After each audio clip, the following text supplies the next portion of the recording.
Of Space and Bachelor's Degrees Chapter 1. A young man was in a spaceport, looking rather nervous. Although this would not be his first time off planet, it would be the first time he had gone alone. A strange sort of fear set over him, that of the unknown. He was headed for a prestigious school on the moon Europa, technically known as Paradiso 4-2, the second moon of the fourth planet in the Paradiso system. But nobody called it that because it was a pretty stupid name. Also, nobody would know what you were talking about. The young man always thought that numbering the orders of the moons of a planet was pretty arbitrary. The large gas giant around which his home planet, Utopia, and his destination, Meropa, orbited was called Colossus. Sometimes, the young man got distracted by minor details in his life, and neglected to pay attention to the fact that things were still happening around him.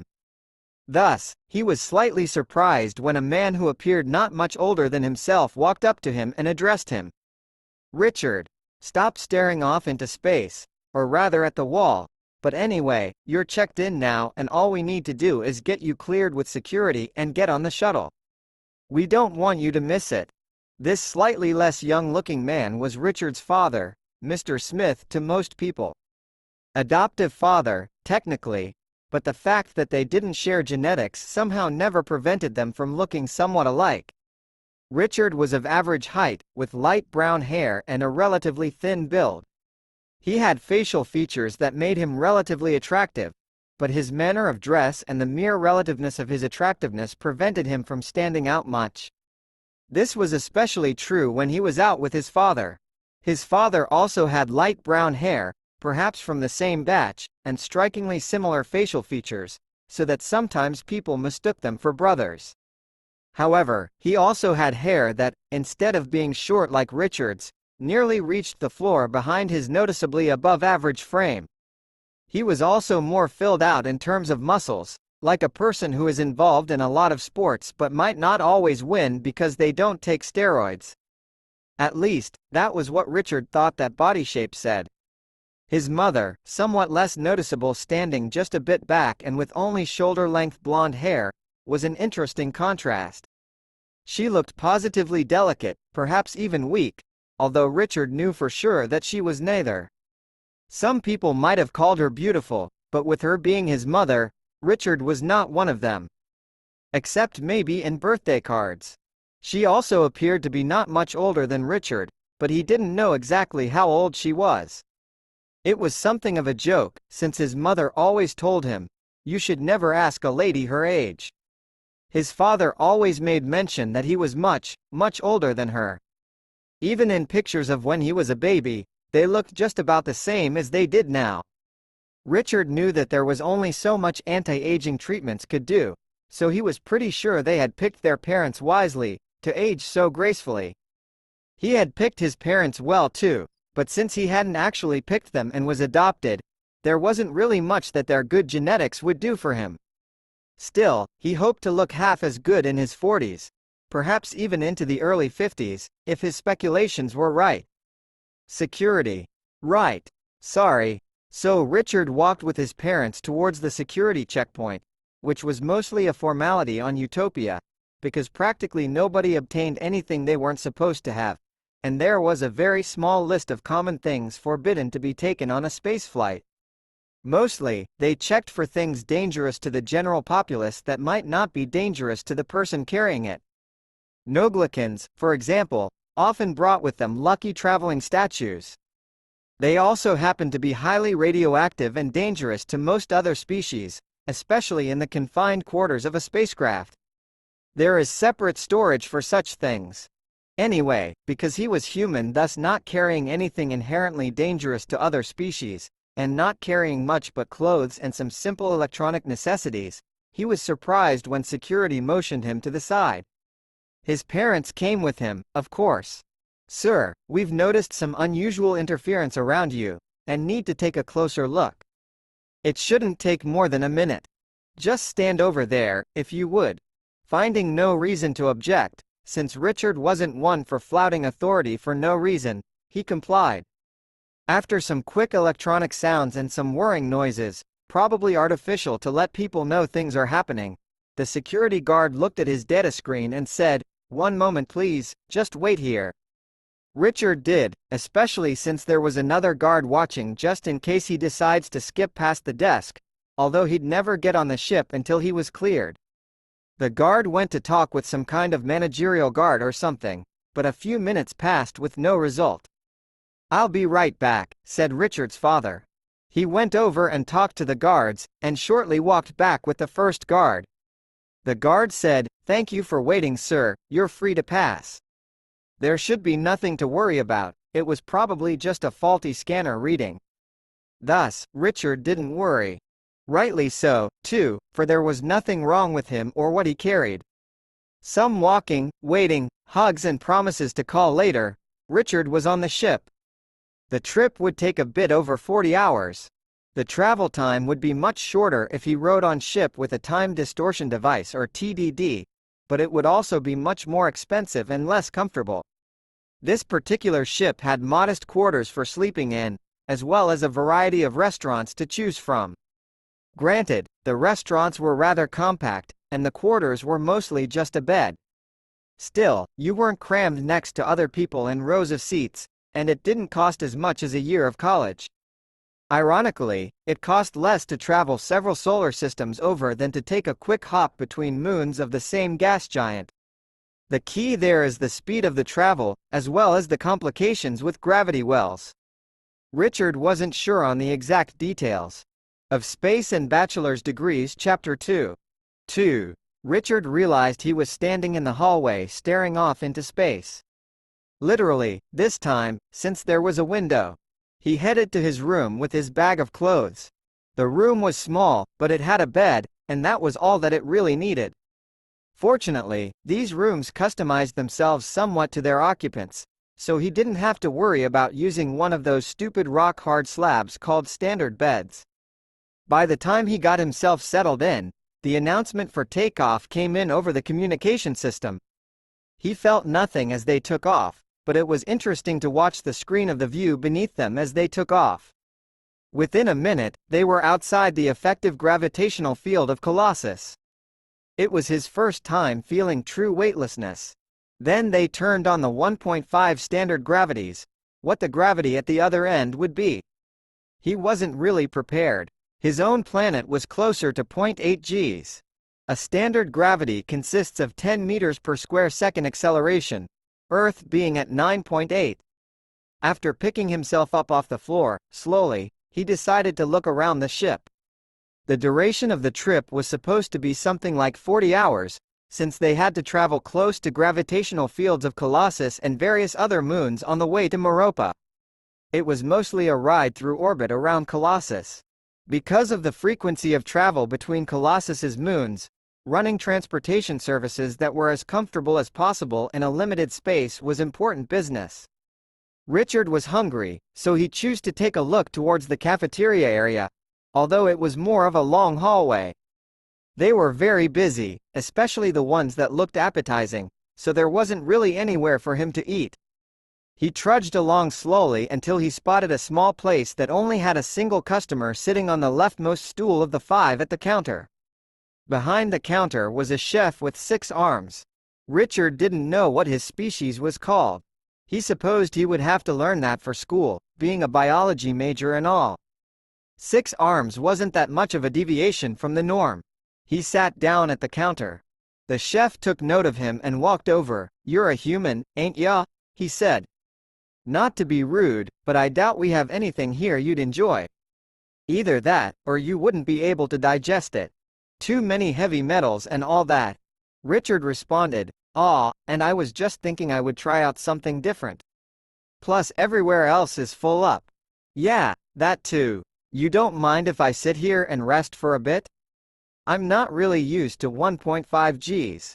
"Sure, no problem, kid. Just be ready to move if we run out of room." The chef laughed. "It'll happen some year.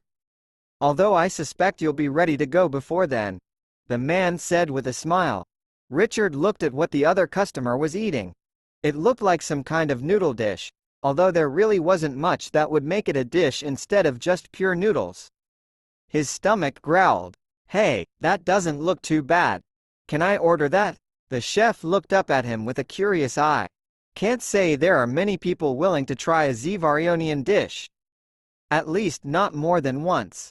He thought for a moment, then said, "You should be able to digest it, but I'll warn you that good Zivaronian cooking has very subtle taste." "That's fine," Richard replied. "I'd like to try it anyway. I'm not terribly picky. At least I know someone enjoys it."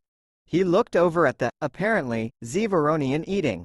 He didn't look that different from a human besides slightly yellowish skin and hair, as well as being rather large. It was hard to tell exactly since he was sitting down. His limbs were long and not terribly thick, but he still looked sturdy. He also appeared to have 4 nostrils. That was a bit odd. The chef just shrugged his shoulders and cooked up the meal. Richard's first observation was that the food didn't really give off much of a smell. It smelled mostly like steam from pure water.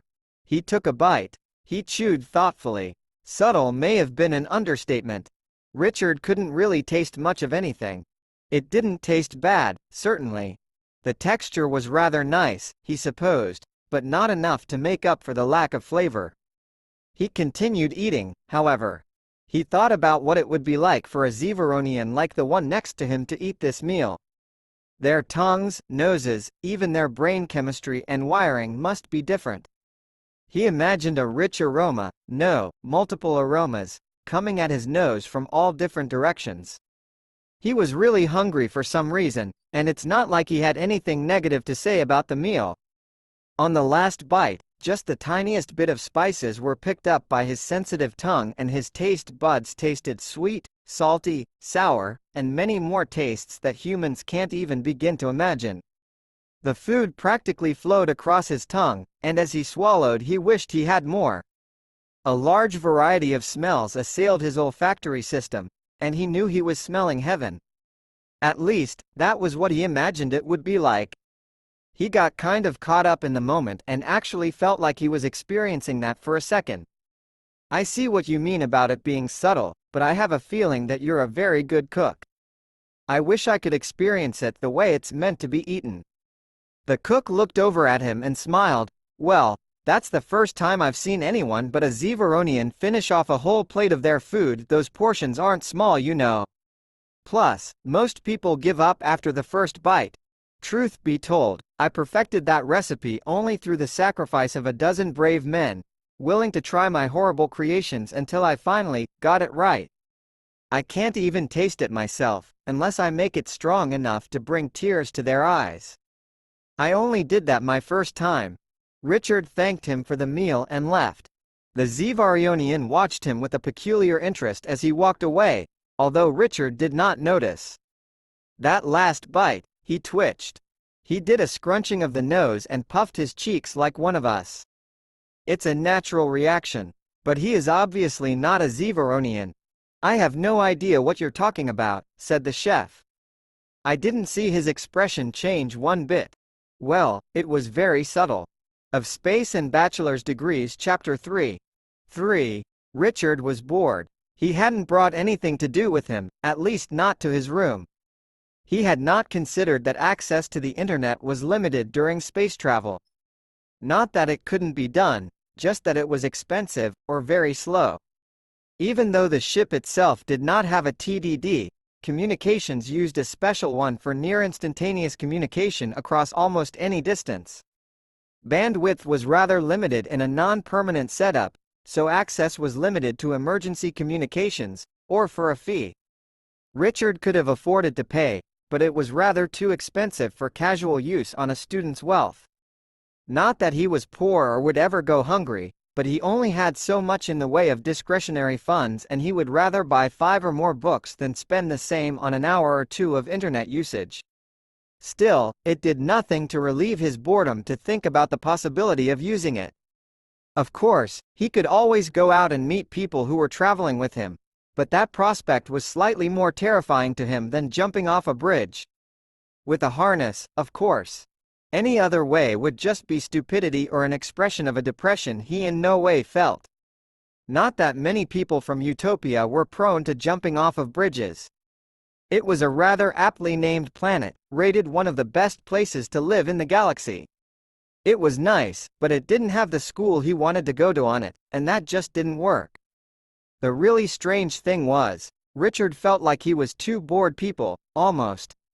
It was like he was experiencing his own boredom and boredom that he wished someone else had kept instead of forcing him to experience. He needed to do something and he didn't really care what. This was conveniently when he noticed that he was hungry again. It had only been about 2 hours, but he figured he might as well go eat again. He wasn't planning to make extra meals a habit, so he should end up not ruining his health too much. He sprang out of his bed and went to the cafeteria area.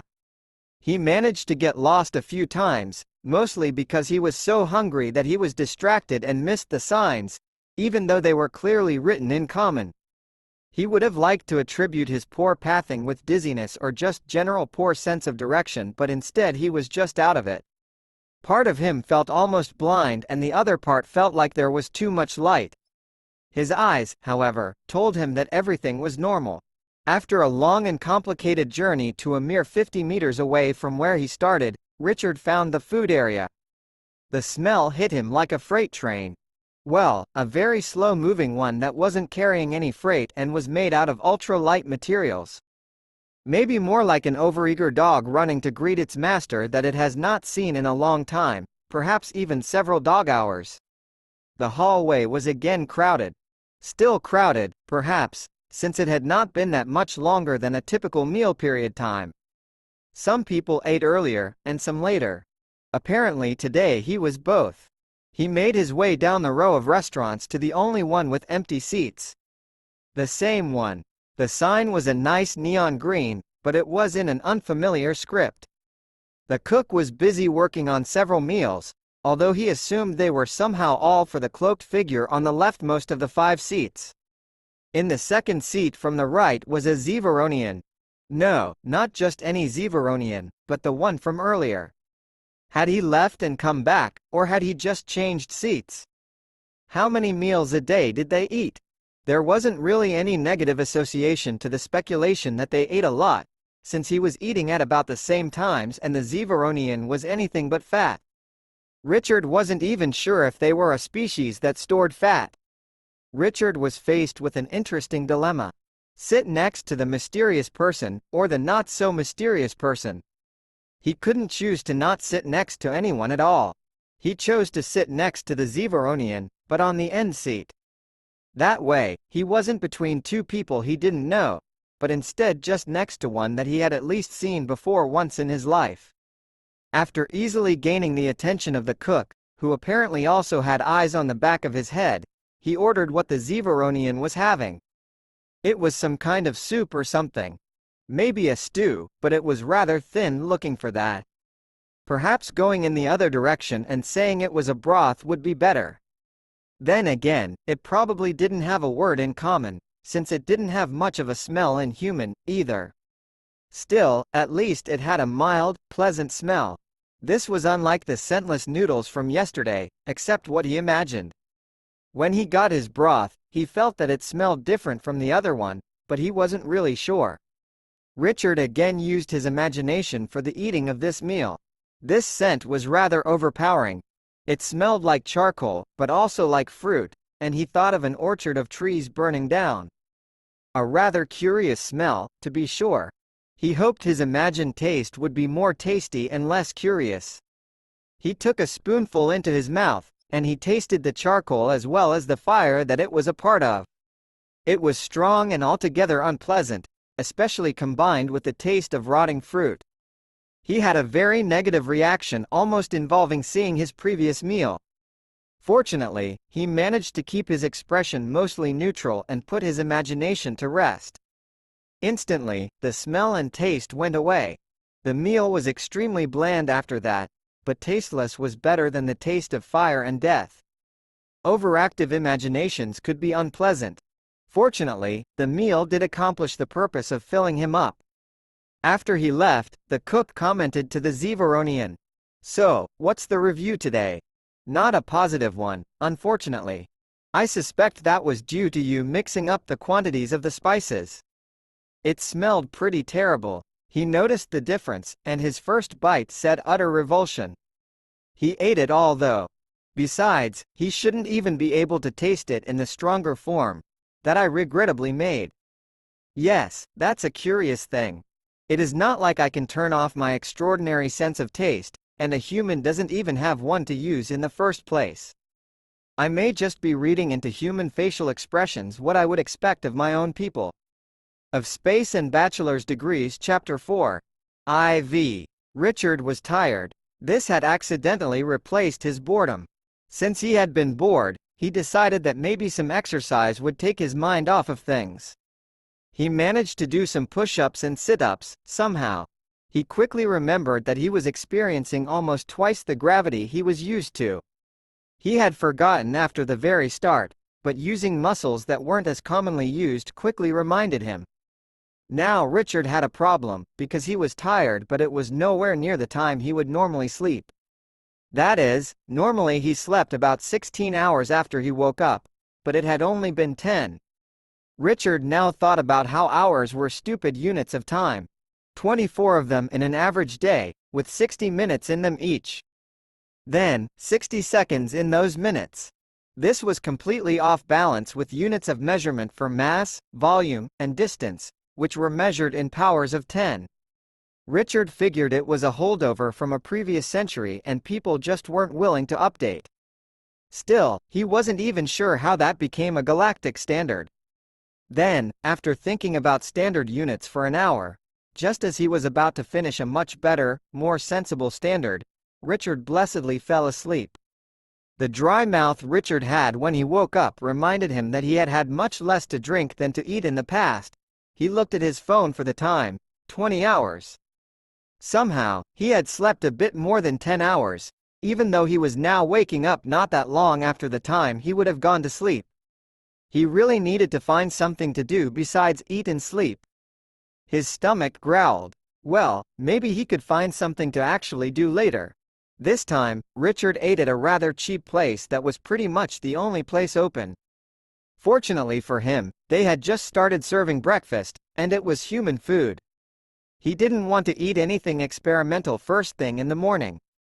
Well, at least his body said it was morning instead of late at night, and technically it would have been a bit after midnight. When he first got his food, the smell was overpowering, and the first bite was way too strong for his taste. After that, however, he got used to eating food with actual taste again. Richard later found a lounge where news was being shown from around the system. That is to say, pretty much people talking about nothing. These people were just blathering and then advertising at him. Of course, if they had been showing galactic news it would have been much more interesting and depressing. With so many people, there was bound to be plenty of bad news to show. After a few hours of that, some of the earlier risers were out and about, and Richard found himself playing a game he called, "What Would It Be Like to Be Me?" He had just made it up, and it involved pretending to understand how it would feel to have more arms or eyes or ears or whatever those things were that that person over there had.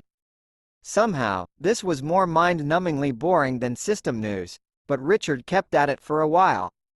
Finally, it was time for Richard's apparently favorite pastime on this ship, eating. Somehow, all the human food-serving restaurants were full again. What were people doing up this early? Well, Richard couldn't really legitimately judge them, since they were doing what he was planning to do at the same time. The next place that had open seats. Richard didn't even want to think about eating at. It smelled like death and fear. Also, lettuce. 3 things Richard didn't want his food to smell like. Finally, Richard found another place that had seats open. No foul smells, so he sat down. Thus, he found himself back at his most visited restaurant. He asked himself why he was there so frequently, but he just answered that he was bored and hungry way too much on this stupid ship. Were the meals here lower calories than he was used to? Since there was no one around to steal food ideas off of, namely that one zonian, Richard chose randomly from the menu. "How many calories are in these meals anyway?" he asked the chef. "Oh, just about 3,000. Zonian meals are pretty hearty." Now Richard was stunned. He had always considered himself a normal eater, averaging at perhaps 2,000 calories per day. Yesterday, he had eaten half that again, twice. Richard hoped he wasn't going to get fat from overeating, because he seemed to be making it a habit. Granted, one day wasn't going to kill him, but he had been so hungry somehow. Still, he vowed to himself to watch what he ate so that it wouldn't become a problem. Richard was served a plate of some kind of red salad. He imagined it tasted like roses and raspberries and not at all like lettuce. He also specifically noticed that it was very heavy. A small bite was much more dense than it looked. Perhaps that was a feature of Zevaronian food, although he couldn't imagine that they needed that many more calories than a human, even if they were a bit taller. Maybe most of them ended up fat or only ate a single meal a day. Still, he had seen that other Zevaronian at both meals the day before, and Richard did not remember him being even a bit chubby. See, look at how skinny he was. So, we meet again, human. Fate must be conspiring to bring us together. Richard was surprised to see the same Zevaronian walk up. He was probably the only one on the ship, now that Richard thought about it. Although he didn't normally talk to people he didn't know, Richard figured eating 3 meals near someone counted for something. He responded, fate, hunger, full restaurants, and a very boring ship. The Zevaronian gave a very hearty laugh. His deep voice echoed a bit between the walls of the tiny restaurant. Needs of the body are one of the best tools of fate. Plus, it gives the people sitting in other places a purpose in life. After all, what are people but tools that force others to sit together and form important bonds? Or at least, chat about the weather. Indeed, and speaking of the weather, this is some lovely, always exactly the same space out, isn't it? I'm surprised they didn't mention it on the news. Well, they had to instead mention that utopia is perfect as always, with no crime or protests not involving fonts used on government buildings. What if someone didn't know that already? I would assume that someone lives underground in a box and never sees the outside world. Indeed, perhaps that person should get out and learn sometime. Perhaps, like me, they would go learn something at a university. The Zevaronian chuckled at this. It seemed forced, but Richard somehow felt the feelings behind it were genuine, if not the action itself. Richard was taken aback for a second. He assumed from his judgments about this man's age that he was on a business trip or something. Maybe a vacation. Not about to attend, probably, the same university he was. The Zevaronian spoke again before Richard could say anything. I know what you might be thinking, how I'm too old to go school. Well, I'll have you know that you are both wrong and right. I am 38 standard years old, which is a late start. However, I am also at the early end of true adulthood for a Zevaronian, which is because of some complicated things about us that I have no need to explain at this time. I suppose I should introduce myself. My real name is 16 syllables long, but since I've only ever been called that when I was in trouble, call me Jot. I'm Richard. Richard Smith. I'm just starting university as well, in case you hadn't guessed that. Smith? That is an interesting surname. Does it have any meaning? I think it was some kind of profession. For people who made things out of metal. So a mechanic? I guess so. Richard spent the next few hours in pleasant conversation with Jot. He found out that Jot was planning to major in kinesiology, whereas Richard was planning to major in biology. Richard also learned that Jot was a practitioner of the Zevaronian martial arts, of which there was apparently only one school. Richard noted that recently he had only been involved in the culinary arts, and then mostly as a consumer. They were instant friends, and spent the rest of the otherwise boring travel eating too much together and correcting common misconceptions they had about each other's species. For example, Richard learned that Zevaronians actually needed the calories they consumed, because they had very dense muscles to support. Meanwhile, Richard informed Jot that not all humans had the same skin and hair color, which Jot found rather strange. Jot had always assumed that there were several species that were just very similar in other ways. Thus, they arrived on Meropa, where they had to split up. Not permanently, however, since they knew they were going to the same school. Plus, what were phones for if not for connecting with people you meet on a boring ship? Well, for one, Richard remembered they were for calling your mother and telling her everything went fine, because mothers worry. So he did that. Of Space and Bachelor's Degrees Chapter 5. V. Richard realized he had entirely too much stuff with him. Not that he had more than he needed, perhaps he was even a little behind. No, it was more of a practical matter of carrying it. Specifically, it was now twice as heavy. Richard stared down his bags, but they refused to yield. So he gave up, and picked them up. He staggered. Maybe he could just leave one bag here. He didn't really need to change his clothes ever, did he? However, shortly after the initial trouble, Richard got his balance, and the bags didn't even feel all that much heavier. The concrete that they appeared to be carrying now felt like hollow concrete blocks, which was at least progress. He struggled his way to a shuttle which would take him a few blocks from his school. There, he was surprised to see Jot. Then, he felt stupid for being surprised. They had the same departure point and destination at the same time, so why would they end up in different places along the way? They both arrived at the school, and were directed to a place where they could leave their bags. Richard sighed in relief. Jot, meanwhile, didn't seem to notice that he had set down around 90 kilograms of matter, which was more than Richard could have carried in the gravity he was used to. Richard was briefly jealous, but he quickly got over it. After all, Richard could have done a much better job of carrying his own things if he were more fit. Richard and Jot got separated again during the orientation process. There were a very large number of people around, and they vaguely separated people into groups by intended major. They signed up for classes, which Richard wondered why they had to do now, and in person. It seemed likely to make the process slower. Still, it was rather interesting to see the large groups of different kinds of people around him. Although there were a lot of interesting people, Richard didn't want to talk to them. He still listened to their conversation. He confirmed that, like at any school, some people were more serious about their education than others. Quite a few people were already talking about partying, and although Richard wasn't opposed to partying in general, he had the feeling he would disapprove of the kind they were planning. This was mostly because he didn't want to make a fool of himself and see large numbers of other people he didn't know do the same. Plus, he had enough trouble paying attention to what was going on around him without any artificial attention-modifying substances. Then there was a tour which touched on all the major buildings on campus, which took quite some time. Then they visited some less important buildings.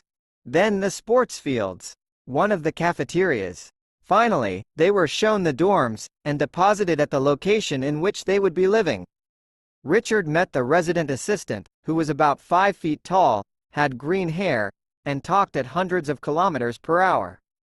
This was still within reason for a human, although the green hair wouldn't have been natural, but the rows of pointed teeth he possessed showed him to be something else. Richard supposed he would really have to learn quite a bit more than he knew. So many types of people existed. He was excited that he would learn about them eventually.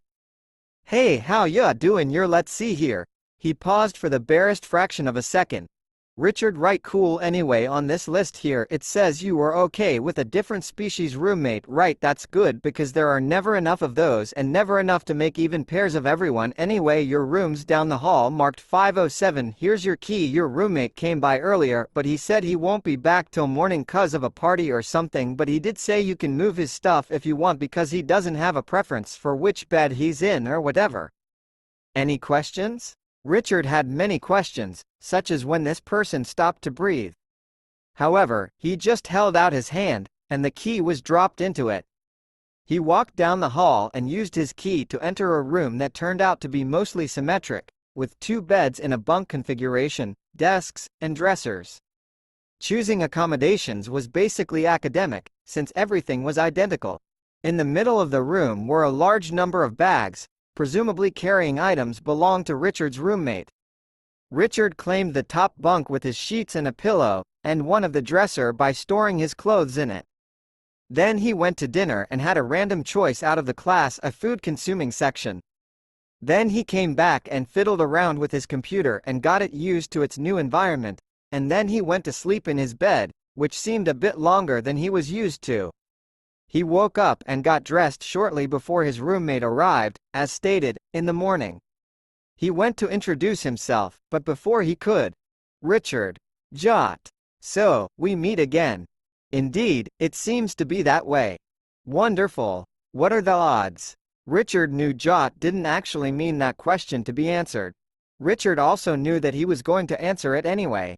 "Well, first of all, we couldn't be paired with females, so that cuts out half of the possibilities.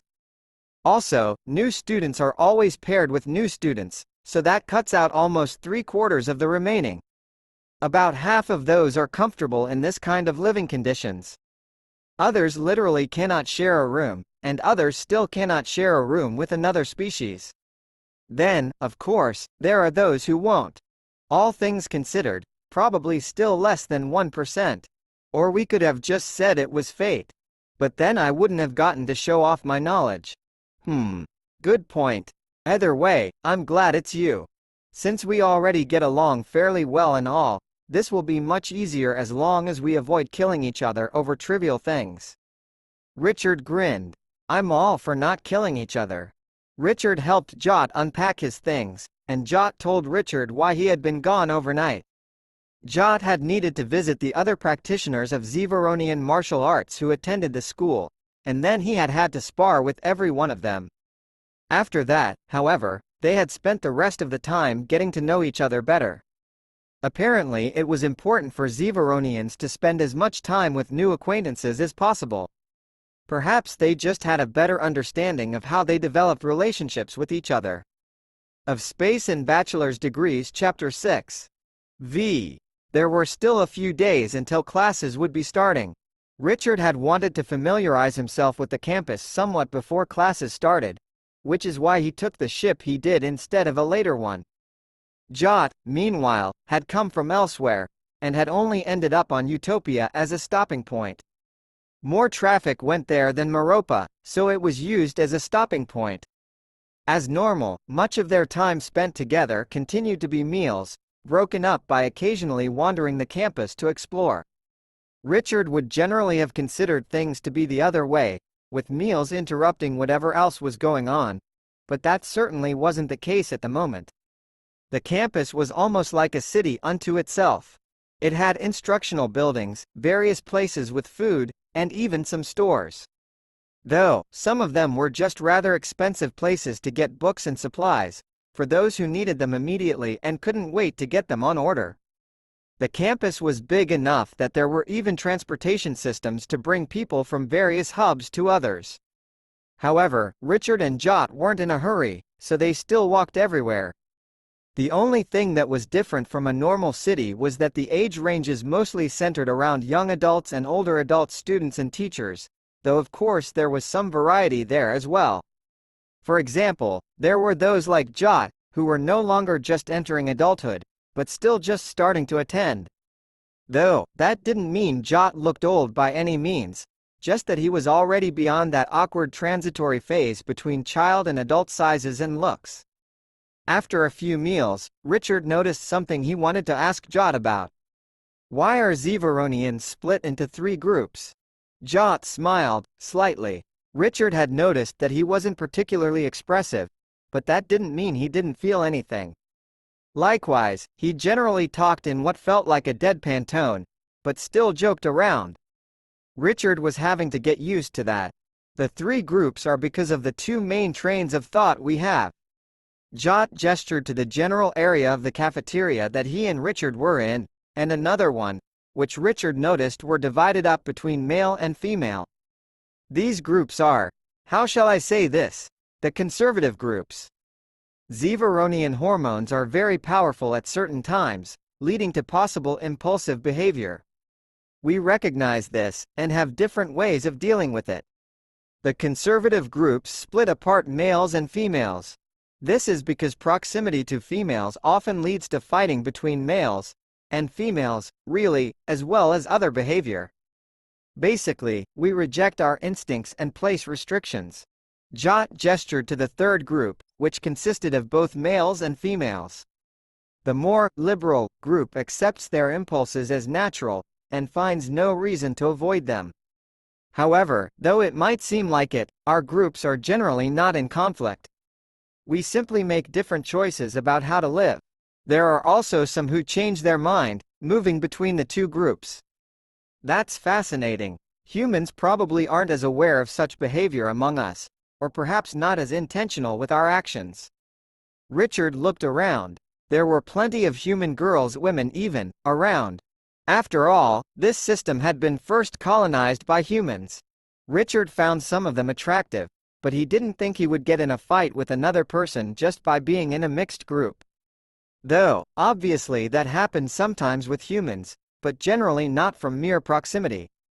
Richard noticed that the Zeveronians still had smaller social groups as well, but there were rather clear dividing lines between the three groups in the two categories, at least if you were looking for that.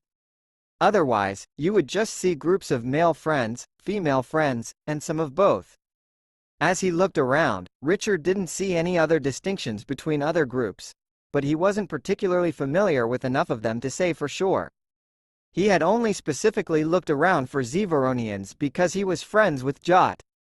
With hundreds of people around, moving in and out, and especially eating at different times, he hadn't noticed any other particularly interesting groups. Maybe he would.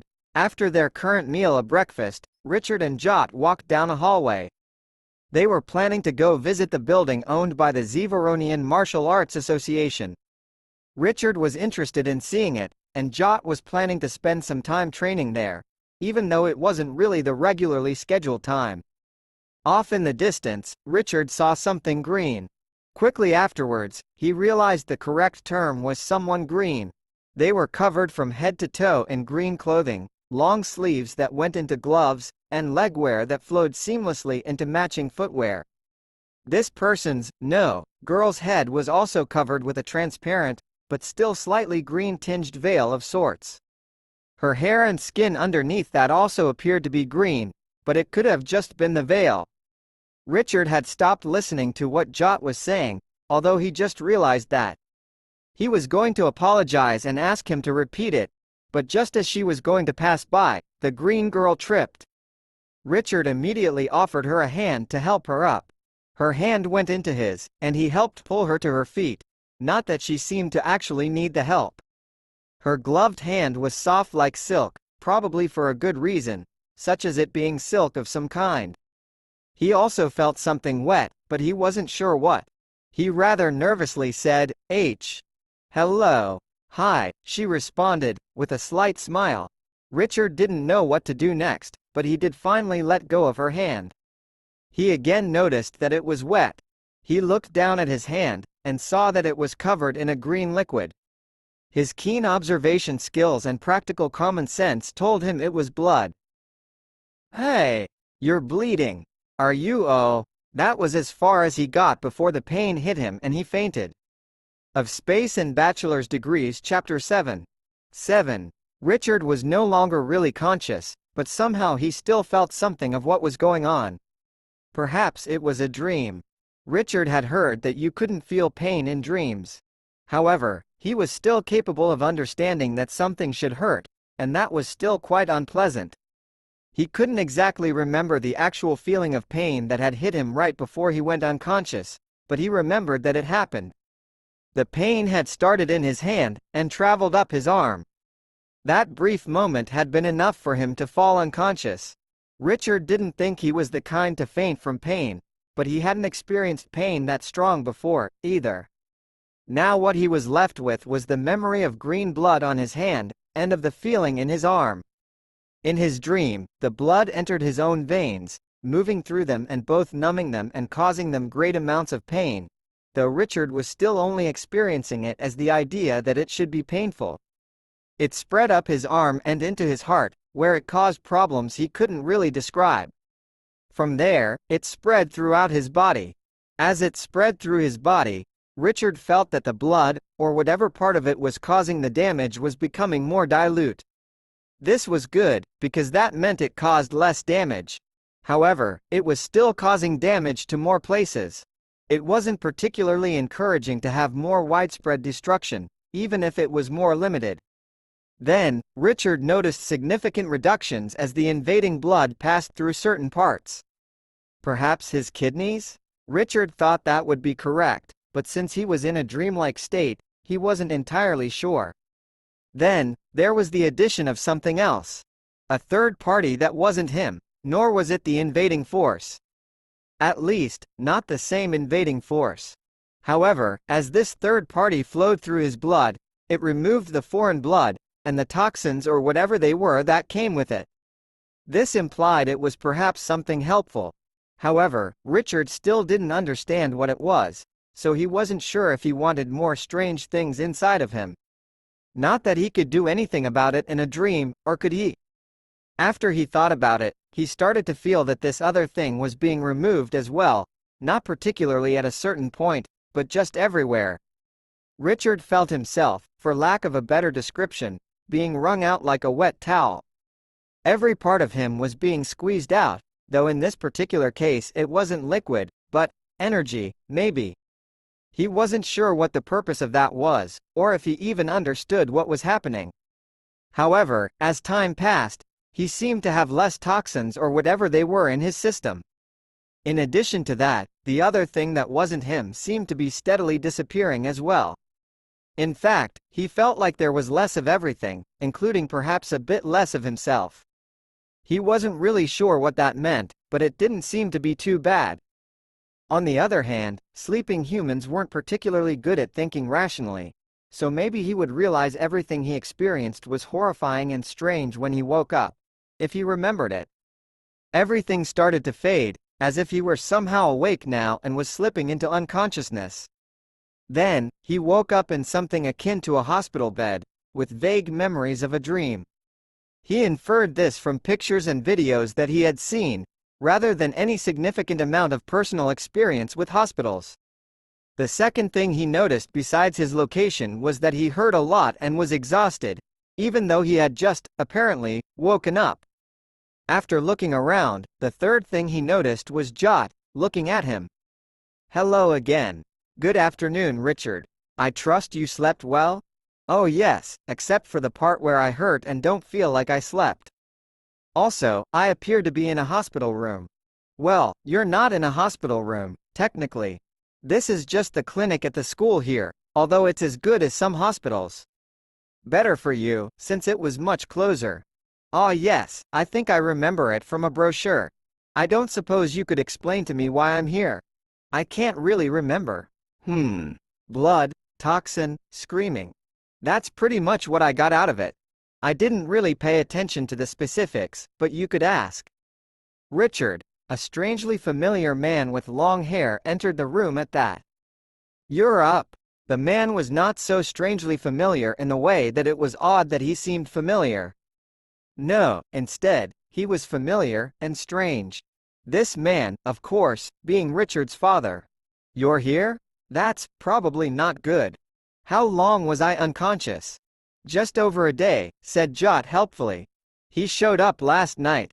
"Your father, I've been told. I see the family resemblance." Yeah, but I'm adopted." "I don't believe you," said Jot. "But, my parents have always told me I'm adopted. My whole life would be turned upside down if I found out I was actually related to them," said Richard. Sarcasm was hard when everything hurt and he felt exceptionally heavy, but he managed quite well anyway. "Ah son, I hate to break it to you at this age. You're actually still adopted." "Seriously?"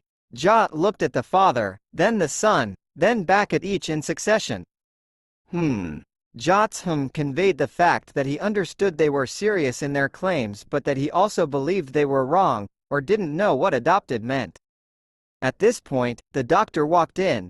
You're alive. Also, you're awake. That's excellent news. How do you feel?" "Tired. It also hurts everywhere. I also feel extremely heavy." "That's excellent. Hurting is excellent? Well, normally we would expect you to be dead, so yes. Regaining consciousness in not much more than a day is beyond excellent." Richard pondered this point. He didn't really feel like he'd almost died. Not that he felt good at all, just that he thought almost dying would be a lot worse. Then again, he couldn't remember what happened after the sudden burst of pain when he passed out. Presumably, it had continued to be unpleasant. He had a vague feeling that he had been watching something happen, but couldn't really remember how, nor could he recall what it had looked like. He had a strange feeling that he'd never seen the vague memories, yet also that he had. At this point, Richard's stomach growled. The doctor smiled, and sent a nurse to go get him some lunch. Meanwhile, he asked Richard pertinent questions about his health. The doctor seemed to think positively about the current situation, although it was also clear that the lack of major problems was unexpected, to say the least. Richard asked, "So, what exactly happened?" "I vaguely remember pain and then passing out." Jot spoke up at this, since he had been there the whole time. "Okay, so do you remember helping up that girl who tripped?" "Good. Well, she cut her hand on a stray shard of glass, so when you helped her up, you got her blood on your hand. Noxians have toxic, well, pretty much everything, and it can be easily absorbed through the skin. So, you passed out, probably from the pain, or as a defense mechanism. We instantly called for medical help. You were extremely lucky, normally humans die before help can arrive. They immediately injected you with some healing nanites, and that made you look a bit less bad. Then, they moved you here and hooked you up." Jot gestured to the IV and equipment attached to Richard. In time, some light broth and jello arrived, and Richard quickly scarfed it down. Afterwards, Richard's stomach still growled. Jot spoke up at this point. "I didn't think that would fill you up. Not the way I've seen you eat, anyway. I think I saw just the thing in a vending machine nearby." At this, Jot excused himself to go get whatever the thing was. Obviously some kind of snack. Richard and his father were left alone. His father spoke up first. "Listen, son, I'm very glad you are all right, even though it is somewhat of a strange occurrence for that to be so. If anything comes up, and you need someone to talk to, or ask questions, I just want to let you know I'm here for you. Especially if you still feel sick or strange." Richard didn't really understand why his father was saying this. He supposed there might be some lingering effects from the strange toxins, but other than that, there shouldn't be anything else. More importantly, if he felt strange or sick, he would probably need to tell the doctor.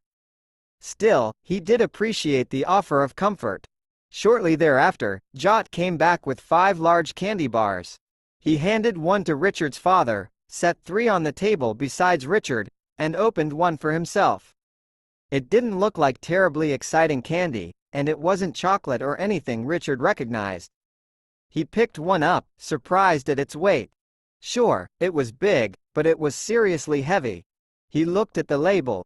It read, "Cal Pal, serious energy for serious hunger." He opened it and looked at it suspiciously. "It's zonian, I think you'll like it," said Jot. "I got some for us too, since I know I haven't eaten since breakfast yesterday. And your father has probably not eaten much more than I have." Richard put himself in the state of mind he had used for eating zonian food. It was not to be taken lightly. He imagined it smelled sweet, some kind of fruit he'd never tried before. It was sort of a pinkish-white, taffy-looking substance, although more firm. He bit into it. It was hard to bite through, and hard to chew. It was, however, very tasty. Within a few minutes, Richard had finished his bar. He reached for another one and opened it, too. Jot looked like he was about to say something, but decided against it. Richard ate the second bar, and then split the last one with Jot. Now he felt really full. He'd probably had a little too much, especially since he'd just been sick, but he felt all right. After talking with his visitors for a while, he felt tired, and went to sleep, only waking up sometime in the evening. Of Space and Bachelor's Degrees Chapter 8. 8. In the evening, Richard discussed plans for his release with his doctor. At this point, Richard felt better. Not just a little better, but almost entirely normal better. It was as if he hadn't almost died just over a day ago. The doctor, quite correctly, wanted Richard to stay for another week. Richard wanted to leave as soon as possible, especially since classes were starting in 2 days. The doctor was not enthusiastic about this, and kept to his initial assessment. Richard couldn't leave until they could be sure that there would be no immediate side effects. Afterwards, Richard slept again. He was still tired, but not as much as he had been before. As he slept, he dreamed. This dream felt somewhat like the last one, where he saw his body. Except, instead of pain, or the idea that something should hurt, he just felt tired. That was a nice change, although he would rather not have felt tired as he was sleeping. It wasn't helpful. He was trying to not be tired. Could he go to sleep, in a dream? Richard thought about it, and perhaps it worked, because the next thing he remembered was waking up in the morning. In the afternoon, Richard was released from the clinic. The doctor didn't look particularly happy about it, but Richard was glad to be able to leave, even after such a relatively short stay. The hospital smells were very overpowering. Richard did have to wear an unobtrusive monitoring system until the doctor was more sure he was fully recovered, just in case. He also had to promise to come in for checkups once a week for a few weeks, and was sworn to come in immediately if he felt even a little dizzy or any pain, or even if he sneezed or hiccuped or stubbed his toe. Richard was happy with his early release, and fully intended to comply with the instructions. Although he may have caused a bit of trouble with his insistence on his recovery, he wasn't exaggerating. He really felt completely better. He'd even walked around his room the evening before just to make sure that nothing changed with standing and movement. He did somewhat wonder what changed the doctor's mind about making him stay. Richard didn't wonder for too much longer though, because he was heading off to lunch with the two people who had basically never left him alone in the past day, Jot and his father. He appreciated their presence, because he had just gone through a rather frightening experience. Of course, he was unconscious for most of it, but he understood that he almost died. He had several thoughts about this over lunch. Perhaps if he had stayed on Utopia, he would not have experienced such danger, or he might have gotten in an accident and died. That was how these things worked. Then there was a strange part of him that considered that he hadn't come that close to dying, and that he was fine now. This part was a bit illogical, because he had definitely almost died. In addition, he didn't feel exactly fine. Richard was the obedient sort who would normally have returned to the doctor right away upon experiencing strange symptoms. However, he was somehow completely convinced that what he was experiencing was unconnected to his health. Yet, at the same time, he wasn't. So, while he was confused, his mind kept pulling him in two different directions, and thus he didn't go anywhere. Upon further thought, Richard decided what he was experiencing might have been caused by stress. Not that he had much basis for it. However, as he looked around, he felt something was different, and yet that it wasn't. Richard looked at Jot, and found him to be normal. That was actually somewhat strange in a different sense than he had been thinking about, because he had known Jot for approximately a week, and yet he was normal now. However, it was also true in the way he had been thinking, that Jot didn't look different than he had. As he looked around the cafeteria, and also as he later walked down the halls, he saw people that were somehow strange. Not the fact that some of them had different skin or hair colors, or different numbers of limbs occasionally. Instead, he felt like they had filters on them, as if he had taken pictures and messed with the settings, except they were still obviously walking around near him. In addition to that, they also still looked normal, at the same time. Richard's mind kept repeating these thoughts that seemed contradictory. Everything was different but also the same. His conclusion was that he was probably tired, and somehow it didn't feel wrong or bad, just very strange. However, if not for the part of him that was absolutely insisting that he was healthy, he would still have gone to visit the clinic. As it was, he was still undecided, but he was wearing a monitor, so if there were any health implications, the monitor should respond. In addition to his somewhat contradictory thoughts, there were occasional times when he was looking around, and felt like he was looking into a spotlight. He wanted to shut his eyes and he felt like he did, but he found himself still with his eyes open. Though the feeling of looking into a spotlight was gone, and so were the filters. They continued to come and go occasionally. Richard just thought of it as an interesting phenomenon as it continued, somewhat similar to staring at a white wall and seeing white blood cells scurrying around in the veins in his eyes. It was just something he noticed occasionally and found was somewhat strange. It was just he had an explanation for that, and didn't yet have one for what he was seeing. However, he felt there was probably a very reasonable explanation. He just didn't know what it was yet. Of Space and Bachelor's Degrees Chapter 9. Ix. As time went past, Jot noticed something was strange with Richard. "You're staring at people," mentioned Jot during a meal. "What? Why would you say?" "Yeah, I am." Jot commented with silence, but he obviously meant, "Why?" "Well, I guess having a near-death experience just makes me look at people differently. A different outlook on life. Also, I think maybe people are glowing." "I don't suppose you see people glowing?" Richard's experience at seeing people differently had upgraded to a sort of glowing. He wasn't entirely sure if it was an upgrade, but what he was seeing was more clear, and less vague. "You're not glowing. Other people? Nobody who shouldn't be glowing." Jot gestured to a student passing by. That guy was definitely glowing. Richard could see that clearly with his eyes. It wasn't like with other people who were glowing as seen through his other eyes. That was a nicer way to think of it than as through his psychosis. Richard was getting slightly worried about it. Maybe if he closed his eyes, when he opened them, it would all go away. Close. Open.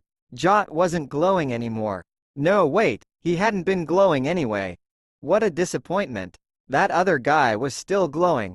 No, wait, he was supposed to be glowing, as confirmed by Jot. Everyone else was normal. No glowing. At least Richard's psychosis listened to his whims, for now.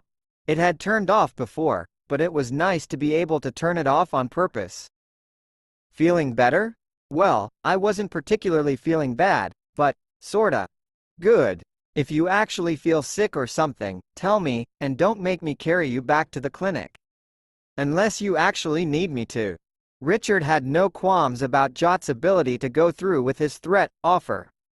He'd seen Jot loft one of his bags that was heavier than Richard as if it were nothing. As it was just about time to go to his next class, Richard looked down at his plate. It was empty. Fortunately, he was full. He was glad that he seemed to have consumed a regular amount of food, at least for this meal. In the first day of classes, Richard only shared one with Jot. Even if they had the same major, they wouldn't necessarily have shared any classes, so Richard was glad to have at least that one. Upon comparing schedules, they actually shared a few other classes later, as well. That was good, because Richard didn't want to be basically alone and friendless when there were also weird things happening to him. Richard was majoring in biology. He's always found the variety in traits that people possessed fascinating. Although there was the most common, standard form, as it was often called, which humans fit snugly into, there were also many others. People might have more or less limbs, different senses, or different forms entirely. For example, the chef on the ship had 6 arms. Zeveronians like Jot had senses that were particularly attuned to fine details, but that wasn't considered very different. Some species relied on different uses of their senses such as echolocation instead of relying primarily on sight. There were also very different ways of thinking and many cultural varieties, and Richard was interested in that as well, but he could only learn so much at once. There were also more exotic senses and traits that Richard couldn't even begin to explain, at least not really. That was why he was here to learn. Even with all the possibilities he considered, though, that was just the variety available in sapient species. Among non-sapient things, Richard had heard of certain flowers that had exceptionally developed senses of gravity, and would always face directly away from gravitational pull. If placed in a pot or something similar and tilted, they would eventually bend to face up again. Not quickly, of course, because plants generally did not move quickly, both because they didn't possess the means and because it was a waste of energy. So far, nobody had been able to figure out exactly why they did this. Theoretically, it must be important for them. but it also made for some interesting gardens and flower arrangements. Thus, the classes that Richard was attending should have kept his attention. However, even disregarding the fact that the first classes generally just were introductions to the course, he found himself very distracted. He found himself especially distracted by the girls. Perhaps this should be called women, but it was one of those strange transitional phases where both terms were applicable, or neither were. This wasn't the same sort of thing as when he had started noticing girls in puberty, at least not mostly. Instead, he found himself doing something like cataloging traits. These were simple things like height, hair color, and the rest. The same thing happened with men, too, but Richard felt like it was done more quickly. Perhaps that was just his imagination though, because all of it happened quickly, as soon as he saw new people. Richard's strange contradictory thoughts were still occurring. He felt like he was concentrating fully on the people around him, and then his thoughts would linger on specific traits, but he couldn't really say what they were. That said, he also felt like he was listening to the teachers. Not fully, but with at least half his attention. Richard could control what he was doing if he concentrated on paying attention. However, when he stopped observing and cataloging people around him, everything suddenly felt rather dull, as if there were something missing. That was all that could be said, and Richard couldn't explain what was happening. However, though it was strange, it also felt all right, and he was paying attention enough to understand what the teachers were saying. Looking around him, he could tell he wasn't the only one who was distracted either. Richard supposed some of it was just the newness of where he was. After all, he had rarely ever left Utopia, so perhaps that was why. Not that he was particularly far from where he had been, since he was still in the same system, and still could see the same gas giant nearby. However, at least the campus he was on had a very different atmosphere. Not in any sort of physical terms, that was mostly the same. Instead, it was the social atmosphere that was different. He was now surrounded by, mostly, young people, and with a bit more variety in the types of people.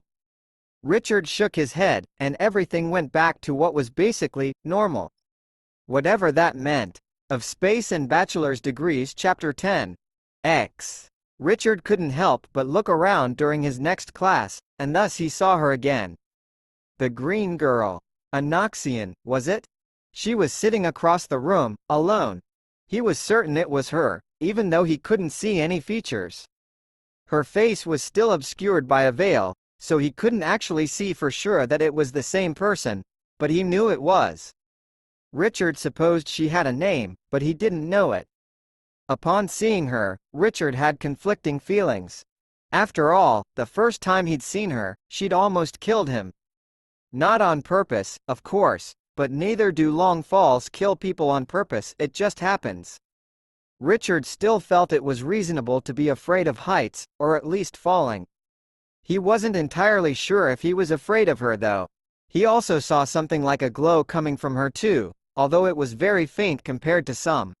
And there was something else as well. Richard couldn't figure out what the something else was, and what it meant. Though at this distance he couldn't see her eyes, he felt that she looked over at him. He was kind of embarrassed to be caught looking, but the whole room was in that direction. She wouldn't necessarily be able to tell where he was looking. Richard looked away and tried to focus back on what the teacher was saying. This was technically the reason he had come here, after all. Later that day, Jot invited Richard to come watch him at the Zonian Martial Arts Association on campus. Apparently, they had paid for their own building to be constructed, and were an association instead of a club. Which basically meant the school didn't give them funds and pretty much ignored them unless they broke rules or such. So they were almost completely ignored. Richard sat in the corner, which was nice and padded and very comfy. Everything was. The reason for this was very obvious, since people were often thrown into walls and or floors. Richard looked up, and was slightly glad to see that the ceiling was not padded. From what Richard could tell, Zonian martial arts consisted of grappling, throws, strikes, and pretty much anything that they could do involving their bodies. The training, or whatever it was, at first appeared rather disorganized from what he saw. Richard followed Jot as he moved from person to person, sparred with them using the same kinds of moves as each other, but not much like anyone else in the group of 20 or so people. Then Jot would talk with whoever he just sparred with for a minute or two, and then he would go spar with the next person. Eventually, Richard went on to watching people besides Jot. He noticed that all the Zeveronians looked very similar. Not that they were all exactly the same size, or had the same facial features, but in other ways. First was the obvious similarities in clothing. The clothes weren't all the same, but they were all easy to move in, since they were for exercising. They all had the same shade of yellowish-white skin, and similarly had yellowish-blonde hair. In addition, they shared very similar hairstyles, but that made some amount of sense, given the circumstances. Their hairstyles were very practical, and short-cut. That part was obviously not something innate, because Richard had seen plenty of Zeveronians outside of this context, and their hair varied. Now Richard understood Jot's comment on human hair and skin color. The atmosphere was very serious, but not lacking in enjoyment. However, everyone here was serious about what they were doing, and it wasn't just for exercise. At least, that was what Richard felt. Maybe part of that was because everything they did seemed dangerous. Not for them, perhaps, but Richard could see himself getting something broken if he tried to participate. That would just be expected when fighting people who were larger than him, though Richard knew they would still be stronger than him even if they weren't bigger. He wasn't unfit, but did not particularly exercise much either. That part of the reason why the gravity increase had been so hard on him, though he was used to it now. In this atmosphere though, he felt quite motivated to exercise and fight. His good sense told him this would be a terrible place to do so, however. While he doubted that any of the people here would hurt him on purpose, they would likely have to hold back so much they made no progress themselves. At the very least, he would need some kind of foundation.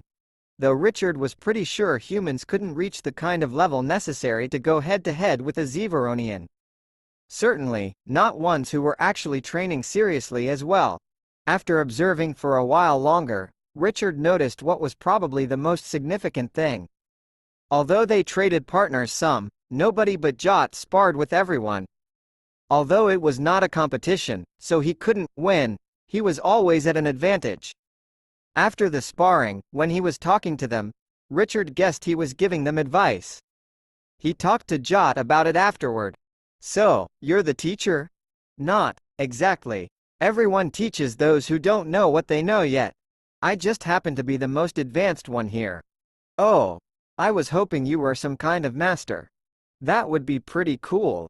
"Well, I am a first-tier master. That's out of 10 tiers though, so it's nothing too special." "How many tiers are there below you?" 3 classes of 10 tiers each." "You don't like bragging, do you?" "No. I prefer people to judge me by what they have seen me do." "That's admirable. Personally, I wish I had something extraordinary about myself to brag about." "You find nothing about yourself extraordinary?" "Average looks, average grades, average physique." "Well, for Meropa anyway. I hear a lot of people there talking about us being better, but from what I've seen people are about the same here as there." "Not arrogant then. Doesn't that make you better?" "Ah, but if I accept that, then I'm arrogant. It's just a trap." "Ha! Indeed it is. Dinner?" "Definitely." Of Space and Bachelor's Degrees Chapter 11. 11. In the morning, Richard walked into his galactic history class and took a seat. He figured this class would be boring, but it was a requirement for general education. He looked around the room at the students, pretty much a normal mix, from what he'd seen. He turned to the front to face the teacher. His jaw dropped. Not all the way to the floor, but that was because it was still attached to his face. He quickly composed himself and put a pleasant smile on his face. No need to be rude or overdramatic. Then, the teacher addressed the class. "Greetings everyone. I know you may or may not be surprised to see me. If you aren't surprised, then let it be known that I am Mr. Smith. Not the professor you thought you were going to have, unless you checked your schedules again this morning." The original professor of this class decided he had too many classes, and wanted to lower his workload. Thus, I took over just a few of his sections of galactic history. It's nice to meet you all. What a nice introduction. Richard still found it awkward though. Mostly because his father was standing at the front of the room. It was not some other Mr. Smith. He caught Richard's eye and smiled. At least he hadn't said anything embarrassing yet. Richard felt it wouldn't be long, though. He didn't know his father as the most mature person all the time. Although, he also hadn't known he was a teacher. Actually, his knowledge of what job his father had was very little. All he knew is that it sometimes involved travel, but he made it sound like he used to travel a lot more before adopting Richard. Apparently he was, or at least now was, a teacher. Surprisingly enough, he didn't do anything to embarrass Richard. In fact, Richard had never seen him so professional. This was the man who would start water fights, or food fights, or tickle fights. He carried Richard around on his shoulders. Yet here he was, giving an overview of galactic history as if it was his natural setting. Richard stayed after class and waited for everyone to leave. After everyone was gone, Richard got up and started to walk towards his father. However, after he barely stood up, he was suddenly in a very tight hug. It was so hard to hold back during class. Surprised to see me?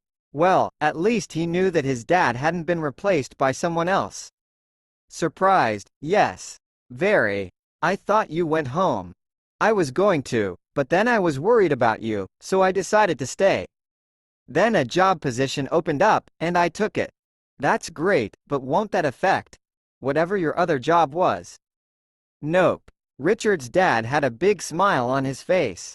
This was definitely the one he remembered. Overly energetic and probably too friendly. Oh, and Richard, just because I'm your father, don't think you'll get an easy grade in this class. You'll do your work just the same as the others. I wasn't planning any differently. He hadn't been. His father had always expected him to do well, but had never pushed him too far. That night, Richard had a dream. It was like what he experienced when he almost died. He was, more or less, aware that he was dreaming. He was floating outside of his own body. Well, it was more around his own body. If asked what the distinction was, Richard wouldn't have been able to say. It felt important though. In the dream, he just walked around and did normal things. Except, instead of seeing things with his eyes, he saw the strange glow he had experienced before. He was aware of how his body moved and what it sensed, but didn't really feel it like normal. It was like being in a different world. Even his thought processes happened differently. It was difficult to explain. He also noticed different things about people. They were things he had no way of knowing.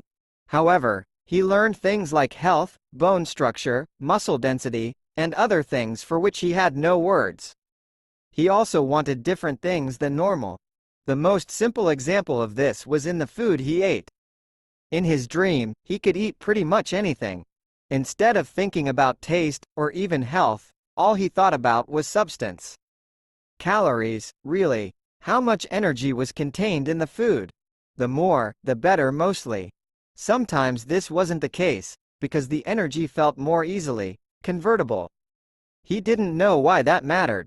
Richard didn't know why any of it mattered, or why he could feel it. It was a strange dream. When Richard woke up, he felt odd. He remembered his dream. That was odd, but not completely unprecedented. It didn't seem to be quickly fading either. This wasn't really the weird part, however. He remembered the dream, and it should have felt weird. It did feel weird. At the same time, it felt perfectly natural. How could he feel two almost opposite things at the same time? It was almost like he had two brains. He knew he only had one though. Standard medical visits would notice something like a second brain. Besides, the idea of having a second brain was clearly ridiculous. Still, Richard couldn't help but thinking about the glowing. He'd seen it before, and then it had gone away. He had wanted it to go away, because it was weird. When he wanted it back, it came back. Maybe it would help him figure out what was going on if he used it more. Although he tried, he couldn't figure out anything about people except how glowy they were. And one other thing. A kind of signature unique to each person. Perhaps it was best called an aura? Either way, he felt he could recognize people just by their glow, if he had need to. Richard could think of pretty much no situation in which this would be useful. You're doing that thing again, Richard. Yeah. People are glowing? Maybe you should get yourself checked out. Though from anyone else the same words might have meant that he should go do so immediately. Jot really just meant that maybe Richard should, or maybe he shouldn't. It's not exactly glowing. It's hard to explain. I'm trying to figure it out. It's fine though. I feel fine. Once I figure out what it is, I'll let you know. Jot just looked at Richard, slightly worried. Though, Richard couldn't really see any change in the ever-neutral expression on Jot's face. But he could tell anyway. Of Space and Bachelor's Degrees Chapter 12. In class, Richard looked at the green girl. He was still afraid. She was dangerous. Still, he kind of wanted to be her friend, seeing her sitting there all alone. The glowing told him something weird, and he wasn't really exactly sure how to interpret the data it gave him. So he tried to ignore it. Richard couldn't help but think about her though. Maybe he was suicidal. In galactic history, he had a very different experience. Most people were normal. Well, as normal as having different amounts of glowing could be.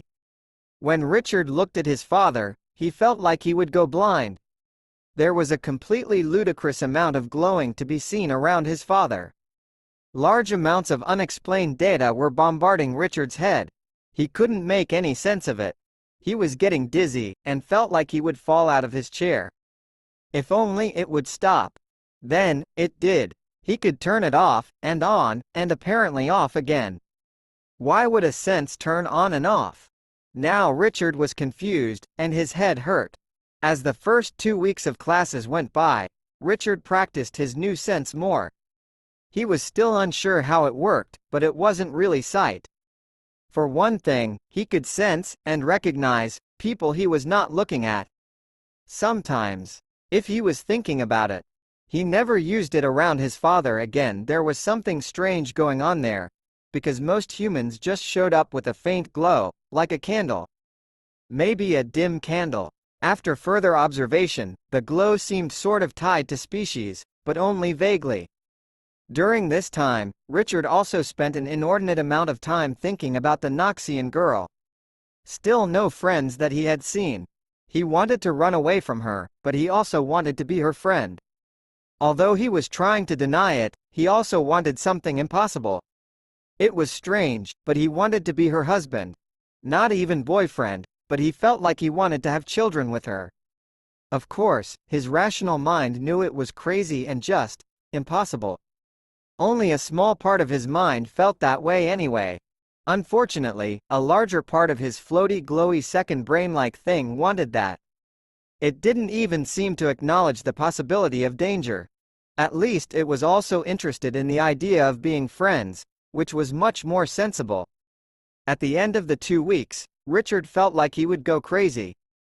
Although, he wasn't actually sure he wasn't already crazy. At the very least, this was true because he hadn't gone to get his head checked out. Maybe he would. Richard didn't go to get his head checked out. From a physical standpoint, he felt perfectly healthy. As for mentally, enough of him felt fine that he wasn't bothered. Though how he was determining that it was enough of him was rather odd. About half of him was worried. However, another half of him was not, and all of him felt fine. Richard wasn't a math major, but that didn't mean he didn't know his way around numbers. 1/2 plus 1/2 plus 1 was 2, not 1. That was the same conclusion he was inevitably coming to. Though, it was also possible that he was having trouble judging what portions of him wanted certain things. He could easily think it was a quarter, another quarter, and a half. However, Richard wasn't sure why the last quarter and half still felt like they weren't the same thing, except that part was just not worried and part was fine. There were ways to test what he was thinking, however. What he was thinking was maybe that he had 2 brains. While it was a somewhat crazy idea, it was relatively easily testable. He could just try to do two things at once. Not something like multitasking, but two completely separate things. Richard thought that would be good enough. He tried having a conversation with Jot while writing something. It was a complete failure. So, he was done. Hypothesis tested. Of course, that wasn't really sufficient. It wasn't so much a problem of not having the mental processes available to do both things, but rather he couldn't see the paper and also look at Jot. It was hard to write while looking at the paper and talking to him as well, though.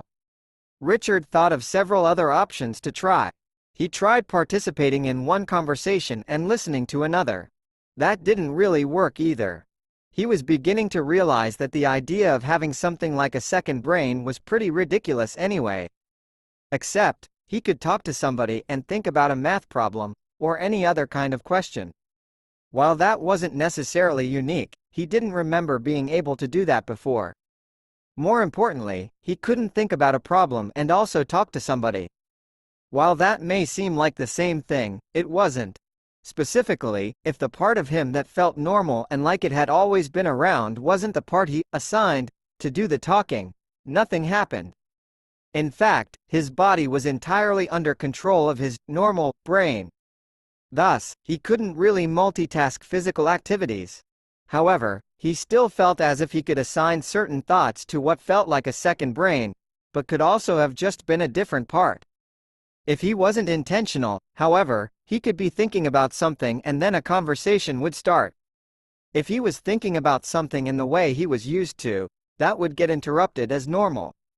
Sometimes he could continue thinking and talk, and sometimes not. It depended on the complexity of the thought as well as the conversation. However, if his theoretical second brain was thinking about the subject, there was no interruption.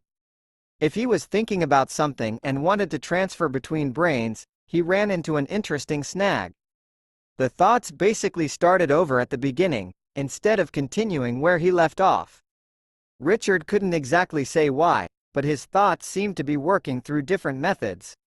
Perhaps running on different operating systems, if he were a computer. Richard was very sure none of this was normal, but he did find it quite interesting. However, he was sure he must be appearing very strange from everyone else's perspective as he experimented with these things.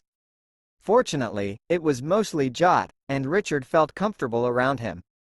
Of Space and Bachelor's Degrees, Chapter 13. 13. You're staring at her again, Richard. Huh? What? Who? The Knoxian girl. The only person in that section of auditorium. Well, I wouldn't really call her a girl, more like a lady. You mean a woman? That certainly makes more sense. My brain has been kind of jumbled up lately. Oh, Richard hesitated. He'd really only known Jot for 3 weeks. Somehow, though, it felt like forever. He'd never felt this way with his other friends back on Meropa, even though he'd known them much longer, and spent more total time with them. Still, Richard felt like Jot wouldn't judge him, or call him crazy. Unless he was crazy, in which case Jot would get him help. Then everything would be better. Richard explained everything he'd been seeing and feeling. The glowing, the weird senses, and feeling like he had a second brain. So I don't glow? Not just you. Zeveronians. It's really weird. You guys are the only one who don't glow besides, well, me. Interesting. What? Nothing, go on. About the Knoxian. Okay, well, that's sort of related to the glowing. I feel afraid because I almost died. Sensible. I also feel, I don't know, I want to be her friend. She's all alone. It's probably because of the accident involving me. You are kind. I can tell that. Yes, but I also feel, well, my weird, metaphysical brain thing. It half wants to be her friend, and half wants to have children with her because she has excellent genes. I don't even know how I would know something like that. Also, I could totally die just from shaking her hand again. Anything more than that would be not only pointless but massively irresponsible since I don't even know her name. I just don't know what to do about this. I can't even go up and talk to her. Well, I have a solution for one of your problems. You do? Great. Tell me what it is. It will be a hard process, and you have to promise to not back out. Will it work? It should. Okay, fine. What is it? Richard hadn't noticed that class was over and most of the students had left the classroom. Jot, however, had. It's a complicated, three-step process. Okay, what's the first step? Jot picked Richard up over his shoulder. Jot? What's going on? No backing out. This is step one. Richard resigned himself to being carried wherever he was going. He soon found out, as he was unceremoniously dumped into a chair a few seats away from the Knoxian. This is Richard. He wants to be your friend but was too chicken to come talk to you. The Knoxian just sort of sat there in shock for a few moments. Then, she suddenly straightened and smiled. Pleased to meet you, Richard. In common, I'm Elena. Hi, I'm Richard. By habit, he stuck out his hand for a handshake. As he saw her reaching out her hand, his brain panicked. Danger, it said. He almost jerked his hand back. He would have, if not for the other half of him that thought otherwise. Survivable was a small part of what it thought. The other, larger part was just a jumble of strange thoughts, including the desire to know more data. In the end, it managed to barely balance out. It was an awkward handshake, but not so bad as it could have been. Elena seemed to sense his discomfort and made the handshake short. So, who's your large friend here? Who? Oh. Richard quickly turned to hide his embarrassed face. This is Jot. He's my friend. Very smooth. Jot shook hands with Elena, although his hand completely encompassed hers. Richard's too, for that matter. So, what drove you to want to become friends with a scary Knoxian? She said this with a somewhat skeptical smile. What? You're not. That is Richard stumbled over all of his words. You looked alone, and I felt bad because it's partly my fault. Her smile turned more genuine. Your fault? How? Well, the accident. It was you, right? I figure all kinds of nasty rumors spread, and it wasn't even your fault. Richard looked like he was going to say more, but Elena interrupted him. No, there weren't. New rumors, that is.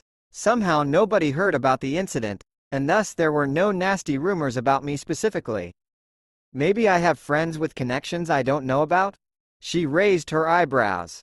No, rumors about Noxians being dangerous have always been floating about. I'm used to it. They're true, to a point. But, Richard stammered, but most of the time, you're no danger at all. Heck, even Jot here is more dangerous than you. He could fall on me and squish me. Then where would I be? I could also throw you through a wall, interjected Jot. Yeah, he could do that too. Elena responded to this after thinking for a short time. You're surprisingly unprejudiced for someone I almost killed. I'm sorry about that, by the way. I would have come to see you to say it sooner, but when you were in the clinic, visiting was strongly advised against. Then, when I saw you here, it was too intimidating. I can see how you'd think that, said Jot.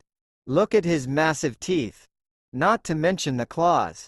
Jot paused to shift to a more serious note. It is understandable, though. Many people are not so nice as our friend Richard. People are often rude without reason, and more so to those who have harmed them. I can't imagine anyone being rude to a Zevaronian, said Richard. You would be surprised. Yeah, I guess Utopia is just less prejudiced. I never really understood why prejudice would exist. Elena spoke up at this. You're from Utopia? I've never been there. I've heard it's unbelievably nice. I guess? I've actually never left for long, so I don't really know. You should tell me about it sometime. She looked down to check the time. Sorry, I have to head to my next class. That's fine. Listen, would you mind if we sat with you? Elena smiled. How could I not let my friend sit with me? I'll see you later. Richard silently pumped his fist in victory after she was out of sight. Wait, what were steps 2 and 3? Step 2. Introduce you. Step 3. Hear you talk like an idiot. You were doing pretty good at that at first, but then you stopped being nervous. We may have to try again. Thanks, Jot.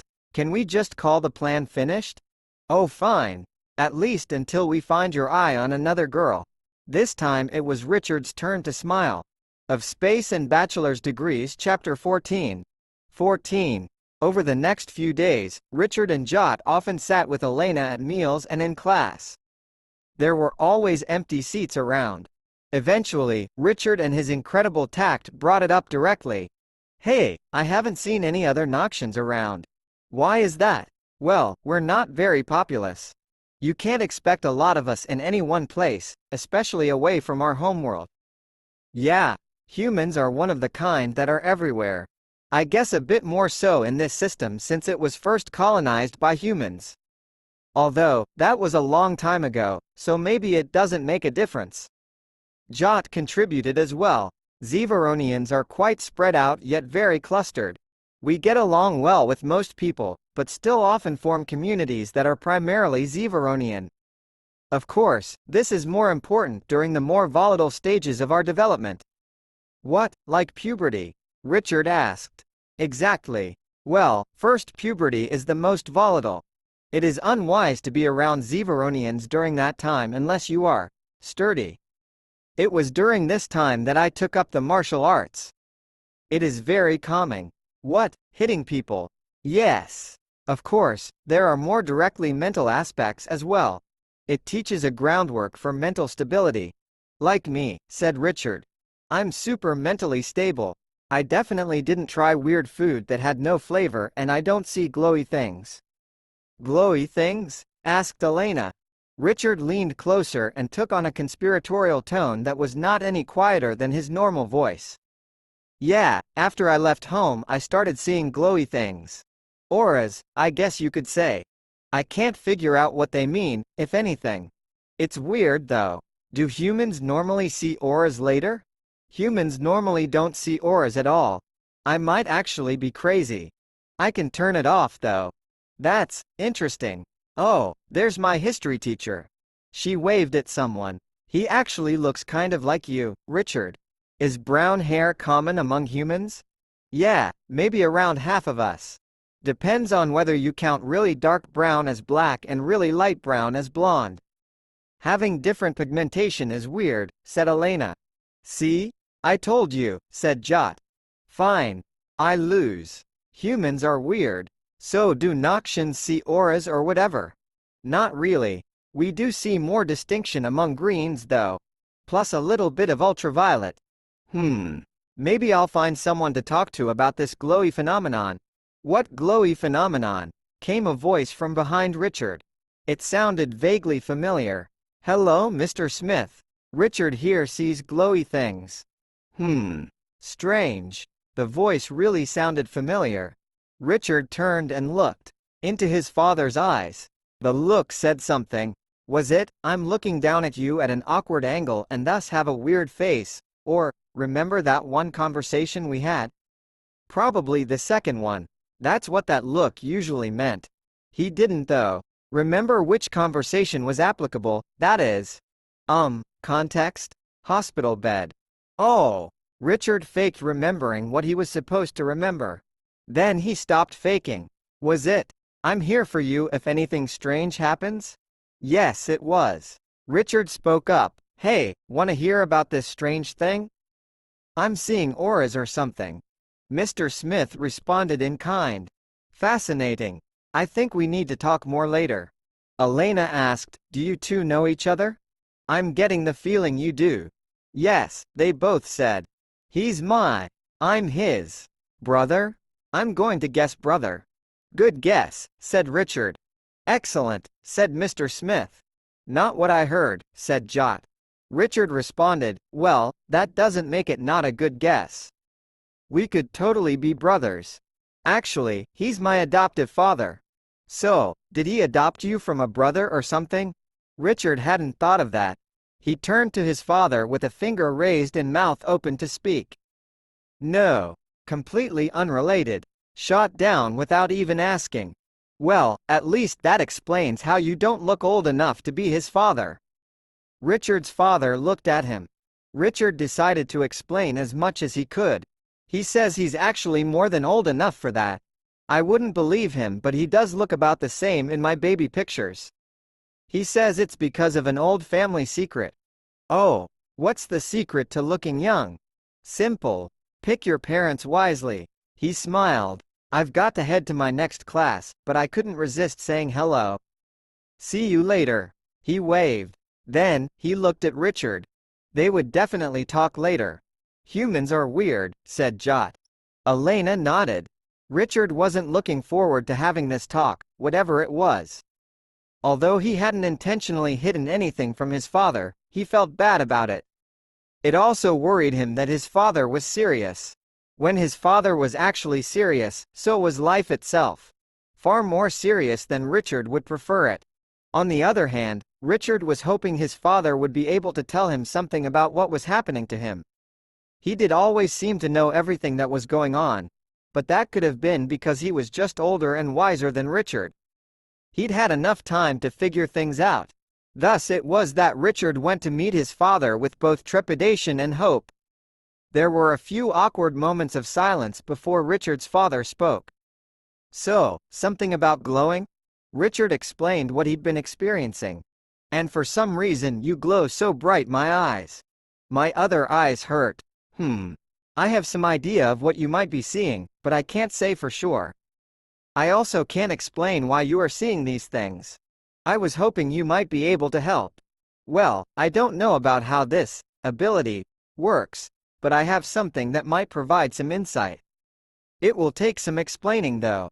Richard's father took a deep breath, and began to tell Richard a story, one he hadn't heard before. Of Space and Bachelor's Degrees, Chapter 15.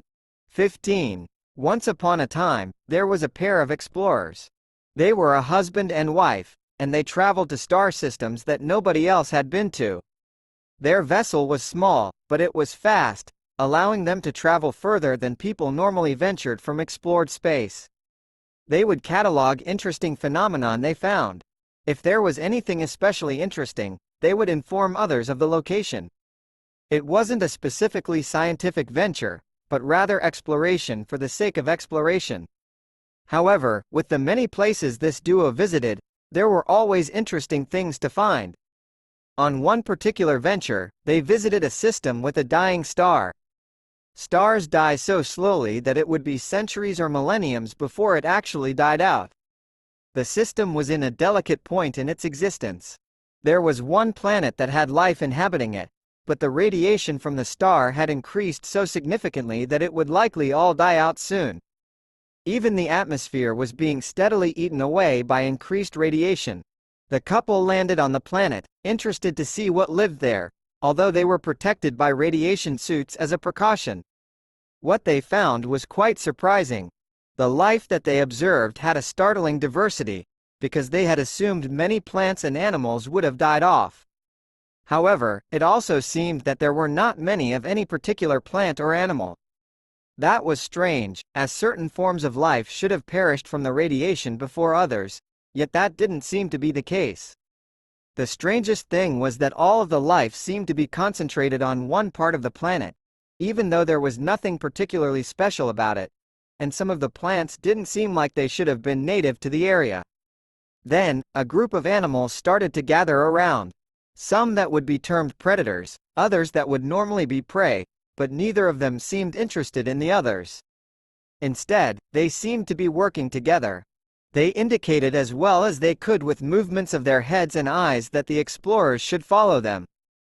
At least, that was what it seemed to indicate, and when they carefully followed behind, the animals continued to turn and check for their presence. They were led into a series of buildings, the first that had been seen. Many of them were in a state of disrepair, but as they moved further in there were some that were still well maintained. As they approached a particular building, a door swung open, revealing a short figure. The figure had all of the expected features of a humanoid, a head with 2 ears, 2 eyes, a nose, and mouth, as well as arms and legs.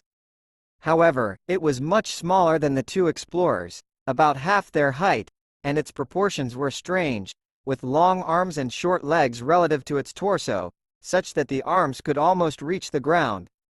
The figure waved its hand as if calling the couple inside. It brought them to a small bed, where a figure lay. It was even smaller, but that was because it appeared to be a baby. However, it didn't look exactly like the one that brought them in. For one thing, it had a few small feathers coming out of its arms in seemingly random places, as well as tufts of different kinds of fur growing from various points. Every part of it seemed to be in a different state of growth, and the growth didn't even seem to be going toward the same goal. Instead, it appeared sickly, as if at any moment it would break down and cease becoming any of the things it resembled. Then, the older figure started gesturing. It wasn't clear at first, but it seemed to indicate the couple, as well as the child. However, not all of the gestures made sense, so it took some time. However, when the child was picked up and placed into the arms of the man, some of the intentions became clear. Then a seemingly normal stone was handed to them as well, though it was more of a perfect sphere of rock. However, it didn't look to be special other than its shape.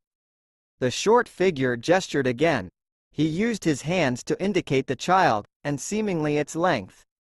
Then it indicated the height of the couple, then the rock, giving it to the child. However, he then placed the rock in the care of the woman. The man and woman looked at each other and discussed. They agreed that the child was being entrusted to them. Neither of them had any objections to trying to bring it with them. The stone also seemed to be something for the child, perhaps when he was grown? However, the child was so small he didn't seem like he would ever reach their height, but the idea was still there. The explorers wanted to take some of the other inhabitants of the world with them, but they didn't have enough supplies. Even more, the inhabitants did not want to come with them. The explorers tried to explain that the planet would die, but they were still rejected. They couldn't be sure whether they were understood, but they thought they got the point across. In fact, it appears that the inhabitants of the planet knew that they would die. The explorers were saddened at the thought of seeing the end of so many species. The explorers left the planet, taking the child with them. They were unsure at first what to feed the child. They only had the option of human foods, so they gave it synthesized milk. It seemed to do well eating this, but then a strange thing happened. The child started to look more and more like a human baby, and to the surprise of the exploring duo, within a few weeks it looked entirely like a human baby, if a very small one. When they had returned to human civilization, even the DNA of the child read as human. There was no way to tell that it had ever been anything else, except if one had the right equipment, they might detect a strange energy signature. The explorers returned to the planet later, with a larger, better supplied ship, but too much time had passed. The planet was dead, except a few small extremophiles which were dying when the explorers arrived. The atmosphere was much weaker, and the radiation was too strong for any of the former life to survive. So, since there was no one else to raise him, the explorers took the child as their own. They had not had any children of their own, but they loved this one just as much as if he were born to them. He even grew to look like his adopted father. Of Space and Bachelor's Degrees Chapter 16. Richard sat in silence as the story concluded. I don't suppose it's a big joke. Richard's father shook his head. I'm afraid not. So, I'm not human? I think you are just as human as I am, but also something else. I don't really know. I'm confused. That's very understandable. Richard muttered to himself. I'm not human? Does it matter? Mr. Smith raised an eyebrow. I'm honestly not sure how to tell. Take time to think about it. That's almost always the best advice for any situation. Richard's father pulled out a stone, almost a sphere. This is for you. I don't know how it works, but I think it should help you understand who you are. Thanks. Richard accepted it. It was heavy and cold. It felt strange. He got up to leave. Dad, why didn't you tell me sooner? Would you have believed me? No, it's crazy. I don't even know if I believe you now. I don't think you'd lie, but you might be crazy. Well, of course I'm crazy. It's still true though. Thanks for telling me. I'm going to go figure out how to use this rock. Of course. I'll still be around if you want to talk. Maybe I can help you if you come up with some specific questions. Yeah, I'll ask. Once I know what to ask. Richard sat on his bed, looking at a rock. He felt stupid, confused. He couldn't even figure out how to use a rock. He wanted to throw it at the wall. Richard, you should really do something besides just stare at the rock. Now Richard wanted to throw it at Jot. Oh, like what? I don't know. Shake it, kiss it, hit it on your head. Of course, you could always just look at it with your new glowy sense. I didn't think of that. I'm pretty sure you didn't actually think at all. Shut up, Jot. I have to concentrate now. Jot was quiet. He watched Richard's eyes glaze over. He moved closer to check that he was still breathing. Then, Richard started moving again. It's talking. Ah yes. I remember the days when I used to talk to rocks. It was very fun. Oh come on Jot, be serious. I'm always serious. Serious is my middle name. Do Zevaronians even have middle names? No. Right, but anyway, it's talking to me. Like, I can see the auras, right? This rock has one, and I can hear it. Kinda. It's like telepathy, talking to my weird, glowy brain. Does that make sense? Not at all, but I understand the words you are saying. What is it saying? It doesn't really translate to words. There's a message though. It's like a biology lesson? Kind of. I don't even really understand. I think there's going to be a lot of not understanding things for a while. Yeah, let me see if I can finish hearing what it has to say. Over the next few days, Richard did most things in a strange daze. He went to classes and sort of participated, but it was as if he was only half there. Maybe a bit less than half. When he was talking to the rock, he was both more and less there at the same time. Richard learned, among other things, that he was still basically himself. He just happened to also be an energy thing. The only solid part of this second self were tiny little anchor points spread throughout his body. Since he only learned about it through his non-physical side, the concept of the anchor points was less scientific than he would have liked. He just knew that they were something that kept him attached to the rest of him. He also learned that his energy body could manipulate his physical body, although not without using, well, energy. He thought back on his recent experiences, and he had some idea of how that would work. He hadn't actually noticed everything, but when he talked to Jot, he pointed out many things. When I first saw you, Richard, you could barely stand. You were hungry and completely unused to the gravity. Then, you ate some Zevaronian food. At the end, you could taste it, right? Then, around the next morning, you were walking around as if gravity wasn't twice what you were used to. Not just used to it, but stronger. I suspect you ate so much because you needed the energy to create, well, new muscle. Have you weighed yourself lately? Richard shook his head. Well, I bet you're heavier, relative to the change in gravity of course. More muscle. I probably don't need to point out that the mortality rate of humans exposed to Knoxian toxins is close to 100%. Well, actually, now that we know you aren't entirely human, we can just go back to saying it's actually 100%. The doctor was saying I have legitimate human antibodies for those toxins now. Of course, each Knoxian is slightly different, but they should work well enough. He also didn't say legitimate human antibodies, but that was the idea. Richard lay back on his bed. He had a lot of thinking to do. He was still Richard, but Richard was different than he knew. Someone he had known his entire life was fundamentally different than he'd thought. It was harder to take in than that, because it was himself, and he hadn't known. Richard slept. All of him, the solid and the energy, was exhausted. He wouldn't have even thought energy could get tired. Or, well, think. Then, it stopped thinking. Instead, it dreamed. Of Space and Bachelor's Degrees Chapter 17. 17. Dreaming as a being made out of energy was fundamentally different. None of the senses were the same as a physical body. The closest thing there was to the same kind of sense was vision. Light was a kind of energy, and it was sensed by Richard's eyes, along with other things. Of course, even this was a bit different. It wasn't directional, but rather all around. Not something easily comprehended by a human brain, but just as natural as seeing to a being made of energy. Thus it was that Richard found himself surrounded by other things made of energy. They were all around him, and so much was going on that his senses were overwhelmed. He could see them, and he felt as if he recognized features. He heard them talking, although this was more of a changing in the pattern of energy put off. In the dream, he didn't know what he was going to be.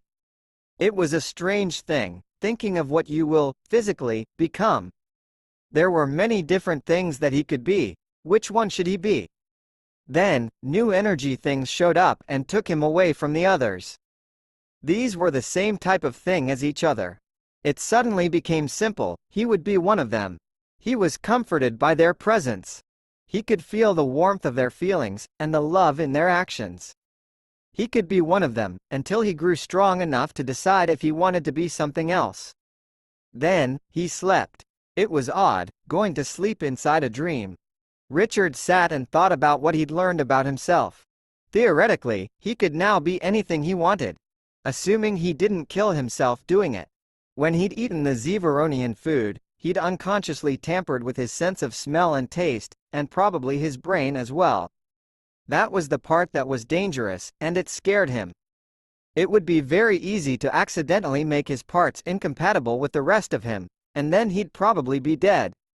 He certainly didn't want to test that. For now, he decided that he would stay as he was.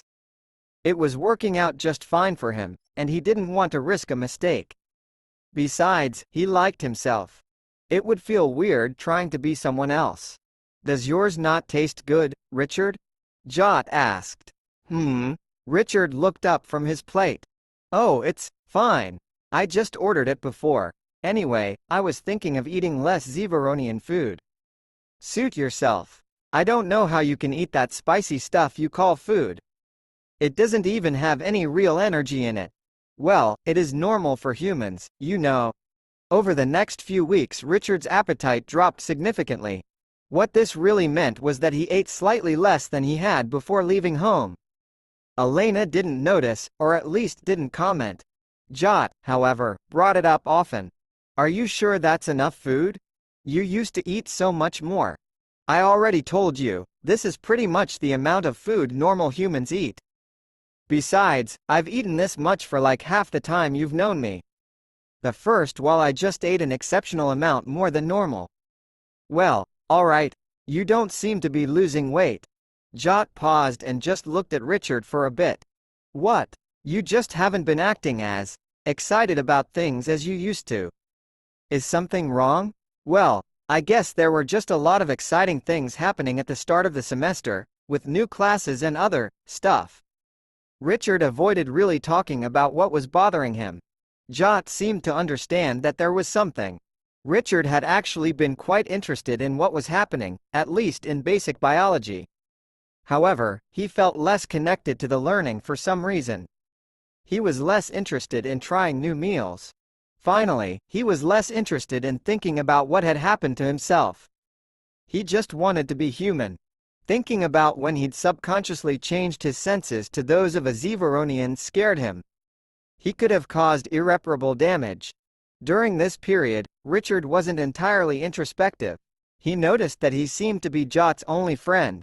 At least, his only close friend. Jot certainly spent time with the other Zeveronians, but outside of martial arts training, he rarely interacted with them. Not that he didn't have a good relationship with them, but it didn't seem like friends. Instead, Jot only really seemed to seek out Richard if he was looking for someone to spend time with. Jot also spent time with Elena, but only rarely when Richard wasn't there too. Of course, that was likely because Richard still spent most of his time with Jot, whether they were just hanging out or studying for classes. On the subject of classes, Richard was surprised at how much his father knew about galactic history. Not that he shouldn't be knowledgeable about it as the professor, but he shared some insight about events that Richard hadn't heard elsewhere. More importantly, it seemed some of the other students who had stronger roots in history than Richard hadn't heard all of the details Mr. Smith knew.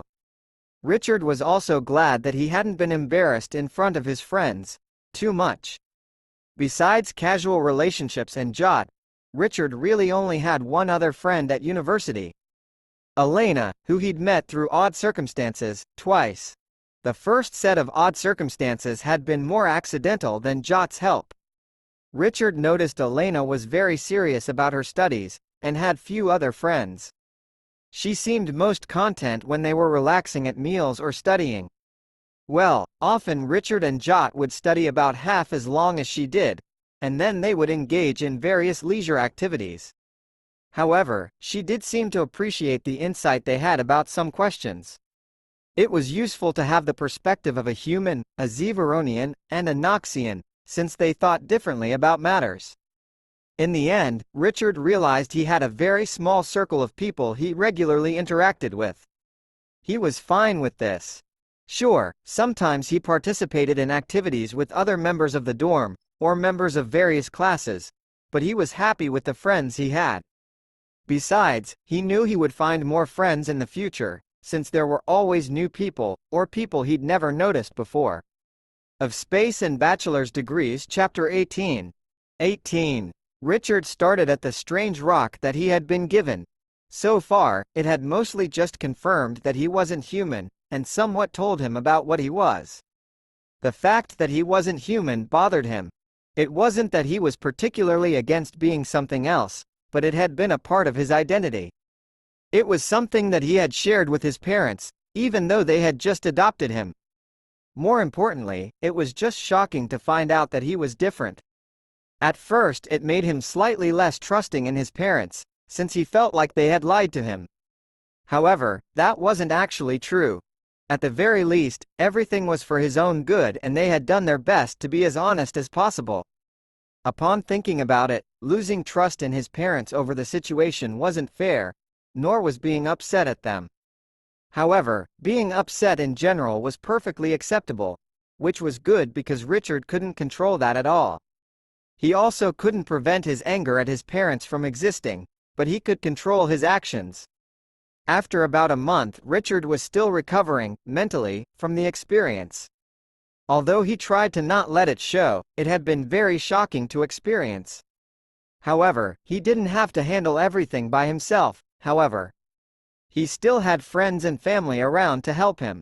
Richard's father made himself available when he needed to talk, and Richard also sent his mother some messages, though it wasn't the same as being there in person. Richard's only other family was a grandmother, but he'd only met her a few times. As for friends from Utopia, he had some, but he felt closer to Jot, and even Elena, even though he'd only been friends with the two for a short time. Richard thought about what he now knew, and how it was changed his life. He wasn't sure whether he should let it, but he also couldn't exactly stop it from changing him in some ways. He was deep enough in thought that he actually bumped into someone as he was walking to a class. "Oh, sorry, I wasn't watching where I was going."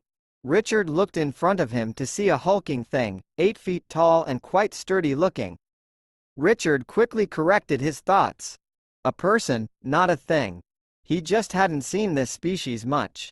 What was the name? And Ulf. The large, heavily muscled Ulf pushed Richard back a few feet. "I've just about had it with you people. Thinking you can do whatever you want. Look, I said I was sorry. I don't really know what more you want. Did you get hurt or something?" Richard's question was answered by a loud crack, preceded shortly by what appeared to be a punch right to his sternum by a massive fist the size of, or perhaps a bit bigger than, his head. Richard had no idea what was going on. He found himself on the floor, and he was pretty sure he was about 3 meters away from where he had been. He felt like all of his ribs were broken, and it was extremely painful. Sadly, he had experienced pain of a similar degree once before. He was likely going to pass out. Richard felt it would be very bad to pass out at this point.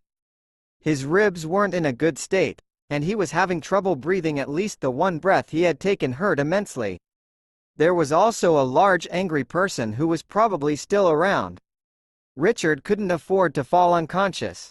He refused to pass out. Not that he could do anything about it, of course. Except, it seemed he could. He was aware that he fell unconscious, but he was still awake. Not his physical body, but what he needed. He looked at his injuries with his senses. It was bad. Really bad. He had not been too far wrong about all of his ribs being broken. Worse, he saw that some had punctured his lungs. What could he do? Richard had been hesitant to make any changes to his body after learning about what he was. He was worried about doing something irreversible, like changing his brain and losing memories, or killing himself. In this situation, however, he threw all of those thoughts away. He needed his ribs to be not broken. He mentally pulled and prodded and shaved and wrangled at one of the bones. There was a crack sound, though Richard wasn't exactly sure how he heard anything. The bone lined up slightly closer to where it should have been. Now, there was a hole in one of his lungs. Maybe he shouldn't have done anything, because now more blood was getting into his lung. Although it wasn't perfect, he tried to patch the hole. There was plenty of the proper material around. He just had to move some of the tissue. That was easier said than done. However, soon he had a layer of something like the tissue from his lungs covering the hole. He wasn't sure if he did it right, but the hole was filled, and he seemed to have stopped bleeding into his lung, though he was still bleeding elsewhere. The process was very tiring, though he felt like he'd only spend a few moments. He still felt thinner, as if there were less of him. All that was left as an immediate danger was blood in his lungs. For some reason, as he was trying to make it disappear, he heard more snapping sounds. He felt like those had been happening still, but he was watching his body and nothing was changing. As he concentrated on it, somehow, a small bit of the blood was taken out of his lungs. Richard was exhausted, and couldn't do much more than that. Then, Richard realized something.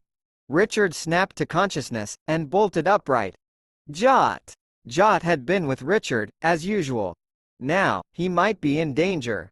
In front of him, Richard saw one figure standing over another. A leg was coming down, about to smash into the head of the one on the floor. Then, Richard heard a loud crack. It sounded a bit different, maybe. The standing figure ran over towards him. Richard. Jot was easily recognized by his voice, but Richard was having trouble seeing. Jot leaned down and looked at Richard. Can you be moved?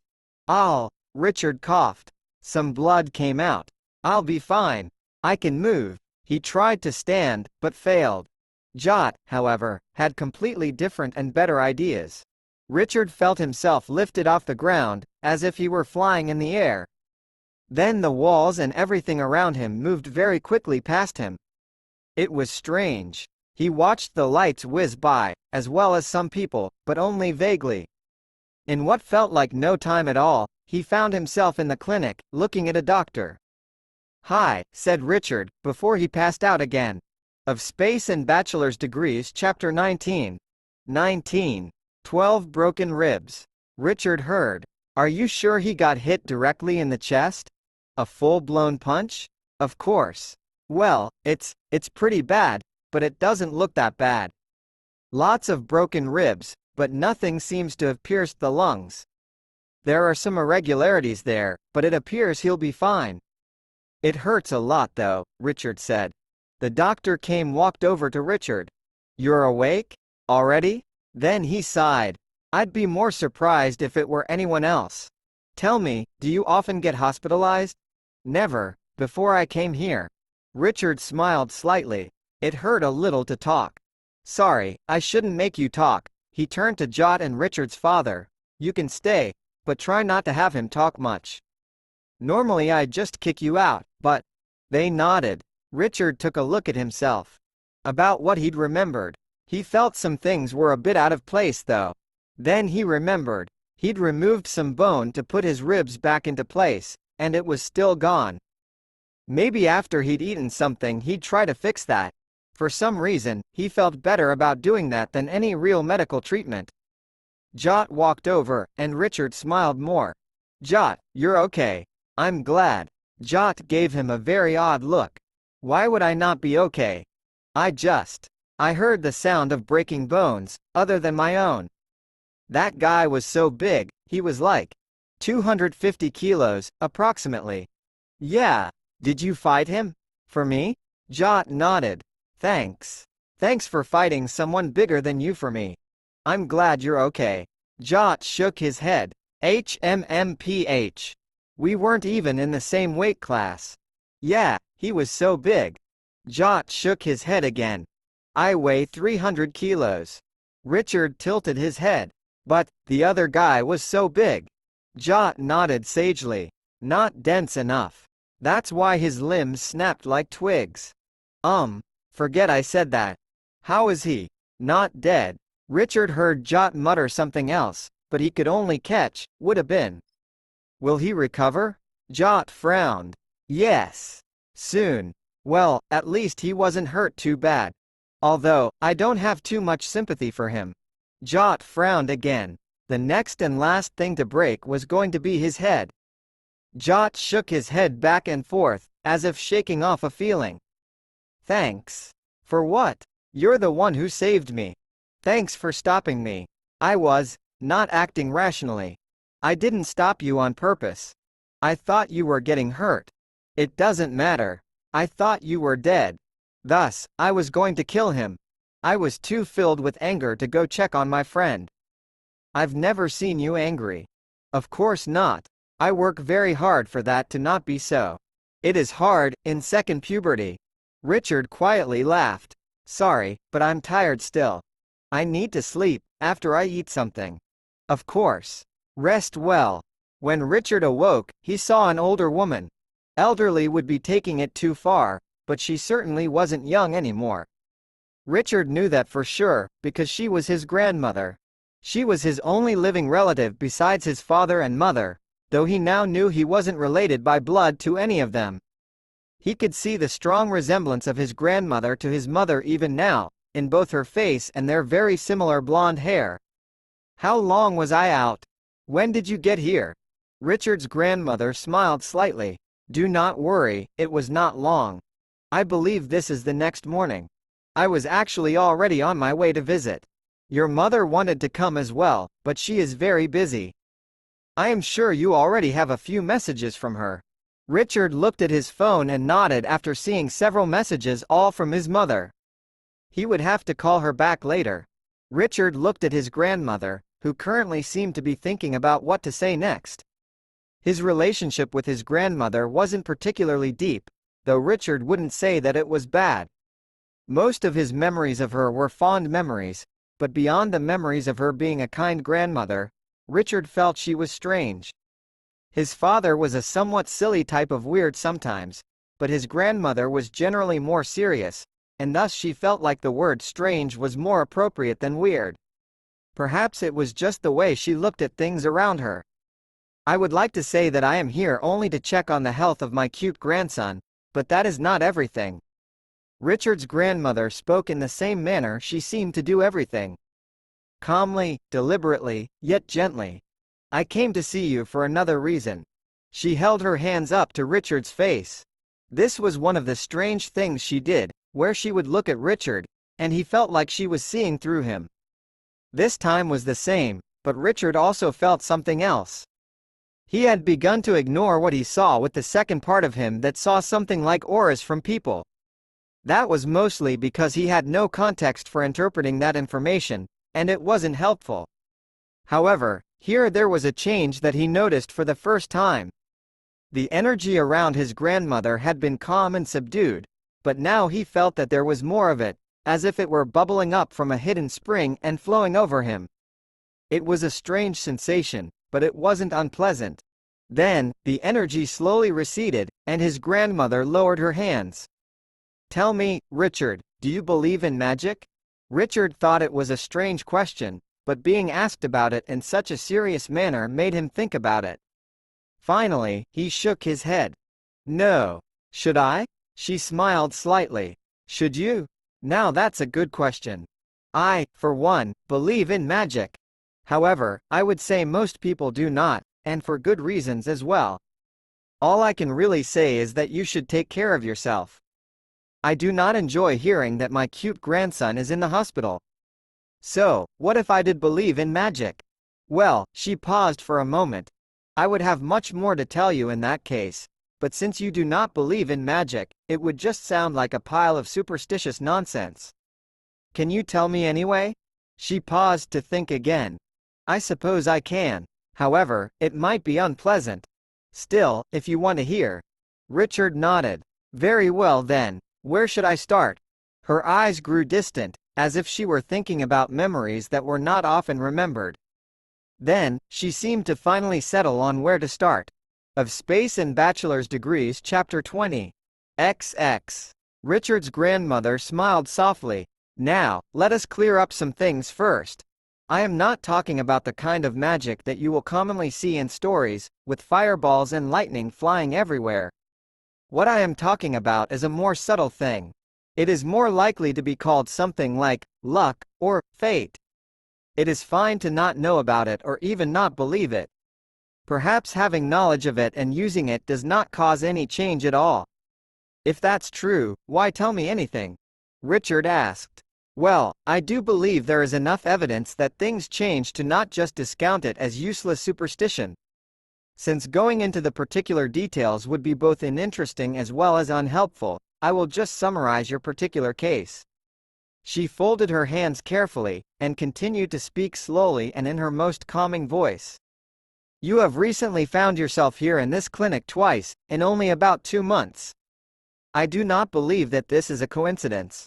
That is why I came here in person. I found that you have a particular attraction to trouble. So I'm a natural troublemaker? Richard wasn't exactly clear on what she was saying yet, but he imagined she would clarify. No. A troublemaker causes problems for themselves and those around them, but there are always reasons for those, based on poor decisions. A troublemaker might not recognize the behavior patterns that get them in trouble, and might think themselves unlucky, but in most cases they cause their own troubles through lack of caution or awareness of the situation. You will just draw trouble to yourself like a magnet. It is not something you have control over. So, I'm cursed? That is one way it could be said, though it is a rather negative viewpoint. Richard thought back on the incidents that had occurred. That doesn't seem quite right. I could have avoided both of these situations. I could have not helped Elena up, or if I had paid attention and known about Knoxians, I could have not gotten her blood on me. Likewise, if I had been paying attention, I wouldn't have walked into that Ulf guy. Any situation can be avoided, but some more reasonably than others. Certainly, you could have not helped Elena stand up, but it was polite and kind to do so, and normally it would not have been an issue. You do not often find sharp implements on the floor of a corridor. As for this most recent situation, well, I have heard some testimonies from those nearby, and it seems that he stepped out in front of you intentionally. Richard paused to think. Does that mean he did that because of me? Is it my fault? She shook her head. A person's actions are always their own responsibility. He was looking for trouble, and it just happened to be you instead of someone else. Richard breathed out heavily. Will this curse cause trouble for my parents? Are they in danger? What about my friends? Jot got dragged into the situation with me. They will be fine.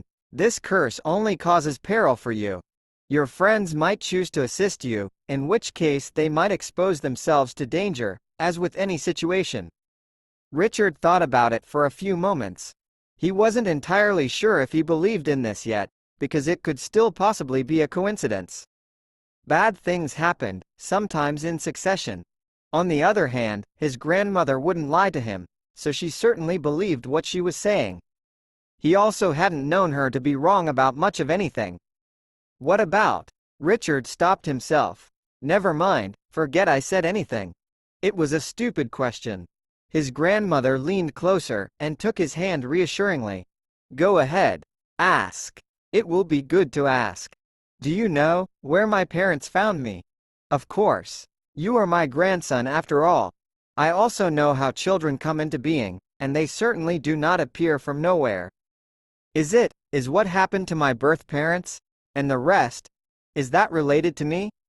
Richard found it very hard to say any of that, but he felt the kindness and encouragement almost radiating from his grandmother. She squeezed his hand to comfort him. I can say quite simply, no.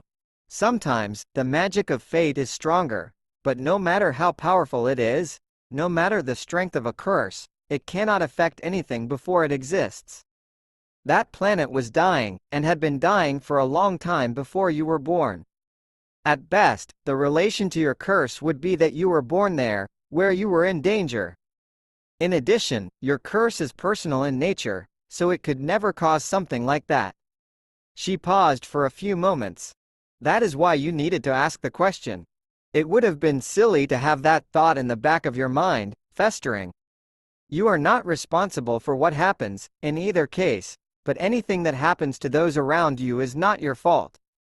In fact, it is possible your presence might be good for others.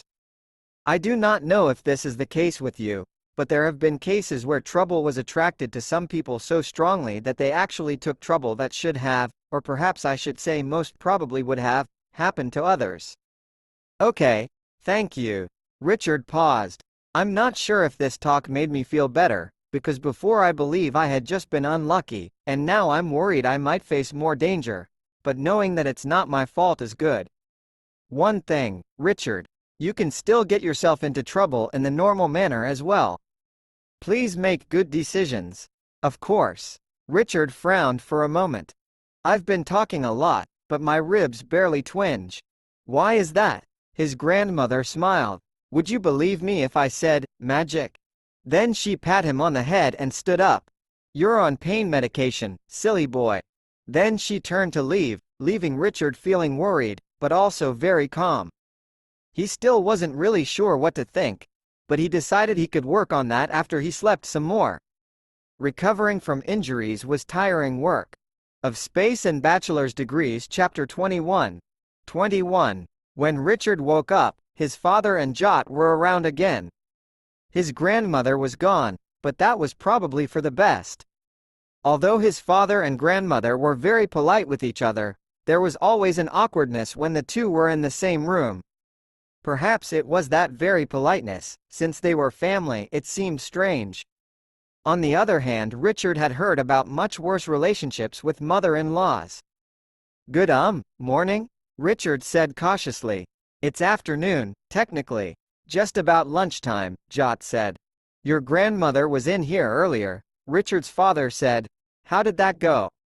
Richard started to sigh, but found that put too much pressure on his lungs, so he just grimaced. Weirdly. Mr. Smith shrugged. That's fairly typical. Richard sat there for a few moments before continuing. Do you believe in curses? Jot shook his head. Not really. Yes. Mr. Smith nodded. Richard looked at his father. Does that have anything to do with Grandma?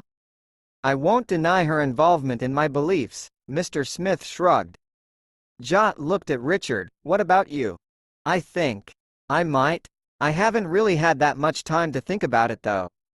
Richard paused again. I know it's a bit weird, but I certainly believe that something is happening. It's likely that trouble will happen around me, and you might get caught up in it. I wouldn't be offended if you stopped being my friend. I hope that's not true, Jot said. I would rather that you care about my friendship enough to be offended if I ended it. I do, but I also don't want you to be hurt. Jot nodded seriously. Well, it is not a hard decision for me to make. I will of course remain your friend. I appreciate that, but I want you to really think it through. Richard tried to keep his tone neutral, but he knew he wouldn't actually handle it well if he lost one of his few friends. I did think it through. There are only a few relevant points here. First, I do not believe in curses. However, in the case that this curse is real, it only affects you, correct? Therefore, any involvement in danger would be entirely at my option. I also have not felt even slightly threatened by the circumstances around you. Most importantly, though, I am your friend, and what good are friends if they do not face adversity with you? Richard's face felt wet, and he found that he was crying. He wiped his face. Sorry about that. I just feel. Richard shook his head. I mean, you've only known me a couple months. Do you even really know me well enough to care that much? Jot crossed his arms, and his face continued to show very little expression, but Richard thought he detected a hint of a smile. Is that so strange? I don't think anyone ever completely knows someone. Besides, it is obvious that you have an investment in my friendship. Why would that not go both ways? Tears continued to stream down Richard's face. I can't really think of any reason why not. Sorry about crying, this is stupid. Jot shrugged. Crying is not stupid. Zevaronians only cry when actually sad, though, and not just when in emotional turmoil. Huh. I can't imagine you crying, Jot. You're always so calm and collected. Is that so? Jot reached into his pocket and pulled out his phone.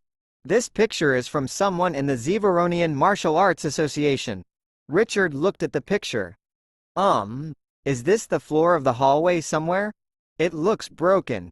There wasn't really any other way to describe the floor. There was a large indentation, with cracks spreading out through the floor which was made out of some kind of concrete. I'm not really sure what I'm looking at though. Jot shrugged. This is proof that I feel things. Though, that's not why the picture was taken. Richard thought for a moment before finally he realized what that meant. Thinking back, Jot had seemed angry, though Richard was barely cognizant of anything at the time. That spot was likely where the Ulf's head had been, or rather directly beside it. Ah, I see. Richard felt glad that Jot would get angry for his sake, though he had to wonder what that would do to Jot's foot. Though looking down at his legs they seemed perfectly fine. Richard was let out of the clinic later that day, though he still had to be careful not to further injure his ribs, and he was on pain medications. He didn't actually hurt much, but he imagined he would without the medication, and didn't plan to find out. Although he didn't particularly want to, in the interest of fairness Richard also told Elena about the curse. Her reaction went through several stages. First, she looked at him seriously to determine if he was joking. Then she frowned as she realized he was serious. Finally, she propped up her head with one arm as she stared off into the distance and thought. She finally looked at Richard. I'm not sure if you're crazy or not. However, I have a response for you either way. She paused to figure out how to properly word her next statements. I like being your friend. You and Jot are enjoyable to be around, and also very helpful as study partners. However, I have goals that I need to accomplish, and I can't afford to risk myself. That's why. Richard didn't particularly like where this was going, but he completely understood. That's why, if you get in danger and I have to risk danger to myself, don't expect me to help you. Not that I would be much help anyway. Richard thought about what had been said for a few moments, then nodded. That's fine. Does this mean we'll still be friends? Of course. Just don't expect me to fight an Ulf. Richard looked at her, taking note of her slight figure. Yeah, I never really expected you to fight anything. She shrugged. That's what weapons are for. No offense to Jot, but martial arts aren't really a practical form of combat.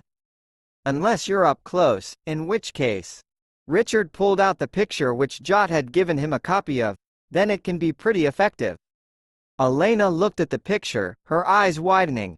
Remind me to never enter close combat against a Zevaronian.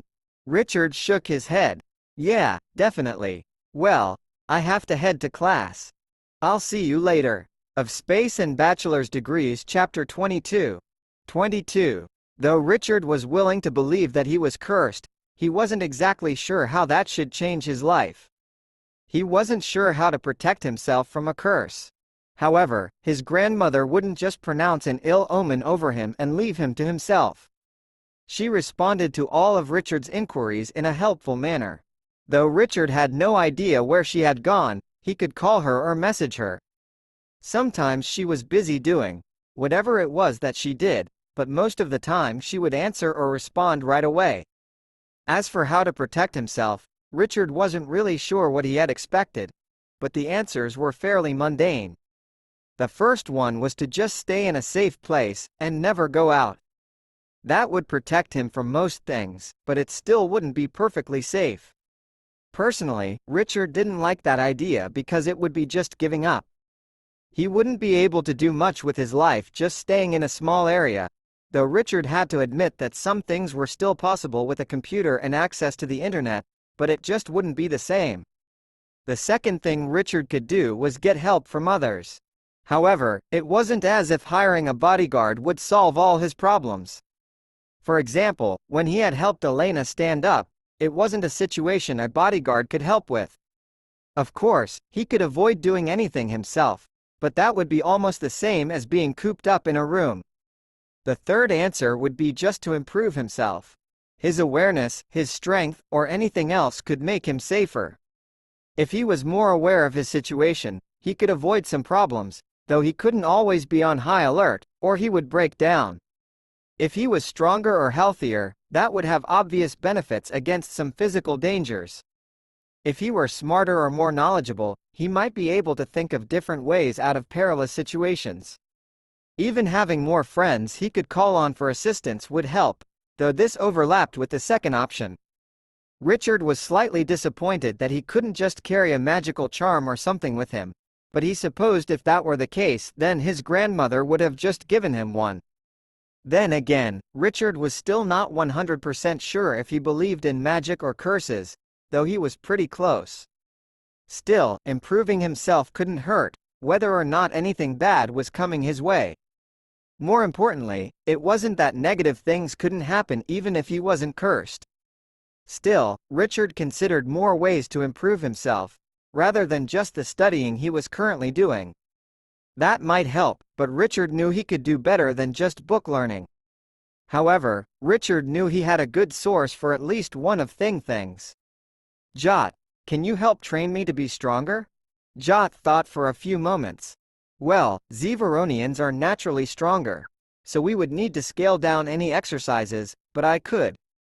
Of course, right now you should do anything but wait for your ribs to heal. Any kind of exercise besides walking won't be good for you, and even then I wouldn't walk quickly enough to start breathing hard. Right, don't want to make things worse. Richard nodded. What could he do then? He couldn't say that there was any specific knowledge that would help him. He supposed he could start specifically watching the nutrition of the foods he ate, but he wasn't really sure if that was important to him or not. More importantly, as long as he didn't eat junk food, he wouldn't be too poor on nutrition. Most foods in the cafeteria were well balanced nutritionally, since it was easy to do and still have it be relatively tasty. There was one thing that Richard knew he could certainly do, and that was be aware of his surroundings. He even had an advantage of having a second set of senses now.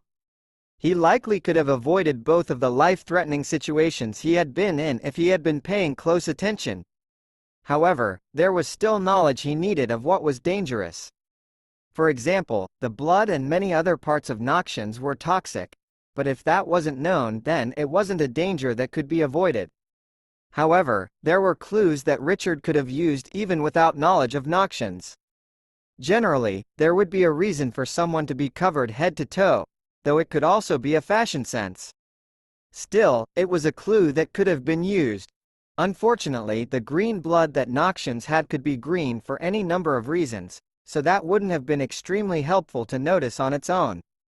As for the incident with the Ulf, well, he had been looking for trouble, so Richard wasn't sure what he could have done except recognize that from a distance and avoided him. Perhaps that was something he could work on. Richard decided to work first on keeping an eye on things around him. This wasn't actually too hard, once he got used to it. Although he quickly got mentally tired from always being on high alert, Richard found a good solution. Though it was still new to him, at least compared to the almost 2 decades he had lived, he now had a second set of senses, and thought processes to go with them. He found that he could be particularly alert with his actual eyes and ears for a time, then change the job over to his other senses. It wasn't particularly easy, getting himself to maintain a state of alertness for more than a short period of time, but it was at least possible. Richard found that his second senses from the energy part of him, and the brain that went with it, were better at maintaining alert for longer. This made sense, and as long as he didn't catch himself investigating anyone or anything in too much detail, it wasn't too tiring. After all, that part of him didn't have to control his body movements, or do anything of the sort. Most of the time, as far as he could tell, it would basically be resting. Even with practice, it wasn't that Richard suddenly became aware of everything around him. He could at best just be more aware of things happening, intentionally aware. That only went so far, because he really wasn't sure entirely what he was watching out for just yet. He could also easily get distracted, such as noticing how many pretty girls were around the school. Still, he also noticed a few things and people he hadn't before. There was a human boy, man. Richard wasn't sure which he should use at this awkward transitory phase. Either way, he was in many of Richard's classes and Richard hadn't noticed him before, but Richard discovered that he hadn't just missed him. He seemed to have arrived at the school a few weeks delayed, and started part of the way through the semester. Richard also noticed some other Knoxians around, though that wasn't so hard because they weren't exactly subtle in their clothing. Still, Richard thought he probably would have missed them, since they didn't share any classes with him. There also weren't very many, so they could easily be lost in the crowd, or just never encountered. Richard hadn't noticed anything particularly dangerous, but he also hadn't encountered anything dangerous that he missed, so he supposed all was as well as it could be. Of Space and Bachelor's Degrees Chapter 23. 23. Richard wasn't sure if he was becoming paranoid. He felt that was a fairly reasonable reaction after being told he was cursed, but being paranoid wasn't a good thing. After all, if there really were dangers, suspecting everything was just going to cause him grief, and he wouldn't be prepared for whatever actually happened. Richard always considered himself a somewhat rational person, so even if he was cursed, not everything would be out to get him. However, since he was now noticing more things, he seemed to have gone too far and was worried how they might affect him. Instead of dismissing things that obviously weren't a threat immediately, he would linger on them for some time. Then Richard came upon a different situation. With his new awareness, he had noticed some people more often. People being around often wasn't strange, but Richard's thoughts kept focusing on two. He felt like they were watching him, but Richard took that feeling with a grain of salt. After all, that was exactly how paranoia worked. At least, the way people talked about it. Still, he could actually see them looking in his direction. There was the human who had entered school later, and he could often be seen looking at Richard, though only when Richard was watching with his second senses. When Richard looked over at him with his eyes, he looked away.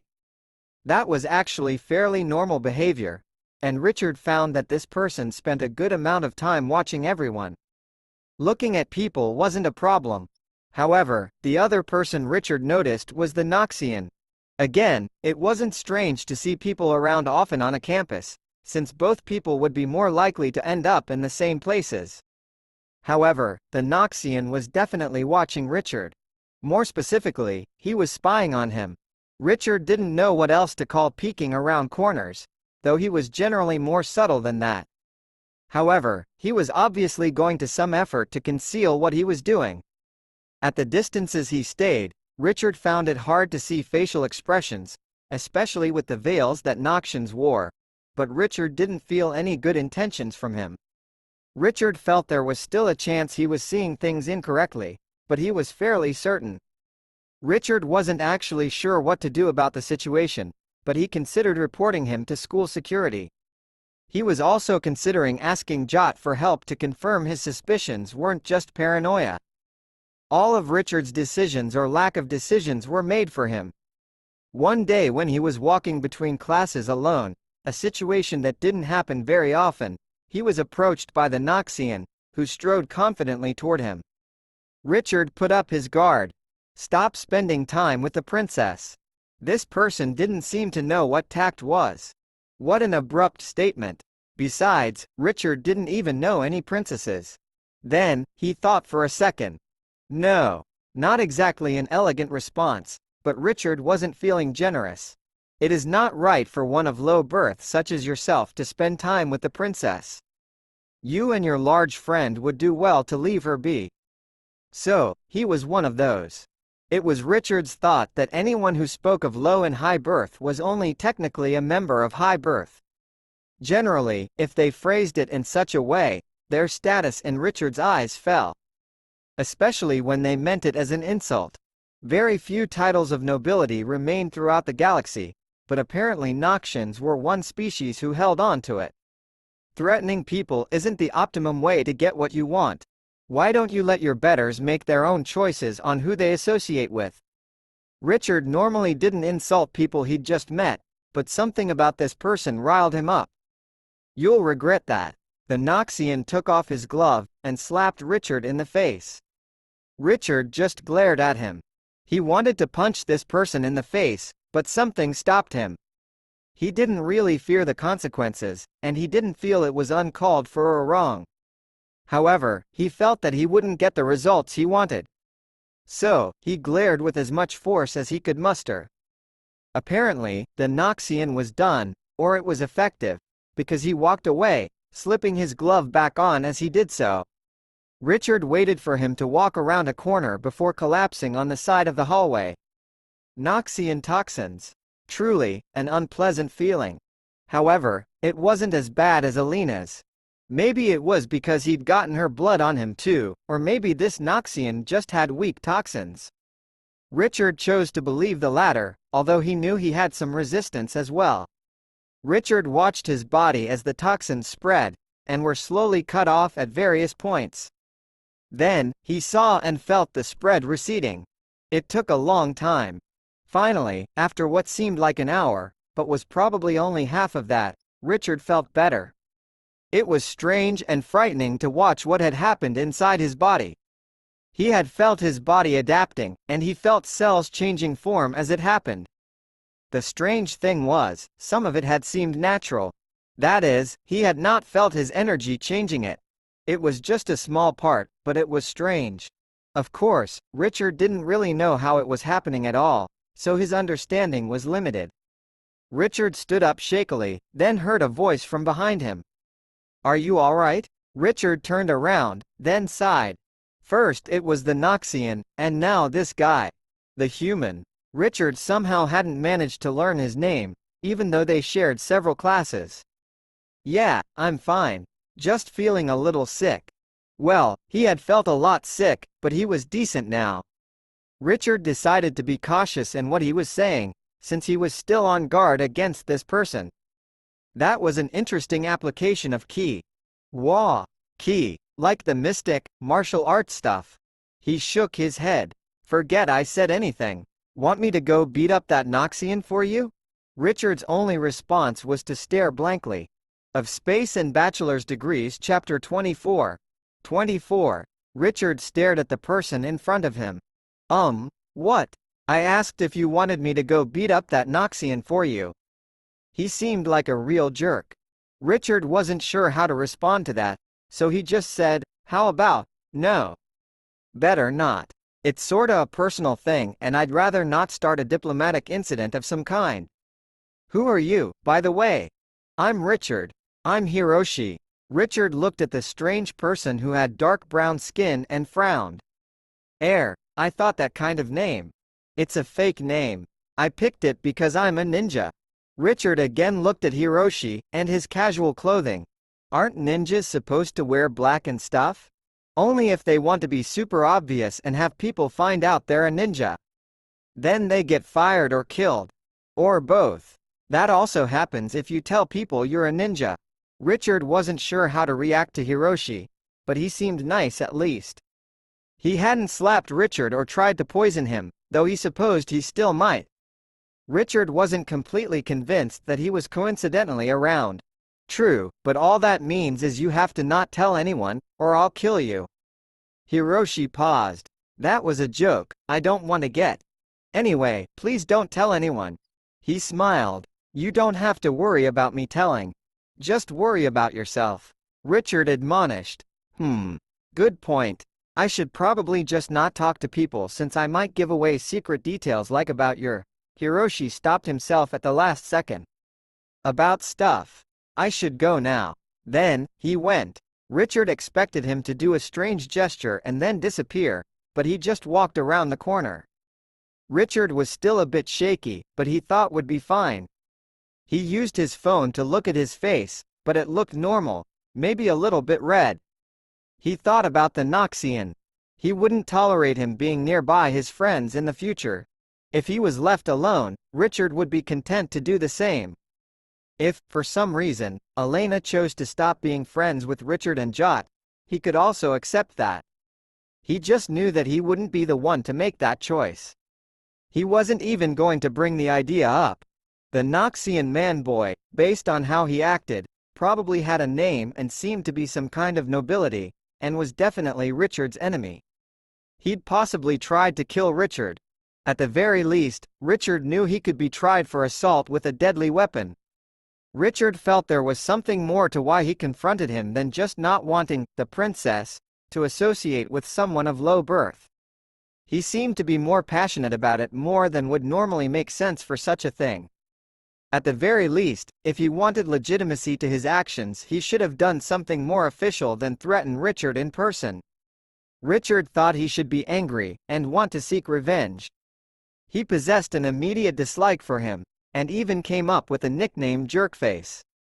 It wasn't just that he had maybe tried to kill Richard, but just his general attitude. Though he thought he should want to get back at him, Richard didn't. At least, not immediately, and not in any of the ways he could think of.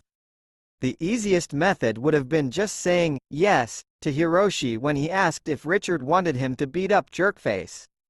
Richard didn't even really know Hiroshi, so if he got in trouble he wouldn't feel bad, except that it would be somewhat his fault. Richard absolutely knew Jot would have done it, but he would care a lot more about Jot getting in trouble. Richard could tell Elena about what happened, though the results of that would be unpredictable. Could she get Jerkface in trouble? Maybe. Would she? That probably depended on many factors. Richard didn't want to bring royalty and nobility into the equation any more than necessary. A perfectly reasonable and correct option would be to just go to security, tell them he'd been attacked, and have them review the security footage. Unless something had been done about that, but regardless of whether it still existed, Richard didn't have any interest in getting Jerkface in any kind of trouble, physical or political or legal. Not at the moment anyway. For a brief moment, Richard considered that maybe instead of being cursed to be in danger, maybe he was just cursed with being too stupid or stubborn to do anything about it. However, that wasn't entirely fair. Richard felt like he had a plan. Maybe he was working on it. Well, it hadn't really started yet, but he thought he might be able to come up with a plan. He wasn't sure what it was, or how it would be related to anything that had just happened. Still, Richard didn't feel threatened by Jerkface, at least not physically. If he still stuck around spying, Richard was absolutely going to do something about it, but for now he wouldn't take any direct action. For some reason, in the back of his mind, Richard felt some kind of strange connection between Jerkface and his father. Not any of the positive things about his father, nor was it that they had a similar look, or personality, or anything Richard could put into words. Richard felt there was some connection, but he wasn't sure what. Maybe they used a similar shampoo or cologne? That wasn't it. It was something even more vague, but for some reason it felt negative and made Richard feel a little bit sorry for Jerkface. Richard was pretty sure his brain was broken, though it appeared perfectly healthy.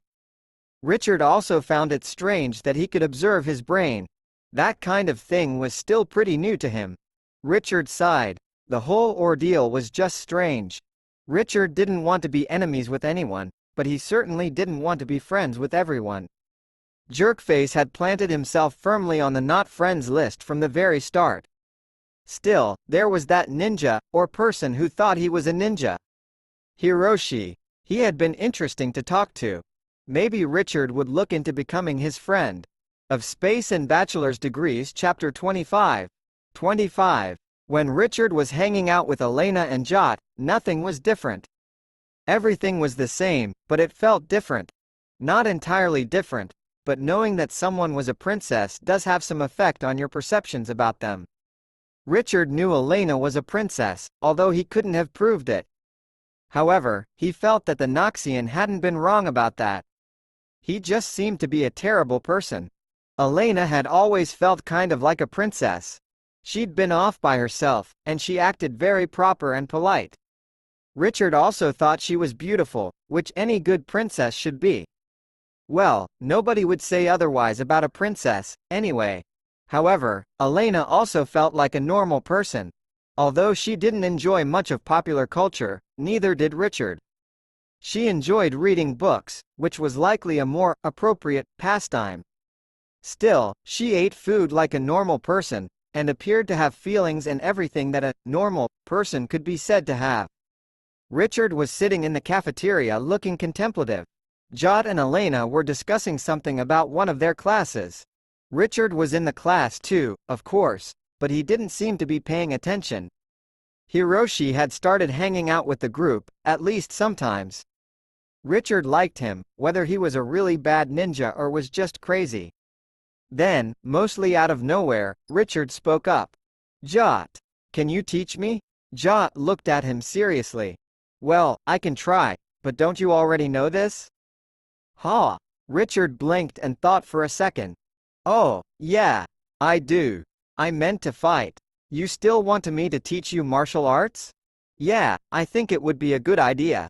"I can." Jot paused for a bit. "But why don't you ask your dad?" "What?" Hiroshi raised his eyebrows. Actually, he instantly cut himself off. "Never mind." Jot thought for a moment. "Your father seems to know many people. He should know somebody who can teach you." Also what?" Richard asked. "They'd be human." Richard actually looked taken aback at this comment. "Oh yeah, right." Richard sat in silence for a while longer. Then he sighed. "Maybe. I don't want to be human anymore." Jot crossed his arms and tilted his head. "Oh, it's just, being human seems overrated. I mean, I've almost died twice now." His eyes flickered towards Elena for a second. "If I wasn't human, it probably wouldn't have been so close. I mean, I only survived by not really being human anyway." Jot thought for a while, then responded. "I think you should stay human." "Why?" "It feels right." Jot nodded, as if that was all he had to say on the matter. Finally, Elena chimed in. "You know, he doesn't have to stop being human to take on some traits he wants, right?" She started marking things off on her fingers. Senses, antibody production, maybe other things. Plus, it's not like you've reached the limit of human potential yet. There's no need to rush into change. Richard thought this over for a little longer. "Well, you guys are probably right. However, I'd still like to learn from Jot, if I can." Jot scratched at his chin in a thinking gesture he had picked up from Richard. "You can't? Or, are you not allowed to teach a human?" Jot looked at Richard for a bit more, then said, "Well, it should work out. It's not going to be easy though. Your muscles will need a lot of work. After that, we'll see how it goes." Richard clapped one hand onto his bicep. "Hey, I'm a lot stronger than I used to be. Not that I was particularly strong before." "Well, thanks, Jot." Hiroshi suddenly spoke up. "Hey, can you teach me too?"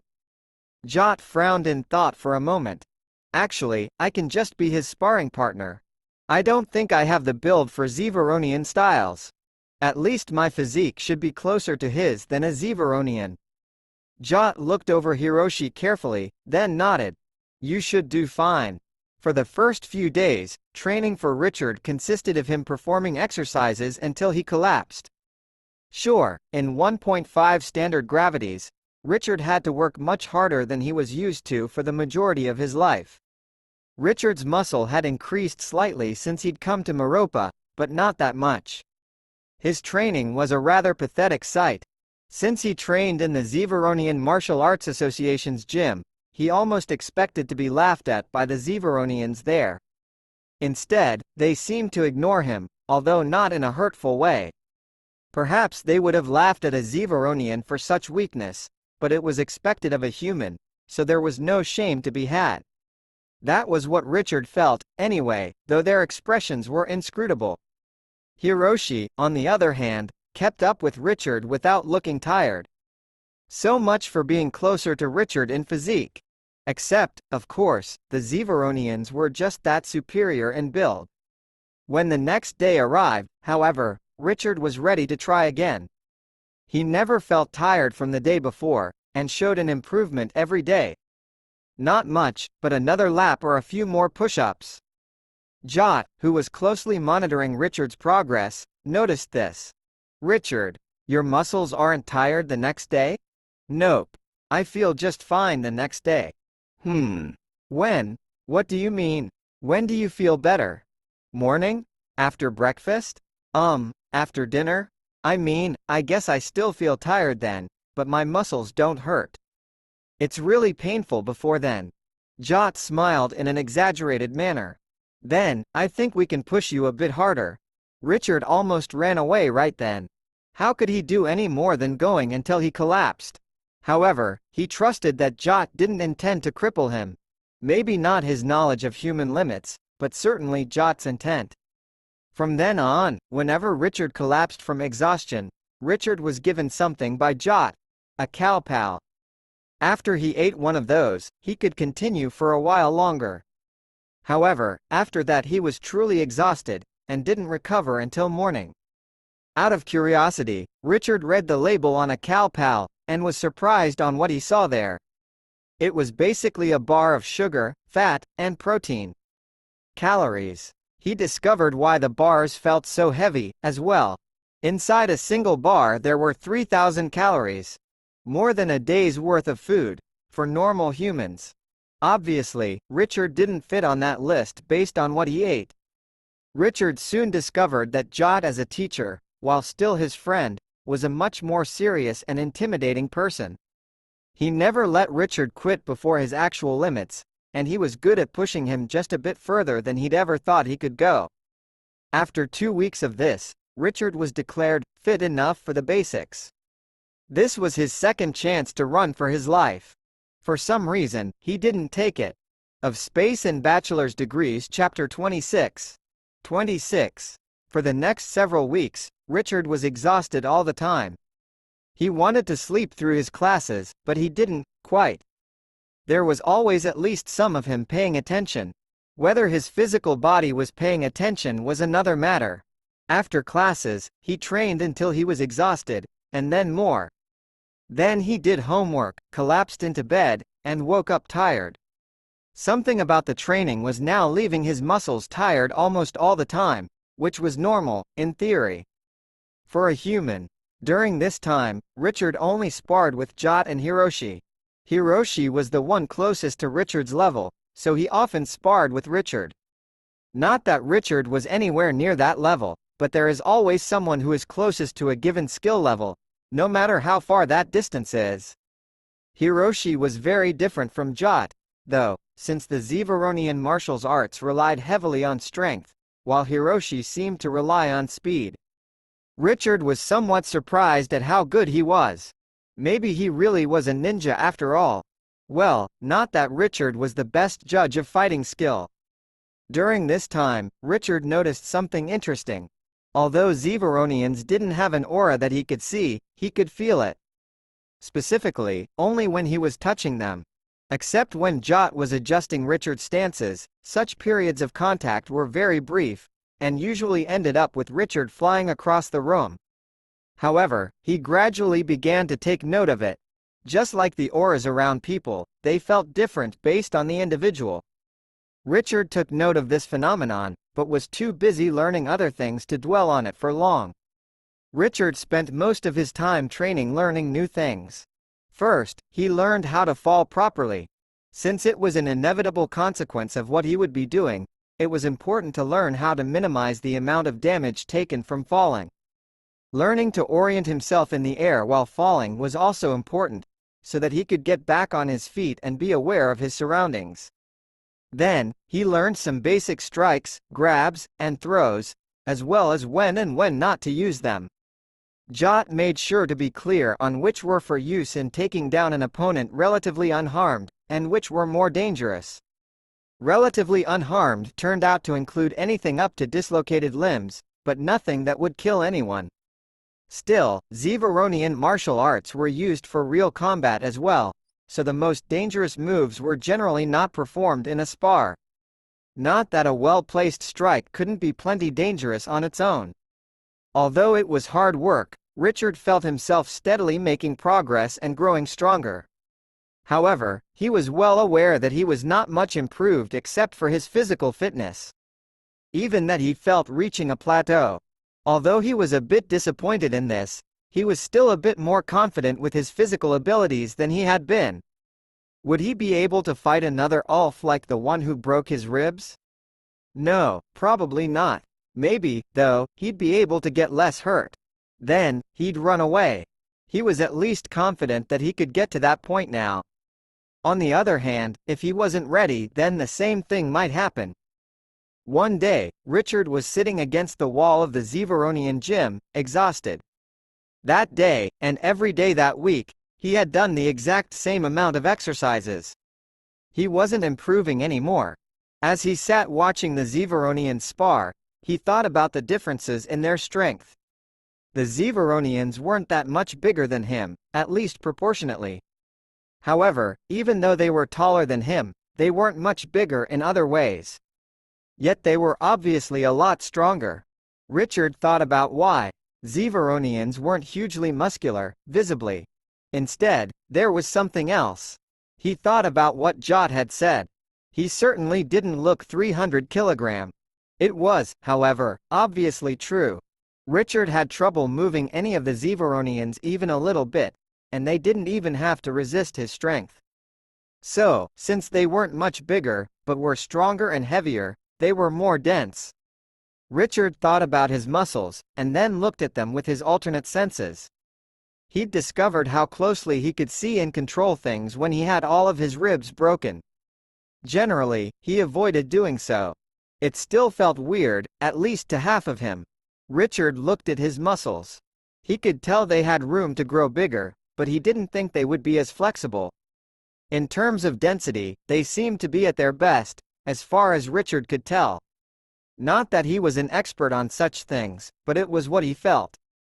Richard finally felt rested, so he got back up to participate in sparring with Hiroshi and Jot. He could still definitely learn more technique, but without the proper Zeveronian musculature to execute it, it seemed pointless. Richard knew that wasn't entirely true, but it was disheartening. At lunch the next day, Ricard sat next to Jot in silence. He wasn't even looking at him. After a few minutes of awkward silence, Jot spoke. "Have you ever left campus?" Richard started, as if he had been asleep. "Huh? What? I was. I have, I think." "When? Didn't we get ice cream at Absolute Zero?" "Yes. That is on campus, barely. Then, maybe twice since I got here." Richard seemed lost in thought. Jot frowned slightly. "Perhaps you should go somewhere. You seem like you could use a break." "Why? I sleep plenty at night. Besides, I haven't seen you go anywhere." "HMPH. I don't spend all of my time with you. I've left campus plenty often." "Oh, for what, Jot?" "They don't deliver sparring mats to campus, so I have to go pick them up." "I don't think something that's practically work counts. Maybe we should think of somewhere to go." "How about the zoo?" interjected Richard's father. "Oh, good idea. When did you get here?" Richard's father smiled. "Just now. However, I heard you talking from across the room." The cafeteria was quite noisy, and Richard was going to call him out on his bluff. But then he remembered how, no matter how quiet he was as a kid, his dad somehow always heard him sneak out at night.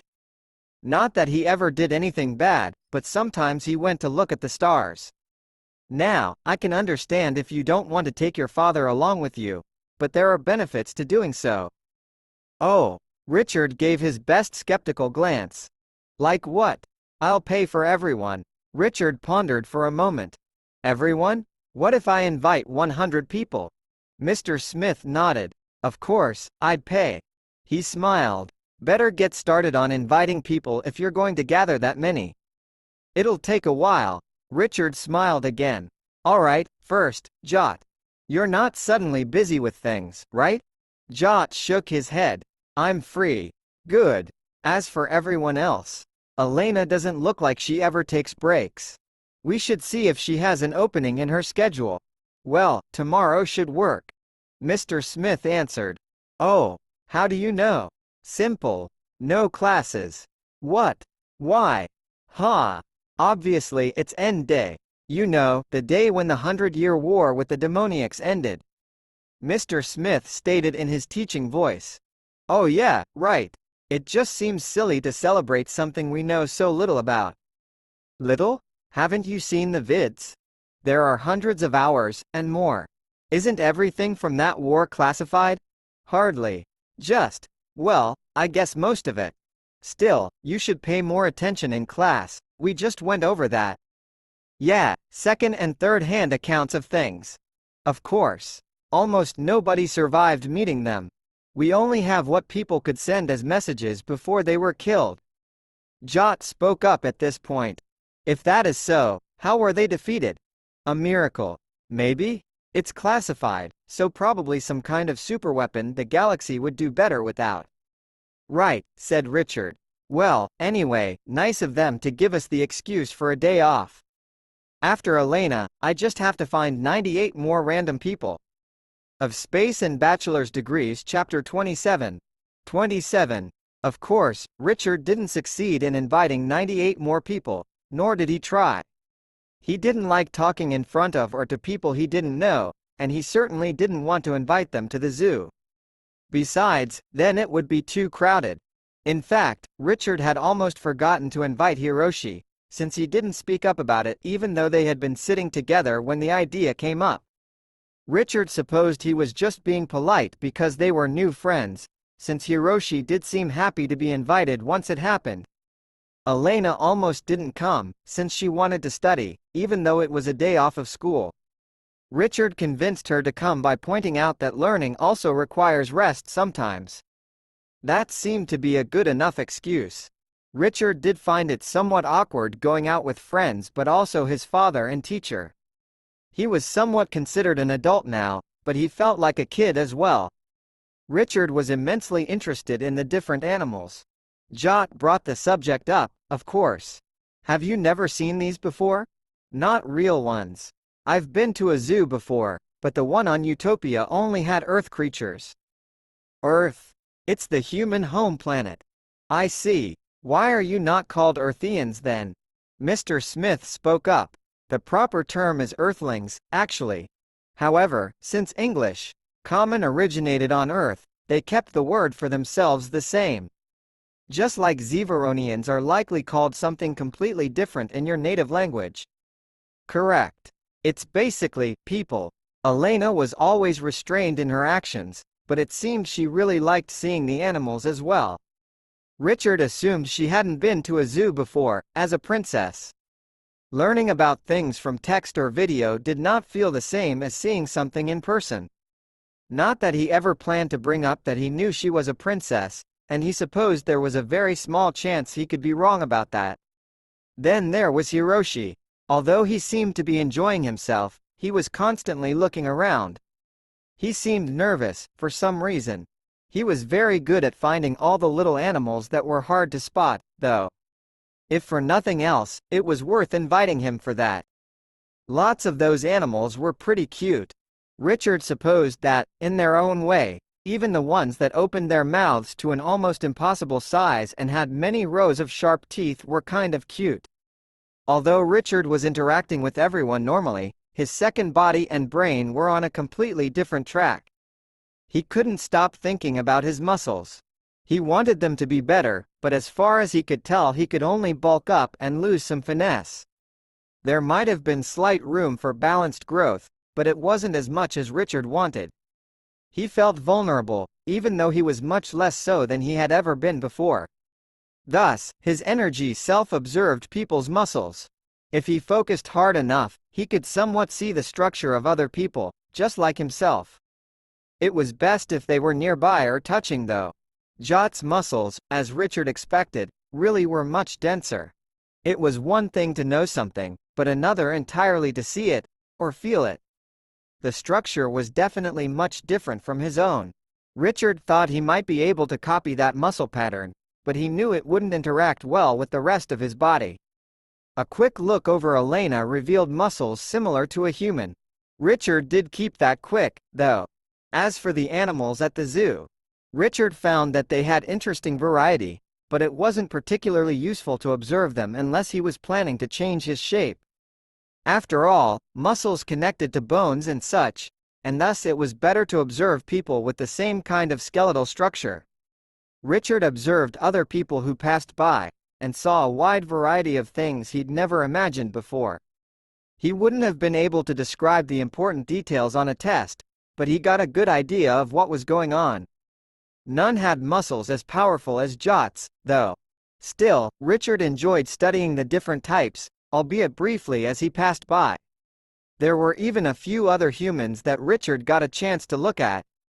Still, Richard didn't see any way he could make progress without changing his muscles into something not human. He certainly wanted to think about that for a while before attempting it. Hiroshi was in excellent shape, although if he was really a ninja, which Richard somewhat doubted, then he would have to be. Theoretically, anyway, there was a pretty strong, if subdued, glowiness about him. Richard wasn't really sure if there was a better way to describe it. It was like a flashlight covered by a blanket, or something. So maybe he was a ninja or something, and just wasn't very good at it. On the other hand, Richard wasn't sure what auras actually meant, and whether they actually had a connection to anything supernatural. At best, Richard's grandmother's aura had changed when she was looking over him, but that might just indicate intense concentration or some kind of emotion. Going back to Hiroshi, Richard wasn't even sure whether a ninja would have any supernatural abilities, because in fiction they ranged from sneaky people to something like wizards. Then, something caught Richard's eye. Well, more like almost blinded it. Somehow, he had forgotten about his father. Not that he hadn't been physically aware of him, but his other body had subconsciously ignored the interference of what Richard might have called an excessive amount of glowing. Richard had noticed it before, but it was uncomfortable to look at, and to think about. Richard tried to ignore that, but he did check out his father's muscles. Instead of what he expected, he saw something very strange. It was very hard to tell what was going on, but somehow Richard felt the muscles still qualified as human. That said, they seemed to be denser than Jot's, and of a very different formation than Richard's own. Maybe if he could see a little bit closer. Richard was startled out of his thoughts as he walked directly into his father.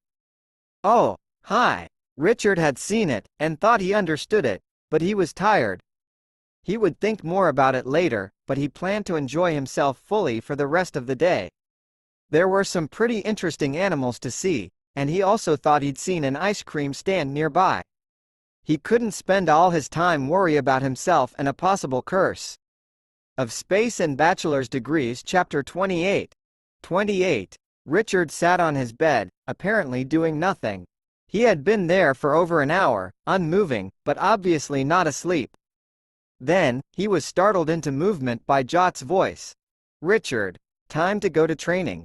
Richard shook his head back and forth for a moment, then focused his eyes on Jot. I can't today. My muscles are all weird right now. What? Richard pointed to his left arm. These ones are different, but the rest are still the same. I don't want to strain them until they are all the same. Okay. Be careful with your body modification. I'll be back later. Richard waved goodbye with his right arm. Then, his attention refocused on his left arm, which he had been working on. There was just a little bit of muscle that was different. The final 99% of his muscles Richard estimated were what he considered normal for a human. So far, this single percent was similar to what he had seen of his father's muscles. That was actually another mystery. Although he didn't really want to admit it, Richard could tell his father was not normal. He was very different, with Richard's new senses, than any other humans he had seen. Even Hiroshi, who somewhat stood out, was insignificant compared to Richard's father. Richard didn't actually know that much about his father. Sure, he knew likes and dislikes, his personality, but he didn't know much else. Richard knew his father's birthday, in terms of day and month, yet was unaware of the year. Richard didn't know his father's job, other family, or almost anything about his past before Richard was born. Combined with Richard's new senses, he definitely felt his father was anything but normal. Richard had never thought about him in terms of normal or not normal, so it had taken him a while to realize it. Now, he was curious about any number of things. Eventually, he would ask about it. Right now, though, he wanted better muscles. He'd seen them, and though they were very different, to Richard, they still felt definitely human, although he could not have said why, except that the DNA said so. For the next week, Richard did not attend classes. He still did his homework with his normal body, but only left his room to eat meals, and even then only quickly, which meant he usually didn't eat with anyone else. Sometimes Hiroshi was there, because he didn't eat at a set time, but Jot was more rare, and he didn't see Elena at all. He was always very hungry at mealtimes, even though he was eating a significant amount every meal. He knew he was using a lot of energy, so it made sense. Doing much movement distracted him from adjusting his muscles, which was why he avoided going to classes, even though he wasn't using his physical brain for that process. He felt he was almost done. He looked down at his muscles and saw his work. Throughout his body was spread the new kind of muscle, covering part of every limb and his body as well.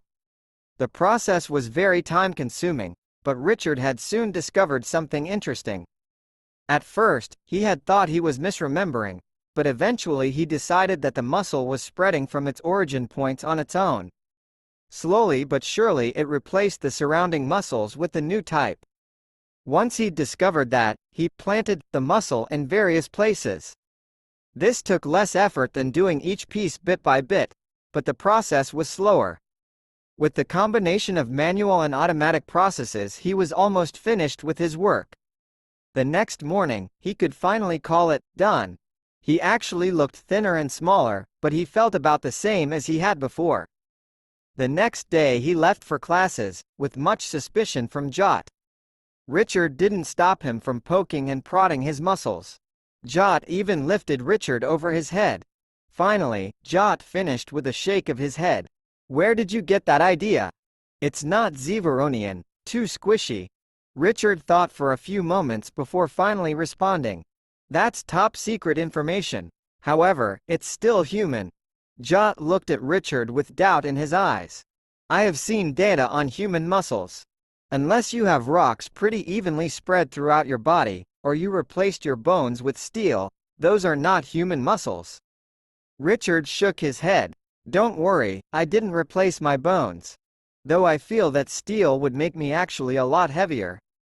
"That is true. Regardless, I advise you to be cautious. Since you are the only one who actually knows what you are doing, you will have to figure out proper caution yourself. But please do try to be cautious." "Of course, Jot. Don't worry, I actually like being healthy and uninjured." Then they arrived at the cafeteria. At breakfast, Richard saw Elena for the first time in a week. She immediately got a worried look in her eye. "What happened? You're so thin now. You look like you were sick. Is that why you've been missing classes?" Richard looked down at himself and thought for a moment. "Oh, sorry. I got caught up in something and I didn't want to stop. It wasn't entirely planned, so I didn't think to tell anybody about it." "Well, Jot said you would probably be fine," Elena responded. "However, he said that when I saw you in the clinic, and you had most of your ribs broken. At that point, I was a lot better. Also, technically it was only half of my ribs." Elena gave him a frown. "Do you not care about what happens to your body?" "I do. Sort of. I mean, I guess I could worry about it more, but I don't." Richard shrugged. "I don't feel that much about it, since now it's like half of me.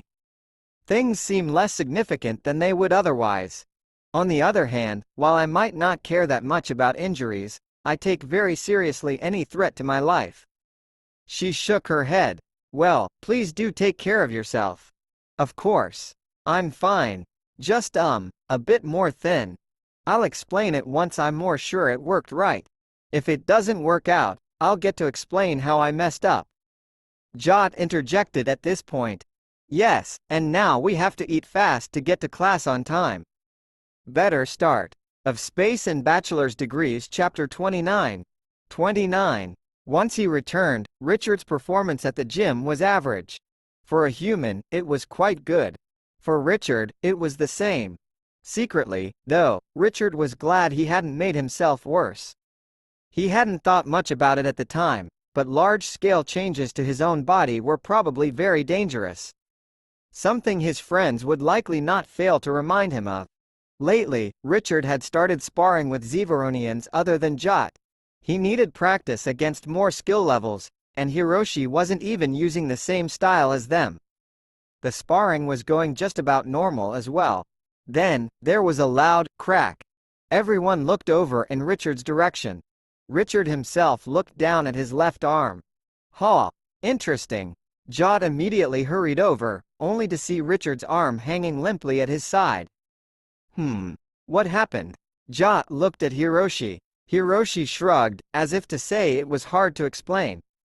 Richard spoke. "Well, I just got into an awkward position. That's probably how it got dislocated."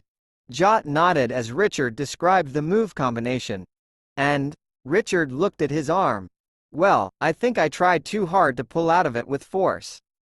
That's probably what broke it."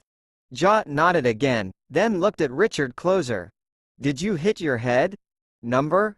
Why? You should be crying out in pain every time you gesture with your arm. Also, stop doing that." Richard's eyes moved down and to the side. He barely stopped himself from grabbing one arm with the other. "Oh, yeah. It hurt a lot, so I just reflexively turned it off." Jot looked like he would like nothing more than to shake Richard back and forth until some sense got into his head, but he held back on account of his injury. "Time to go to the clinic." Richard almost looked surprised to hear that. "Oh yeah, that's probably a good idea. I've never been there conscious before." On the way, Richard called his father. "Yeah, both broken and dislocated. Can you come? That might be useful." Then he turned to look at Jot. "Can you put my shoulder back in?" "I can. Thanks, that would be great." "Jot?" "I can, but I won't. If I thought you were otherwise fine, it wouldn't be a problem. It just takes a little strength. However, there's something wrong with you besides that. Your arm shouldn't have broken. No, perhaps none of that should have happened. We need to get it looked at properly." Richard slightly grumbled at that. "Stop moving your arm. You'll make it worse." "It's fine, I can't feel it." "That's not the reason." Richard took half a step back at Jot's sudden outburst. "Sorry. I've been feeling really weird for the past entire time you've known me." In the clinic, Richard also got a comment on his state of consciousness. Then he got his arm in a cast and shoulder put back where it belonged. His lack of reaction had the doctor ask about it. He's highly tolerant to pain," Jot interjected. "Yeah, that," said Richard. The doctor took some scans of Richard's arm, then asked, "Is your father here?" "I am." Everyone jumped at the sound of Mr. Smith's voice. "I just arrived," he said by way of explanation. The doctor took him off to the side and talked with him for a bit, but the only thing Richard heard was his father saying something like, "genetic trait." After they came back, Richard was informed he would have to stay overnight, at the very least. Then, the doctor left. Mr. Smith took a close look at Richard. Richard felt his eyes move over his body, but also felt that there was something more happening than just the look. "I thought you were in biology classes?" Richard didn't really know how to respond to that. "Sure, I am." "Why?" Richard's father shook his head. Richard was getting that reaction a lot lately. "You'll probably need to figure it out on your own." Okay. By the way, could you stay here for a while?" "Sure. Is there something you want to talk about?" Richard had a lot of things he wanted to talk about, but not at this moment. "Actually, can you just stand there for a while?" Mr. Smith didn't even ask for a reason, but nodded. Richard looked at his broken and healthy arms. They were pretty much the same apart from the obvious. Richard felt the muscles were stronger than his other ones had been, but felt somehow that had been the cause of his current problem. Maybe he'd done it wrong. He looked at his father with his extraneous senses. In fact, he had remembered correctly. He saw nothing different between his and his father's muscles, besides quantity. Richard briefly thought that his father must be very strong, but he didn't know how to bring that idea up casually. Instead, he observed some more. Then, it hit him. Fortunately, it wasn't such as literal feeling this time as it could have been. His body wasn't entirely the same as his father's. Sure, the muscles were the biggest and most obvious difference, but there were many. The key elements in this case were related to exactly what problems had just occurred. The muscles were strong, indeed. There was no problem there. Instead, it was the rest that was a problem. The muscles were attached to ligaments and bones that weren't strong enough. Just a part of the system had been changed, but Richard's current body couldn't support it. Richard observed that a very small part of his bones were like his father's slightly different ones. The shape was the same, but they seemed, like the muscles, denser. The tiny parts of Richard's bones that were right were directly connected to the first muscles to be changed. It appeared that this better physiology was spreading on its own, but slower. Although Richard didn't like it, he decided he shouldn't mess around with his own body anymore for a while. He would observe its progress and let things happen naturally. In the morning, the doctor came in and looked at Richard's arm. After looking at it, he seemed surprised. "Everything's normal." "I'm better?" "Of course not," the doctor sighed. "Normal means it will heal up within a few weeks. What else did you expect? A miraculous recovery?" The doctor shrugged. He seemed to have expected that too. "It looks to be on the path to heal fine, although of course it's hard to tell after so little time. You'll have to come back later for another checkup, but for now you can go. Try not to move the arm too much." Once Jot showed up, Richard got up and left with him. Standing up, he slightly jostled his arm, and grimaced. Jot smiled slightly. "Good. What? You're back to normal. The pain is there to warn you, after all." Richard sighed. "Yeah, that doesn't mean I have to like it." Of Space and Bachelor's Degrees Chapter 30. XXX. Richard was hungry. This was not particularly a surprise. However, he still felt pretty good, other than that. "Come on, Jot. Let me carry it." "No," Jot said, holding Richard's tray above his head. "You wouldn't do it properly in one hand. But you're carrying one tray in each hand. I'm ambidextrous.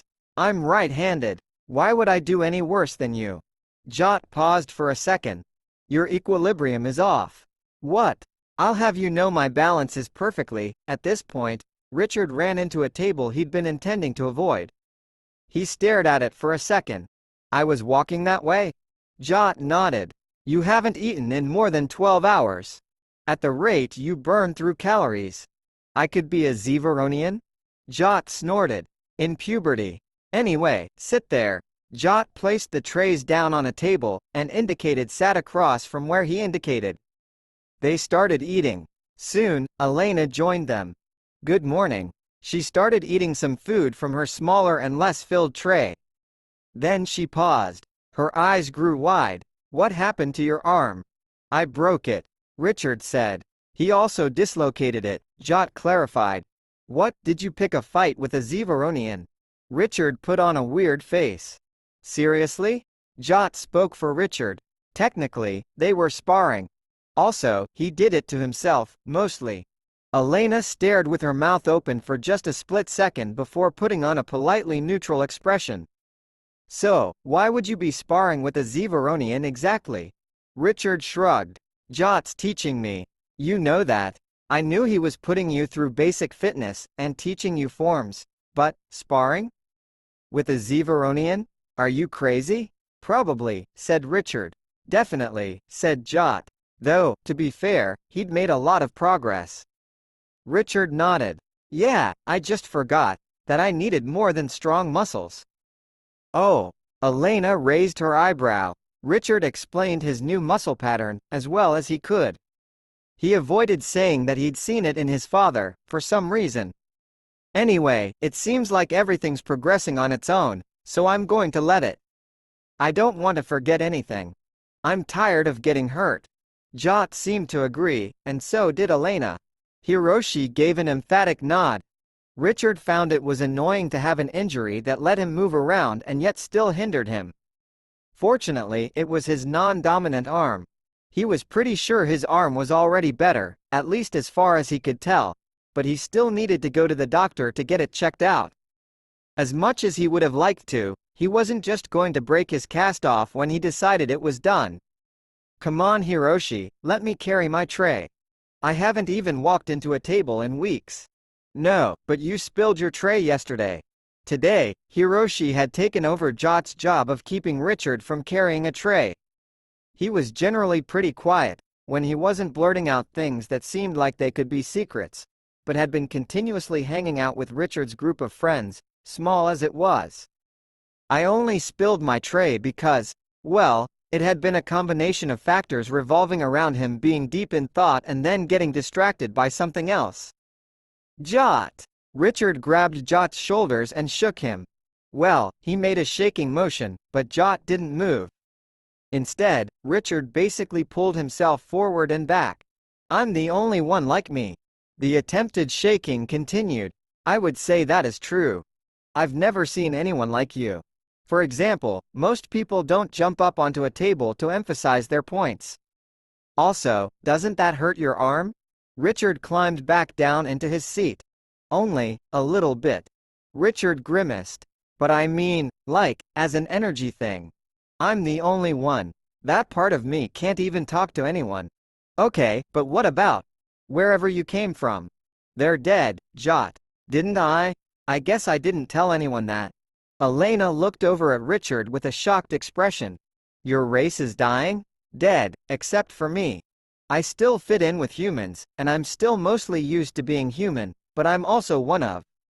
Well, there wasn't a need for words for what they were.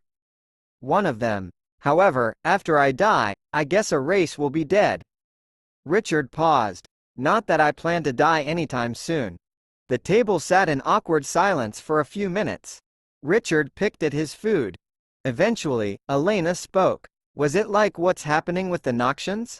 Now it was Richard's turn to stare in shock. Something's happening with the Knoxians?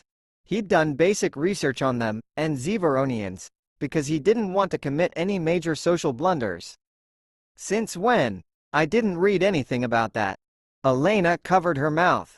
Well, actually, it's kinda kept quiet, but we're getting less fertile. Soon we won't even have enough kids to keep up the population. Oh, Richard almost regretted asking. No, it wasn't like that. Their sun was, I guess it still is, in the stages of going supernova. The planet scorched. I was the only one who got off the planet. I heard about that. Hiroshi nodded to himself. I've heard of stories like that, in fiction. Nobody else left? Asked Jot. No, they weren't spacefaring. My parents, they found them, and they saved me. Nobody else could come, though. The only thing left of the civilization is a rock. Richard slammed his hand onto the table. That's it. I forgot there was more information in there somewhere. He stood up to rush off, presumably to his room.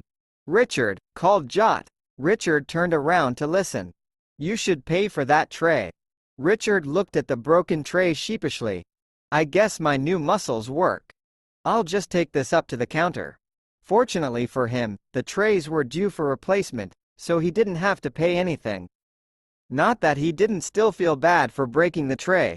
On the other hand, he did feel slightly good that he could. Of Space and Bachelor's Degrees Chapter 31. 31. Richard spent the next few weeks working on transcribing as much information as he could from the rock, when he wasn't doing classwork, so that it wouldn't be lost. There was a lot of biological information, but no history or cultural information. He found that odd. Then, he came across the messages. They were sometimes short, sometimes long, but what startled him was how many there were. Messages from his people, for him. He wasn't sure how many there were. Certainly, it couldn't be everyone on the planet, because they would never be able to even reach the same place for even a second each. He still knew he couldn't get through what there was in any sane period of time, but he would try. Richard started carrying the stone everywhere with him, and spent most of the attention of his energy side listening to the messages. However, it also distracted his human side quite often. From the perspective of others, he seemed to be walking around like a zombie. Jot finally brought it up.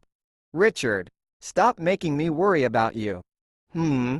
Richard shook his head as if to wake up. There's no reason to be worried. I don't mean just now, although there's obviously reason now as well. I mean the entire time I've known you.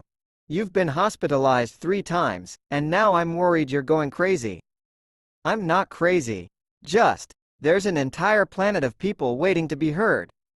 I have to listen to them. I don't even know if I can hear them all in the time I'm alive.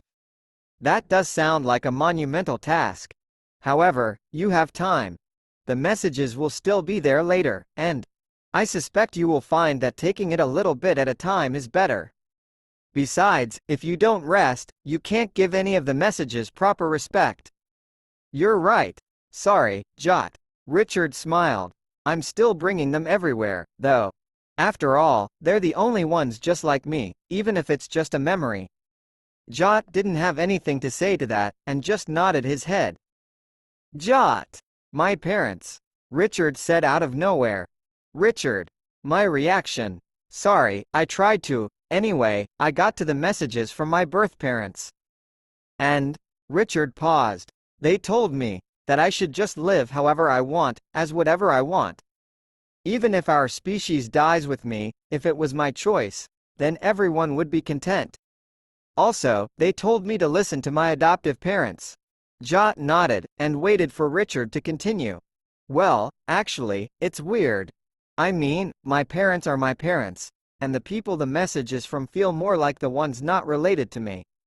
Well, the advice part is pretty solid though. My mother always helps me make good decisions. Jot nodded again.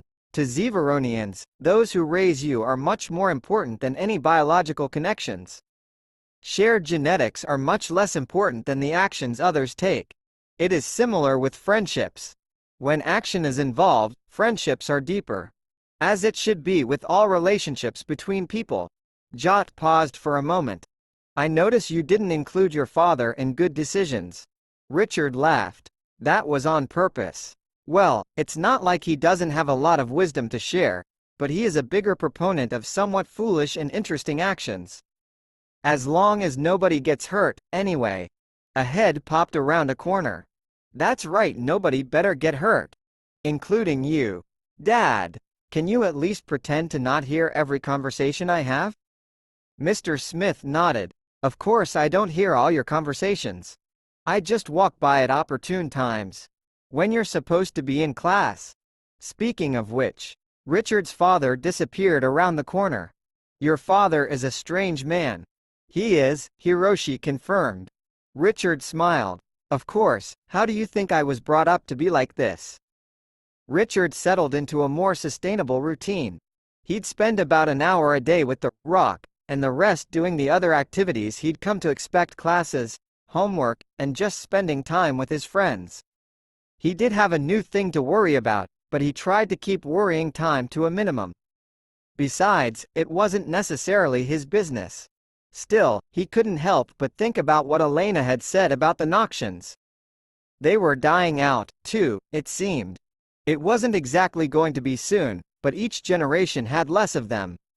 The population was already in an uncomfortably swift decline. When Richard was alone with Jot, he asked about the Zeveronians, in case there was something similar. He didn't think so, but asking directly was the best option. The answer was that Zeveronians were all fine and dandy, in different words of course. Well, Richard had been around enough of them to know there weren't any real physical problems, and Zeveronians seemed to have their social and political spectrums figured out, even if they were a bit strange. Although he wanted to do something, the situation with the Knoxians wasn't something he was knowledgeable enough to handle, even if they wanted outside help, which it seemed they didn't. Well, he was continuing his education to become more knowledgeable. After thinking about it, he knew why Elena was working so hard. She didn't have to say it, but the worry on her face when talking about the Knoxian situation told Richard the exact reason why she was studying what she did. Bioengineering, with the intent to fix whatever genetic issues the Knoxians had. Richard thought she could, with her drive and talent. He wanted to support her, and he would try to do so without intruding. In general, though, Richard was feeling better. His arm was better, and he was about to start up training with Jot again. Richard had already verified that all of his muscles, tendons, bones and such seemed to be the new type. That made him wonder about his dad, and what was different about him. However, as he was wondering about that, he got a message from his mother. She was actually going to come visit. She already would have, except she'd been very busy with important business of some sort. Of Space and Bachelor's Degrees Chapter 32. 32. Richard. As he heard the familiar voice calling from behind him, Richard turned to see his mother. If he didn't know any better, he might have thought this seemingly young blonde woman was another student attending school. However, that was not the case at all. "Hi, Mom." This was the first time he'd seen her since he found out he wasn't human, but all along he knew she wasn't related to him by blood. Regardless, she still felt very much like his mother. Though she looked more like an older sister. She came up to him and hugged him. "It's good to see you, again, finally." She poked his ribs. "Your ribs are okay?" She touched his arm all healed up. "How are your studies going?" "Everything is fine." "Good. You look like you've lost weight though." She continued to poke and prod him for a moment, with a strange look on her face. Then she put her arms around him, and in a surprising gesture picked him up and spun him around.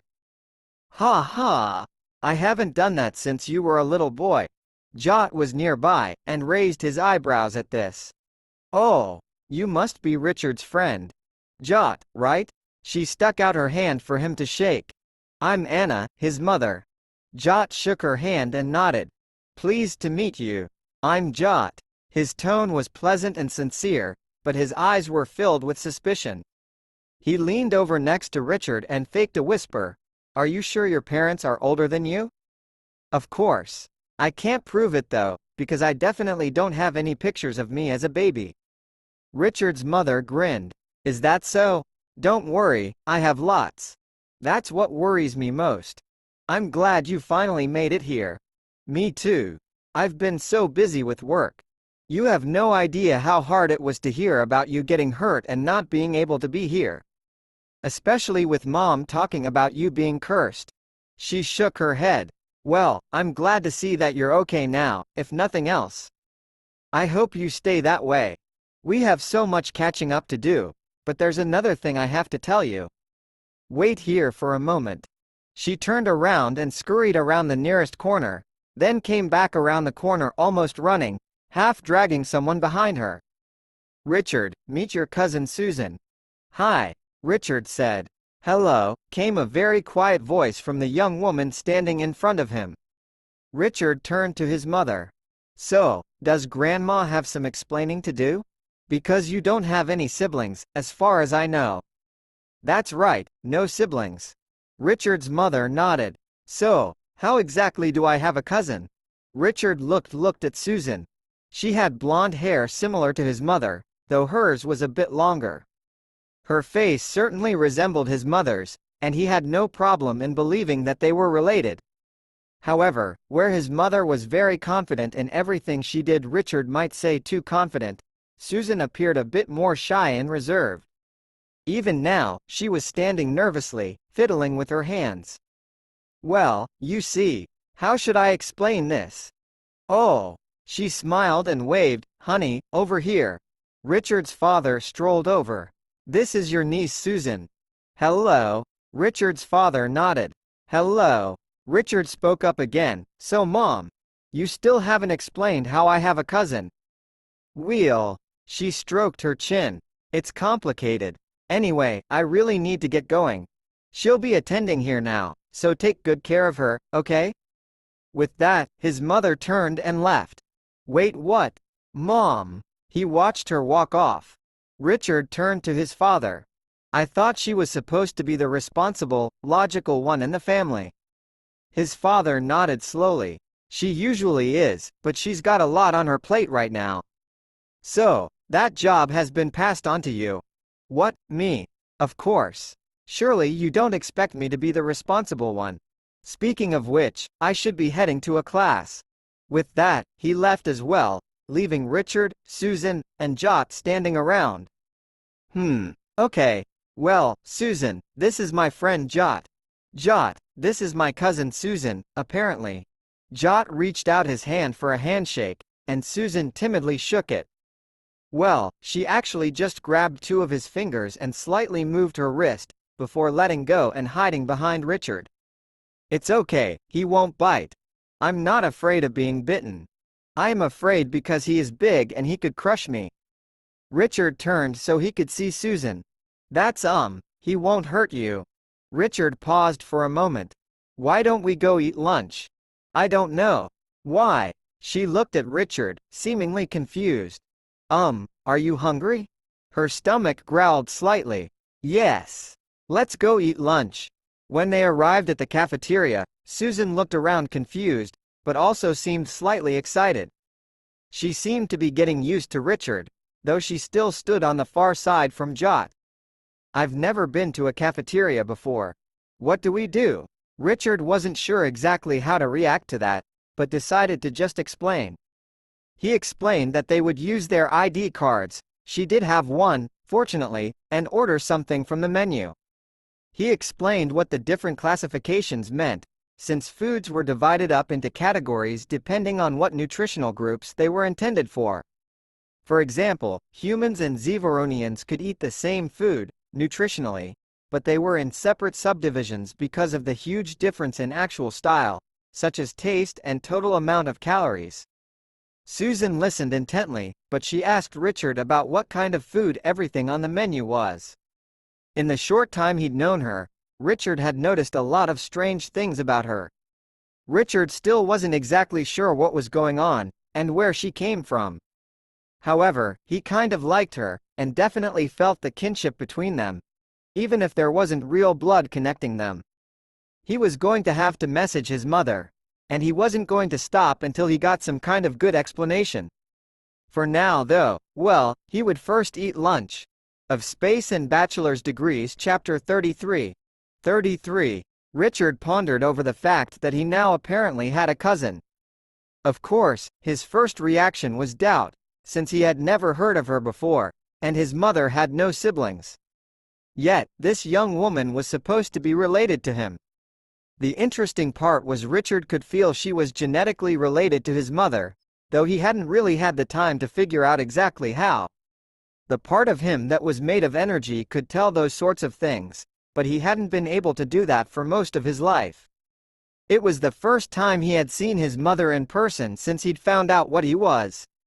He had been looking forward to talking to his mother about how things were different, but she had left so quickly there hadn't been time.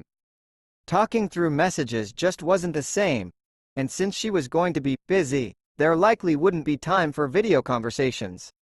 All of that, though, brought Richard back to his cousin, who was definitely related to him. He was in a strange situation, being adopted, and yet definitely blood related to his father.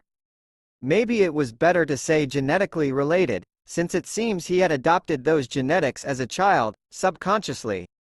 However, Richard could also tell from the brief moment with his mother and cousin that they had been related, and were both related to him.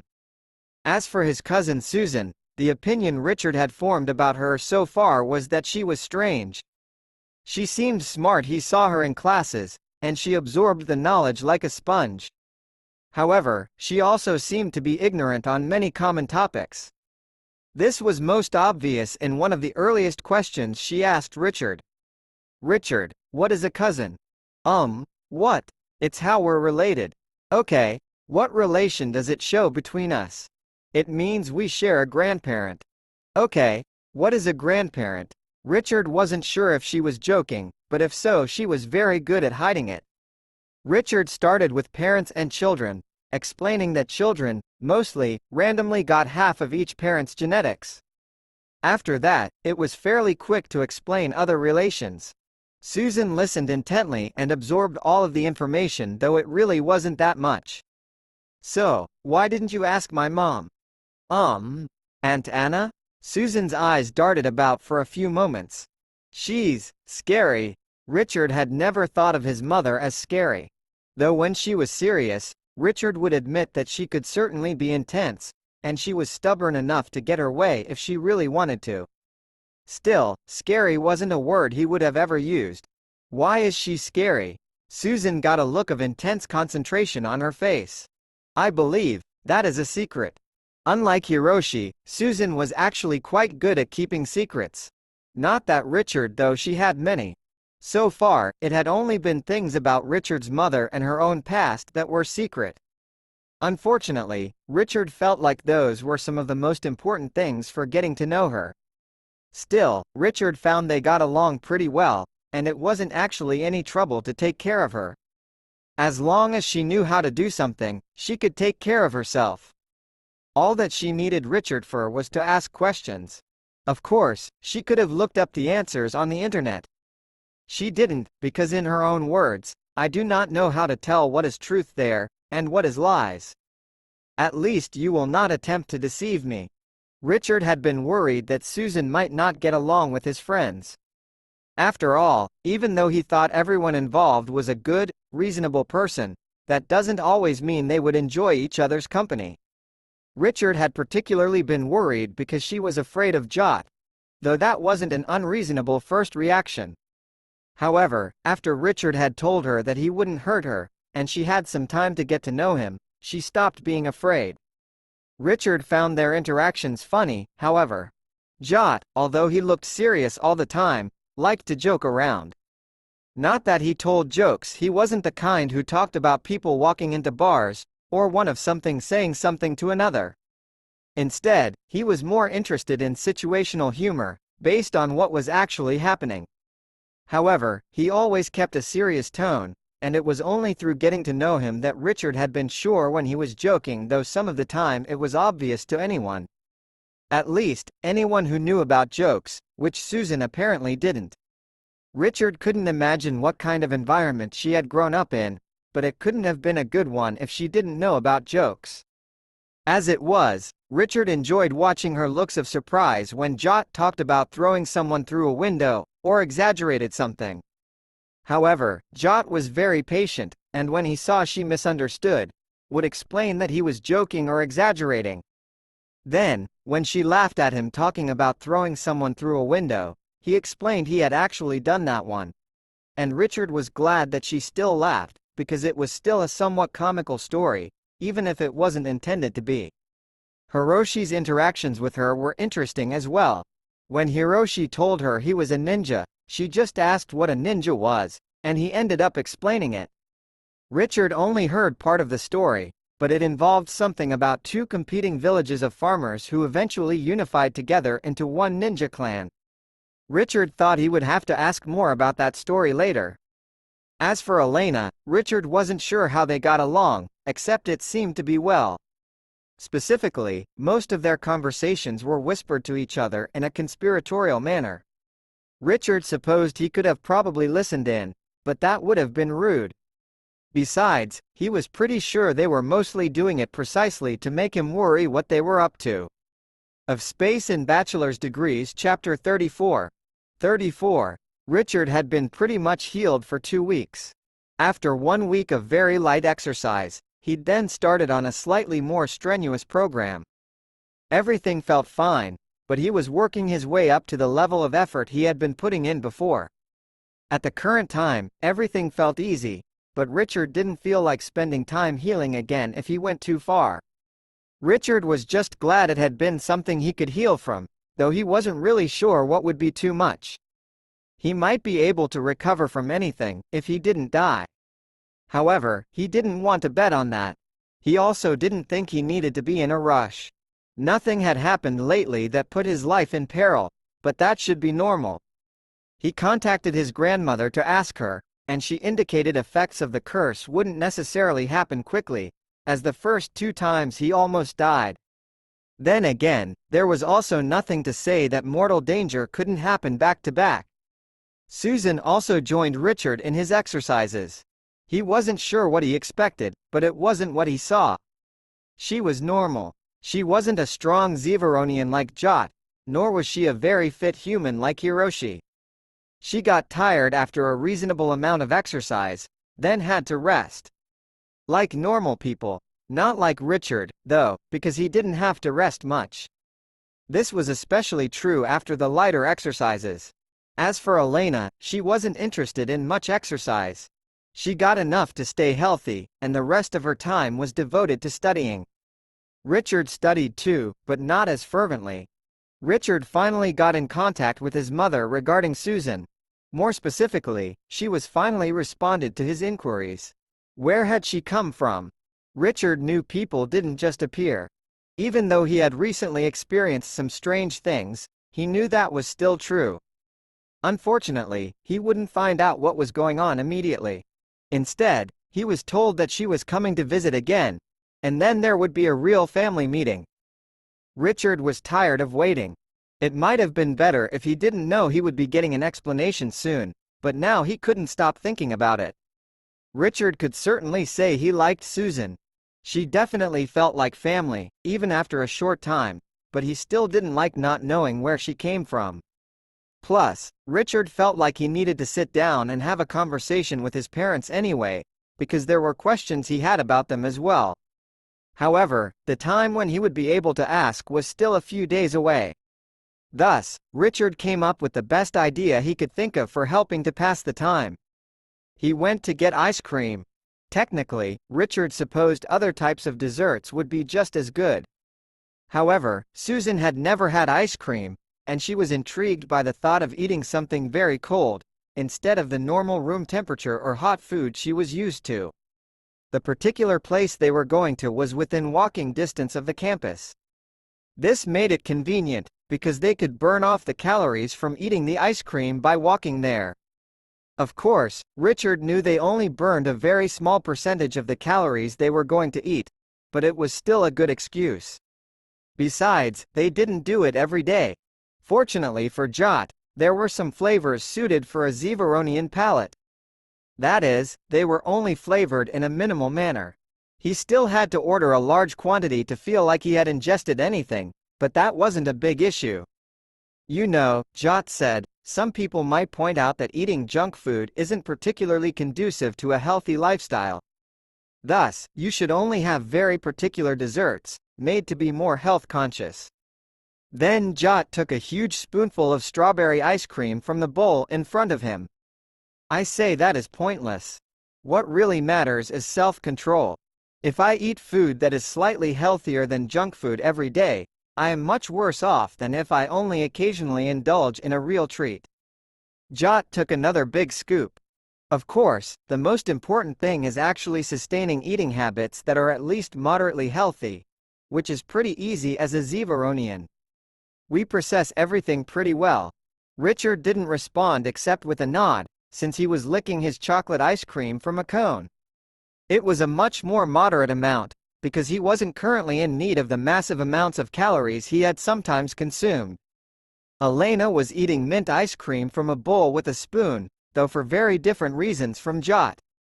Jot needed a bowl because the quantities he wanted couldn't fit on top of a cone, while Elena just wanted the elegance and precision of a spoon. Meanwhile, Susan was really enjoying her raspberry ice cream. After the first taste, she had been delighted and taken a big bite, and then gotten brain freeze. Richard laughed, but also told her to press her tongue to the roof of her mouth to warm it up. That helped, but only until she ate too fast again.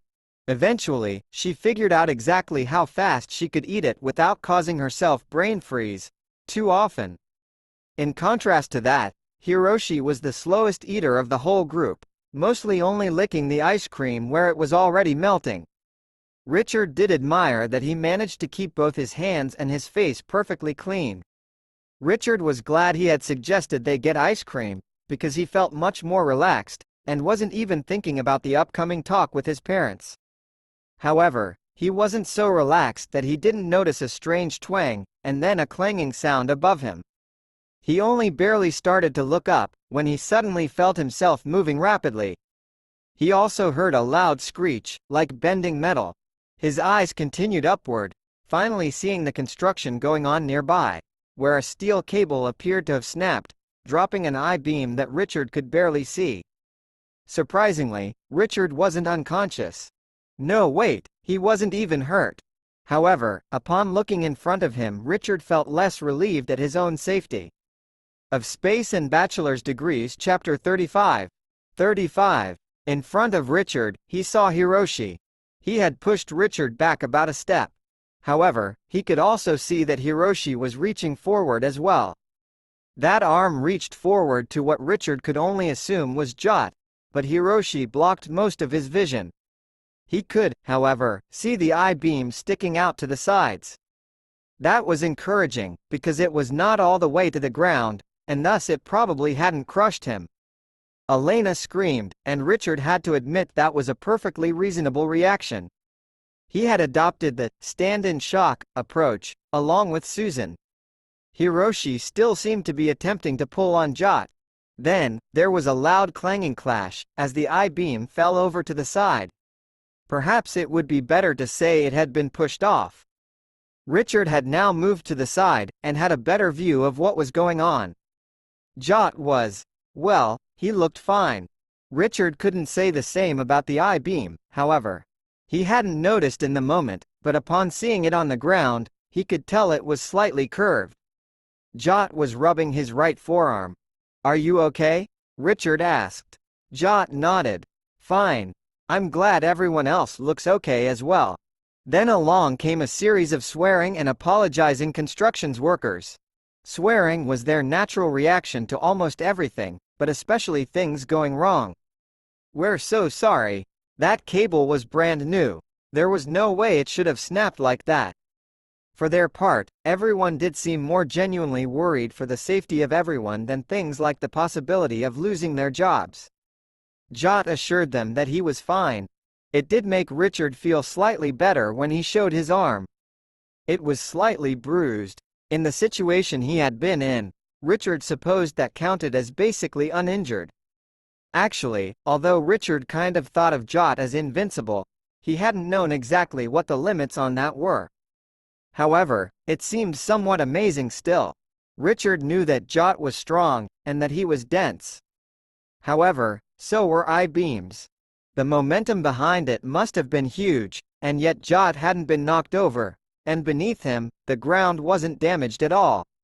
Richard had also seen something like a brief flash. Not with his eyes, but rather with his other senses. It was like a tiny amount of the aura people had. Except, Zeveronians didn't show that. He could still feel it at contact range, but he'd never seen it. In the end, Jot convinced everyone that he was fine. Richard thought that was true. He didn't know what a bad bruise looked like on a Zeveronian. Human bruises ranged from red to purple, green, black, yellow colors. Yellow wouldn't necessarily be bad on a Zeveronian, since they were already yellow. On the other hand, it might. Jot's arm was red. Richard thought it could be used to measure exactly how wide the I-beam had been. "Sorry, Jot." Jot looked at Richard and raised an eyebrow. "What for? You got hurt because of my curse. So what if I did? You did not make me jump underneath it, or even ask me to. I did it because you are my friend. Though it turns out my help was unnecessary. Thanks, though. I'd say I don't want you to get hurt helping me, but on the other hand, I also don't want to get crushed by a huge piece of metal." Jot shrugged. "It is not much for me. At most, my arm will be a bit sore for a day or two. Besides, you have helped me out in the past as well." "Have I? I don't remember jumping in front of a car for you or anything. You helped me finish some assignments. That's hardly comparable. I didn't get hurt. On the contrary, you had to stay up late to finish your own work. That threw off your sleep schedule for a few days, causing some discomfort. I'd say it's pretty comparable to this. Now, if I put myself at risk of real harm, that would be different. I probably would though. I'm not sure if I would risk my life for you though, Jot. That seems a bit unfair to you. You wouldn't?" Jot didn't sound offended, just curious. "And why is that? Let's pretend there was a bullet heading for me. Would you jump in front of it?" "Sorry, no. I'd probably just get killed." "Good, that would be stupid. However, what if instead of a bullet it was a dart laced with a poison that is lethal to Zeveronians, but only very unpleasant for humans?" Sure, I guess. Can I try to catch it or deflect it?" "Of course." Jot smiled, though it was mostly only visible by a slight change in his eyes. "See, I feel you would act similarly to me. It is not that Zevaronians will help their friends at any risk to themselves. If we have no time to think, we will act to help those we are close to. If we do have time to think, we will avoid stupid choices. For example, if there was something that would hurt you, even a lot, but I had to risk my life to save you, I wouldn't. After all, that just makes a worse situation in the end. Still, if I think I will get hurt less than you, then there is no reason not to help even at some risk to myself. Jot paused for a few moments. In this situation, I had a few moments to think. I could have pushed you out of the way, but that might have hurt you if I did it wrong. I knew I could stop it that way, though, so I did. Of course, Hiroshi reacted in time to safely move you and even attempted to pull me away as well. Oh yeah. Well, thanks Jot. Richard turned to Hiroshi. Thanks for saving me, Hiroshi. No problem. It's what I do. Of Space and Bachelor's Degrees Chapter 36. 36. Richard sat in a room with 4 other people. 2 of them he had known his whole life, or at least his whole memory. Either way, his parents had always been around. His grandmother had also come, and while he'd certainly met her while he was young, she hadn't always been around. The 4th he had met only recently, and she was apparently his cousin. Richard wasn't sure about the exact nature of that relation, because he hadn't known she existed for more than a few weeks. Nobody wanted to be the first to say something, and thus everyone sat in the basically empty room, in silence. Richard had all kinds of questions, but he wasn't sure what he should start with. His parents obviously had some things they hadn't been saying. Richard found that was fine for the most part. Everyone could have their secrets, but there seemed to be more than he even thought could exist. On the other hand, maybe everything had a perfectly normal explanation, somehow. Richard glanced over at Susan. He could see the resemblance to his mother, but his mother didn't have any siblings. Richard supposed she could be his older sister or something, but that wouldn't explain why she hadn't been mentioned ever. Besides, there was something weird about her. Richard didn't want to think of it in a negative manner, but it was certainly the truth that she was weird. For one thing, it didn't seem like she had done anything. She hadn't been to a cafeteria, which was perfectly possible. She hadn't had ice cream, which was extremely unfortunate for her, but not unreasonable. However, she seemed almost entirely unaware of how school worked, but she still seemed educated, except for large gaps in her learning. Richard's father certainly had his quirks as well. Some of them were fun, but there was still a large amount of mystery there. Richard had only recently found out that his father and mother used to be explorers before they got him. He had the feeling he'd only been told that because it directly related to him, and even then only because strange things were happening with him. It was not that anyone had ever lied to Richard, but he hadn't really been told anything. Did his father normally teach history? Richard didn't think so. It seemed like he was here to watch over Richard, which he supposed he appreciated. Richard did know that no teacher had need of muscles like his father, not that there weren't plenty who were physically fit. Yet, everything still felt human, which was very strange. Richard did recall a few vague mentions of his father having siblings, but they had apparently already passed on before he was born. They hadn't had any children, but even if they had, Susan would have been unexplained. Susan was obviously related to his mother and grandmother. The blonde hair and facial features were one thing, and could possibly have been coincidence. However, Richard could feel that they were all related. Though now that he spent more time with his mother, he noticed something strange. He wasn't sure, though, so he didn't bring it up. Besides, that would require talking. Finally, Richard's grandmother spoke. However, she didn't particularly clear anything up. She stuck out her hand toward Susan. "Nice to meet you. I'm Irene." Susan leaned forward in her chair and awkwardly shook her hand. I'm Susan. Nice to meet you." Richard's mother sighed. "Where should I start?" Richard shrugged. "I don't know. At the beginning?" She shook her head. "That story would be much too long. How about I start with the most recently relevant piece and work from there?" As you already suspect, Susan is not technically your cousin. However, I would appreciate if you would still treat her as family after this. Richard nodded. I can do that. We even get along pretty well. Anna smiled. Good. While it is not entirely fair to her to talk about it, it is also not fair to you to not, and I suppose sooner is better than later. Actually, Susan is a clone of me. Richard looked between her and Susan, studying them carefully.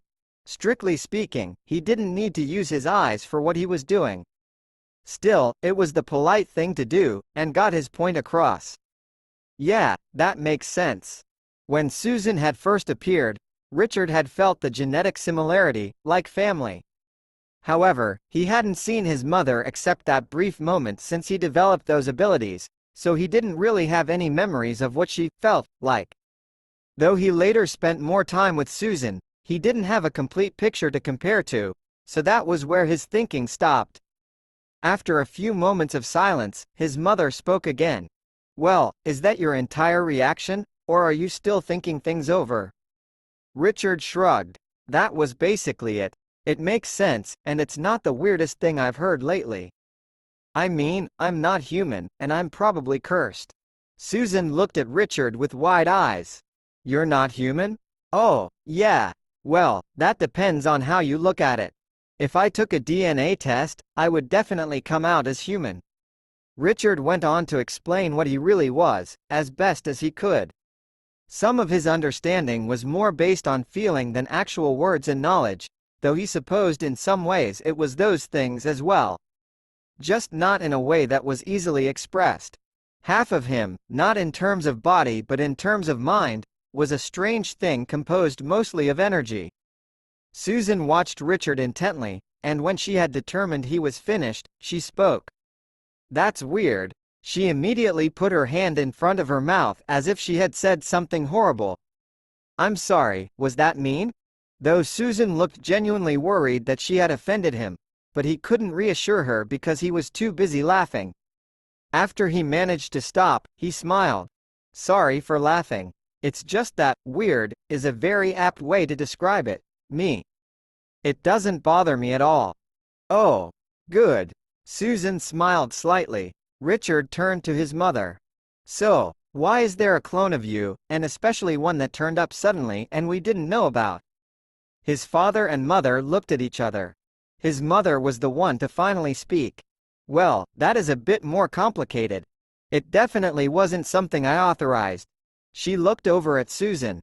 Of course, she is obviously not responsible either. As for why they would want to clone me, they didn't know that the results would be different than they expected. Of Space and Bachelor's Degrees Chapter 37. 37. Richard's mother, Anna, thought for a few moments before she continued to explain.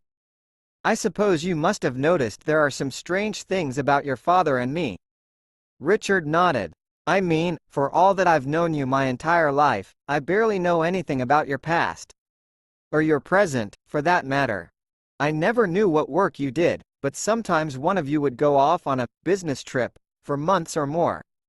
Apparently Dad is qualified to teach galactic history, and also somehow capable of getting the job with zero notice. You, for some reason, got cloned in a probably illegal facility, and yet somehow got a clone of you out. Then she blew it up. Susan said, almost as if she were talking about the weather. Anna gave her a sharp look. What? Was I not supposed to say that? I thought we were sharing the secrets now. Richard's mother shook her head. Saying it out of context can lead to a confusing idea of what really happened. Sue! Richard drew out his question. What does the context add to that situation? Was it the probably illegal cloning facility that you blew up? Well, you see. She stopped for a moment to think. Actually, that's basically the whole story. I found out about the place, then scouted it out. I found Susan, though she didn't have that name then, and then after I left, well, technically the facility imploded. And you did that. How? I set some charges, then detonated them. No, I mean, that makes sense, but where did you get them? How did you get into the facility? I imagine they had security. I bought them with money. Getting past security isn't too hard with a good plan and some of the right tools, as well as being in good shape. Richard thought for about a minute after that, not saying anything. Well, I will admit that you are in good shape. You certainly don't look like the type to do infiltration missions or anything. But you did pick me up and spin me around like it was nothing. That still doesn't explain why you have access to the black market though, or why you would know how to do any of that stuff. Richard shook his head. Maybe it doesn't matter though. I'm not sure. Well, if it makes you feel better, I got the charges through legitimate channels. I'm not sure if it does. Anna shrugged. Well, I didn't want to dump all of this on you at once. You seem to be handling it pretty well though. However, we can take a break if you want. Richard pursed his lips. Well, I would probably be freaking out more, but about half of my human part is thinking, this is pretty cool. The other half is super confused right now though. Then, the other part of me seems completely unperturbed, which is helping a lot. Actually, what I most want to ask right now is, are you okay? Were you in danger? His mother smiled. I'm glad you asked. I am perfectly fine. As for whether I was in danger, she tilted her head to the side. I would say not particularly. In a relative manner, you have been in much more danger than me lately. Good. Richard paused again, pursing his lips. So, Dad, any secrets you want to share? Want to? Not really. However, I suppose I should share some things. Let's see. A long time ago I was a bad person. I also tried to kill your grandmother. Numerous times. Is that why you don't stay in the same room for long? Richard's grandmother shook her head. Being in the same room as your father, Gilbert, still makes me quite uncomfortable, even though it was well before your mother was born when we had any conflict. While we are sharing things, a long time in the past I cursed your father, because of what he had done. I totally deserved that, to be clear. Not that I would have admitted it at the time. Richard mulled over what he had learned for a while. I don't know what I was expecting to learn here, but this wasn't it. Wait, you said you knew Dad before Mom was born? That's right, Richard's father stated. I'm much closer in age to your grandmother than your mother. Richard looked at the two of them. His father looked young, like his mother. Again, he could have been mistaken for Richard's older brother. How does that work? Was it just that you took anti-aging treatments and Grandma didn't? Richard's grandmother shook her head. A side effect of cursing him. It took a lot out of me. Susan was looking around, confused. After all, she didn't really know anything about the situation either. Is the curse bad, Uncle Gilbert? Is it okay to ask? Let's just say, I'm not even sure if it's still in effect, and if it is, it doesn't matter. That's good. Susan looked down at her hands, wringing them nervously. You said they didn't get what they expected when they cloned you. Does that mean I'm a failure of some kind? Will I be okay? Richard's mother, Anna, smiled gently. Don't worry, dear. I think the cloning was quite successful.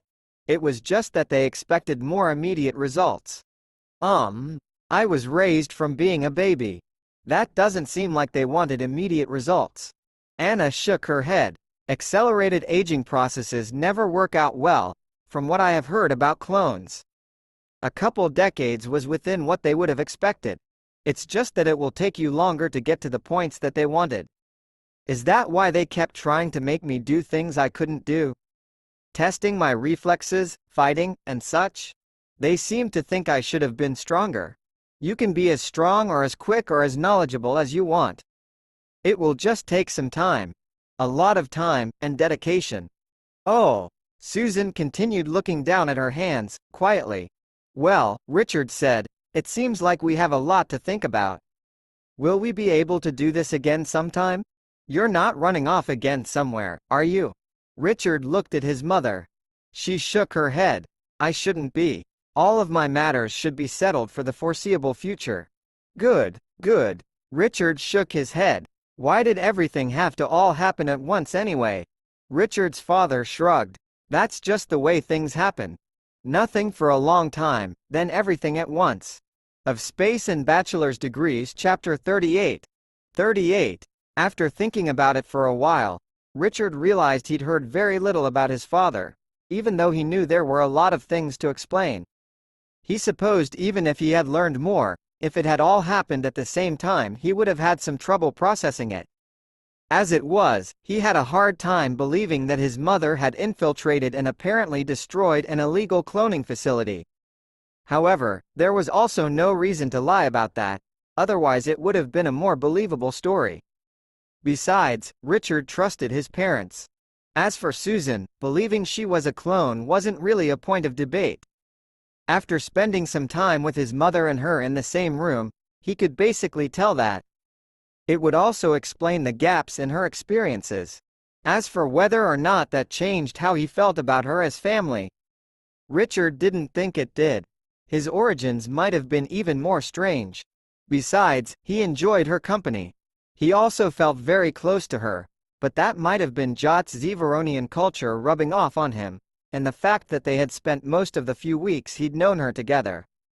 Zevaronians at least recognized that built stronger bonds, though Richard wasn't sure whether or not that actually changed any of the effects.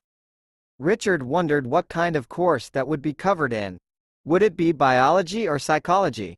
Perhaps it would be both, or some specialized class. Before Richard could come up with any specific questions he wanted to ask his father, he went away on a business trip. That was of course another thing Richard was curious about, but as he thought about it, he wasn't sure if he really wanted or needed to know what was going on. The same with his father talking about being a bad person. Richard wasn't sure what that meant. He kind of wanted to know, but he also didn't want to ruin his image of his father. The important thing was that he wasn't a bad person anymore. Assuming that was true, which Richard believed, then there was the fact that he was, or had been, cursed. That was an interesting thing to hear. He also had an explanation of why his father and grandmother rarely stayed in the same room, though they seemed to get along all right. This also indicated that his grandmother had the ability to curse people. Did that mean she could remove his curse? Based on the fact that she hadn't already offered, Richard suspected the answer was no, but he knew he should still ask. And he would, eventually. "You're in one of your more distracted than usual states, Richard," Jot stated in a matter-of-fact manner. "What happened this time? Do you want to talk about it?" "Well," Richard thought for a moment, "I'm actually not sure what I should say. I learned some things at a family meeting that have really made me think a lot." "Is that so? Anything you want to share?" Richard shrugged. "Most of it is a family secret kind of thing. Maybe they wouldn't mind people knowing, but I sure wouldn't want to share without asking." "That's all right, I don't want to pry into secrets that aren't any of my business." Susan spoke at this point. "Actually, I'm a clone." Richard's eyes went wide at the fact that she had said it so bluntly. He also noticed Elena seemed to be looking on in interest. For some reason, Hiroshi had no reaction, which was strange since he usually showed his feelings and thoughts on his face. Jot, meanwhile, just nodded. "Okay. Of who, if it's okay to tell me?" Susan pointed to Richard. His mother. Richard wanted to say something, but he wasn't sure what. This was her secret after all, she could tell it as she wished to. He wanted to say, "You shouldn't tell people your secrets so easily." On the other hand, he felt a strong friendship and trust with everyone here. In the end, he said nothing. Jot rubbed his chin. "Interesting. I assume this wasn't something well known, or your appearance wouldn't have been such a surprise." "That's right. Anyway, since I wasn't really raised normally, that's why I hadn't done some important things like having ice cream." Richard chuckled. "I'm not sure if ice cream is really important." Susan nodded seriously. "It is. Much more so than the things I learned about. If that's so, maybe we should go again sometime soon." Richard tilted his head. "Though, I'm not really fond of being in situations where I almost die." "Thanks for protecting me, by the way, you too." Richard vaguely gestured to Jot and Hiroshi. "Actually, Jot, can I ask about that? I know you're very tough, but I don't know how you were so completely undamaged. And also the ground below you." Jot nodded. Yes, indeed. Physics dictates rather different results. However, that is without application and manipulation of additional energy." "Yes. That still leaves it unexplained. Well, that is what I did. While you apparently have a sort of second self made of energy, I have a different type of energy that resides inside of me. This isn't an exclusively Zevaronian thing. However, it is not particularly common.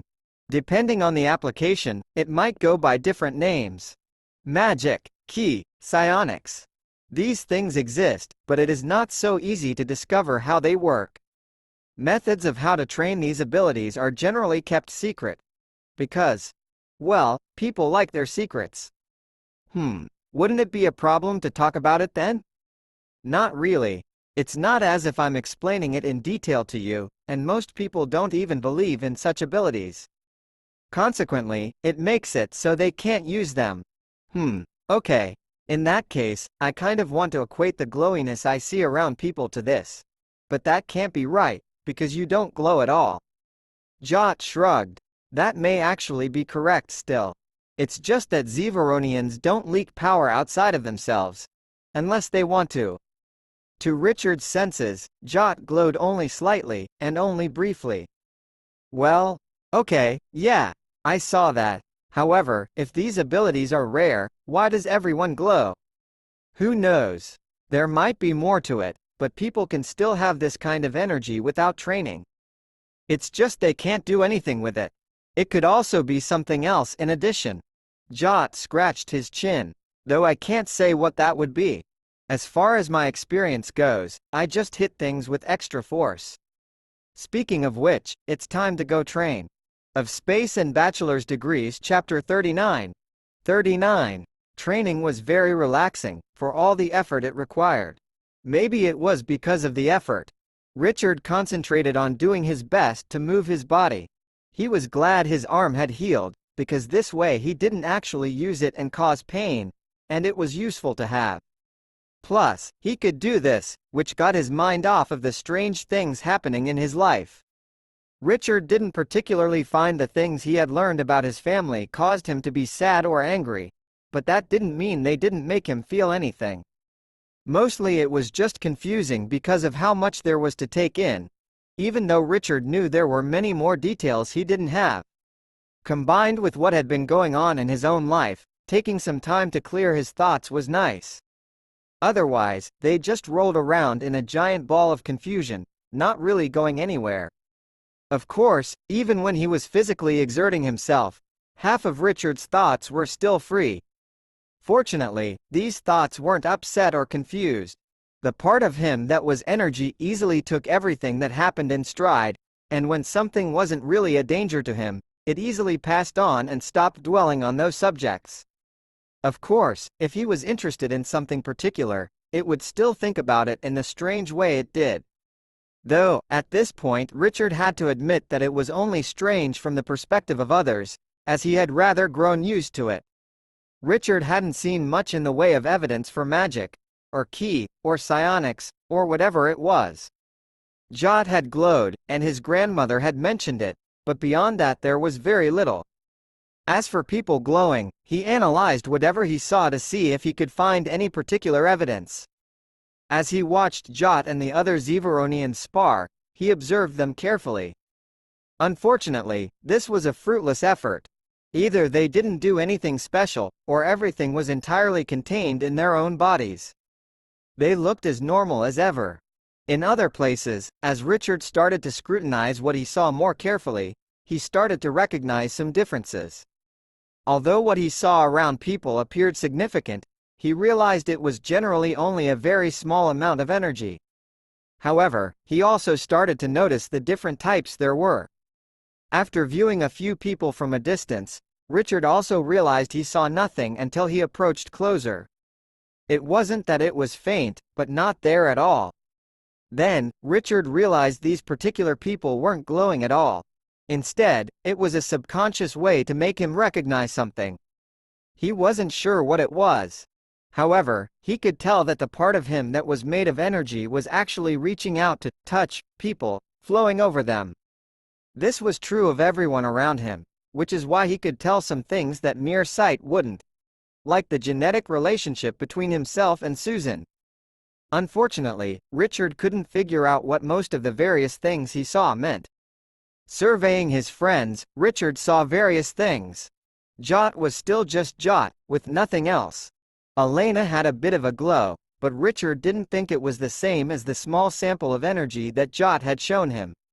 He supposed he could ask for another demonstration, but Richard wanted to see what he could figure out on his own first. Besides, Richard supposed there was probably a reason Zeveronians kept their energy locked up. Susan felt quite normal as well. That was actually a bit peculiar, because Richard's mother glowed a bit more strongly, and they were genetically the same. Then, there was Hiroshi. His glow was very slight, and wispy. Richard felt it was muted, possibly intentionally. Instead of wondering about it for a long time, Richard decided to ask directly, when they were alone together. Hiroshi, I want to ask you some questions. I know that sometimes you blurt things out. I don't know if they're necessarily true or not, but I'm going to give you time to prepare yourself, or say you'd rather not be asked. Hiroshi pursed his lips, then nodded. Okay, he took a deep breath. Go ahead and ask. Alright, I know you have mentioned being a ninja. We certainly act like that's a joke, but I also sometimes wonder if it's true. Are you? Hiroshi opened his mouth, then closed it again. After a few repetitions of that, he finally spoke. No. Of course, if I were a ninja, and any good at my job, I'd say the same thing. Richard didn't find that particular answer particularly revealing. It actually made Richard's thoughts lean slightly toward him actually being something like a ninja, because of the explanation. On the other hand, Hiroshi could be pretending. He couldn't tell if Hiroshi was being serious but let his joking side slip through, or was not so subtly hinting at the actual truth. Fine. Then do you know anything about magic, or ki, or psionics, or stuff like that? Gears were clearly turning in Hiroshi's head, his jaw moving back and forth, and his head tilting. Some. Oh wait, do you mean besides in games and movies and stuff? Yes, outside of fiction. Oh, in that case then I'd say a lot. Well, maybe a medium amount. Richard looked at Hiroshi directly, and they stared at each other for a few moments. Shouldn't information of this sort be some kind of secret?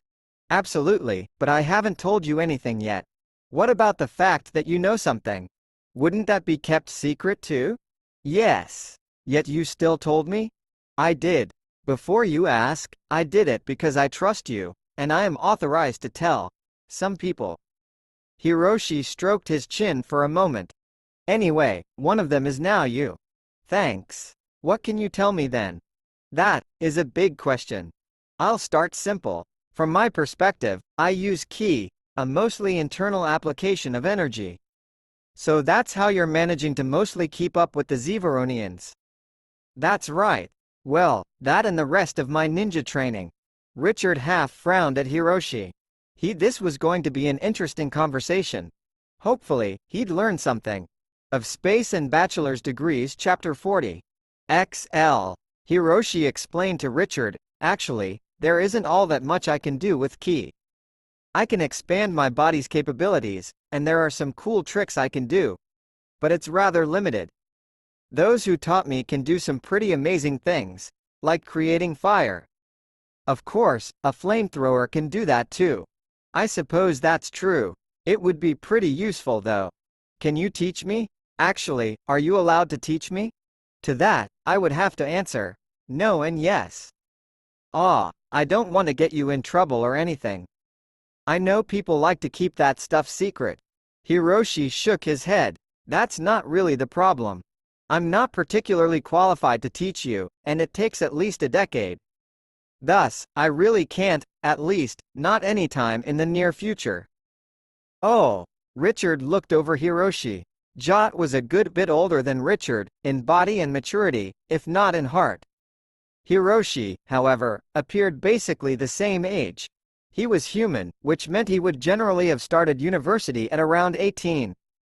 Given that he started late, and that usually there wasn't too much discrepancy in when schooling started, Hiroshi shouldn't have been much more than 20 or so. When did you start training? When I was 6. Hiroshi shrugged. It's a family thing, so I started pretty young. Actually, a lot of it is just learning to sense ki around you or in others. Then a lot of sitting and meditating until you sense it within you. And then a lot of time spent learning to control it safely. I can already sense it, sort of. With all the other energy I see. Really? That might cut off a couple years of training, or it might not. After all, in your case it's not your body that senses it, right? Just the energy part of you. That's not ki, by the way. It's some other kind of energy, because I can't sense it. Anyway, the method I know involves ki in your body. And I wouldn't know how that would work without it going into your physical body. On the other hand, maybe it would work. Hiroshi shook his head. I wouldn't count on it. If you mess up, it can be pretty bad for you. You'd need someone more experienced to guide you, like Jot, maybe. Though, his style might be more incompatible with you. Hiroshi paused to take a deep breath. Actually, this whole idea could get you in more trouble than it will save you from. Assuming you want to learn because of your curse, it might actually be more dangerous to you because of that. I can't really say, but it is dangerous, if you make any mistakes. Is it? Partly I was interested because I thought Jot looked pretty cool when he stopped that I-beam. Though you saved me from it first, I suppose. I'm still rather new to this whole business of being worried about my safety day to day. On the other hand, if I was really serious, perhaps I would just stay somewhere safe and hole up. I hear that would probably work. Hiroshi shrugged. I dunno. It seems like it would be pretty boring though, which is probably why you haven't already done that. If you're looking for things you can do to protect yourself, well, besides getting stronger like you already are, there are actually even better methods. If you have money, go buy a bodyguard robot or an armored suit or something. I don't really know what kind of danger you should expect, but there's a reason magic and such aren't used in wars, besides them being secret. Technology is pretty good. That's not really something good for bringing around in normal life. At that point, I might as well just hide away. Though a robot would probably be really expensive, if it could be good enough. Hiroshi shrugged. Just giving you options. I have no idea how much money your parents have.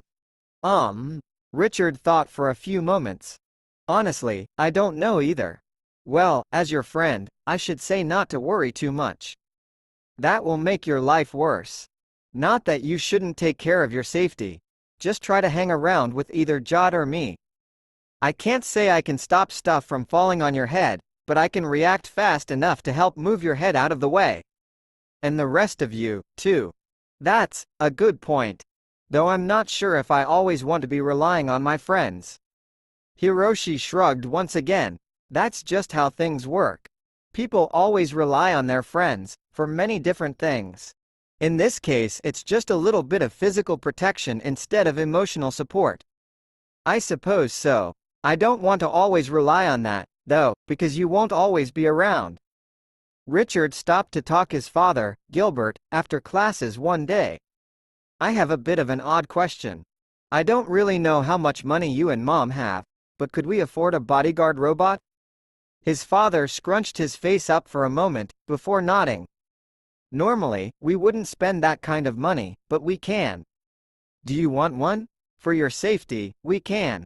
I just didn't bring the idea up because it would be a constant reminder that you might be in danger. On the other hand, it could be good for you.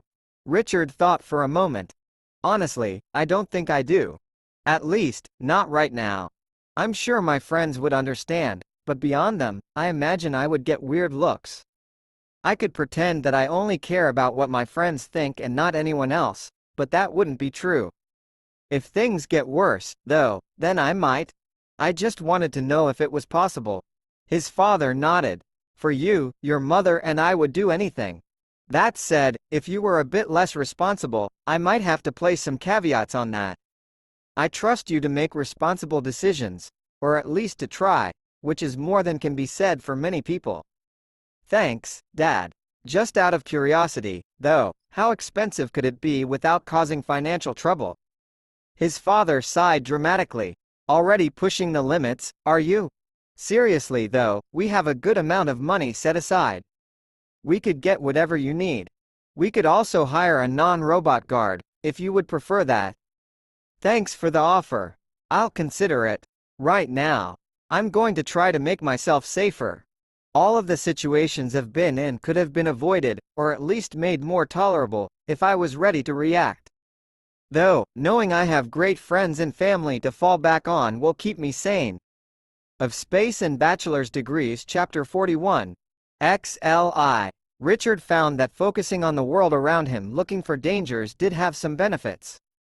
For example, he took notice of architecture he had previously ignored, some of which was quite beautiful. Now that he took the time to look, he really appreciated. Of course, he would have appreciated it more if he wasn't worried about things falling on him. Richard didn't have much cause for climbing up near the tops of large buildings and standing on their balconies, but Richard planned to avoid that as much as he could. That said, it wasn't that Richard actually found himself in danger that often. It was just that he could. Upon talking with his grandmother some more, he gained a bit more insight into what could happen. For example, the cable holding up the I-beam shouldn't have snapped, but there were always faults that got through manufacturing processes. Then, since there hadn't been any problems, the workers didn't feel the need to inspect their new cable, or missed the fault, or any number of other things. The extent of Richard's curse wasn't that a perfectly good cable would break. Rather, it could have been related to the faults being missed in production, as well as him happening to walk past right when it broke. If he wasn't there, it should have broken anyway, maybe at a slightly different point in time. It relieved Richard that he wasn't actually the cause of such things. He already knew that, and of course, he couldn't reasonably take responsibility for things outside of his control, but brains don't always think rationally. In fact, it might actually be that Richard caused less trouble for other people, since some of the negative situations happened to him instead of happening more randomly. Then again, it was really hard to say what would happen if things in the past were different. Mostly, there was speculation, which wasn't really a productive use of Richard's time. For all of his wariness, of the course of a few weeks Richard only managed to avoid danger at most a few times, and perhaps only once. He decided to not be afraid about going places, and had gone into the city several times, mostly for ice cream, since Susan liked that a lot. Richard couldn't truthfully say it was only for her, though. Along the way, there were some near misses with cars who apparently didn't see or care about the lights. That, however, could have been coincidence and happened to anyone. And Richard had always been properly cautious when crossing streets. The one thing Richard could be sure he avoided started with a branch falling while he was visiting the city with Susan. Now, being directly under a falling branch wasn't extremely common, but it happened. However, it was extremely probably that some person would be nearby when a branch fell off of a tree in the middle of the city, just based on how many people would likely be around, even during times when most people were at work. This was the case for Richard. He heard the sound of the branch breaking, and quickly turned his head to look. It wasn't actually close by, and was certainly not directly above him. Thus, he was perfectly safe from the falling branch, even though it was big enough to cause him serious injury if it had actually fallen on him. At that point, he almost turned to look away, but he didn't. After all, he was working on his awareness, and the branch had not yet finished its fall. It was a good thing he paid attention, too, because of what happened next. The branch didn't start some kind of unbelievable chain reaction. Instead, it simply landed on a power line below it, which snapped under the sudden weight. It seemed to then fall rather slowly. But instead of just standing there blankly staring at it, Richard was moving, and he pulled Susan with him as well. In the end, it was just a terrifying moment as the power line swept through where he had been walking. It only sparked for a moment as the power system determined there was a broken line, but the electricity hadn't been the only dangerous part. The line itself had been moving quickly, and could have caused serious injuries. Perhaps it might have just tripped Richard or Susan, but it could have also done much worse. After his heart calmed down, Richard actually felt a little bit happy. He would have of course preferred that nothing had happened at all, but it was nice to know that he could actually avoid dangerous situations on his own, and didn't always have to rely on others. On the other hand, he did still kind of wish that Jot and Hiroshi were around. Richard had also asked Jot if he could teach him to use ki. He wasn't necessarily expecting any results from that. After all, there could be various reasons he would not be able or would not be allowed to teach Richard. Surprisingly, Jot's response was positive. I can, though not just yet. The method I practice requires a strong body, and yours isn't there yet. If you tried now, and were lucky, you'd get away with just being injured, but most likely you'd cripple or kill yourself. Oh, sounds dangerous. Only if you try too early. After that, it is safe. Though, my methods are intended for a Zevaronian constitution.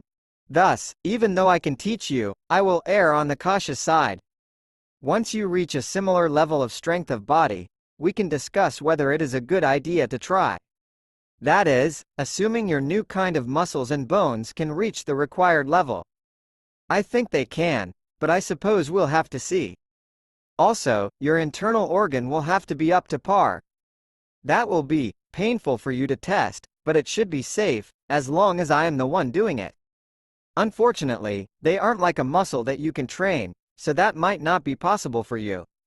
I'm not entirely sure how to tell. I think the same thing I did to make my bones and muscles able to be tougher applied to all of me, but I don't really know what that means for other things. I feel the same everywhere inside though. Jot shrugged. We'll see. Until then, you'll just have to get further beyond normal human limits. Richard sighed. Yeah, it's hard, though. I feel progress, but it isn't fast. Richard knew his strength wasn't even at the limit for a normal human, but that was purely in strength.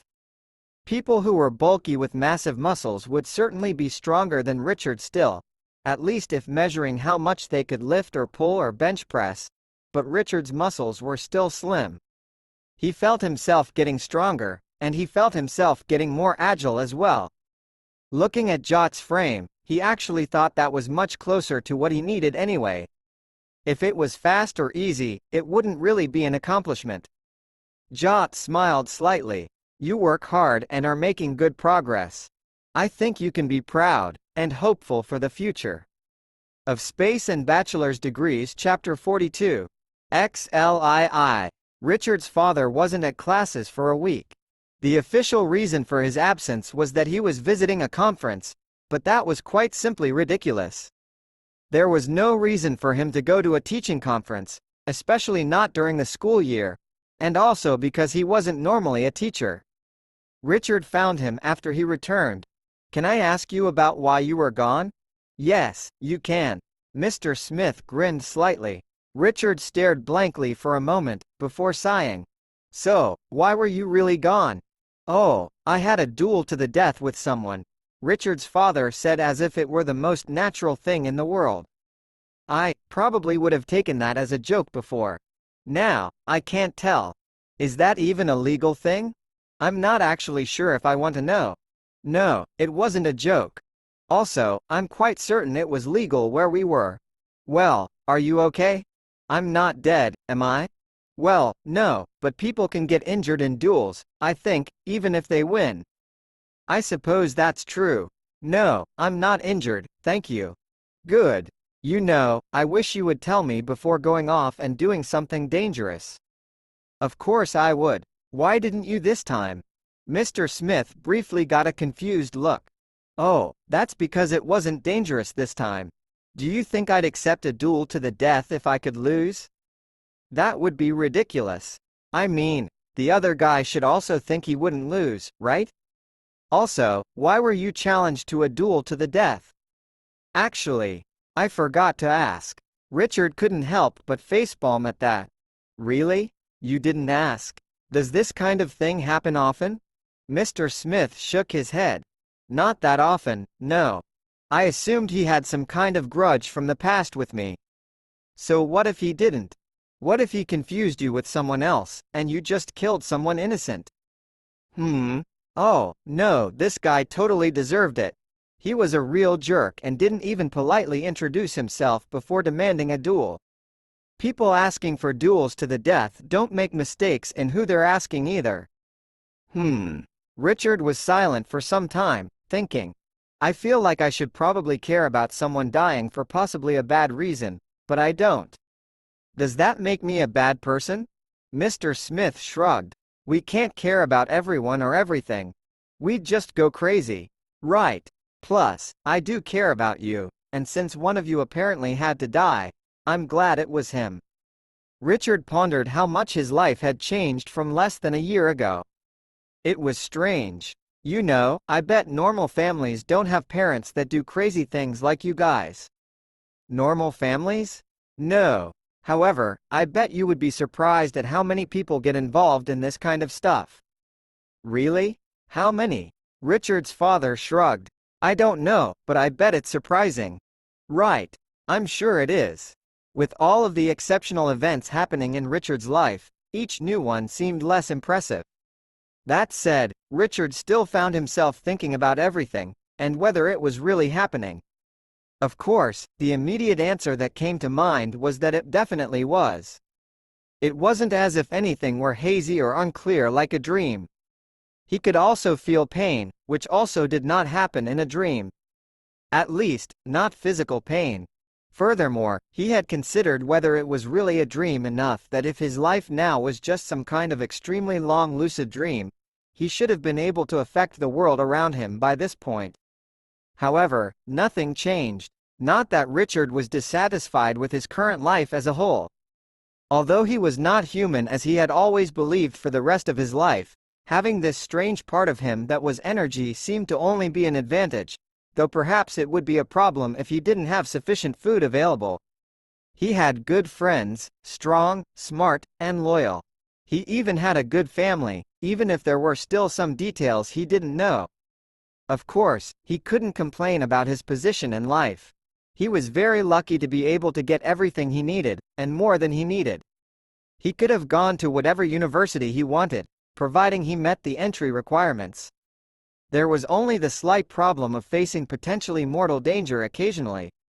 However, even in this case, he was better off than some. It hadn't been the case on Utopia, and Meropa seemed prosperous as well. But Richard knew that in some places throughout the galaxy there were wars where people faced death from violence and poverty where people faced death from starvation along other issues people had to face. Some of them were in more constant danger of dying than he was, and there was nothing they could do about it. It was never fun to think about it, but it helped put things in perspective. While Richard would have preferred not to be cursed, he was still quite well off. In the end, Richard was glad that he had a healthy body and mind, sufficient resources to survive, and that nobody had ever tried to kill him. Except, upon review, that last part wasn't true. People had tried to kill him, at least once, but possibly twice. He had been attacked by the angry Ulf fellow. Perhaps he had recognized that his attack would probably kill a human or anything similar, and perhaps not, but he had certainly intentionally attacked.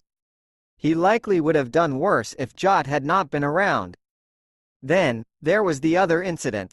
There was that Knoxian. Not Elena, because she certainly hadn't tried to kill him. No, it had occurred after that. There had been a Knoxian man whose name Richard didn't know, who had slapped Richard across the face. If it wasn't an attempt to kill him, it was at the very least assault with a deadly weapon. There was some chance that he didn't know how potentially deadly that was to humans, or perhaps he thought he could get away with it. Richard supposed he had, but that was because Richard had thoughts of personal revenge. Realistically, that had been a foolish idea. He should have just reported the incident to the police and gotten the man arrested.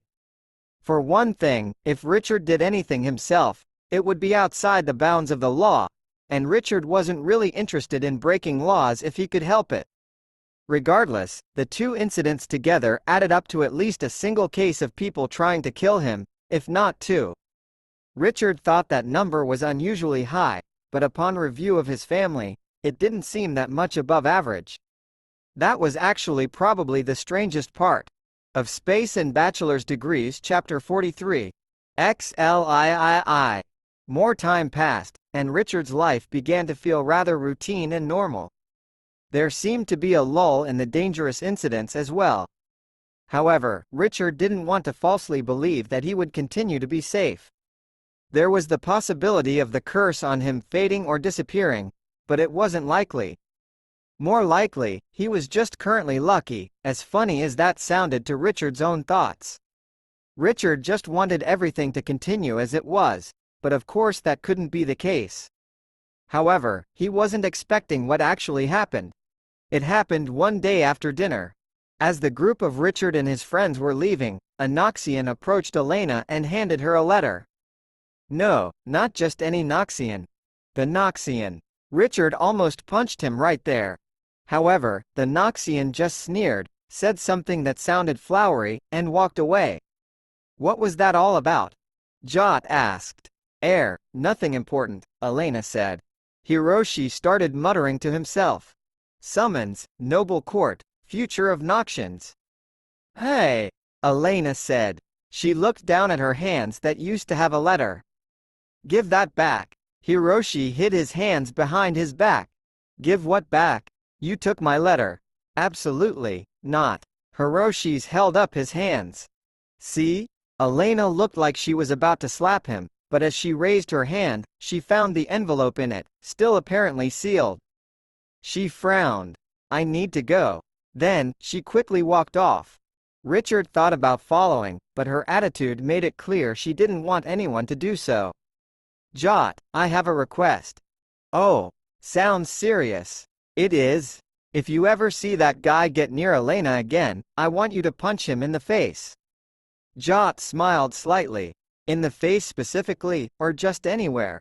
Anywhere, I guess. Try to make it not permanently damaging. No wait, I changed my mind. Literally the face. Hiroshi spoke up. Can I do it? I haven't punched any haughty nobles in a while. I mean, I've always wanted to punch a Knoxian? How'd you know he was a noble? Richard asked. Hiroshi took a deep breath, as if to go into a long speech. Then, he thought better. Well, the things he said, and the letter. You do have the letter? No, Hiroshi said, but I memorized it. Well, it's in Knoxian so you wouldn't be able to read it directly anyway. So, what did it say? Also, when did you learn Knoxian? Hiroshi gave a summary to answer the first question, and completely ignored the second. A summons to noble court, directly involving Elena? What for? Hiroshi shrugged. It was decidedly vague. Oh, and it was immediate. Hiroshi paused. There was a stipulation about bringing attendants. How immediate? Immediate? Richard took off running. Jot and Hiroshi followed, and actually had to try to keep up with Richard. They caught up to Elena quite quickly. Bring us with you, Richard immediately opened with. Where? I'm not going anywhere. Elena's eyes flicked off to the side. You're almost as bad at lying as Hiroshi. Hey! Hiroshi interjected. That's not really fair. Sorry. You're much better at lying than Hiroshi, but still pretty obvious. Hiroshi nodded seriously. Anyway, to speed things up, I speak Knoxian and read the letter. Why do you speak Knoxian? Elena asked. Because, Hiroshi put on the face that said he almost spilled some kind of national secret, then recovered. I had a Knoxian friend, so I learned. Right. That wasn't really important anyway. I'm not taking you guys. Richard had apparently finished composing his thoughts. Give us one good reason we shouldn't go with you to something that will likely be very important to your future for reasons unknown. Because it's a court of nobles. They don't take kindly to outsiders. Okay, but if we don't care how much they like us, will it compromise your position? Elena looked like she wanted to say yes, but didn't. Probably not. She sighed. Most people have their minds made up about everything already. The few who actually listen to debates won't mind. But, my family will be there and it will be embarrassing. You're embarrassed of us? Richard looked dejected. No. Actually, there's a secret I've been hiding. I'm actually a princess of the Noxians. I knew that. Richard said. I honestly don't care about that, Hiroshi said, but I actually knew it too. Jot shrugged. I had a hunch. What? Elena put her face in her hands. How? When? I met Jerkface before, Richard said. Sorry, I mean the guy who delivered the letter. I knew who you meant. Elena said. Don't call him that in front of other people, okay? Can I punch him? Jot asked. No. Please don't. He's a duke, so you'd be in deep trouble. Well, the only son of a duke. It was a joke anyway, Jot said in a tone that seemed like it hadn't been a joke at all. Why are we standing here joking around? Elena asked. It really is urgent. Since I doubt you'll let me go without you, we might as well all go. We're not riding on the same shuttle as Jerkface, are we? Richard asked. Absolutely not. Elena scowled. I'd rather not see him any closer than the distance from here to the nearest star, with him in the star. Oh, Richard suddenly stopped. We probably need to bring some stuff, right? Of course. Notice I'm not heading directly to the spaceport? We'll meet up in a few hours. We really should be leaving later today. Richard wasn't sure, but he thought he heard Elena grumbling out of character profanities under her breath after that. I'd better call my dad, Richard said. After a few rings, Mr. Smith stepped out from around the corner. Yo, Richard. You called? I was calling, yeah, but most people answer the phone. I was just leaving class. The bell signaling the start of the next class period rang just then. Richard was pretty sure his father had a class to teach now. Richard raised his eyebrows, but his father just continued nonchalantly. So, you called? Yeah, I kinda have to do an impromptu, off-world thing. Can I please go? Skipping out on school? Mr. Smith frowned, but not convincingly. It better be for something fun, important, or both. Important, Richard said. Richard's father exchanged glances with Hiroshi, for some reason. Then he nodded. Looking over at Elena, he asked, Can I come? Elena just threw up her hands. Sure. Why don't we just bring an entire army too? That won't be necessary, Mr. Smith said smoothly. I'm serious though. Elena nodded. It's fine, I know you worry about Richard. If you think I worry, you should see his mother or his grandmother. Ooh, can I? Elena suddenly smiled. I'm sure they have lots of embarrassing stories. Well, not right away. They're busy. Unlike you. Mr. Smith held up his hands, as if to show he had nothing but time. Completely ignoring his job as a teacher. We should really get moving.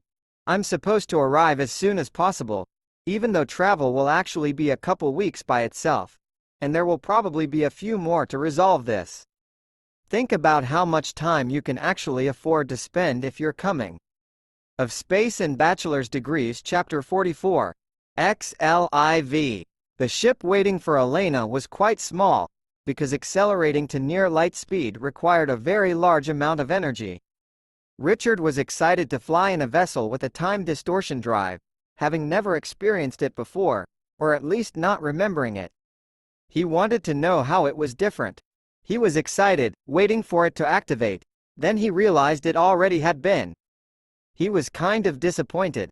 Looking at his father inquisitively, he got a response. TDDs create a field of modified time. However, everything inside experiences time at the same rate, so there is no sudden acceleration. We actually experience the same amount of time as we would without one. However, it helps our relative time catch up to the time an outside observer experiences, and thus we get there much more quickly than we would otherwise. Because of the amount of time they would be spending in transit, they couldn't just relax and have fun. They still had to study, or they would fall behind. Fortunately, they could still actually view the lectures and get the work they needed to too. It almost brought to question why anyone attended a university in person, but that question had already been answered. Although some people were capable of learning alone and had the motivation to do so, others performed better in an environment where there were additional people like themselves, with similar motivations and goals. Richard had to admit that a spaceship wasn't the best environment to study, even though he still had access to all of the same information as normal. There wasn't enough room to do anything like sparring, though Jot still had a series of exercises to keep fit. Though he said it like that, the amount that he had Richard do was still exhausting. However, Richard still felt himself growing stronger, a little bit at a time. Maybe not over the course of the trip itself, but in general. Richard thought something felt weird, though he couldn't place his finger on what it was. It wasn't a bad feeling though, so he decided it wasn't a problem. During the trip, Richard asked Elena if she could give more details on what would be going on. She shook her head. Unfortunately, I can't. I don't really have any more information than you. Except the fact that this isn't a common event. Calling an emergency meeting like this is a privilege of the noble houses, and can't be used lightly. Generally, it's not even used once a generation. That's not per house, but across all of them. Unfortunately, we'll have to wait to find out. Though, I can guess that it probably has something to do with the genetic problems we Knoxians are currently experiencing. That's the only thing that should be important enough. Richard nodded. That does make sense, though I can't imagine why an emergency meeting would be needed. Elena shrugged. I don't know, but for important issues, a vote of the full assembly is required. It can take some time to get a full assembly unless an emergency is called. Sometimes months, or a year.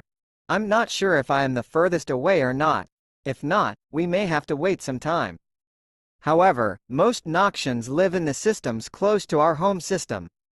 Still, I was obligated to come as quickly as possible, especially given my position. Yeah, so what are the benefits and drawbacks of being a princess anyway? Well, I don't have to worry about money, and I have to attend a lot of boring meetings.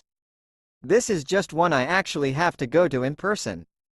I honestly would prefer this one to be boring, because that would mean it's less critical than it might seem. She sighed. Our current system isn't really the best form of government. As for why we stick to it, I suppose it is tradition.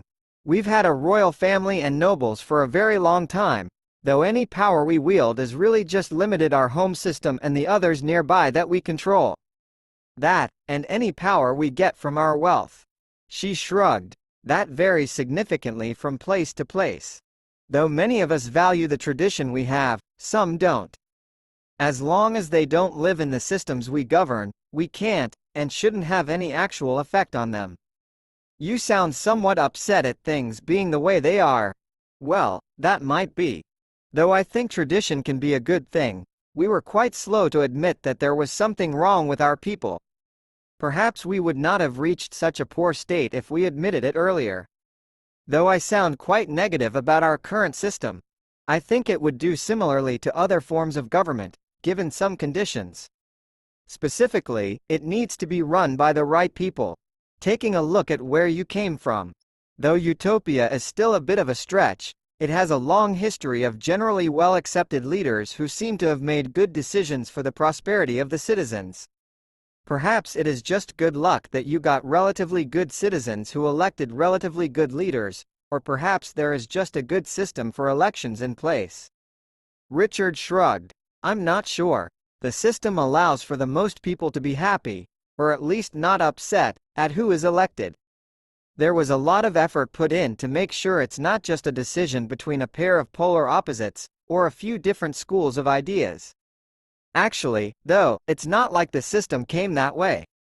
Did you know we used to have an emperor? Elena raised an eyebrow. An emperor? Really? That's a pretty big shift in government to what you have now. Well, you'd think so, but actually I'm not sure. There was also a system of elected officials pretty much the same as we have now. The only difference was that there was an emperor who had the ability to overrule any decisions made. I don't remember the full details, but he had a lot of power. Except, he basically didn't do anything with the power, so it was almost more like a figurehead. Interesting. In that case, what caused a change in the laws? Nothing. He just died. I don't remember the exact details, but for some reason the existence of the emperor only applied to the very first one, and there was no possibility for another to take his place. There was no lineal succession, or way to elect one. So, basically he was just in the job of making sure the initial government didn't do anything stupid, and I guess that worked out. Of Space and Bachelor's Degrees Chapter 45. XLV. In addition to studying or the occasional interesting discussion, Richard put some time into studying the customs of the Knoxians. Though he knew some things from being friends with Elena, he made sure to take proper care and details. It was one thing to be with someone from another culture, and quite another to be in that culture, surrounded by its people. Very different things would be expected. That would be especially true in the context of royalty and nobility. Some people might be offended by the very presence of outsiders, but Elena had the right to invite who she wished. What Richard was worried about was not offending such people, but those she actually cared about the opinion of. That seemed only fair to Elena. Richard thought that actually bringing them along was a strong sign of trust, and he didn't want to betray that. Hiroshi had apparently already learned the necessary etiquette, but he still reviewed. Jot, Richard, and his father all worked together with Elena to understand the important details. When the ship finally arrived at the end of the week, everyone was as prepared as they reasonably could be. Richard took a look at himself in the mirror. It was a somewhat strange sight. He almost wondered what he was looking at. The person in the mirror was wearing a black suit and had neatly combed hair. Though Richard's hair wasn't particularly wild to begin with, it generally had no particular care taken to make it look good. There was one addition to his outfit that he hadn't particularly considered. That was gloves. Fortunately, Hiroshi had thought of it. There was more than that, though. Richard stepped out of the room to see Jot, who was already ready. He was a strange sight to see, with a light brown suit instead of in casual clothing or exercise clothes. Jot kept glancing down at himself, as if he had also never seen such a sight. In fact, that was the case. "I don't feel formal," Jot said as he picked at a sleeve. "The material is so light, and it has sleeves." Jot shook his head. "I do not mind sleeves, but this is not what I am used to. Still, it certainly fits into this culture better than a sleeveless vest." That would have been an unpleasant oversight.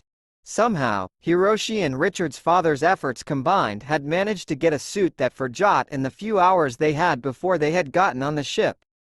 That showed some foresight, and something else, because the suit actually was the right size, and a color that still fit Jot's Zevaronian taste. Hiroshi fit into his own suit quite well, looking as natural as if it was what he always wore. Richard's father wore a suit, but also had his hair up in a turban. It wasn't something he'd seen on his father before, and though it felt a bit out of place, it was good enough.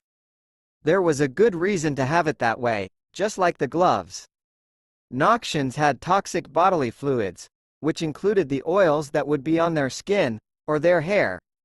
Although they of course understood that others weren't the same way, it translated in a practical manner to their culture and dress.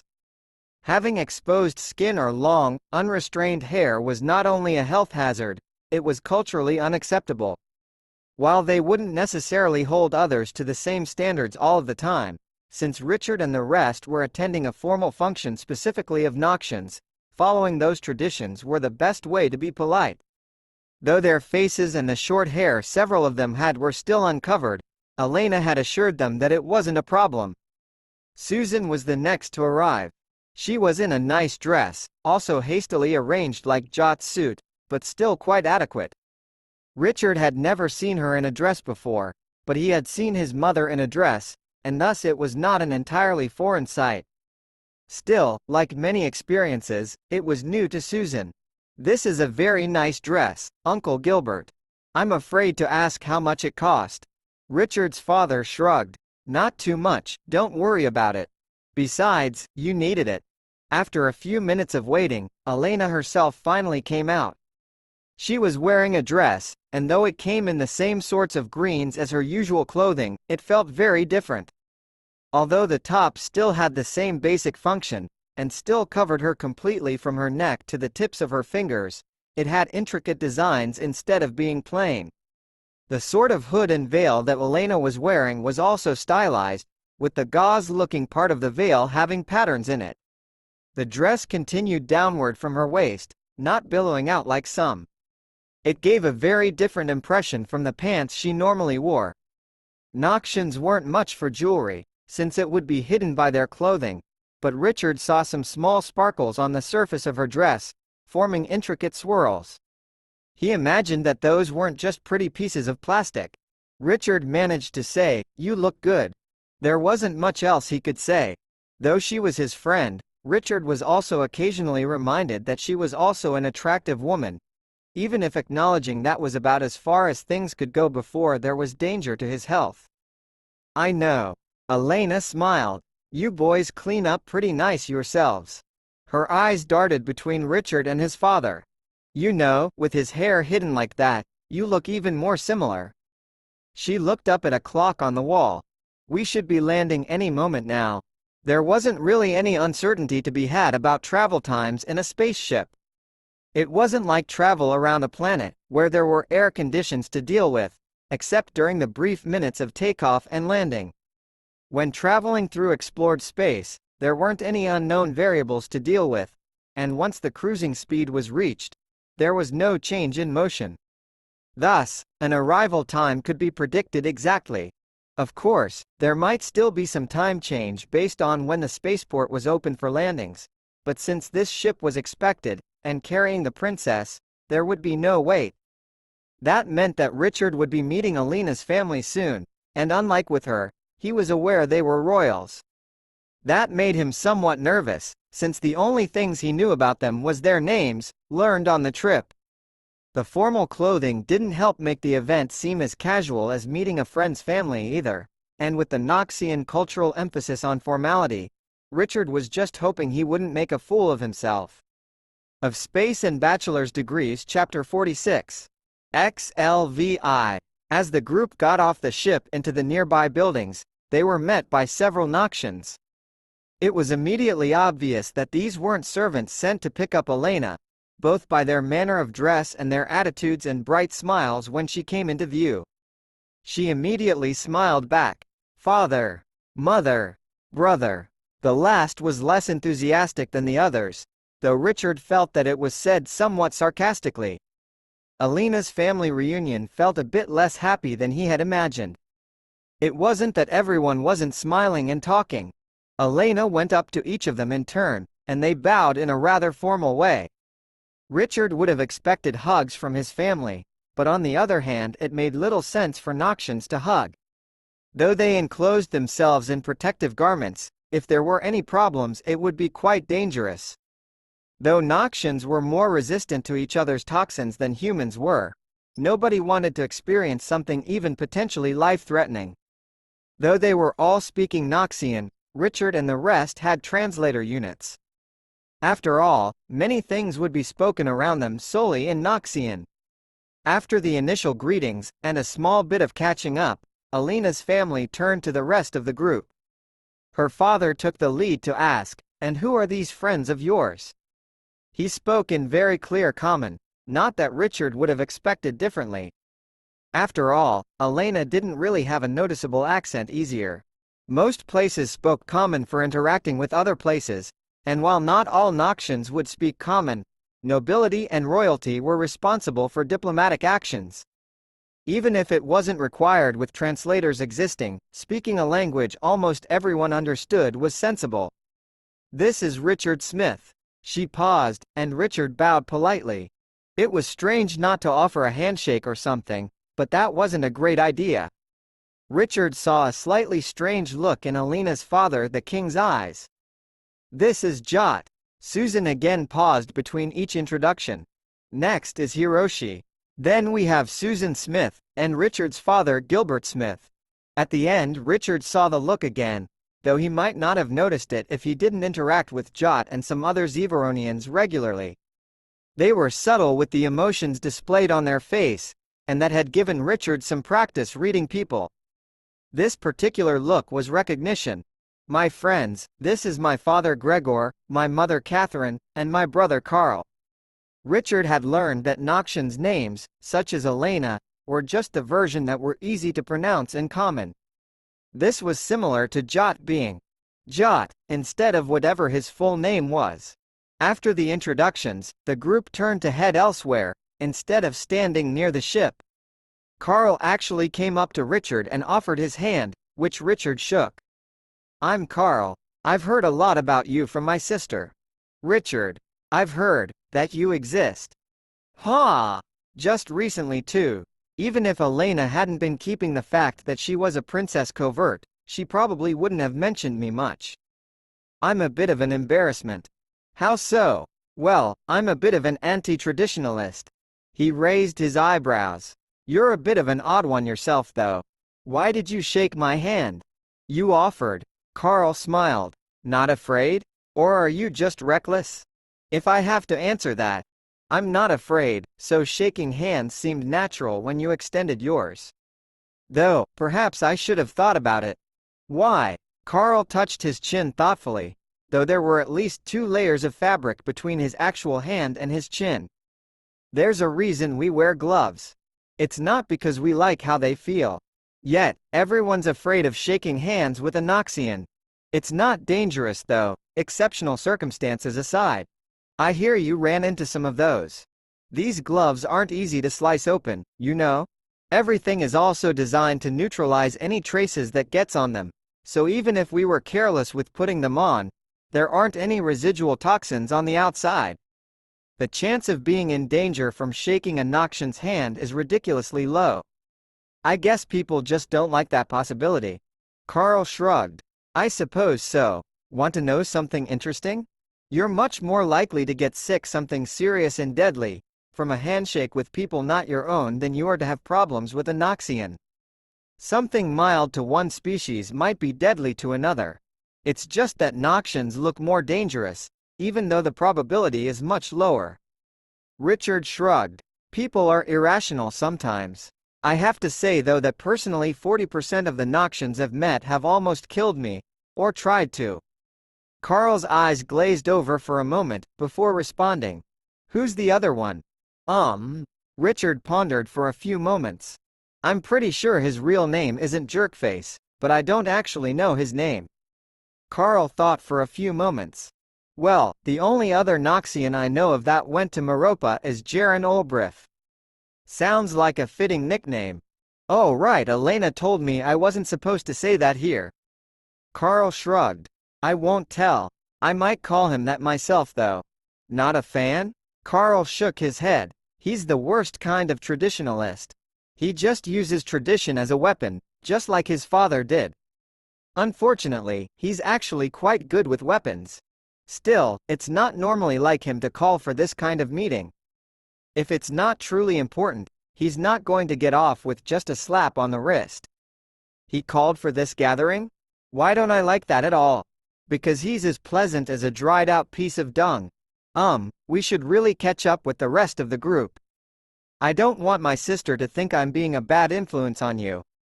Aren't you? Yeah, but I don't want her to think that. Of Space and Bachelor's Degrees Chapter 47.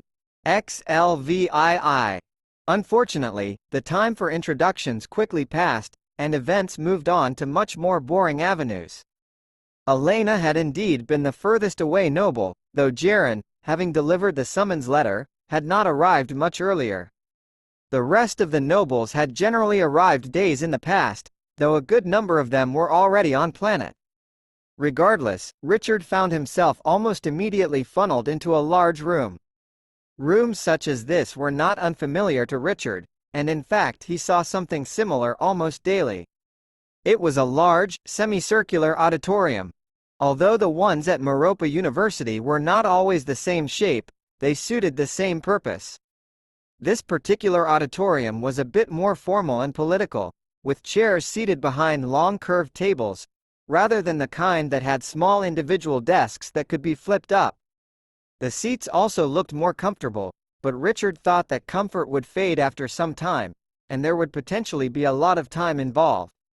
What little of the planet he had seen pictures of and in his glimpses out the window looked normal.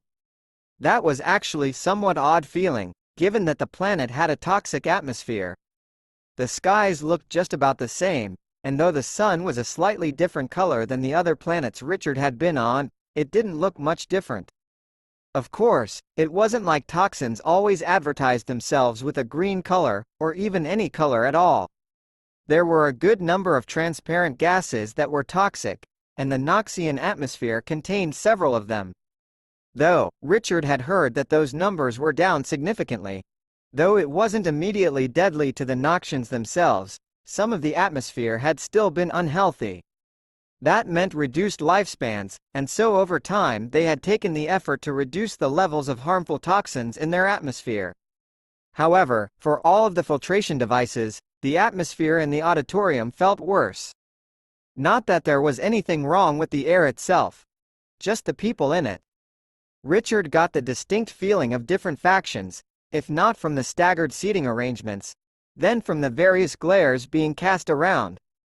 Though the veils concealed some of that, reading a Knoxian expression through a veil was still easier than reading a Zevaronian expression, unless that particular Zevaronian wanted you to know something.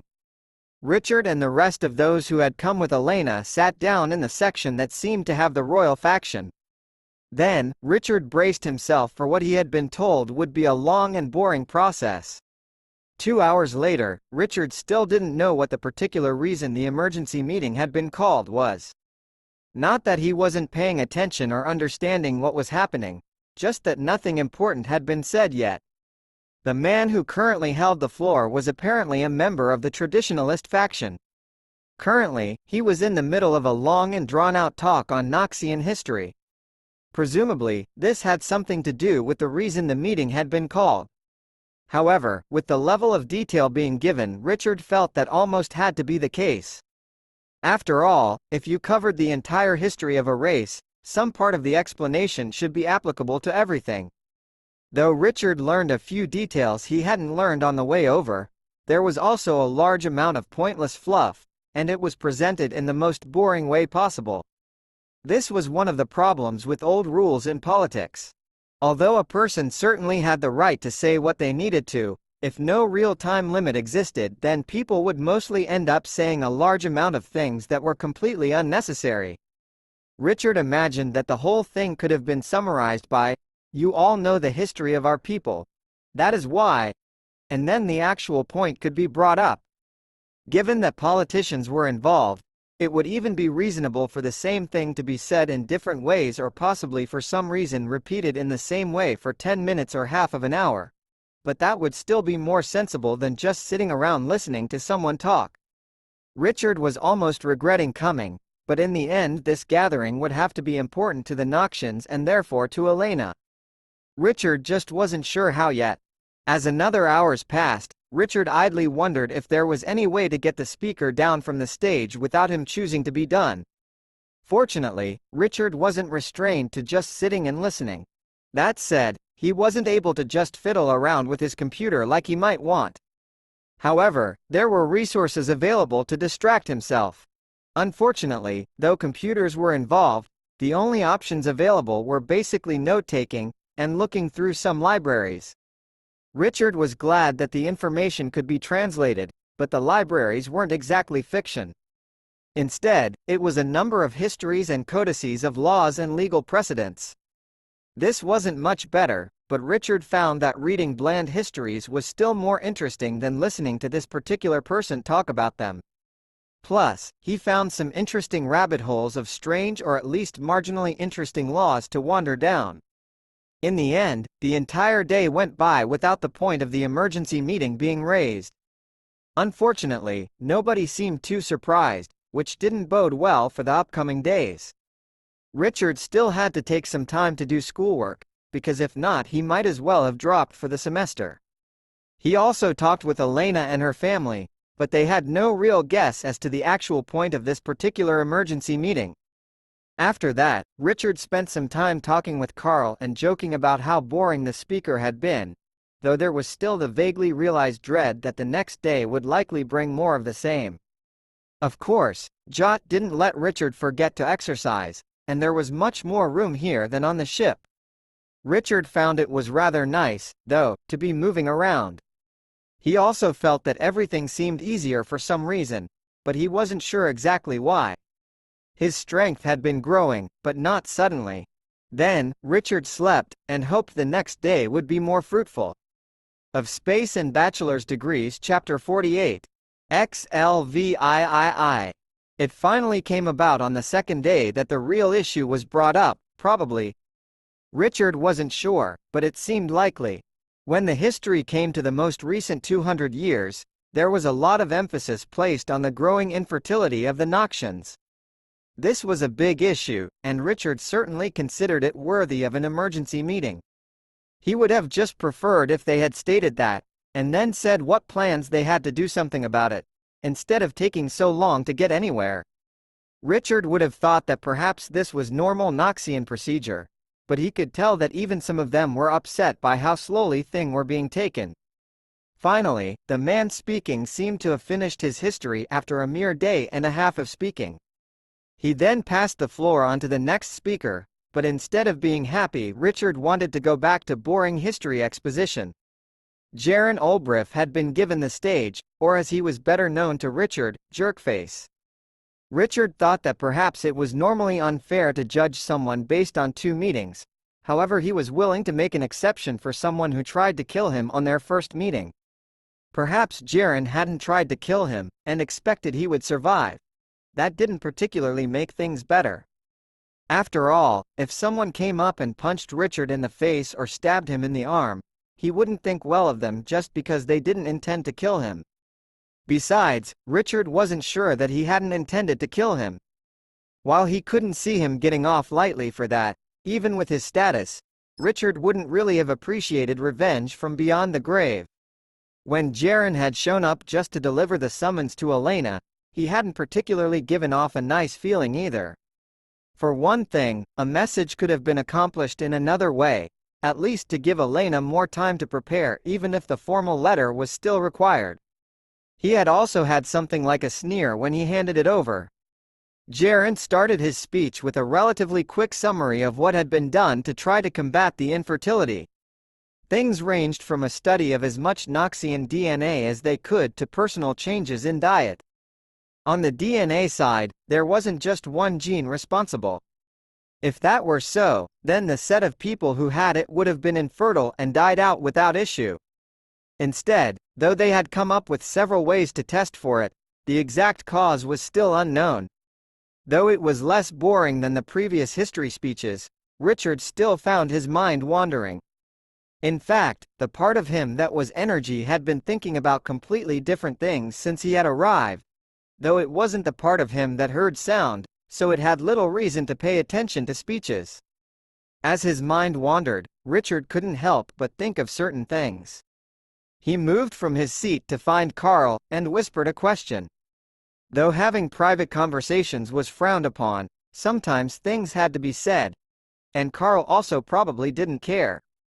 "Hey, would you mind if I ask you a potentially rude question?" I can't say that nothing offends me, but I assume you have a good reason, and you don't seem the type to ask something that would actually offend me." "Go ahead. It's just a bit of a touchy subject. Are you fertile?" Carl gave a light, quiet laugh. "Ha, a topical question. There's also no reason for me to be offended by that one, because it's actually a matter of public record. My entire family is fertile, though I suppose it was easy to guess that my parents are. If not, I may have to talk to your biology professors and tell them to flunk you." Richard nodded. "Oh, okay. I just imagine it can still be an awkward subject. There are public records?" "Indeed. At least, for nobles the information is strictly tracked." "I guess that makes sense. Thanks." Richard then went to sit next to his father, though he only had to move a few seats. "Hey, Dad. This question is more awkward to ask you than I thought. Can you, I'm sterile, actually. That's why you don't have dozens of siblings." When he saw Richard's shocked face, he shrugged and continued, "What? I have good ears. Whispering isn't really that quiet." Richard shook his head. "That is far more information than I needed." "Thanks, I guess." Richard moved to sit next to Jot next. "So, for reasons, I'm doing a sort of survey. Are you fertile?" Jot shrugged. "I have no reason to believe that I am not, though I have not tried." Okay." Richard looked around. Hiroshi's response would probably be similar to Jot. Richard started moving to different spots around the room, though he never actually sat with any of the other groups.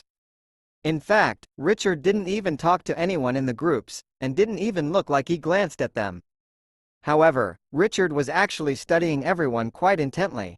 He was also looking at his computer, and he was actually paying attention to that as well. By the end, Richard had pretty much confirmed his suspicions.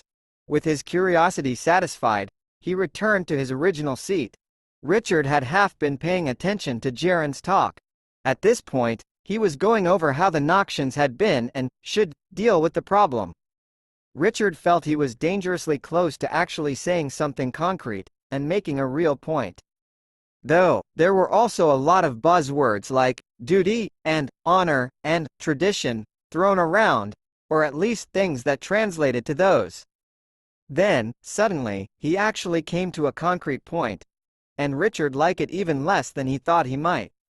He was glad that he wasn't standing next to Jaren at the moment, because he would have punched him straight in the jaw. Of Space and Bachelor's Degrees Chapter 49. XLIX. Richard wished Jaren Olbrich had continued on being vague in his words rather than saying what he had just said, but he hadn't.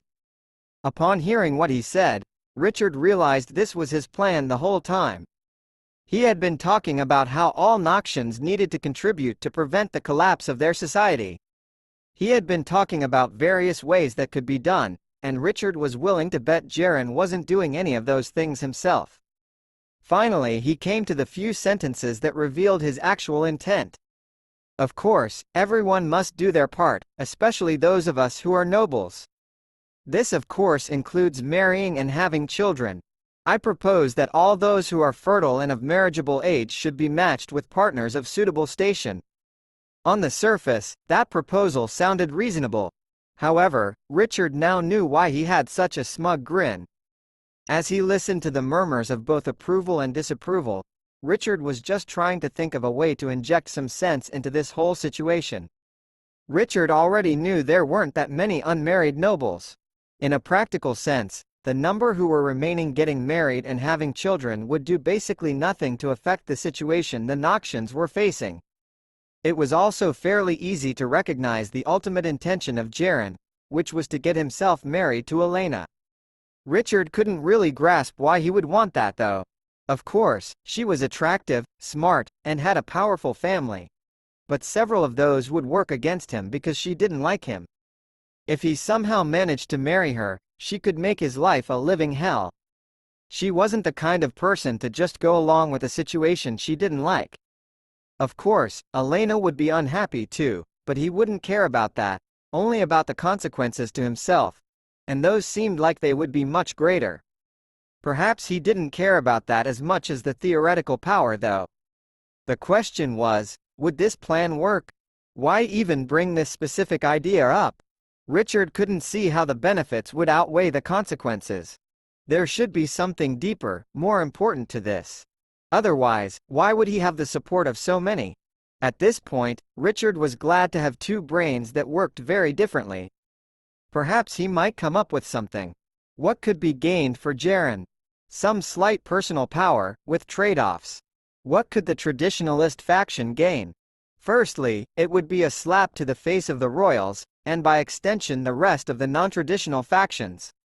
It would possibly gain them the momentum to do more later. Was that worth it? Richard didn't know. Whether something particular was worthwhile varied greatly depending on perspective. Richard went to converse with Elena. She was angry, though her face barely showed it. Still, Richard could tell. How likely is this to succeed? Elena spoke slowly, choosing her words carefully. That depends on many factors. If they didn't think there was a reasonable chance, they probably wouldn't have called this meeting. They must have already won a good number of people over to their side. I don't suppose using numbers and logic would help? Not as much as one might hope. People are pretty desperate for any kind of solution. Even the slight relief this might provide is enough hope. In reality, this specific plan is unlikely to go through, but there will be a side deal arranged, and concessions will have to be made. Left unsaid was the possibility the plan went through as was currently being outlined, which would even with the most optimal outlook seriously disrupt Elena's future. Would getting someone up there early to speak help? Sure, but because of stupid outdated rules, the person on stage selects the next person to speak, until 5 speakers have gone, in which case another person is randomly selected and the process repeats. It could easily be a week or more before anyone with sense gets to go up, and by then most everyone will want this process to be over, and will be willing to side with whatever side seems to be winning. There are at least enough of those neutral parties to cause significant issues, but of course they are still nobles, and thus they must attend these meetings if they want to keep their titles, and by extension properties. Many of those neutral parties are business-minded, and feel that meetings, emergency or not, are a waste of time. Not that they are far wrong. Richard's brain started working overtime to come up with a plan for him or someone else to speak. Richard would never be given a chance to speak, even though he was in attendance, because he wasn't one of the nobles. His presence here was already as far as that would go. If there was an easy way to get someone else in early, Richard knew that Elena and her family would know it, and Elena would have brought it up. If they couldn't think of anything, Richard doubted he could. Except, there was one possibility. He had noticed it and then immediately ignored it, because it seemed like a silly idea. At the time, it hadn't been particularly important. Now, however, he couldn't stop thinking about it, not with his physical brain, nor the part of him that was energy. All of him cared about this.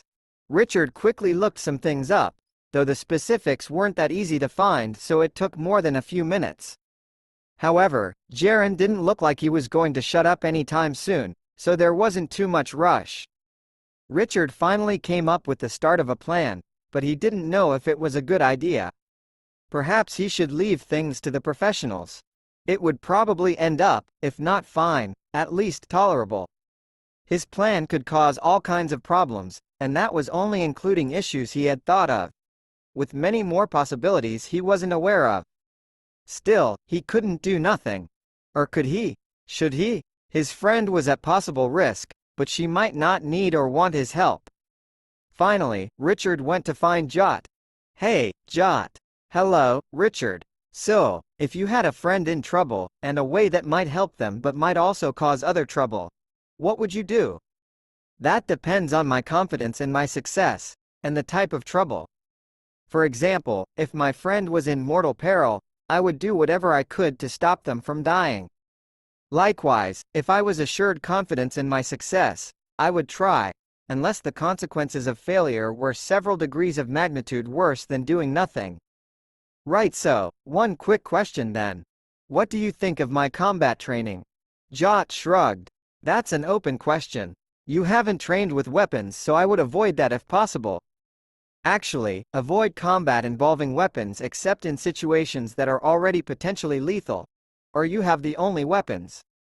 As for unarmed, Jot thought for a few moments and looked around.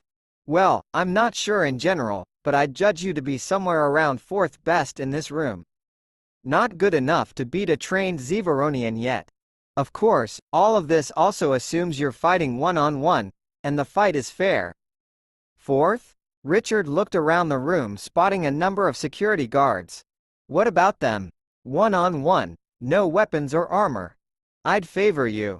Maybe not that much though." Even with that slight bit of doubt, Jot's assessment filled Richard with confidence. Enough so that he actually went back to considering the crazy plan he had started forming. Of Space and Bachelor's Degrees Chapter 50. Richard couldn't help but mutter and curse under his breath as he thought about his plan. Having thought about it, he might actually not be able to pull it off. But how would I get that?" He wasn't too surprised when his father caught his eye and raised an eyebrow, but Richard just shook his head. His father probably wouldn't be able to help here, even if he could hear him muttering from a dozen seats away. Richard thought for a moment, and decided it probably wouldn't hurt to ask his father, though he would have some trouble explaining exactly what he needed, and that might be the end of it. However, before he could ask, Hiroshi showed up next to him. "Hey, you look like you have a plan. Anything I can do to help?" Richard almost shook his head, then a light bulb went off. "Actually, do you remember when we first met?" "Of course. I mean, like, the date? I didn't keep track of that, but it matters for something. I do, actually. Great. Now there is a slight flaw in my plan, because I just realized the information we need is a week's travel away, and even if I had a friend who was a ninja, I suppose they would have trouble acquiring some security tapes related to the incident where we first met, given that distance. Nah. Gimme like 5 minutes. Seriously? Maybe a bit more, but it's not like I have to go there in person, you know? Computers exist.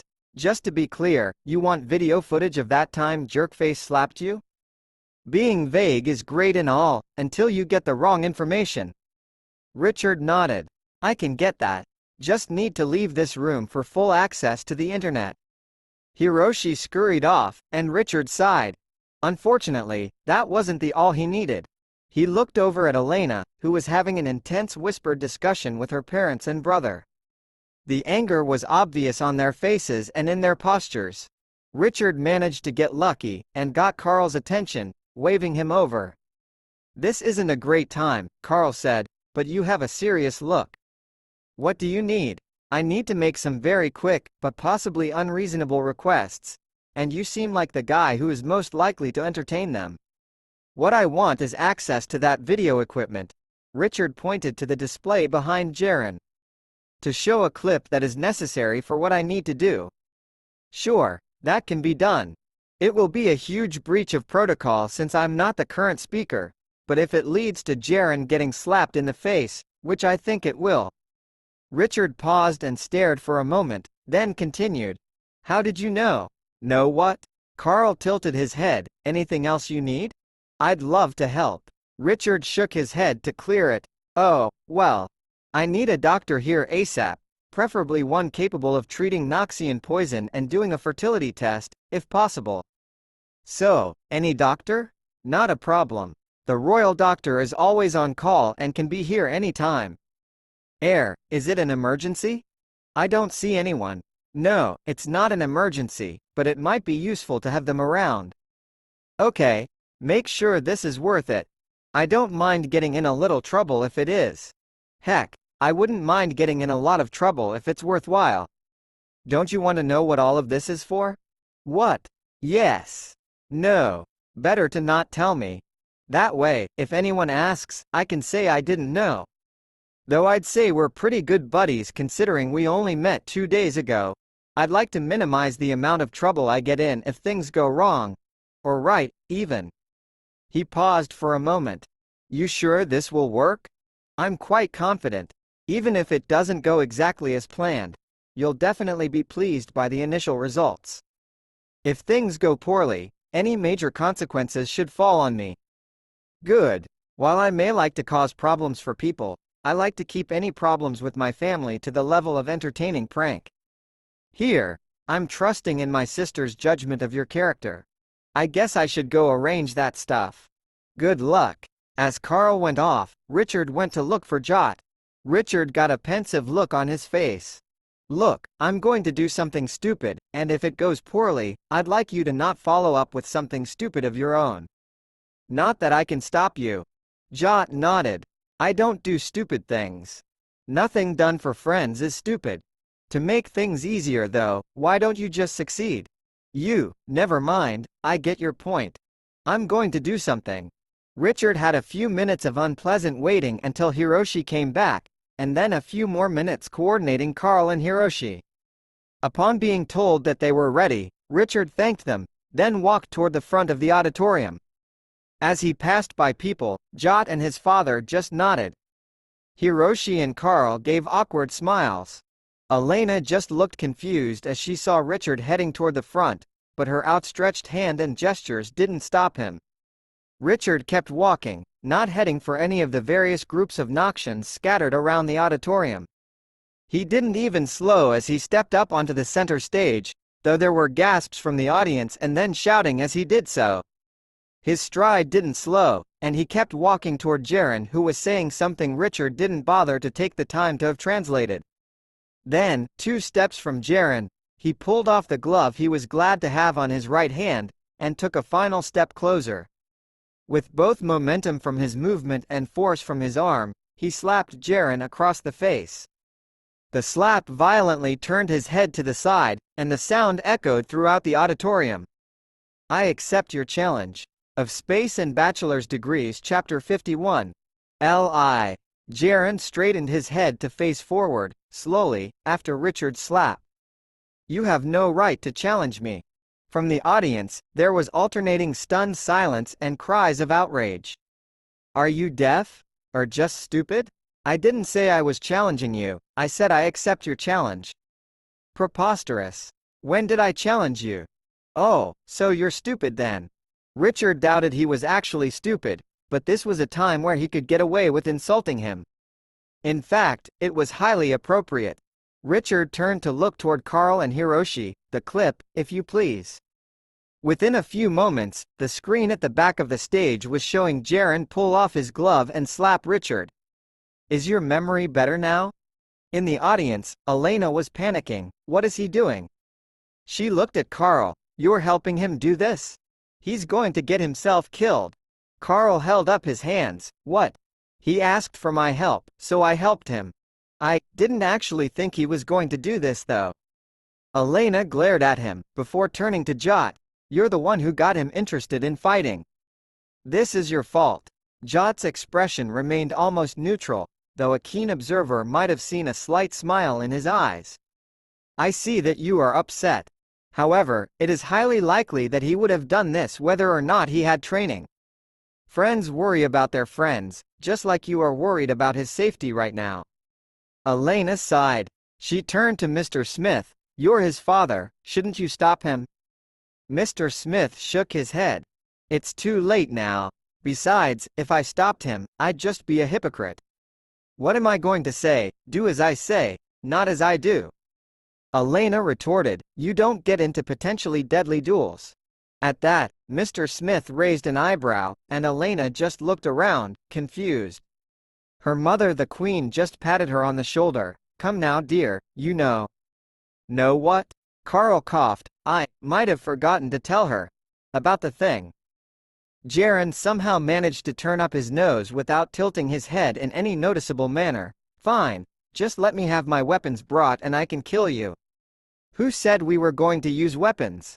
As the challenged, I have the right to determine the method of combat. We will fight unarmed. Jaren looked momentarily confused. He looked over Richard. Then, he laughed.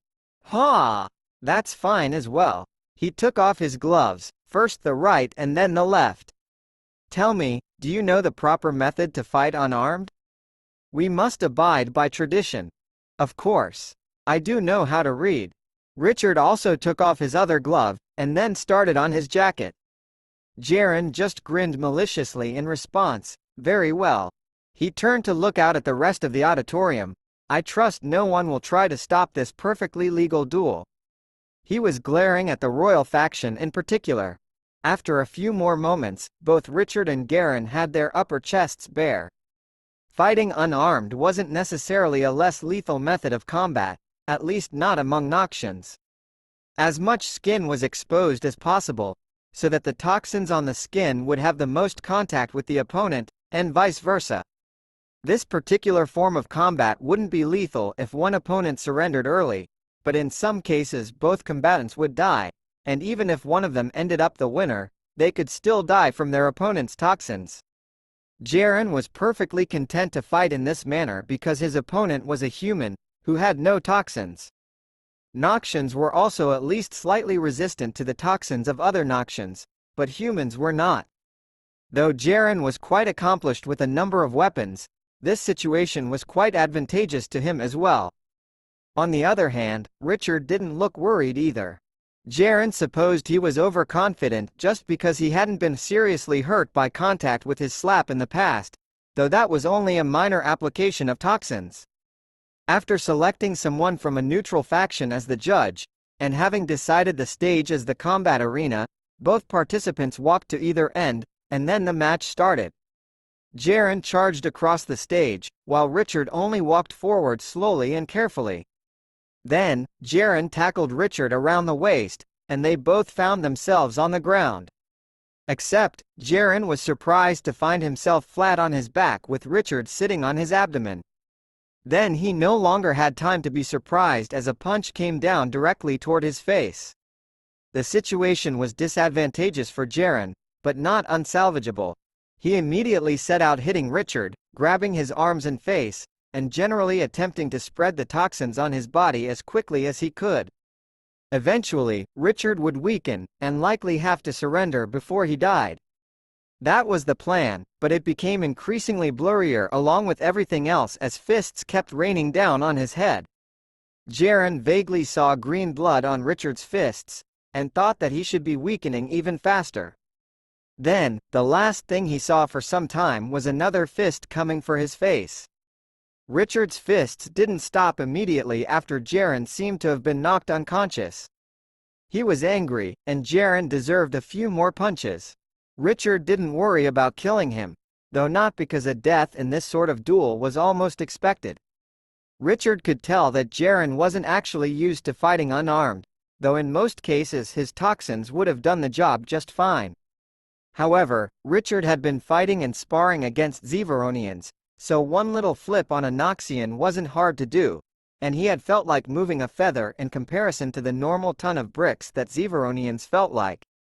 Then, Jaren either hadn't known how to get out of the mount or didn't think he needed to. Richard gave one last punch, and it was not a light one. Jaren's head slammed into the stage, and Richard thought that he broke a cheekbone, though that could have been from earlier. Then Richard stood up. He started to say something, but then stopped to spit on Jaren. After that he turned to face the auditorium. "Now that I have the floor, I have something to say. Enough of this farce." Of Space and Bachelor's Degrees Chapter 52. Lee. Now that I have the floor, I have something to say. Enough of this farce. Richard looked out across the room, where there was mostly stunned silence. Though it took a few actual days to get to the point, and of course inconvenienced many people with a long period of travel, it is quite obvious that this whole gathering was for an idiotic purpose. Richard strolled back and forth on the stage, looking out at each section. By his side, his arms trembled, possibly from exertion, adrenaline, or anger. A small amount of green blood dripped down his clenched fists. Of course, the plight of your people is not idiotic. Instead, it was the plan. Have all the fertile nobles marry and have children? That would not do anything to solve your situation, merely slightly prolonging it. It was quite clearly a ploy by this fool. Richard pointed to Jaren, who was still laying flat on his back, to reach above his station and marry a princess. Regardless of how poorly that would have gone with a stupid husband married to an intelligent wife, it was in fact just a power grab the whole time. Because, as Jerkface here knew full well, there would never be children from the marriage, even if his wife deigned to touch him. That is, quite simply, that he isn't fertile. At that, there were cries of shock and outrage from the hall. One man even shouted, "We can't let this foreigner impinge on our traditions and slander the good name of our people."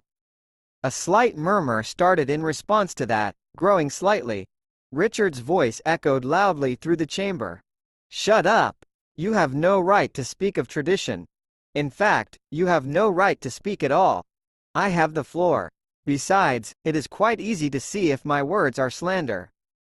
Any doctor who is not in the employ of his family will quite easily be able to test that he isn't fertile, as the records state."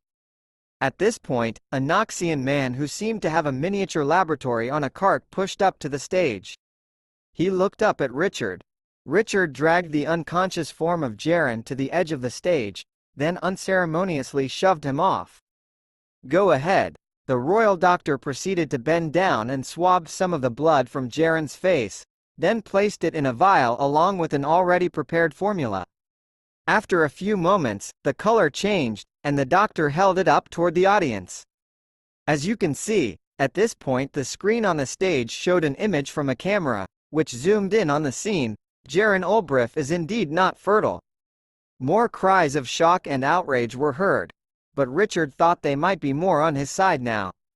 "The evidence before you now is proof this man was just a filthy liar. Certainly, your people need a solution, but trying to tie down your young nobles and cementing their future in a different direction is not the way. After all, many of them are quite intelligent, and might even find a solution, given the chance. If, instead, you delegate them purely to the role of making babies, you might as well just give up now. So I say, enough of this farce. This gathering has no important purpose to serve. It is over. Then, Richard fell face first off the stage. Nearly everyone was just sitting in shocked silence, but one Knoxian, with a true look of horror on his face, said, but he didn't say who was to take the stage next. As Richard woke up, he felt tired, and a bit achy. But this wasn't the worst he'd felt. As he blinked the sleep out of his eyes, he saw Susan sitting next to him. As for where Richard was, well, it wasn't an entirely unfamiliar place. Though Knoxian hospitals were slightly different, he could still tell it was a hospital bed. Good morning. Susan had been looking elsewhere, so she jumped slightly in surprise upon hearing Richard's voice. Oh, you're awake. Are you okay? She seemed very worried, though Richard didn't think he was in a particularly bad state. I'm fine, I think. Oh yeah, I haven't been hospitalized since we met, have I? Are you really okay? They said there were no remaining traces of toxins in your system, but there was blood everywhere, and you collapsed. My blood is red, you know. I don't think I was bleeding, was I? Besides, the blood was mostly on my fists. Susan blinked a few times. I certainly didn't see any red. People don't just fall over if they're in good condition, though. Richard shrugged. I just tired myself out. I think. Richard turned his head, unfortunately looking at the bright light coming in the window. How did everything turn out? Susan shook her head. I don't know, there was a lot of stuff going on, and everything seemed very serious. I might be able to shed some light. Carl's voice came in through the door, along with the rest of him. Carl shrugged. It depends on what perspective you look at it from. For some, very poorly. Carl grinned, though personally I would say things went fantastically. How long was I unconscious? Actually, it's just evening now. So, not too long. Especially considering you probably shouldn't have woken up at all. Yet, somehow, instead of collapsing because of the pain of the toxins or from your heart stopping or something, you just fainted, as if you hadn't eaten or slept in a week. Or a month. The toxins, well, the royal doctor immediately proceeded to treat them, only to find no symptoms. Still, you got a big dose of general antitoxin anyway. Richard thought back to what he had been doing. During the duel, although his physical body had been punching, the part of him that was energy had been working to eradicate the toxins as they got into his system, as well as immunizing his body as much as possible. That took a lot of energy. In fact, Richard felt like that part of him was less now.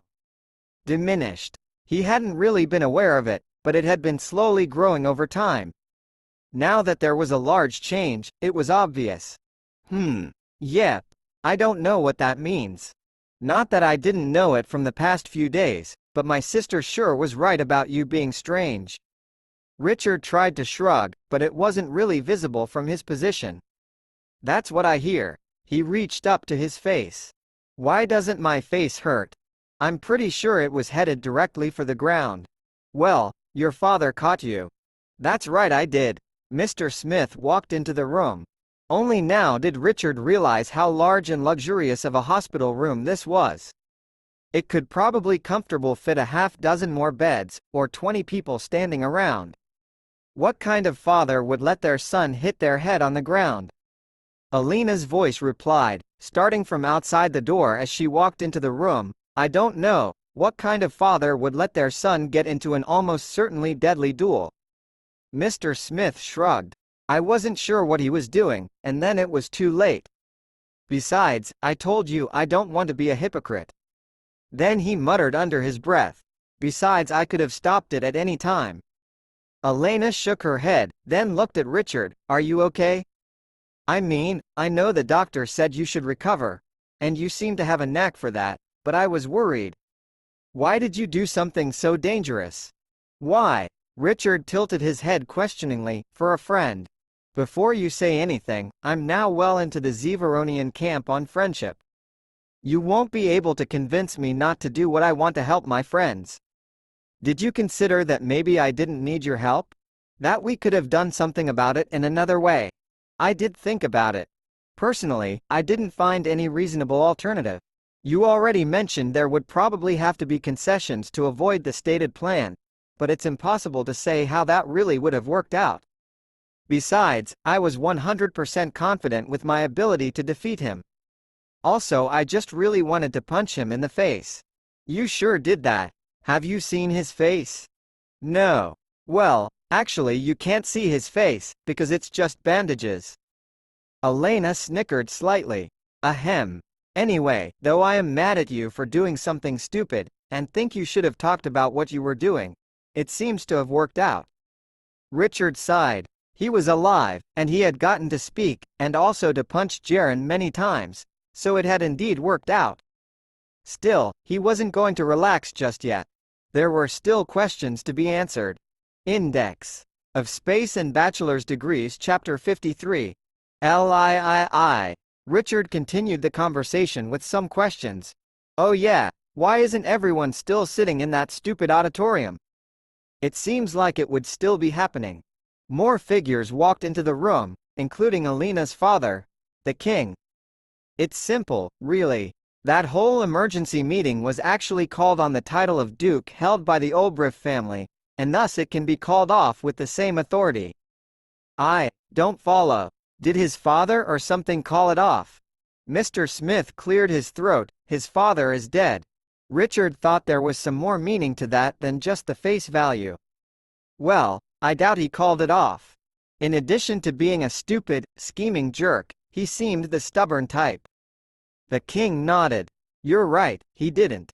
You did, though, and that worked because I beat him up? Well, I wouldn't have put it like that. But yes. His title is now yours. That can happen? I'm not a Knoxian though. Was there such a component to duels? There were various means by which it could have been transferred. I could have stripped the title from him for his crimes and given it to you for your services, for example. Giving it to you in such a manner might have ruffled some feathers, as there isn't precedent. However, in the case of nobility challenging others to duels, titles are transferred to the winner. There are some rules about surviving kin and such, but there wasn't anything to worry about in Jaren's case. There is even precedent for titles going to a non-Knoxian. Once, a mere 600 years ago.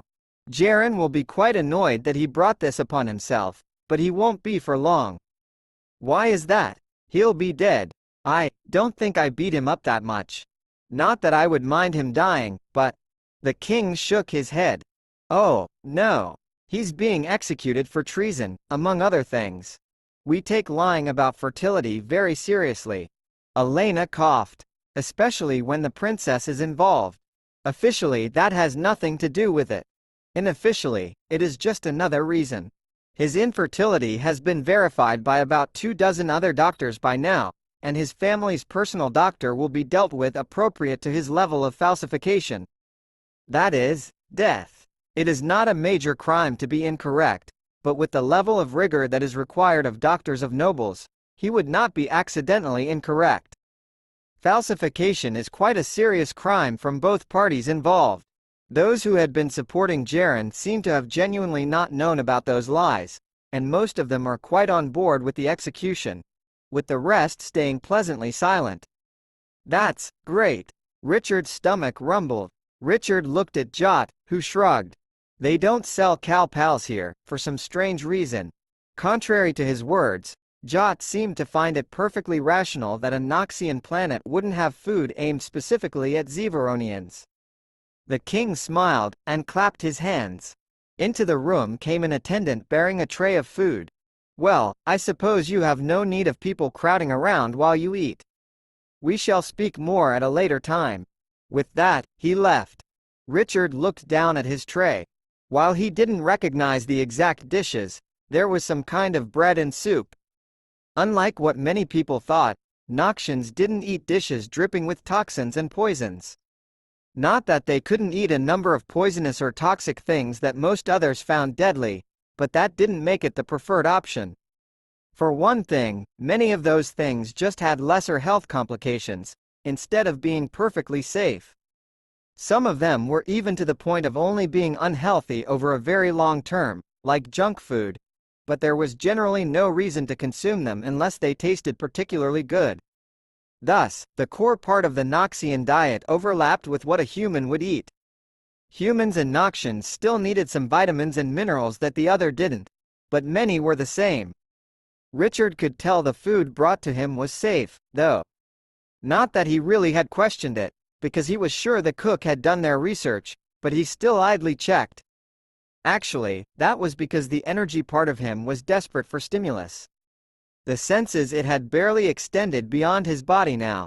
Richard didn't feel like there would be any permanent damage, but he didn't know how to tell. However, he currently felt about the same as when he was on the ship to Meropa, except with a bit more awareness of what was going on. Hopefully that meant that with food and rest he would recover fully. He didn't feel any pain, but he didn't know if he could, so that wasn't a great measure. Richard's spoon clanked on the bottom of the bowl. It was empty, and the bread was gone. The soup had been good, though it was quite spicy. It was quite different from Zevaronian-style cooking, and Richard was glad his senses were tuned to that instead of Zevaronian style, because he didn't think he could easily change that right now. Jod hadn't had a particularly fun time with the food, but at least he had managed to get some plain food. That meant it was just unpleasantly spicy, from his perspective, instead of being so strong he couldn't stand to smell it. That food was still around him, though, but Jod had kept a stoic face. While Richard couldn't say he was full, he wasn't hungry anymore either. He imagined his appetite would be very strong for the near future, though. Right now it was just a bit less because he was very tired. He soon found himself asleep. Of Space and Bachelor's Degrees Chapter 54. Live. A few days later, Richard, Elena, and the rest of the friends were back on a ship, returning to Meropa. Some of that time had been used wrapping up loose ends. Though Richard nominally held the title of a duke now, everything there was still being sorted out. Personally, Richard didn't care if he ended up with the title. It would probably just cause problems that would outweigh the benefits it gave. Among other things, though, was Jaren's execution. There was a short trial first, but it truly was short. A large number of tests performed by different doctors showed his infertility. This was enough to convict his doctor for criminal negligence. However, there was still more to be done. Jaren himself denied knowledge of the falsification, though rather unconvincingly. His family doctor would also have no reason to lie to him, because even though a negative result for fertility was disappointing, the consequences of falsification were great. It wasn't too long before more evidence turned up. The original record had been automatically logged, before being changed to indicate fertility. The doctor also hadn't properly deleted the old record, so it was still found, though not visible from any public database. Jaren might have been able to get away with a lesser punishment, such as being stripped of his title of nobility, if his former allies hadn't abandoned him. Even so, that wouldn't have been a possibility. He had lost his title in the duel with Richard, which none could dispute. In the end, the execution was short. The crimes of which he had been convicted were spoken, and then he had been executed. It was a somewhat disturbing sight, seeing a guillotine chop off his head. Richard knew there were painless ways to execute people, but that wasn't the point. If people were being executed for crimes, there was no need to make things painless for them. At least this method was a relatively quick death. Richard took some time to determine how he felt about the execution. Certainly, Richard had not been on good terms with Jaren. Beating him up had been immensely satisfying. However, him being killed was another matter. Richard thought back to the Ulf, the giant man who had broken his ribs, almost killing him. He had been expelled from the school, as well as getting a criminal record, but apparently that had been a light punishment. He had tried to kill Richard, or at least attacked in a way he should have known would be lethal, which was only a very slight difference at best. Still, Richard hadn't really felt a grudge with him. He supposed he could have pushed for a harsher punishment, but he hadn't felt the need. Jaren, however, well, he hadn't actually tried to kill Richard. Technically, he hadn't tried to kill Elena either, but he stated a plan of action that would have ended up ruining her life. It wasn't an accidental side effect of the plan, either. In the end, the amount of suffering the plan would have caused would have been greater than if the Ulf actually had killed Richard. Perhaps Jaren didn't really expect or want that plan to go through, but that was the stated intention, and he certainly wouldn't have been disappointed. Still, the reason he was executed was not because of the plan, but the deception involved. Richard decided he was glad Jaren had been executed. He certainly didn't want him around, and locking him up in a cell wouldn't have accomplished anything. He didn't act out of desperation, so he had no real chance to come out of prison a reformed man. Richard shook his head. People are crazy, and politics gets even more crazy. Mr. Smith nodded. That's definitely the case. Personally, when I have enemies, I prefer to avoid the politics and just kill them. Does that work? No, not really. Have you killed a lot of people? Like, recently? Sure. Nah, just the one. Mr. Smith coughed. I figured out why I got challenged to a duel, most likely. It was with Jaren Ulbreth's father, actually. Presumably because of you, though I don't know what they expected to accomplish. A normal person would have called the police or refused the duel. I supposed they were pretty ingrained in Knoxian culture though. Ha! So that's why he had the title at such a young age. Also why it's mine now, I suppose. Richard paused. I'm a duke now. I think that means I outrank you. I don't know if titles transfer up through families. Politically, perhaps that might be the case, but a father will always outrank his son. Plus, I'm not a Knoxian, I'm officially a resident of Utopia which isn't governed by the same system. Richard shrugged. Oh well, not like I could do anything by pulling rank that wouldn't have been better accomplished by asking nicely. The time spent on the ship was long and uneventful. Not that there would be any events expected in space travel in known areas. Still, being in a confined space made everything feel more limiting than it really was. In the end, the group had really only missed a few days of classes, with the rest being attended via proxy. Of course, it still wasn't the same as being there in person, especially with the strange conversions from inside the TDD to outside and back. Everything seemed to flow at about a normal rate, but it wasn't quite perfect. Richard sighed as he thought about going back to his normal life. Truth be told, Richard wasn't surprised that he had gotten himself in a duel effectively to the death. He might have been unsure about the value of his own life since the curse, but in addition to that he really didn't think he would lose. That wasn't the point though. The point is that his life would become a routine again, and he would just be drifting. He wanted to decide what to do with his future, especially given the chance that it might not be long. Elena had a future in mind, curing her people of their infertility. Richard didn't know what his other friends had planned, if anything. He supposed the easiest way to find out would be to ask them. Of Space and Bachelor's Degrees Chapter 55. LV. Richard went to find Jot never a difficult task, but he wasn't always right next to Richard. Hey, Jot. What are your plans for the future? I am going to have lunch. I was thinking a bit more distant. Dinner. Jot smiled in the very minimal manner Richard had come to expect. First, I will be completing my degree here. That is why I came, after all. He paused for a moment. I'll probably be a physical therapist. I might change my mind along the way though. Cool. Any ambitions in the area of martial arts? Are you planning to become a master? Or a higher-ranking master, I guess. Yes. I don't think I will give up on that path either. I plan to become at least a 10th rank master. Richard blinked. Isn't that the highest rank? I'm not saying I don't believe you can make it, but that's a pretty ambitious minimum. Maybe. There used to be another tier, the level of Grandmasters. It seems that nobody has met those standards lately. I would like to bring that back. Well, now that's a good ambition. I'll be cheering you on. Richard already knew what Elena's ambition was, at least her biggest one. She likely had other things she wanted as well. Still, Richard didn't feel the need to ask her about it at the current time. Hiroshi was next on the list. So, Hiroshi, do you have any ambitions? Life goals? That's a secret. Wow, that was different. Usually you give away half of the secret on accident. Well, that's the difference between professional and personal secrets. You see, I should stop here. Anyway, my goal is a secret because it's rather silly. Not because it actually needs to be secret. Okay, can you tell me the scale of your goal? Is it big?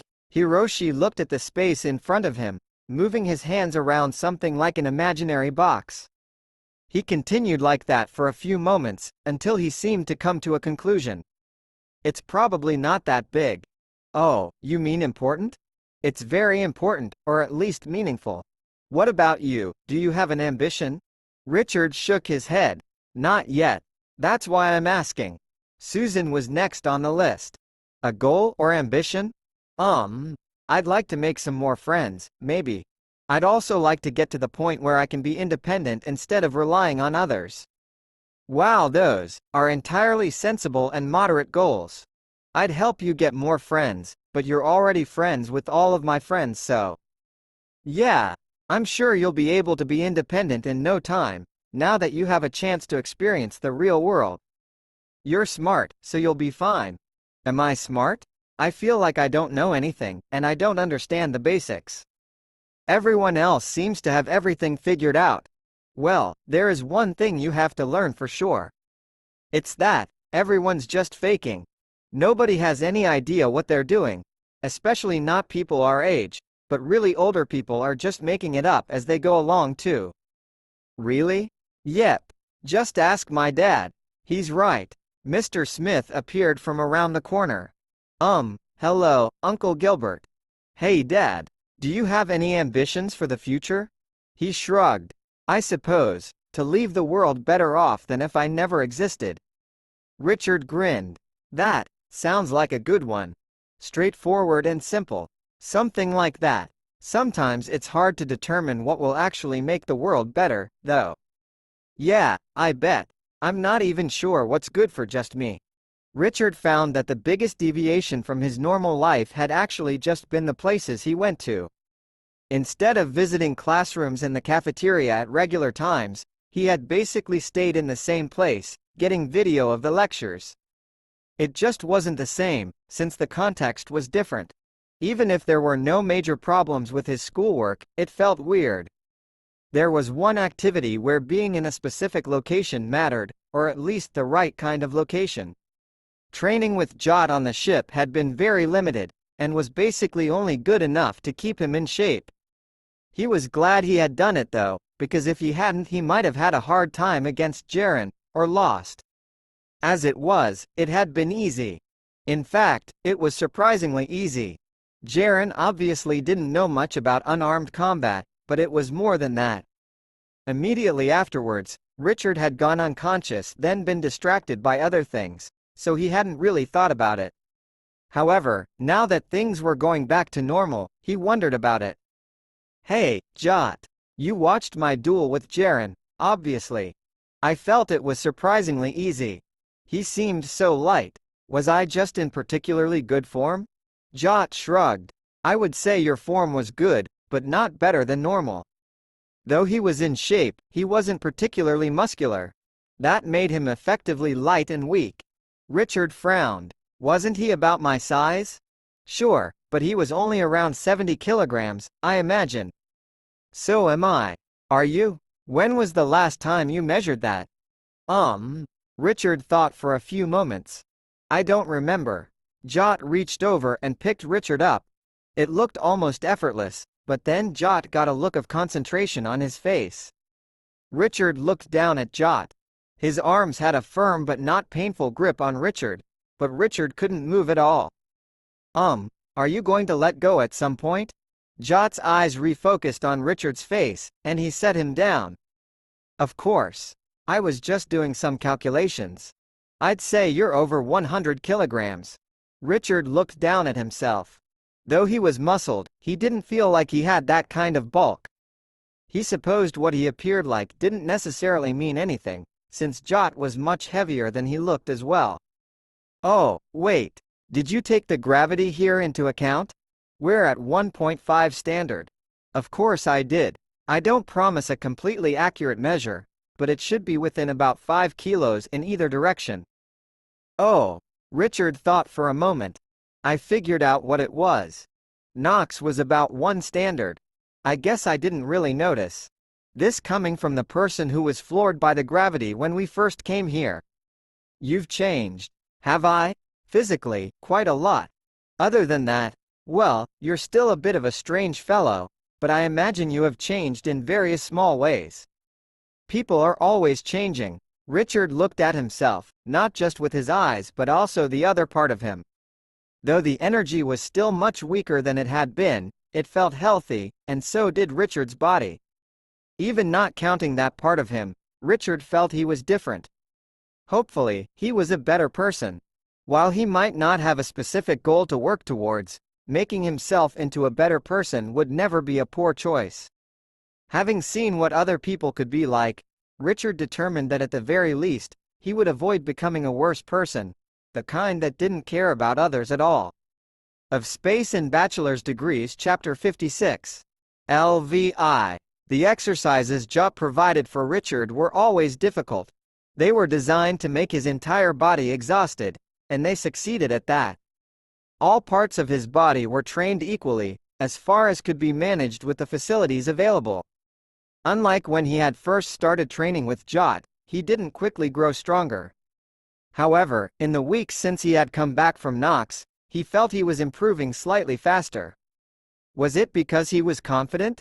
Coincidence? Was it something else? Well, Richard himself could also have been mistaken, but Jot noticed too. Your rate of improvement has increased. I don't suppose you get stronger after defeating someone in combat? Like a level up? Richard laughed, but then actually thought about it. He went over what he had learned about his people. There hadn't been anything like that, had there? I don't think so. I should still be constrained by my genetics, approximately. With the addition of my energy body, my growth can be faster than normal, but that part of me isn't really contributing anything right now. Is anything else different? I might be more motivated, now that I started thinking about the future. That could be it. Alternatively, the energy part of you could have been holding you back. Maybe. Why would it do that though?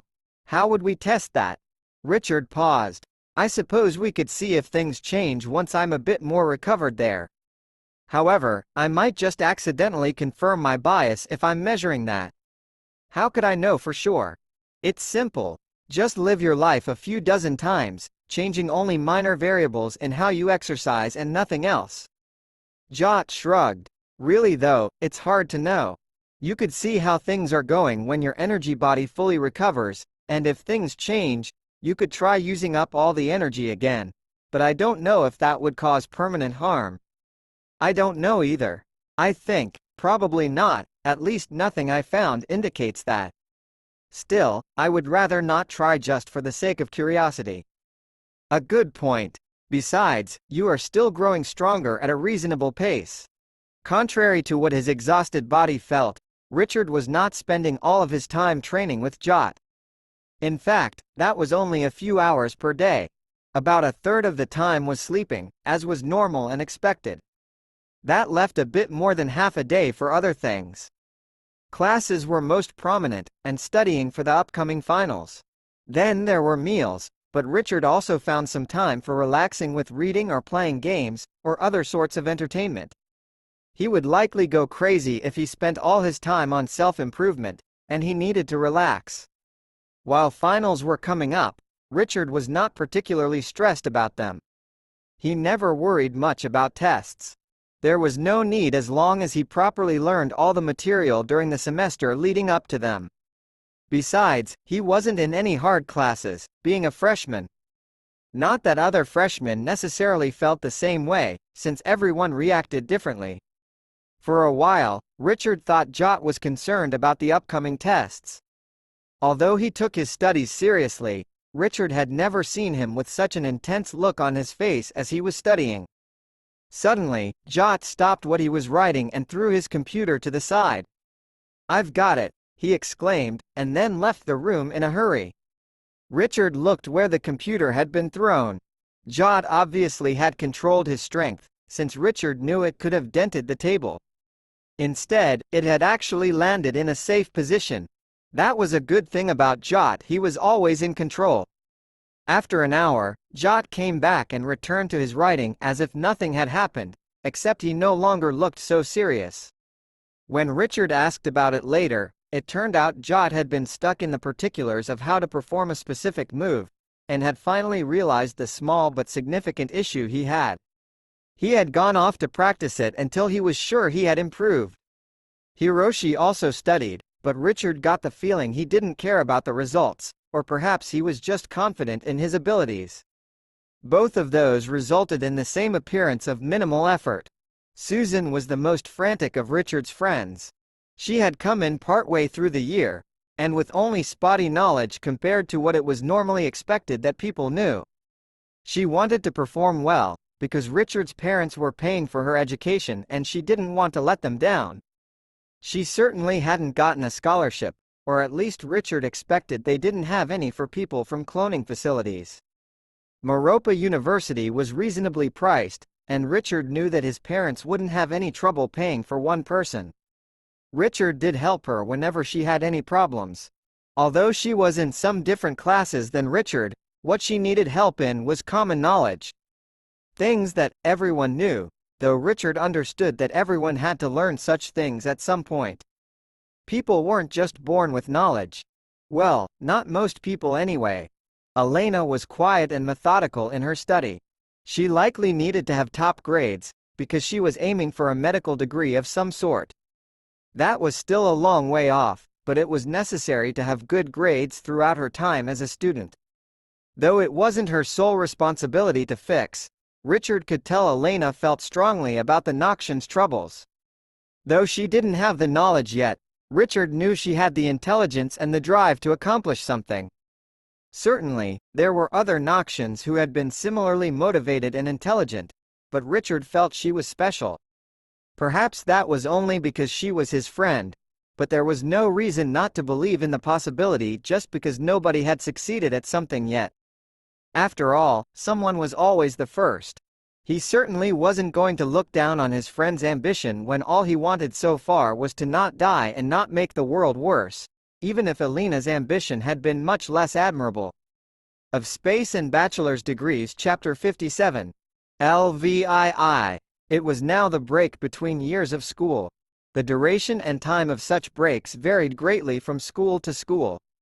Richard heard that it used to be based off of the seasons, but since planets didn't share seasons, or even year lengths usually, it didn't make any sense to stick to that method. Besides, not all cultures even used the university style of learning, and most of them that did had been completely desynchronized when they met. Regardless of why the break was the way it was, Richard had a few months to relax and recharge from his studies, though he was reminded to not let his mind idle completely during the time off. After all, he would need to be ready for when he started again. Since Richard's home was nearby, he planned to return to Utopia. Richard supposed that half of the other members of his family was on Meropa with him, but that was another reason to go to Utopia. Richard wanted to show Susan where he had grown up. Since she hadn't had the chance to experience a traditional childhood, he wanted her to at least have a chance to try. Richard also invited Jot and Hiroshi to come along. Jot only took a few moments before agreeing. "I was planning to stay here for the break, but going with you is likely to be better. I also considered visiting home, but that is a much longer trip, and I'd rather not travel for most of the break. It would also be much more costly." Hiroshi himself came from Utopia, so he agreed as well. "I can visit with family, and if I have the excuse of visiting with you, I don't have to see my family too much." Seems like a great plan. Elena was also invited, but as Richard had expected, she would be returning to Knox. He didn't envy the responsibilities that came with being a princess. He would miss her presence, but it wasn't like they couldn't communicate during the break. Actually, the only time would be when Richard was on the ship, because he would be going back the same way he came, and thus it would be costly to call while on board. Their respective trips would be a week for Elena to travel about 100 light-years, and about half that to travel part of the way around the planet that Meropa and Utopia were both moons of. Such was the difference caused by TDDs, and complications with gravity wells. Richard had been hoping to go back on the same ship as before, but alas, it was just one very similar. It would have been kind of fun to sit at the same restaurant with Jot, but it didn't happen. Still, they found themselves spending a good amount of time eating, when they weren't doing some training. There wasn't much room, though the ship was bigger than the one Elena was using, since it carried many more people. Going in the other direction was strange, since he was going from 1.5 Gs to 0.8, and Richard was much more fit than he had been.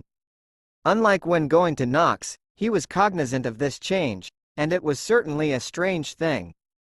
Especially since gravity he had grown up with his entire life now felt very minimal. It felt like almost no time before they were over Utopia, though part of this was because the moons were in a good rotation to make the trip slightly shorter. The rest was having several friends to pass the time with. From space, Utopia looked much like other planets, with continents and oceans. In a few places, cities were visible, those that were completely urbanized, though often it was actually several cities adjacent to each other. Richard didn't feel anything particularly special from it until they entered the atmosphere and closed in on the familiar skyline of his home city, Hostetter. The spaceport the ship landed in shared the Hostetter name, though it was actually in a different city. This was, however, the same one that he had left from almost a year ago. When they landed, Richard thought it felt different. It wasn't that it had changed, but he had. Not as much in the expected manner of maturing and seeing things differently, but more that he now had a part of him that was energy, or more specifically had such a part that he was aware of. After all, he'd always had that part of him. It just hadn't been mature enough for him to feel anything through it, at least not consciously. Richard's mother met the whole group outside the spaceport, and Richard was glad to see her. Partly because that meant she wasn't off doing something dangerous. Before, Richard hadn't had that worry, but now he wasn't sure. "Hi, Mom. Welcome home, Richard. And the rest of you as well." Though she casually included Richard's father in the second statement, it was only a brief moment before they were in each other's arms. It was awkward to see his parents kissing, but Richard supposed it was good that they liked each other. They sure acted like they were young, no matter how much they said they weren't. The home where the Smiths lived had a guest room, but only one. While it was spacious enough for Jot and Hiroshi to share, the situation was made simpler by Hiroshi going to stay at his own home. It was in a nearby city, less than half an hour away, with the right kind of transport. It wasn't strange that their paths had only crossed at Meropa University, since there were tens of millions of people in the area, while Meropa University was one of the biggest schools nearby, but as a university was generally composed of people of a certain age. What that age was varied greatly, but for humans it was around 18 years old. In Jot's case, he was quite a bit older, but that was a Zevaronian thing. Richard surveyed his own room. It contained many memories and reminders of his hobbies. Those hadn't changed much, being games and books. The only thing was the addition of an interest in martial arts. While Richard wasn't exactly disinterested before, he hadn't thought he would enjoy it so much from the practical side. He did enjoy training, even though it was mostly to make himself stronger because he had been experiencing danger. It filled him with confidence and made him feel like he could do anything. Maybe he could. Richard supposed he would have to put himself to the test, though hopefully in an area that wouldn't be dangerous to his life. He liked being alive. Of Space and Bachelor's Degrees Chapter 58. LVIII. Now that he was back home, Richard took the time to visit places he hadn't been to in a long while. Not the ones he hadn't been to over just the year he'd been away, but from far before as well. Places he hadn't visited in over a decade. He was just on a nostalgia trip, and he also had friends to show things off to. Susan was his cousin, but she was still his friend too. The first place they visited was a park. Richard was glad it was still around, though he couldn't think of any good reason it wouldn't be. Still, sometimes parks got shut down or changed for various reasons. This one was still around, and though it wasn't quite as big as Richard had remembered it, it was still big. The most prominent feature was a slide that stood tall and proud in the center, in the shape of a helix. Richard had walked past a few parks on Meropa, and that made this slide seem so much bigger. Susan had only seen the ones on Meropa, and so her eyes grew wide. There was such a big difference, not because people on Meropa preferred smaller slides, but because of gravity. The approximately half gravity was almost directly proportional to a doubling in the height of the slide. The park was empty, though Richard supposed that was likely because most children would be in school. The breaks from Meropa University and the school systems here on Utopia weren't exactly in sync. Of course, the group of friends didn't just stand around looking at the slide. Richard was first to climb the ladder and then go down the slide. Though it was somewhat embarrassing, it was still fun. Susan went down next, followed by Hiroshi. Jot loitered around at the bottom of the slide. "Don't you want to take a turn?" Richard asked Jot. Jot shook his head. "Go ahead." Richard shrugged and everyone went down a few more times. Though it was fun, each time was a little bit less. Richard looked at Jot, who was situated underneath the slide, poking and prodding at it. As Richard went on to look at the rest of the part, Jot stayed at the slide, pushing at various parts. Then, he finally climbed up the slide, apparently satisfied with its stability. Then, he went down the slide. His body slid more rapidly than any of the others, his greater mass reducing the effect of friction from the slide. When he reached the bottom, he stood up, his expression seemingly neutral. However, Richard could tell he had a slight smile, which was about all Zeveronians ever showed. The park wasn't just a single slide, though Richard had seen such. In addition to the slide, there was a climbing net, set at about a 45-degree angle. The top was about 3 meters up, and it was shaped somewhat like a cone around a pole in the middle. Thus, there wasn't a side to fall off, and even rolling down the slope of the rope would be safe, if uncomfortable. Climbing on it was fun, but it felt a bit too small. The slide was about the biggest it could safely be, and it was approximately the same no matter how big the rider was. The climbing net wasn't the same, but Richard still had fun. Susan hadn't ever had the chance to play with a climbing net, so she enjoyed herself quite a bit. Hiroshi also had fun, but instead of climbing up like he was supposed to, he was walking upright on the ropes. They were thick, but Richard found it was quite hard when he tried the same, since the ropes weren't taut. Thus, they moved easily, making it hard to balance. Still, Richard managed, if a little shakily. Susan tried too, but fell over. Fortunately, she found it funny instead of particularly embarrassing. Jot looked distrustingly at the ropes, and decided not to test their weight-holding capabilities until all three of the others were off the structure. Even then, he was only on for a brief moment before he sensed a bit of strain and got off. Richard still didn't think he looked like it, but Jot was heavier than all three of them put together. Actually, if Elena were here, she could also be added, and Jot would still be a bit more. There wasn't much else of interest at the park. There was a set of swings, but they were too low to the ground to be used comfortably by an adult. Jot would have almost certainly snapped the chains holding them up, as sturdy as they probably were.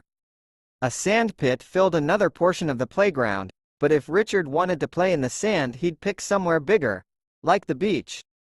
Finally, they returned home for lunch. Richard's father met them inside. "Where were you?" he asked in a curious manner. Not accusingly, because if he really wanted to know where Richard was, he could have called him and asked.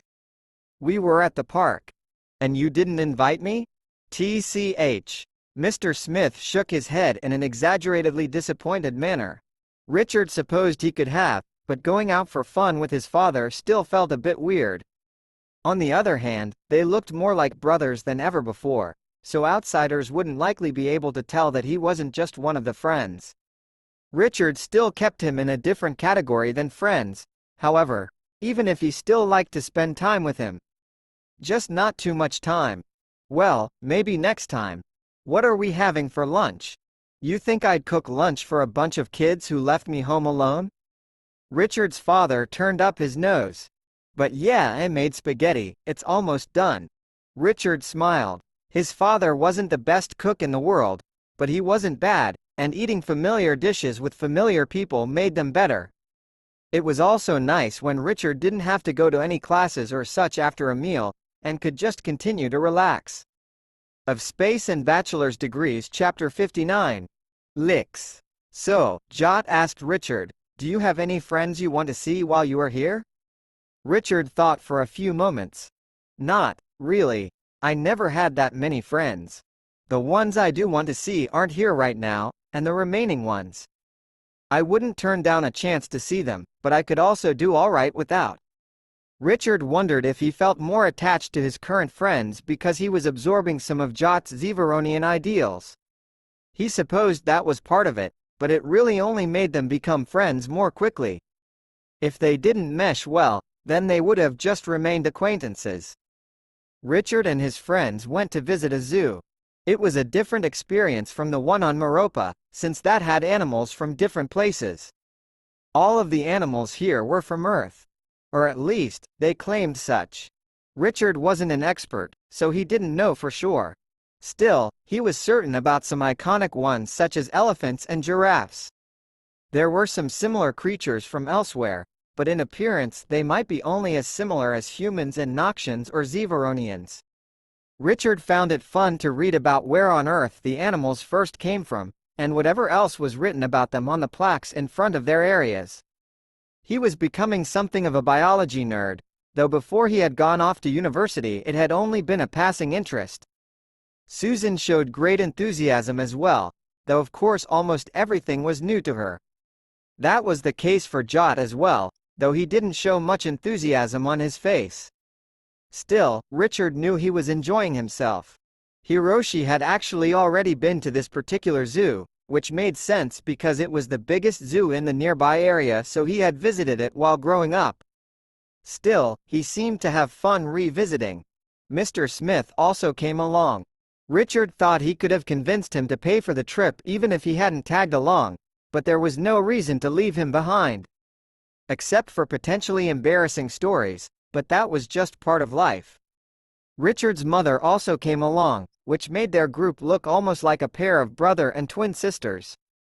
Susan and Anna had very different hair and clothing styles, which made them look more like normal sisters as long as nobody looked too closely. Jot and Hiroshi added some nice diversity to their lineup, and most people ended up drawn to Jot's size or Mr. Smith's very long hair. On another day, they went to an aquarium. Jot commented, "It's just a zoo for things that live in the ocean." Richard nodded. That wasn't an incorrect definition. However, since there were so many different kinds of life in the ocean, it made sense to be separate from a zoo. There needed to be massive facilities for the water and different varieties of fish and other aquatic creatures. Fish actually comprised the least interesting bits of aquatic life. There were starfish, which were not fish and also not shaped like stars. If they were the shape of actual stars, they would just be a ball. However, there was also the shape called a star, a five-pointed object, and they were indeed shaped like those. Some of them, anyway. It turned out there were actually many that had more legs, which made them very different. After all, they were basically just a torso with legs sticking out in all directions, with stickers to climb things and a mouth on the bottom. Then there were jellyfish, which were also not fish and of course not made of jelly. However, they did look somewhat gel-like. The aquarium was located next to the ocean, which made it much easier to obtain salt water. Some of the creatures it contained had been introduced into the oceans of Meropa during the terraforming process, while the rest had been imported from Earth. Like the zoo, many of the creatures couldn't survive naturally on Utopia, even if placed in the closest approximation of their natural habitat. After all, the planet couldn't be exactly the same. One difference that couldn't be compensated for outside of a limited area was gravity. Gravity significantly influenced the development of some plants, and the same was true of different kinds of animals. Richard hadn't known as a kid, but most children were given supplements to normalize their growth in different gravity environments. Utopia was a significant 20% difference from the normal 1 gram, but not so much that it wasn't easily compensated for. Unfortunately, animals couldn't do any of that themselves. Sometimes, they would end up fine if placed in a different environment, but if in an area didn't grow the right kinds of plants or had predators they couldn't handle, they might die out. From a certain perspective, that was the natural way of things, but Richard didn't like it. Nothing should die out if it didn't have to, and he couldn't think of any reason they should have to. After thinking about it some more, Richard supposed he would rather not have certain bacteria and viruses.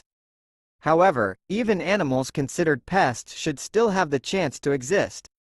Richard wasn't sure about the bacteria and viruses, but he supposed if there was a way they could survive somewhere without hurting someone, it would be fine. Richard was feeling this way about the plants and animals he saw, because it reminded him of his own people. They didn't really have a name he could say, but he supposed he could call them shapeshifters. In fact, he felt about the same way about plants and animals going extinct as he did about the shapeshifters. Not that he felt no connection to the shapeshifters, but rather he felt a connection to all of the plants and animals he visited. Richard felt a kind of empathy for them, not that the plants probably actually had any feelings on their own. Still, Richard began to feel the beginnings of a goal. Maybe he would find some endangered species and help make its situation better. Of Space and Bachelor's Degrees Chapter 60. LX. After a few weeks on Utopia, Richard noticed something strange. Rather, he noticed something that shouldn't have been strange, but still was in his case. Over the course of those weeks, not once had he been in danger, either from an accident or crime. It wasn't that he was staying holed up inside. In fact, he visited many places with his friends, some of which he had never been to before. Though he'd lived on Utopia growing up, his tastes in where he wanted to go had changed. He hadn't thought about or taken the time to go visit certain places until now. Richard thought about the various reasons why he hadn't been in danger. It could just be a lucky period of time, but usually the more places he went, the more likely something was to happen. His curse could be fading, but that seemed even more improbable. After all, if it was the kind of thing to only last a year, his grandmother would have told him to weather out the year and everything would be fine. That led Richard to thinking maybe there really was something different about Utopia. It certainly had a very low crime rate, but that wasn't sufficient. Accidents could happen anywhere. In the end, Richard decided it was probably just a continued period of good luck, as far as good luck could apply with a curse. Although Utopia was known for being crime-free, everyone knew that couldn't be entirely true. Crimes of passion and anger would occur anywhere there were people with feelings, though even these crimes were less frequent and less impactful than many other places. Crimes of desperation, from those who felt poor or helpless, were even more rare. There were opportunities for jobs and food, even in the poorest places. Education was available so that people could become skilled workers to get into better jobs than otherwise. Even so, there were some that were discontent with life or how things were going, and thought there was a better way for them to get what they thought they deserved. The most common crimes were by those who saw the wealth and prosperity of Utopia and came to take advantage of it. Some of them thought the police forces would be lazy and unprepared, and were quickly caught. Others managed to operate for a longer time, but were all eventually caught. Even corporate crimes were dealt with in a fairly expeditious fashion, especially compared to the speed bureaucracy normally flowed. Even so, because the crime rates were so low, some people thought some of it must have been covered up to make Utopia seem better. After all, there was an entire planet's worth of people. Surely the numbers were tweaked to make things look better. Maybe the numbers were just falsified to be lower. In the case of successfully solved cases, some thought that the near 100% solve rate was made up. On the other hand, it could have been artificially inflated by just marking a case as solved, like a murder where the killer couldn't be found, marked as a suicide, thus making it a successful case. Perhaps the wrong person was convicted for a robbery just so that the police could say they did their job. Those who invested in such conspiracy theories didn't bother to look around themselves to see what was actually happening. They merely found every case they could and deemed it suspicious. They even exercised their rights to speak about their conspiracy theories in public. The truth was different from what they thought, but that didn't mean that nothing was hidden. The numbers were all correct. The crimes marked as solved were indeed properly taken to completion, and there were no scapegoats. Even so, there were occasionally incorrect accusations, but that was taken care of in court. However, something hid among the numbers that others wouldn't expect. One person was one person, so in one particular week where 3 crime lords were suddenly taken down, the numbers merely went up by 3 people, well within the normal variance. The crime lords weren't high profile, or they would have long since been arrested and prosecuted. Instead, they were usually circumspect in their actions. However, in that specific week, all of those 3 arrested made significant slip-ups, and those watching took immediate action. Richard sighed. Utopia was very nice. Even most of the people who lived on Utopia were decent. He still wasn't sure if the lack of danger had been coincidence, but either way he felt safe. The air was fresh and there were many interesting places to visit. Richard would be fine spending the rest of his life there, and he could. Even so, he sighed. Richard didn't want to just be fine with his life. He wanted it to be better than fine, and actually do something to improve the world. He didn't need to improve the whole galaxy, cluster, or even system. A planet was still pretty ambitious, and while Richard wasn't going to say he wouldn't work toward that or more, he would be content with less. That was, as long as he actually tried to accomplish something. Perhaps it was a bit too early to be concerned about just drifting along with life, but Richard didn't want to become complacent with completing a degree and then just getting any job that paid decent money and wasn't unpleasant. He knew he could do better, but he also knew if he just sat around thinking about what he could accomplish, he wouldn't actually succeed at anything. Perhaps he would figure out what to do when it came time, but he didn't want to hope to make the right choice when he might end up making the wrong choice, or no real choice. In the short term, that involved returning to university, because he needed to improve himself to the point where he actually could do something meaningful. University wasn't the only way, but it was a good one. Did he actually need training to make a difference in the world? Not necessarily, but Richard knew that even without formal training, people needed experiences and learning to accomplish anything. Sometimes that could be gained along the way to whatever their goal was, but it wouldn't be bad to have formal training either. In Richard's case, he felt that his current path of a biology major was the right direction. There were many different directions he could go from there. Richard supposed it was time to stop thinking philosophically and just get on the ship back to Meropa, and not just because his father was nagging him. As he looked back on Utopia, he realized how small and insignificant it really was. Not because Meropa was bigger, but rather there was a more immediate reminder, as he looked at the gas giant around which the 2 moons orbited. He wondered if any life could or did survive there. Scans pointed to no, but perhaps there was something unique that nobody knew to look for. Richard knew there could be many strange lifeforms, with himself being one of them. Of Space and Bachelor's Degrees Chapter 61. LXI. Returning to Meropa wasn't a particularly big event. Richard and the rest had only been gone for a pair of months, and they really hadn't gone very far away during that time. Richard found that it already felt like home. It didn't hurt that he'd made a number of good friends at the university, and of course his father was around, which was a good portion of what he thought about as home anyway. The only thing missing was his mother, though she'd still been gone sometimes.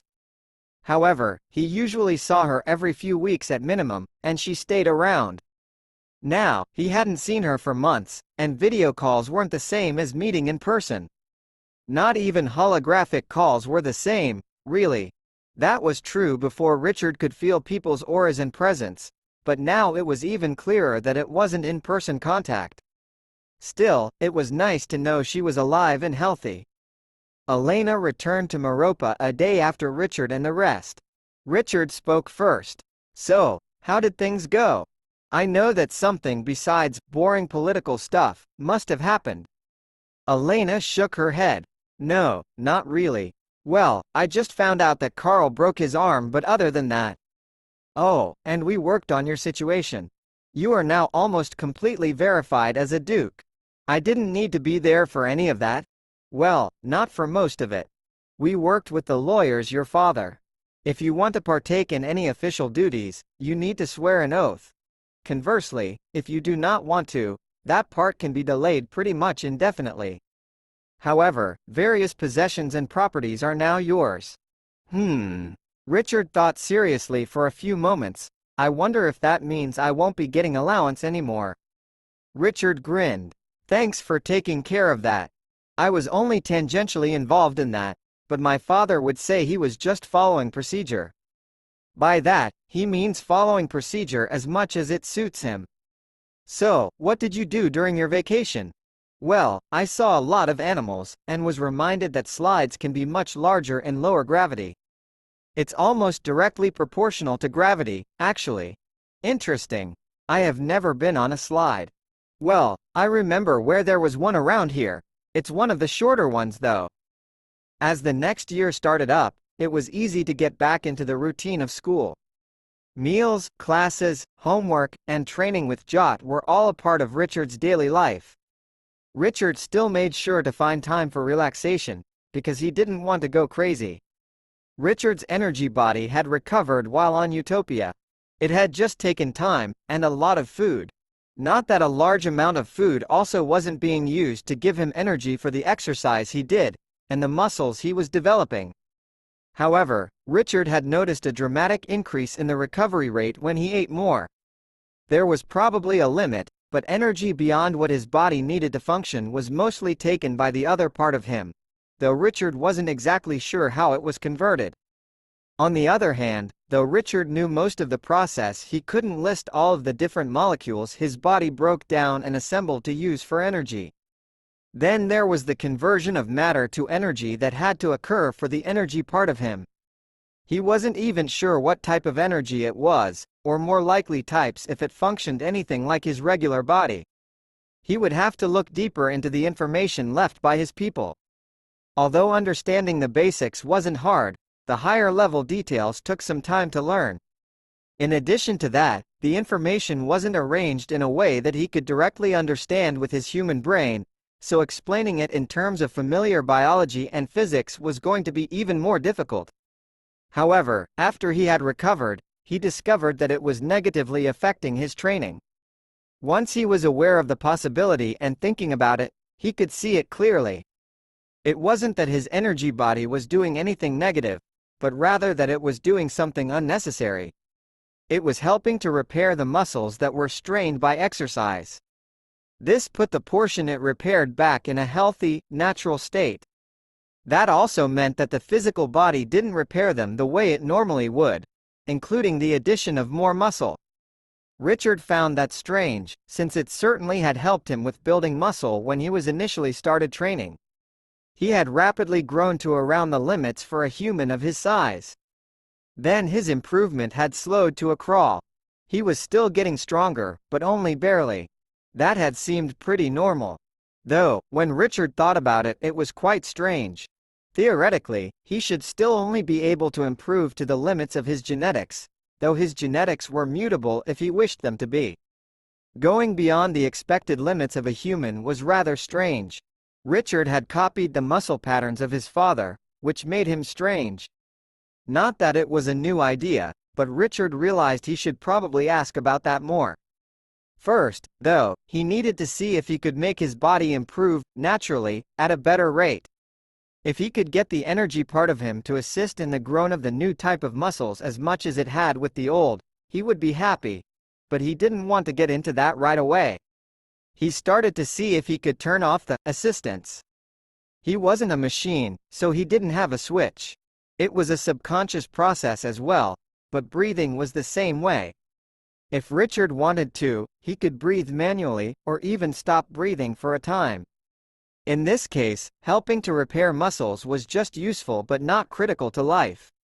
After some practice, he realized he could indeed turn it off, when he was thinking about it.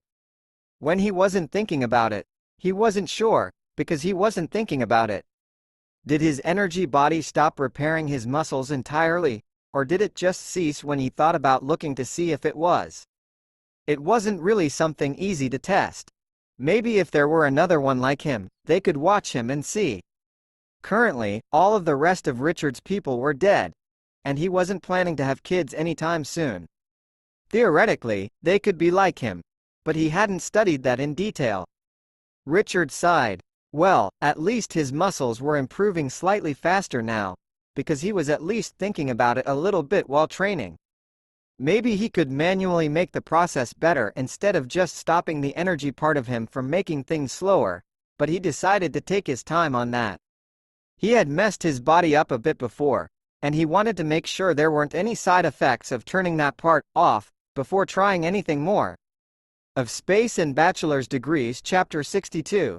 LXII. Richard signed up for a number of classes covering differing aspects of biology.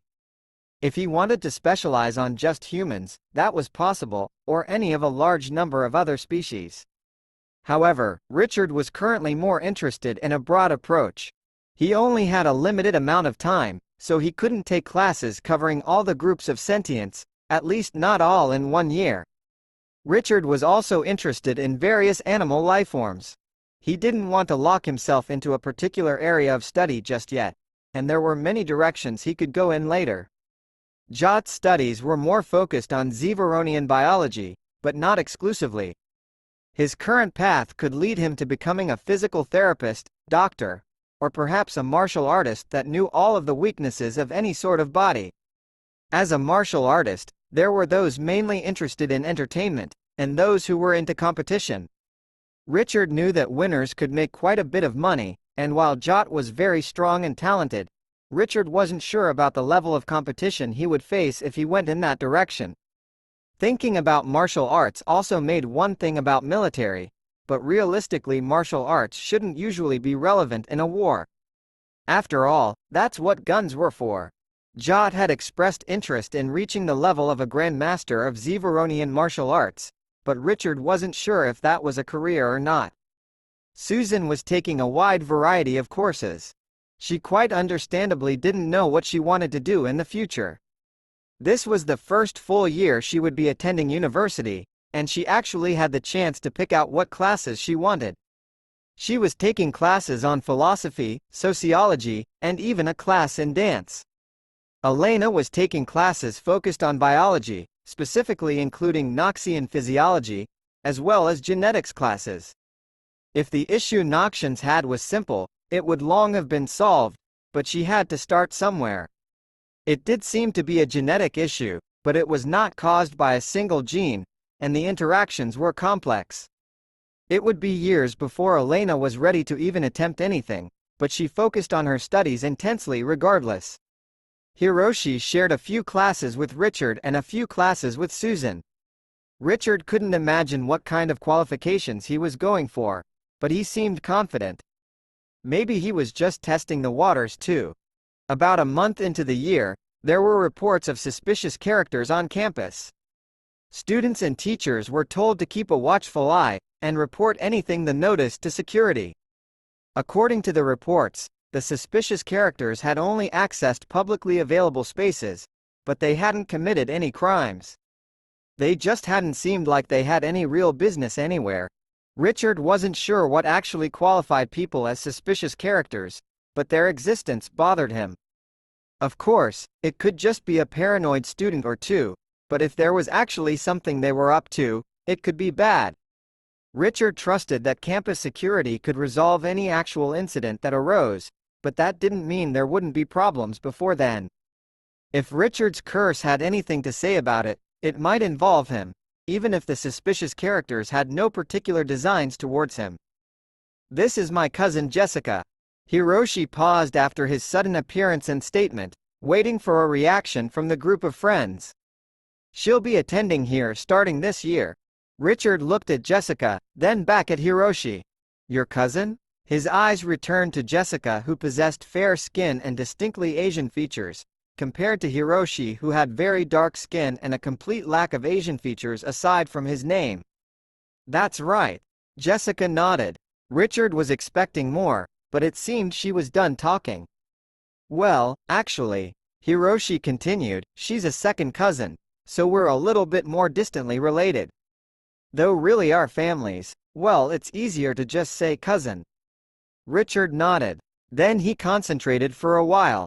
As he was doing so, Jot shrugged. Vastly different skin pigmentations are already strange, but it is a bit more so to see that among relatives. It is weird, Richard finally said, but they're definitely related. Why would they be more different just because there was another cousin born before her? Susan timidly asked. Richard tilted his head. What? Oh, second cousin means that, instead of sharing a grandparent like real cousins, they share a great-grandparent, one generation further back. I see.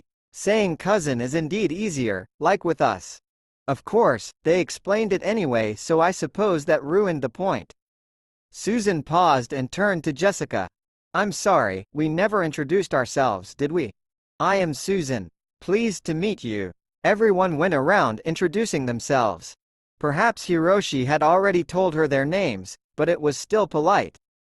Jessica nodded in response to each. After that, there were a few moments of awkward silence where people were expecting her to respond in kind.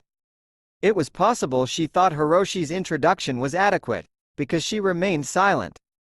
Yeah, Hiroshi said, she doesn't talk a lot. That's probably because. Jessica made a sudden move and grabbed Hiroshi's lips between her fingers.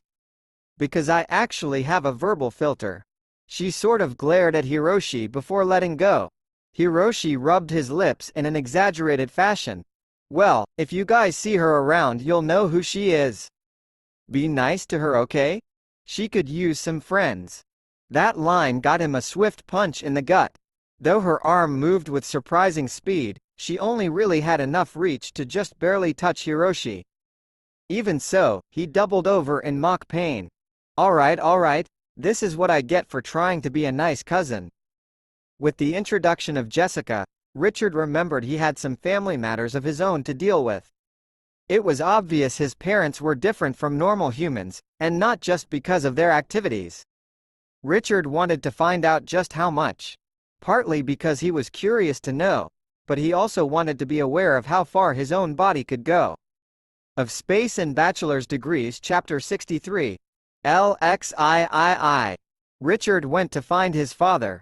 Though he had learned a few things about him over the last year, most things were still a mystery. He and Richard's mother were obviously not normal, and Richard supposed that extended to his grandmother too. Richard was old enough to be considered an adult, in most cases. There were still some weird cases, but the point remained. There wasn't any point in waiting for some arbitrary milestone in the future before he was suddenly considered mature enough to hear his father's past. Of course, there would be things he still didn't want to share. But Richard knew that there would still be many useful pieces of information. Richard considered bringing Susan along, but he imagined his father might be more reserved with her around. After all, she had only really known them for less than half a year. While she was family, she was somewhat more like a distant relative. Richard, however, had been raised as his son, and though he was adopted, that had never made a difference. You look serious, his father said when Richard found him. I was hoping to hear some more about your past, and why you're different from normal humans. Were you made in a lab or something? A lab? Definitely not. Well, I suppose it's about time I shared some. Do you want the abridged version, or the super abridged version? Can I not get the full version? You can't. It's WAAAY too long. Then, the regular abridged version, I guess. The two of them went to the apartment where Richard's father was staying for the sake of privacy. Well then, where should I start? How about at the beginning? While that sounds all well and good, it does have some complications. Gerald sighed. The beginning of my story has some things that I regret doing. How about I skip to a good part like when I met your mother? Wasn't there some stuff with Grandma before that? Yeah. I suppose I really will have to start at the beginning. I was born into a small village. It was a small family with just my parents, my sister, and myself. Richard couldn't help but interrupt. Wait, a village? Not a city, but a village? Where? Yes, a village. On Earth. Earth has villages still? It had villages. Do you want me to tell this story or not? Sorry. My very early life wasn't extremely exciting. I grew older, made some good choices, made more bad choices. I grew up strong, but pretty stupid and ignorant, not a great combination by any means. It didn't take long for me to realize my family and village were different. As I was then, I thought that made us better. We were stronger and smarter, after all. Well, some of us were smarter. Mr. Smith cleared his throat and continued, there were other villages like mine, those who were different. That said, we were still humans. As for the normal villages, they were also humans. However, not all of us agreed on that. Each type felt that they were humans, but they didn't necessarily feel that the others were. As for my form of human, we lived longer, and could therefore become stronger and more knowledgeable. Over time, such differences became very exaggerated, which was more than enough to cause conflict. After all, people will fight over a different color of skin, hair, or eyes. They will fight over resources as well, perhaps even more easily. I would like to say that the war started because of a lack of resources, and desperate people just trying to survive. Instead, it was started because people were stupid. And it went as far as it did because people, including me, continued to be stupid. Richard's father went to get some glasses of water, and drank some of his own before continuing. As I said, I had a sister. We disagreed on some things, but I still loved her. Maybe it was because we were family, maybe it was because I knew, deep down, that she was right. She thought it was silly to make a distinction between the types of humans. After all, it wasn't possible to tell us apart just by looking. Talking didn't reveal any differences either. The only real differences were that some of us were older, or could get older, and that some of us could grow to pick up bigger rocks. Unfortunately, I was in the group that could pick up big rocks or a giant axe. And I had interest in participating in the war. Richard couldn't help but interject again. Wait, an axe? How did that matter against guns? There weren't any guns. How long ago was this? A long time. Anyway, I took part in the war. As I was then, I didn't particularly care if a particular village was involved. If there were fake humans, they had to go. Sometimes we burned their villages, or chased them out, or killed them. In a war with no real point, terrible things happen, even more than normal, anyway. Of course, our side was not the only one doing so. After coming back from a raid, I found those in my village were dead, including my sister. That broke something in me. My hatred grew from something casual, if awful, into something terrible. I wanted to wipe out those fake humans. Mr. Smith shrugged. Fortunately, that was much easier said than done. They had children faster and grew to maturity and strength more quickly. There were also more of them to begin with. In a war, a few strong people isn't that good, and a sharp blade can kill even a strong man. We continued to win battles, but we lost people. Some of them were killed, but some just became sympathetic. Others had never wanted a war to begin with. Even so, there were some of us who were determined to continue. Perhaps things would have gone differently, if it wasn't for your grandmother. It was a good thing that I met her when I did, even if at the time I thought it was the worst possible luck. Of Space and Bachelor's Degrees, Chapter 64. LXIV. So how did you meet Grandma, then? Richard asked. I'm getting to that.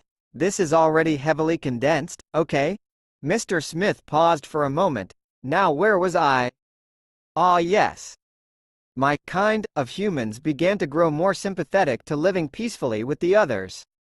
Well, perhaps instead it was just that they had always been so, and there were just less of us left alive on the other side.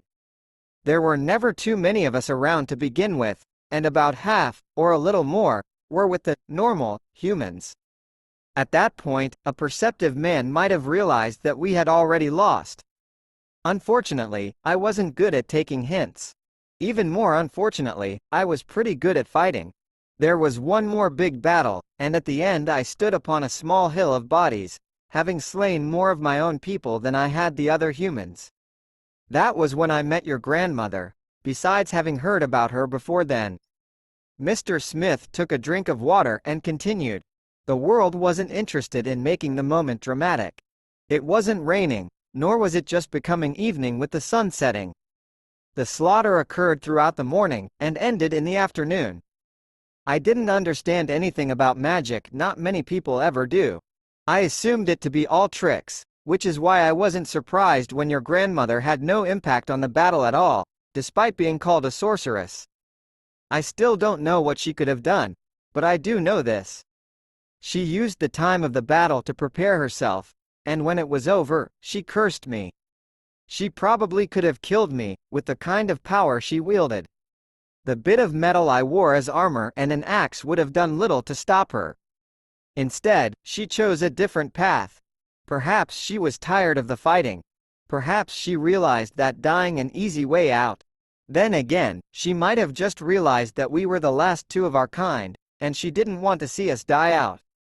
No matter the reason, the curse made me unable to harm anyone. But it's gone now, right? I mean, you were in that duel. Mr. Smith shook his head. I'm not sure. See, there are some caveats on curses that people create. The more powerful the target, the more difficult it is. In addition, curses have to leave a way out. Otherwise it's just a compulsion, or it's more efficient to directly kill the target. Anyway, I was left with one avenue for fighting, and I've become rather good at it. So, after you were cursed, did you start on the road to becoming a better person? Ha! I wish. No, it just made me a very angry, pitifully weak, terrible person. I devoted myself to trying to hunt down and kill your grandmother. I remained that way for, well, a lifetime, really. It was only a long time later when I really hit a dead end that I turned my life around. Fixing myself up was a tedious process. Richard sighed. Wow. I'm not really sure how much I believe of that. Not that I think you'd lie, but it'll take some time to digest. Well, that's not the worst result. At least you didn't yell or throw things at me and call me a psychopathic murderer. Richard shook his head. Yeah, well, I can tell you regret it. That you're sorry about what you did. To be honest, hearing about it this way has a lot of distance from what actually happened. Besides, I've known you as a good person my entire life. Maybe when you've thought about it more you'll feel differently. I hope not though. Mr. Smith shook his head. You know the worst part? Besides the fact that the war was stupid to begin with, the entire premise was faulty.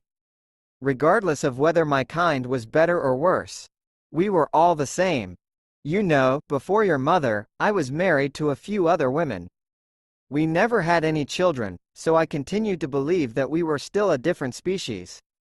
You got divorced? Did you not love them? This was after I was, if not better, on the path to becoming a better person. I did love them, but they died. Oh, I'm sorry. What happened? Don't be. Certainly, their deaths were better than many. They just got old. After my first wife, I thought I'd never marry again, but I did, eventually. Anyway, that wasn't the point. The point was, I continued to think I was a separate species from normal humans, all the way up until I met your mother. How did that change things? Well, in this particular case, just the fact that she existed was the proof. What do you mean? I thought you were a biology student. You should understand this. Remember, your grandmother and I were the last two. What? Oh, I suppose Grandma had a child with a normal human. Does that make Mom a half whatever you are? No. It means we were all just humans the whole time. Just that some of us had something like perfect genetics. Maybe instead of perfect, more like genetics that didn't limit the body so much. After all, if I had perfect genetics, I wouldn't be sterile. Ah, right. As revealing as all of this has been, part of what I wanted to know was that. How strong can I get? How long should I be able to live? I know Grandma's getting older. Mr. Smith shook his head. Your grandmother's a special case, actually. Normally we wouldn't get old at all. At least, not as far as I know. After all, I'm the same age as her, pretty much. Assuming with your differences, your genetics still dominate the control of your body, then it would be the same for you. As for how strong you can become, well, that's limited by how much time you have and effort you put in. In a sense, it could be called unlimited, but that's not really true. After all, it will slow down a lot. In this last year, even after reaching the normal limits for your body size, you've still improved. However, for the same amount of improvement, it might take another few years. After that, maybe it will take a decade, or a few, then maybe a century. So, the practical limit is a few times stronger than a human bodybuilder, but without all the unnecessary bulk. Though, you would have the weight. So, kind of like a zonian? Except I get to remain human. That's pretty cool. I suppose so, though remember that it will be harder. There is the advantage that nobody expects a human without augmented limbs to be that strong though. Yeah. So, how did you really meet Mom? I remember you saying that you just happened to run into each other. Ah, now that is a pretty good story. I think it would be better if she were around to tell her side too. So, you'll have to wait a bit for that. Of Space and Bachelor's Degrees Chapter 65. LXV. Richard found that exercising his body was fun. He wouldn't want it to be his only source of fun, but he had come to enjoy it as time went on. Even the pain that came from straining muscles, while not pleasant, was tolerable. Compared to the pain of real injuries, or Knoxian poison, it was really very little. He could actually tell he was getting tougher, not just mentally but physically. His body was better able to resist damage, and that was good if something he couldn't fight tried to kill him. Not that something falling on him was actually doing it of any volition of its own, but the point remained. Richard's body wouldn't stop a knife, though his muscle might make it cut or stab less deeply, but his skin was now tough enough to resist paper cuts. He hadn't tried much more than that, because he wasn't interested in self-harm, even for the sake of research. There were a few new faces around. It was a new year, after all. Though the galaxy was a big place, it was also filled with a similarly large number of people. Meropa University was prestigious enough to attract people from many different places, and Zeveronians were of course among them. Today, there was one more face Richard didn't recognize. Perhaps he was a latecomer, joining the school late, or just wasn't interested in martial arts immediately. However, the second idea was quickly discarded. Although all Zeveronians were strong, Richard could tell which ones were muscular, and which ones were not. Their change in body definition wasn't as significant visually as humans, but it was still there. This man was definitely one of the muscular ones, so perhaps he had just been a bit slower with his intent to join. The man looked older. Jot and the other Zeveronians were older than Richard, but that really just put them at the level of being full adults instead of just barely being adults. This man seemed to be closer to middle-aged for a Zeveronian, even. There was nothing wrong with that, but it stood out. In addition to his lateness and age, Richard felt something else. He wasn't sure what it was, but he had a strange expression when he looked at Richard. Richard couldn't exactly place it. The man approached Richard. "Let us spar." His voice was gruff, and his request was abrupt. Still, Richard had no reason to refuse. There wasn't any particular space reserved for sparring. The entirety of the gym's floor was padded, thus there could be many spars going on in parallel. The two of them just found an unoccupied area, not too close to anyone else. The spar started off in a normal manner. Richard and the Zeveronian exchanged a few testing blows, and feints.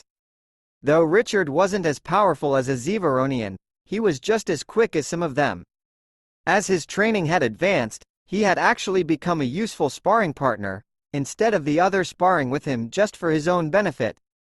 As they sparred, the man threw out an unexpectedly fast punch. It struck Richard directly in the ribcage, knocking him onto his back. The punch contained more power than the ulf that had previously hit Richard, but Richard was both stronger and more prepared than that time. He jumped back with the blow, so he merely had his breath knocked out of him instead of most of his ribs broken. Richard knew it would take him more than a few moments to recover. The man walked over to Richard, but instead of offering a hand to help him up, he stomped on Richard's stomach. There was nothing Richard could do but somehow tense his stomach muscles, hoping to blunt the impact. He couldn't even roll to the side. An overwhelming pain struck him, and as his body drifted into unconsciousness, Richard finally recognized the expression unbridled hostility. Richard wondered why. As Richard found his physical body unconscious, he could only watch as another stomp headed down, and this one would likely do even worse damage to his internal organs than would already be done. Richard almost wished there wasn't a part of him that could still be conscious in this case so that he didn't have to watch his own death. At least it didn't hurt. However, his energy body was conscious, so he could see Hiroshi grab him and pull him out of the way. That was good. Richard wanted his internal organs to stay both internal and in relatively the same shape, or exactly the same shape, if he could. A number of other Zevaronians were rushing over to help as well. Richard couldn't really hear with the energy part of him, at least not in the way ears did. That said, he could still feel the vibrations of sound, to some degree. Thus, when he felt his body trembling, he knew there was shouting. Very loud shouting. "Ah, that was Jot. What do you think you are doing?" Jot shouted with a force that caused one of the Zevaronians standing next to him to unconsciously back away, even though he wasn't the one being yelled at. The man turned to face Jot. "Just doing some cleanup." Jot strode angrily forward, and though he was no longer shouting, his words carried just as much force. "Your actions are entirely inappropriate for a spar with a brother. Explain yourself or be expelled from the association." The man shook his head. "Humans can't be brothers in the association. They are weak, as you see." "Oh." Jot's voice, which usually contained little trace of emotion, grew icy. "In that case, you are trying to commit murder? In that case, you are both expelled and under arrest. You are the master here?" "HMPH, well, not anymore, I suppose. I am taking over here. Third-tier master. In fact, you are the one who will be expelled for speaking to me like that, and this human. I suppose we can just toss him out the door." Jot shook his head. "You come in here and disrespect the rules of the association, then want to use the rules to kick me out? Well, actually, I do follow the rules. It's too bad you don't know them. I didn't cede my position to you, and you came to my gym. I am well within my rights to expel you if I want to. If you want the authority to expel me, you'll just have to take it. I even gave you an easy way out. Fine, I officially challenge you for leadership of this place." Jot grinned in response, but in a manner that was completely without mirth. Of Space and Bachelor's Degrees Chapter 66. LXVI. Richard watched with his energy body, the only part of him that was still conscious. Jot and the older Zevaronian faced off against each other. They barely even managed what looked like formal introductions before flying into action. They were merely a blur of punches, kicks, and other movements. Maybe if Richard still actually had eyes, with what he had now assisting him, he might be able to make some sense out of what was going on. All that Richard knew was that Jot had been holding back during sparring. He hadn't just held back against Richard, who was comparatively weak and fragile, but also the other Zevaronians. He would clearly hold back his strength to a level he didn't hurt anyone. At least not in any significant manner. Spars weren't meant to truly hurt people after all. There was that. But Richard could see he was clearly much faster than seen before as well. Unfortunately, no matter how much better Jot was than Richard had realized, he was still in for a hard fight. Richard could see that his opponent was blindingly fast as well. Then, everything slowed down. Jot had his arm held behind him in an awkward pose. Richard knew that was a precarious situation. Had Jot lost? What would happen to him? Richard knew that such a position couldn't be recovered from by brute strength, and Richard wasn't sure if Jot was stronger than his opponent. Then, Jot turned around. If Richard had just been using his eyes, the angle would have prevented him from clearly seeing what was going on. As it was, he wasn't sure if his mind was playing tricks on him. Jot clearly couldn't turn around from that position with his arms caught, and yet he did. As he did, his elbow bent the wrong way. Richard could understand that part, but Jot's arm also rippled and bent, almost as if it were made of rubber. Richard could clearly see the forearm bend at a strange angle, as well as the upper arm. Yet, in a moment they snapped back to their position, so they were not just broken. It didn't seem like it would be good for the arms in either case. However, what happened with Jot's other arm was more important, if less visually interesting. Somehow, Jot got into a position where he threw an uppercut as he twisted around, his arms crossing paths and almost seeming to move through each other during the process. The end result was that Jot's fist hit his opponent in the jaw, cleanly. Richard heard a loud breaking sound, but it wasn't the jaw. Richard assumed it was broken, but it couldn't have made that kind of noise. However, it was soon obvious what the sound was. Richard's senses caught up to the position of Jot's opponent, moving up, and then back down as he dropped from the ceiling. The 6-meter-high ceiling, that was now cracked. Jot walked over to the man, who was miraculously still breathing, and grabbed him by the back of the neck with his remaining functional arm. The zonian weakly tried to grab Jot's arm, but all of his fingers had been broken at the same time as Jot had escaped his hold. Jot lifted him up to a kneeling position, with Jot standing behind him. As the master here, I officially expel you from the Zonian Martial Arts Association, never to be reinstated. In addition, for your crimes against a former brother. Jot paused to take a deep breath. I sentence you to death. A sickening crunch rang out as Jot's fingers closed around the man's spine, crushing it. Though he merely used a single hand, it was clear that Jot had become exhausted after the action. After unceremoniously dropping the body, Jot moved step by unsteady step toward Richard. He looked at Hiroshi. How is he? Hiroshi shrugged. Not dead. He tilted his head as he looked over Jot, putting him only a step or so below yourself. Bah, Jot shrugged, then grimaced as he felt his arm move. I couldn't possibly die from this sort of thing. No, but if you had been a bit weaker or less determined, it's hard to say. Barring any external forces, Hiroshi's eyes flicked toward the entrance to the gym. It still wouldn't change my decision. Richard woke some time later. At some point after all the excitement had ended, his energy body had also drifted into unconsciousness, though not before he had made sure his body wasn't doing too poorly. Since there was only minimal internal bleeding, Richard had declared that as fine, which was terrifying, when he thought about it. The first thing he heard was Susan's worried voice. Are you okay, Richard? Richard turned to look at her. What did the doctor say? Him again? After that? Oh, well, he said you would make a full recovery. He didn't say how long it would take though. Richard understood that completely. While he had no doubt in the doctor's ability to accurately predict recovery times, that was only in normal cases. I'll be fine then. Richard looked around the room. Besides, Susan, there was only Hiroshi's cousin. He fumbled around for the name. Jessica. She was leaning her back against the wall, and merely nodded when he looked at her.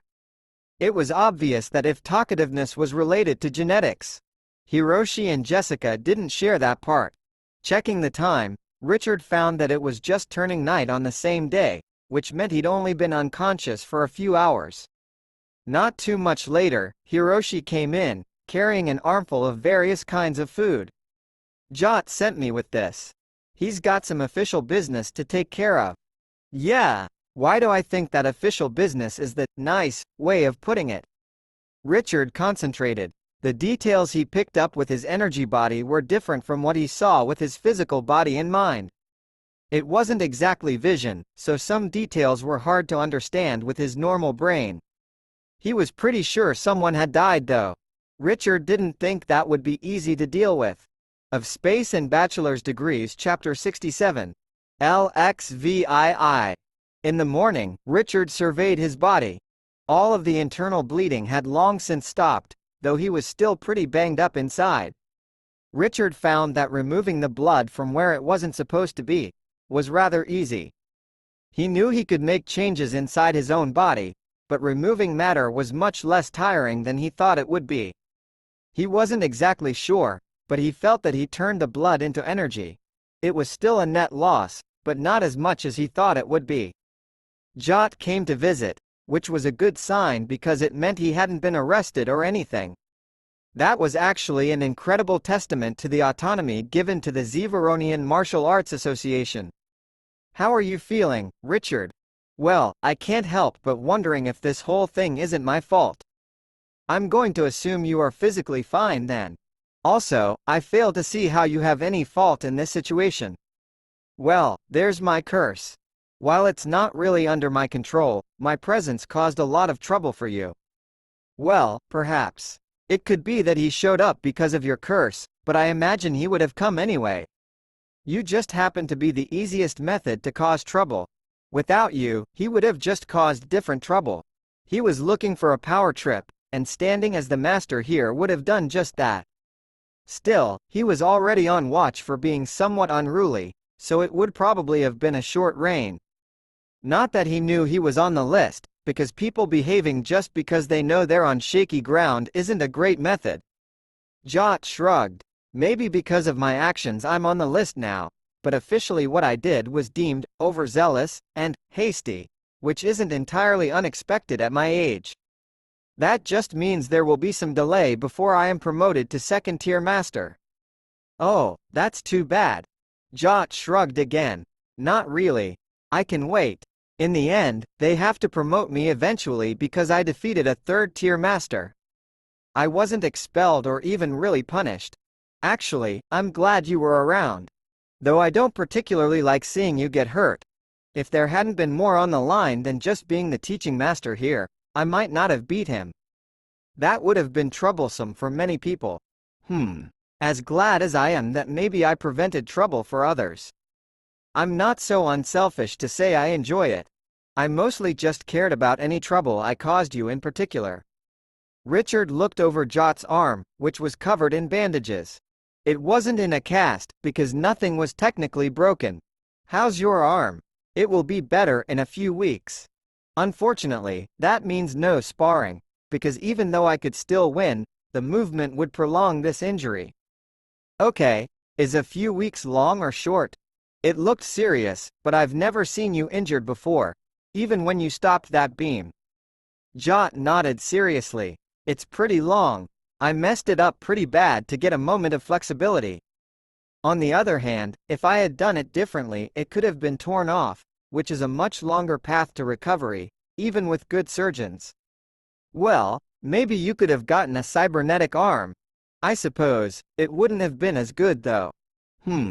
I guess it's more of an upgrade for humans, since our bodies are weaker. Speaking of which, you should probably rest. Richard realized he would never be able to live a normal life. Not that he exactly wanted a normal life, but if he did, that path was forever closed off to him. Even ignoring his cursed status, he wasn't a normal human anyway. In fact, he was only human effectively by coincidence, and even then he wasn't a normal human. Not that anyone around him was normal either. Jot was a martial arts master, and had even killed someone without being particularly bothered by it. That might or might not have been a normal, Zevaronian thing, but it wasn't normal for a human to be that deeply involved. Elena had almost killed Richard on accident, and she was also a princess. Though there were millions or billions of royal and noble families throughout the galaxy, the actual percentage of such people was minuscule. Out of uncounted quadrillions of people, they certainly weren't common. Hiroshi, well, he claimed to be a ninja. He was a ninja, at least by certain definitions. At the very least, he had abilities that gave him such qualifications. He had fast reflexes, and sometimes moved very quickly. He talked about magic or ki from his point of view as something that definitely existed, though Richard hadn't seen him do anything with those abilities. On the other hand, not seeing something didn't mean it didn't happen.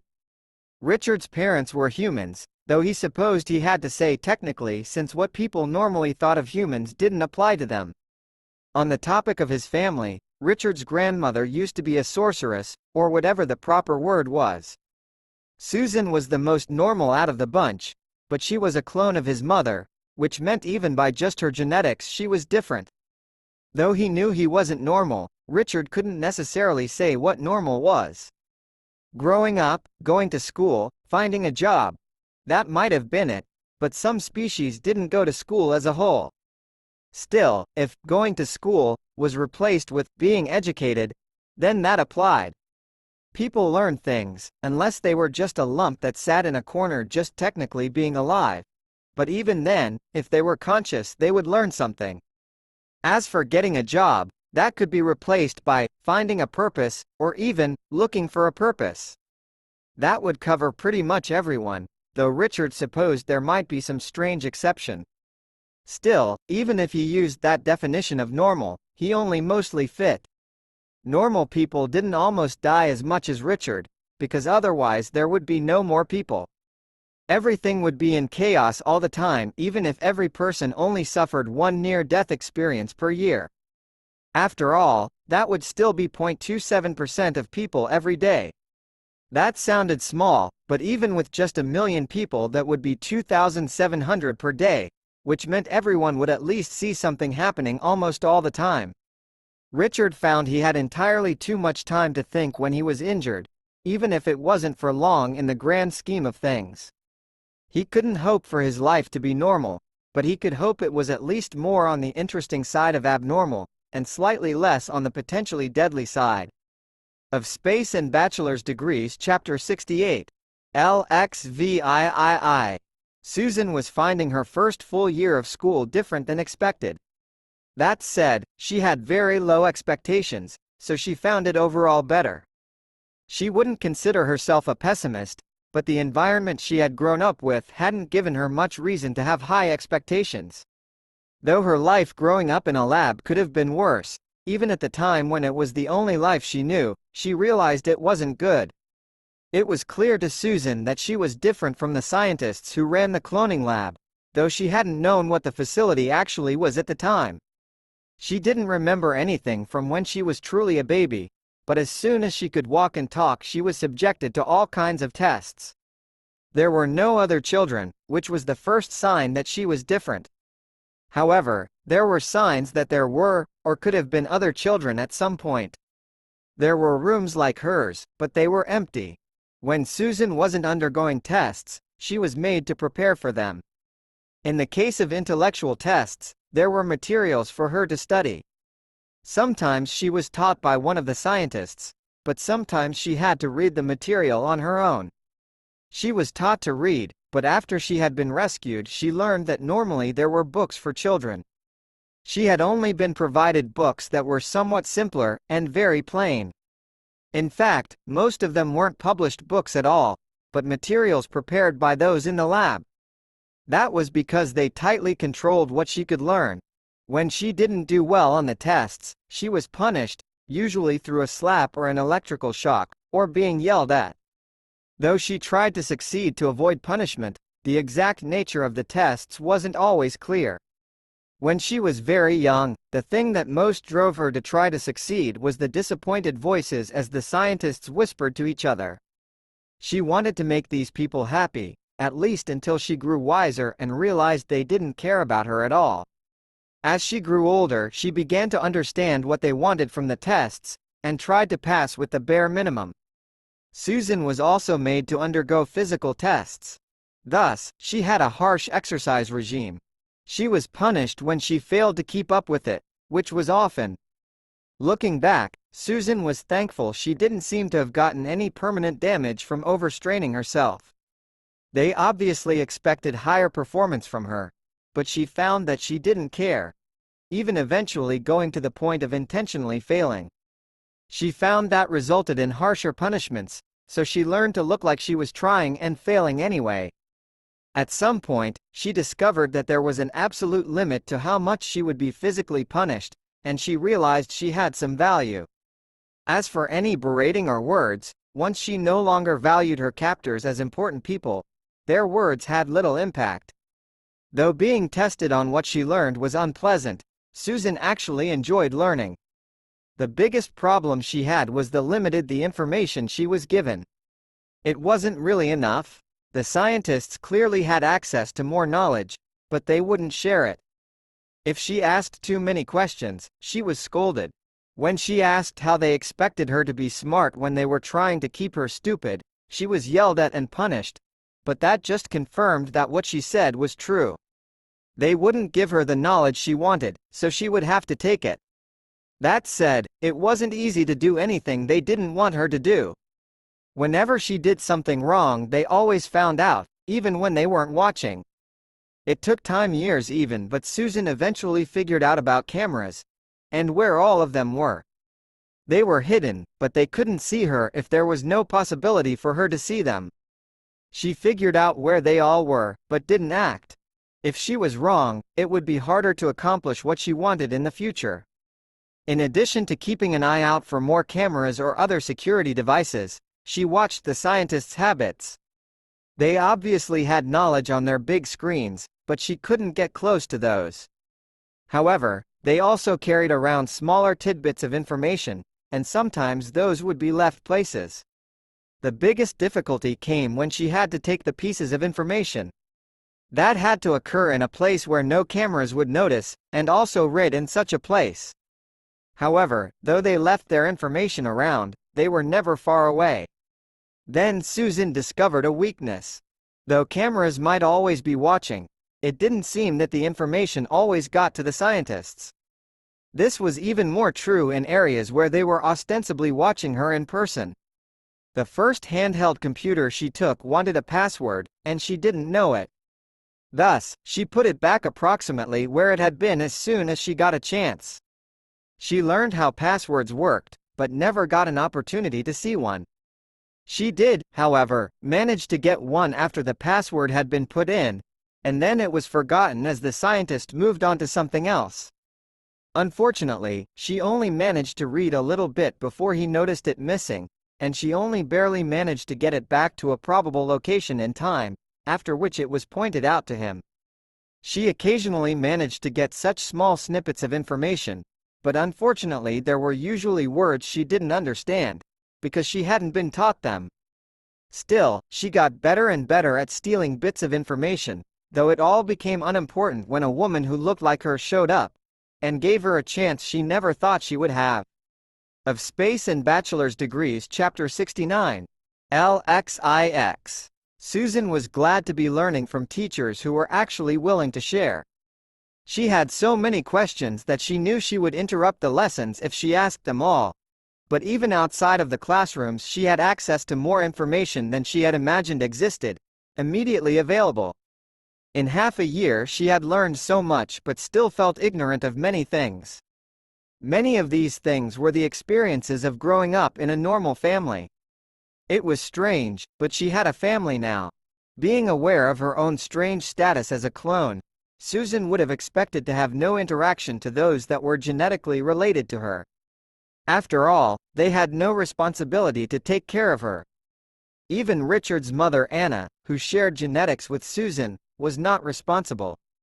After all, she hadn't authorized any cloning or experiments, but came and rescued Susan anyway. Perhaps that was for her own personal reasons, but Susan knew that Anna had taken the time to rescue her instead of just destroying the facility at the earliest opportunity. Then Susan was taken to those who were technically genetically related to her, and immediately treated as family. That was weird. Richard was weird. He might be the weirdest part of the bunch, actually. In a way, he was almost like a clone as well, but also somewhat like a naturally born child. Still, he was nice. Uncle Gilbert was strange in a different way. He was generous, but aloof. However, he treated her just as well as he did his own son of many years, though they obviously weren't as close yet. Aunt Anna was somewhat frightening, but had rescued Susan. Even so, they had spent very little time together. Still, even with such a strange family, it was more than Susan had ever hoped for. She made friends too, if mostly with Richard's friends. She had some other acquaintances at school, but they weren't really friends yet. As for Richard's friends, she thought of them as friends too, and they seemed to think of her that way. That being said, she wasn't sure exactly how being friends worked. She had looked it up, and concluded that everyone had different criteria for what they wanted, and some claimed that you shouldn't want anything from your friends. For now, Susan was fine with feeling safe around them, though that wasn't a very lofty goal. On the other hand, given how dangerous they were, feeling safe around them was somewhat of an accomplishment. Taking Elena as an example, everything about her was toxic. Richard had almost died when they first met, but that was due to an accident. It wasn't something to consider as a possibility, and so Susan still felt safe around Elena. Jot, however, had clearly demonstrated his danger. He had just recently killed someone. Susan didn't like killing at all. Though if she was honest, it wasn't because of any moral issues with how that incident had happened, but because it reminded her of her own mortality. Even though Jot was clearly dangerous in an active manner, Susan actually felt more safe around him because of it. She had seen him use his body to shield Richard from a giant metal beam, as if it was nothing. Even the man he killed had tried to kill Richard first. Yet, to Susan, Jot hadn't even raised his voice, or even had too firm of a grip in a handshake. If he would do anything to protect Susan, she would be safer than without him, and she surely wouldn't be any worse. Hiroshi was the oddest of the bunch. He had claimed to be a ninja, though that meant nothing to Susan at first. She had learned that they were a group often known as spies and assassins from a country on Earth, though legends and fiction about them had grown far beyond there. The abilities they were claimed to have were quite varied and often exaggerated beyond the level of merely fictional into being entirely impossible. Still, Hiroshi had displayed very fast reflexes and speed, which was a common trait that ninjas would have. Other than that, he certainly didn't have much skill with secrecy. As for stealth, well, Susan had never seen him hiding anywhere. That meant he was either good at stealth, or not hiding at all. He openly was part of Richard's group of friends, and Susan knew they stood out for various reasons. That said, if anyone was looking at the group, Hiroshi might seem the most normal. That was a kind of stealth, unless it was just plain normality. Regardless, his friendship with Richard seemed genuine. She was willing to write him off as somewhat eccentric, until Jessica showed up.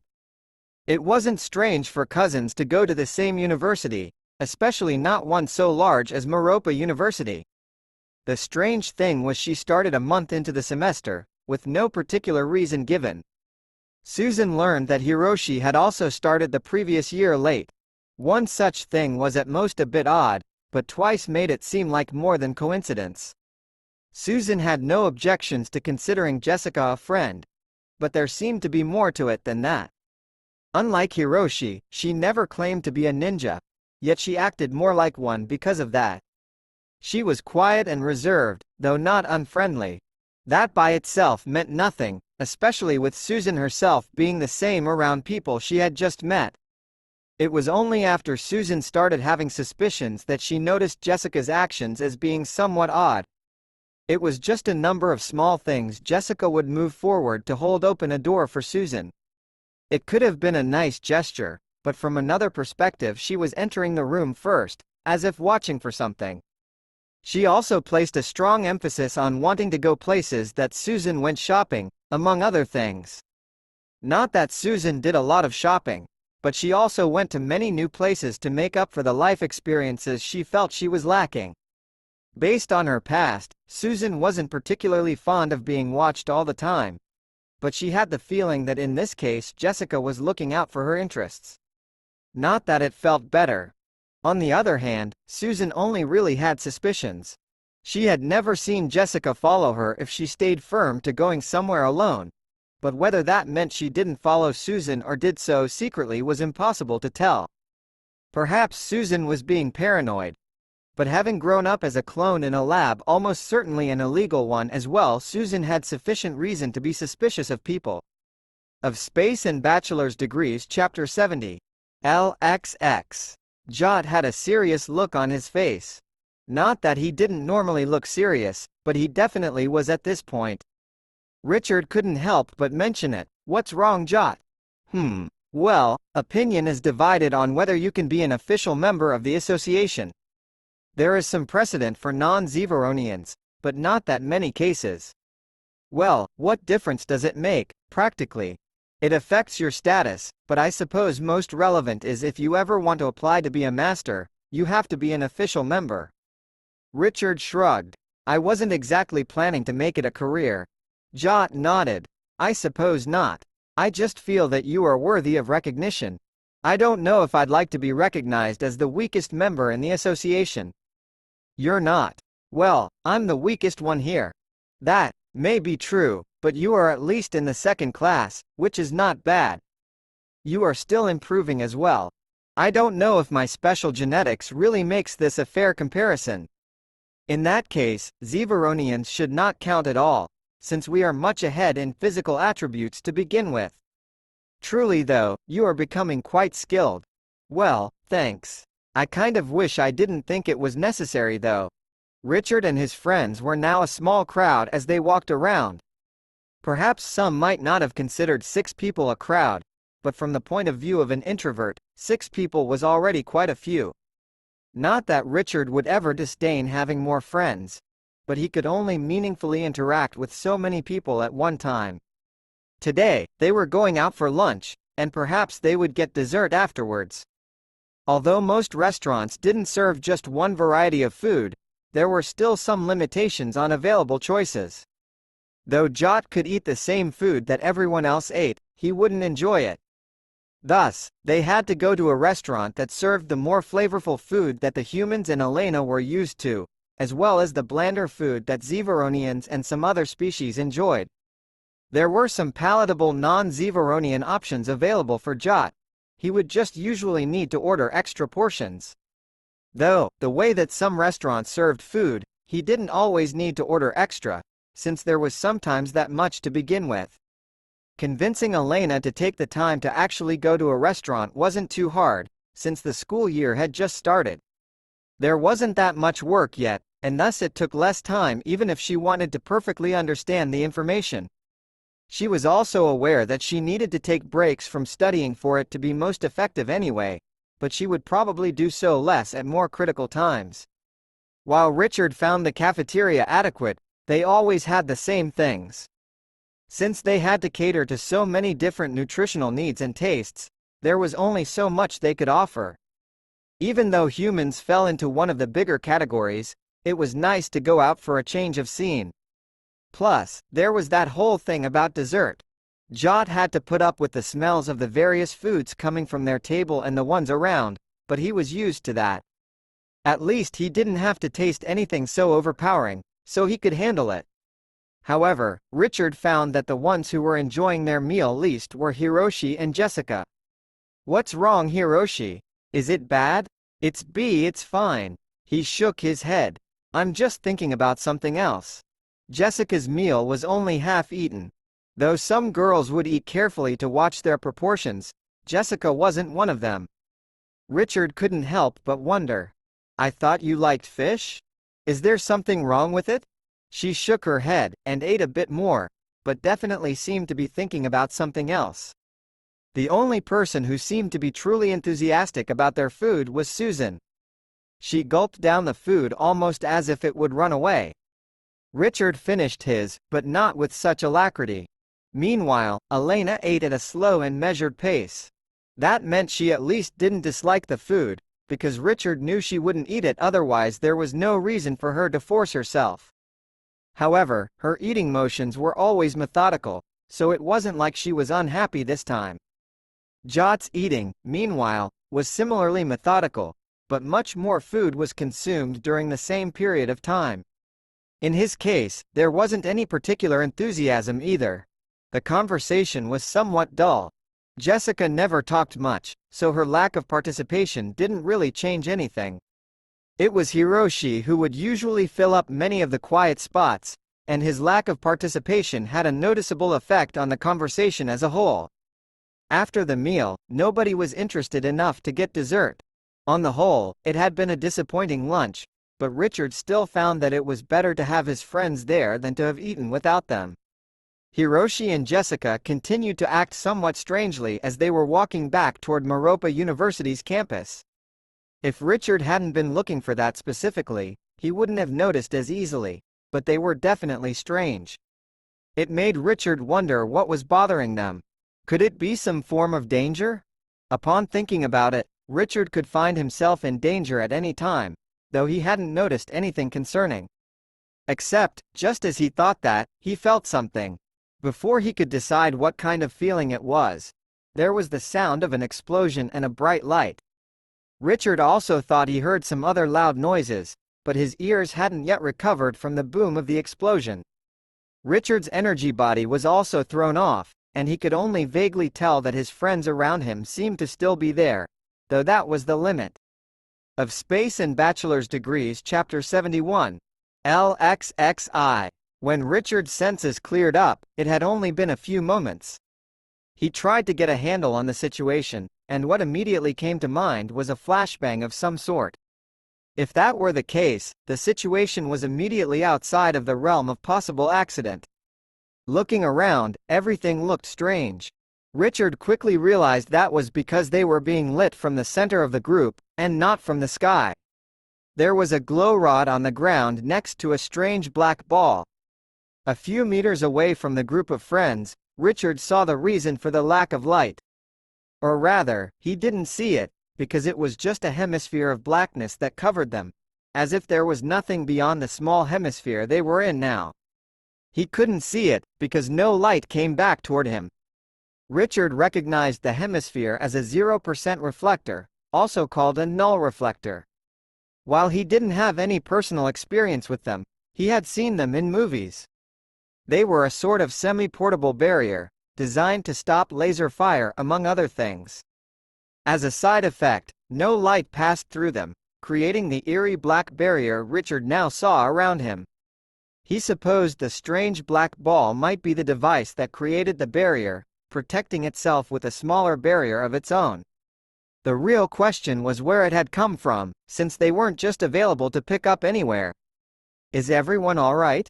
Hiroshi's voice brought Richard back to what was currently happening. "I'm fine," Richard said. After him, everyone else indicated they were more or less all right, though Richard could see signs of worry from Elena and Susan, the same kind of anxiety he currently felt. "Right, well, I'm not sure exactly who, but someone is outside and they definitely don't have good intentions. So, the three of us," he pointed to Jennifer, himself, and then to Jot, "are going to kill them if they try to come through the ZPR this barrier." Hiroshi spoke as casually as if he was talking about getting breakfast. "The three of you, stay in away from the edge and don't do anything stupid." Richard almost wanted to say he could fight, but he doubted anyone possibly trying to kill them would bother to fight him unarmed and one-on-one. "They're coming. One's there." Richard pointed toward the barrier. It blocked all light, and a number of other things, but Richard still had a vague sense of what was going on just outside the barrier.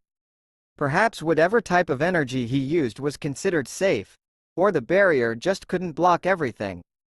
"You're sure?" Hiroshi asked to confirm Richard's statement. Meanwhile, Jot headed toward the edge of the barrier where he had pointed. Before he arrived, a figure stepped through.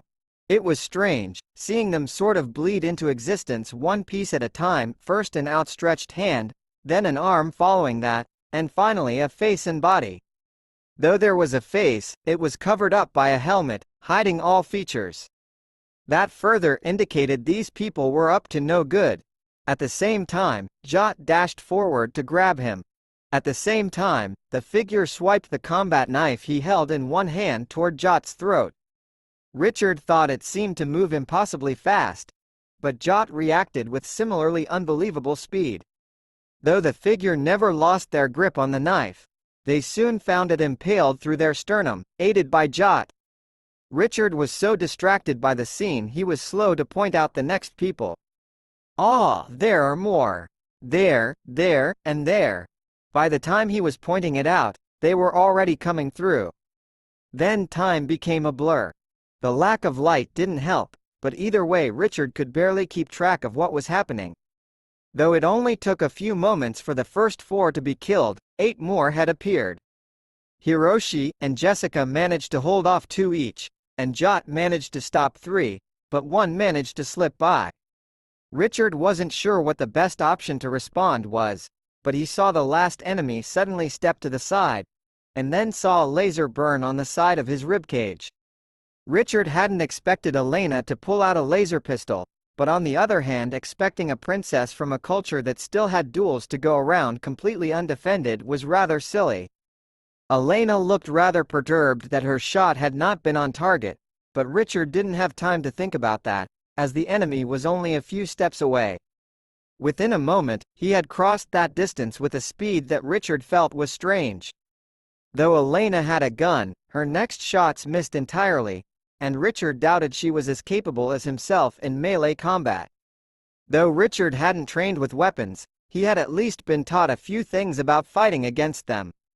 The first rules was don't, but since he didn't have that choice, the second rules summed up to making sure you don't get hit anywhere important. There wasn't any clarity in Richard's thoughts as he moved to dodge a stab and counterattacked with a punch. His left arm successfully grabbed his opponent's wrist, deflecting the stab as well. However, that was where things started going wrong. Before Richard could react, the arm holding the combat knife twisted out of his grip and launched another attack, faster than should have been possible. Richard's fist hit his opponent squarely in the chest, but the impact felt dull for some reason. The dagger stabbed into his side, but not into his heart or something immediately fatal, as had likely been intended. Richard kicked his opponent away as fast as he could. Even so, his opponent managed to slice at his leg. The other hand even grabbed onto his pants, but found that Richard's momentum was greater than expected. Again, Richard felt that the impact was dull somehow, but he had a slight moment to try to think. The dim light reflecting off of the blood on his opponent's knife and hand didn't help Richard think clearly, but fortunately he didn't need to. Elena took the moment Richard was no longer directly next to the enemy to shoot again, and this time he got a burn much closer to his center. He must have had some sort of armor because he was still standing, if a bit shakily. Richard couldn't say he was much better off, as he held the wound in his side and prepared a stance. Of Space and Bachelor's Degrees Chapter 72. LXXII. Richard looked at the injured enemy he was facing, and thought he wasn't much better himself. No, he was definitely worse, since Richard's opponent was managing to avoid all of Elena's shots even while injured. Richard could move forward to try to distract him, but that would mean Elena would no longer have a clear shot. Before Richard had time to make the decision, the enemy started backing away with the strange speed that they all seemed to display. However, before he got to the edge of the shield, blood sprouted from his neck, and he fell to the ground. Looking around, Richard found that all of them were dead, or at least unconscious. Meanwhile, his friends were all standing. Elena and Susan had stayed in the middle with him, and only one person had managed to slip past the outer defenses. He'd given Richard a nasty stab, but Richard was mostly alright. At least, he was still conscious and felt he would stay that way. Jot and Jessica were still uninjured, but Hiroshi was bleeding from a gash on his chest. Even so, he still approached Richard. "Are you alright?" "I should be. What about you?" Hiroshi shook his head. "I'm fine." Though it was the kind of thing people would say to reassure others even when they didn't mean it, he seemed healthy enough. Soon after, they both found themselves being treated. Apparently, Hiroshi and Jessica both had first aid kits on them, if small ones. Now that the situation had calmed down, Richard tried to relax, but he couldn't help but continue to think about the whole situation. The ever-present null reflector didn't help the situation, and Richard still felt like he was in a black void. Jot didn't seem relaxed either, as if he was watching for more people to appear. Richard didn't sense any, but that didn't mean they weren't just a bit out of his range. The first thing that Richard thought about was that Hiroshi and Jessica could fight.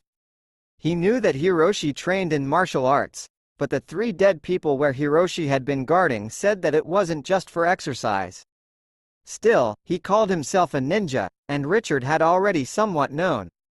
Jessica was more of a surprise, since she had never claimed to be a ninja, nor had he seen her do anything extraordinary. Mostly, she just stood around, occasionally entering conversation. Yet, she had a similar number of bodies over where she had been. That told a tale of more than just cousins with the same hobby. Even so, there were things that bothered Richard more than that. Why didn't they use guns? Richard asked to the group in general.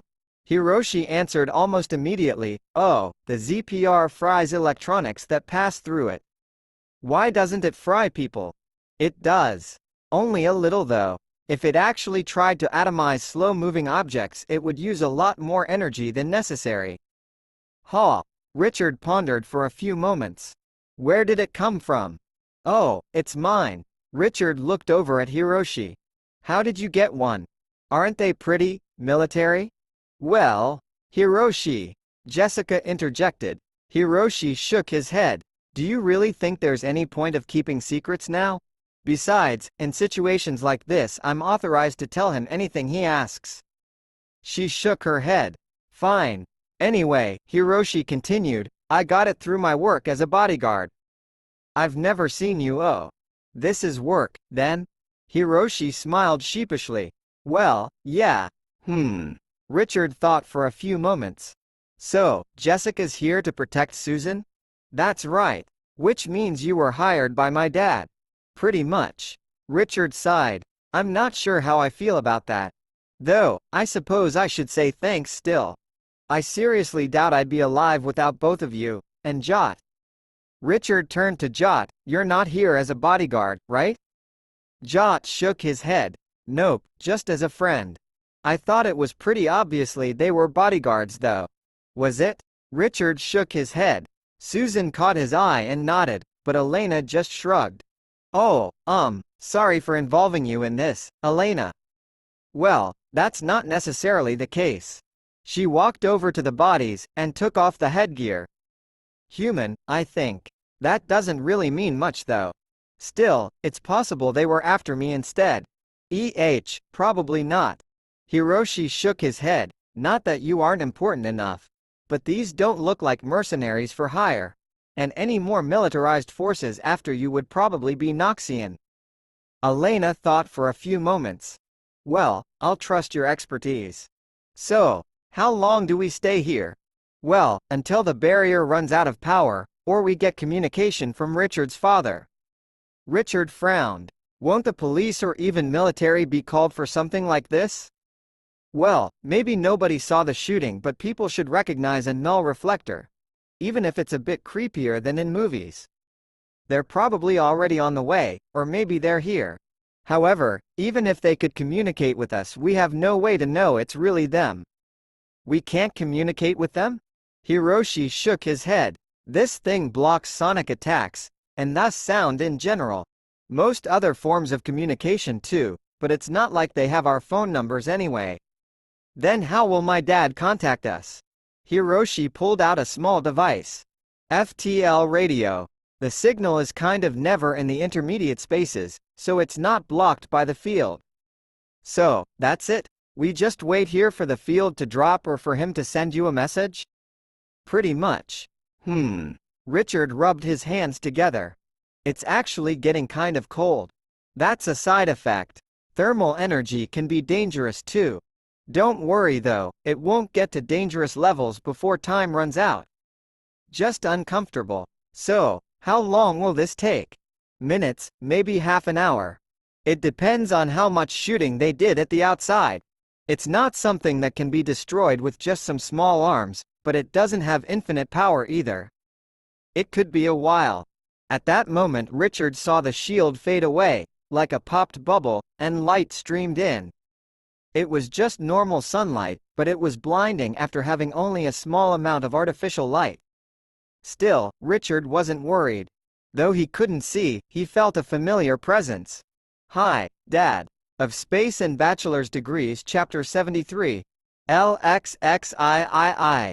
Richard wanted to say, "You're late," to his father, but that was basically untrue. Though he had arrived after all of the danger was gone, it had only been a handful of minutes, which was still quite a timely arrival. So, instead of coming up with anything even slightly witty, Richard had just said hi, then stood in silence, marveling at how relatively calm everyone seemed, including himself. Jot's expression was stoic as always, and seemed confident. His only sign of nervousness was his eyes sweeping the area. Elena was similarly calm, if not so relaxed in her searching for enemies. Jessica's expression was almost unreadable, and unlike Jot's natural zonian tendencies, she probably practiced for it to be that way. Susan was visibly trembling, and yet even that seemed perfectly reasonable to Richard. His own blood was still pumping quickly, which made him glad that he was bandaged up, so that he would bleed more slowly. He supposed he would probably need stitches. Hiroshi himself looked the most visibly nervous, and showed a sheepish grin when the shield went down and Richard's father appeared. Gilbert's eyes surveyed the scene, seeming to take in every detail, such as the number of bodies and Richard and Hiroshi's injuries. Then, he smiled. "Hello everyone. Glad none of you are dead." He looked around again. "I'd ask what happened, but I have a pretty good idea. I suppose now we should wait for the police. We can do them the courtesy of talking to them, since it will save trouble in the long run." Richard had no idea what to say, so he said nothing. It didn't take long for the police to arrive, and based on how well geared they were, Richard thought they would normally have arrived sooner. They arrived in armored cars, and only stepped out after a quick assessment of the situation. As they did so, one officer whose insignia indicated a higher rank stepped forward. He looked around the scene. "Well, damn. I thought everything was going too smoothly lately." He sighed. "I'm going to regret this, but I have to ask.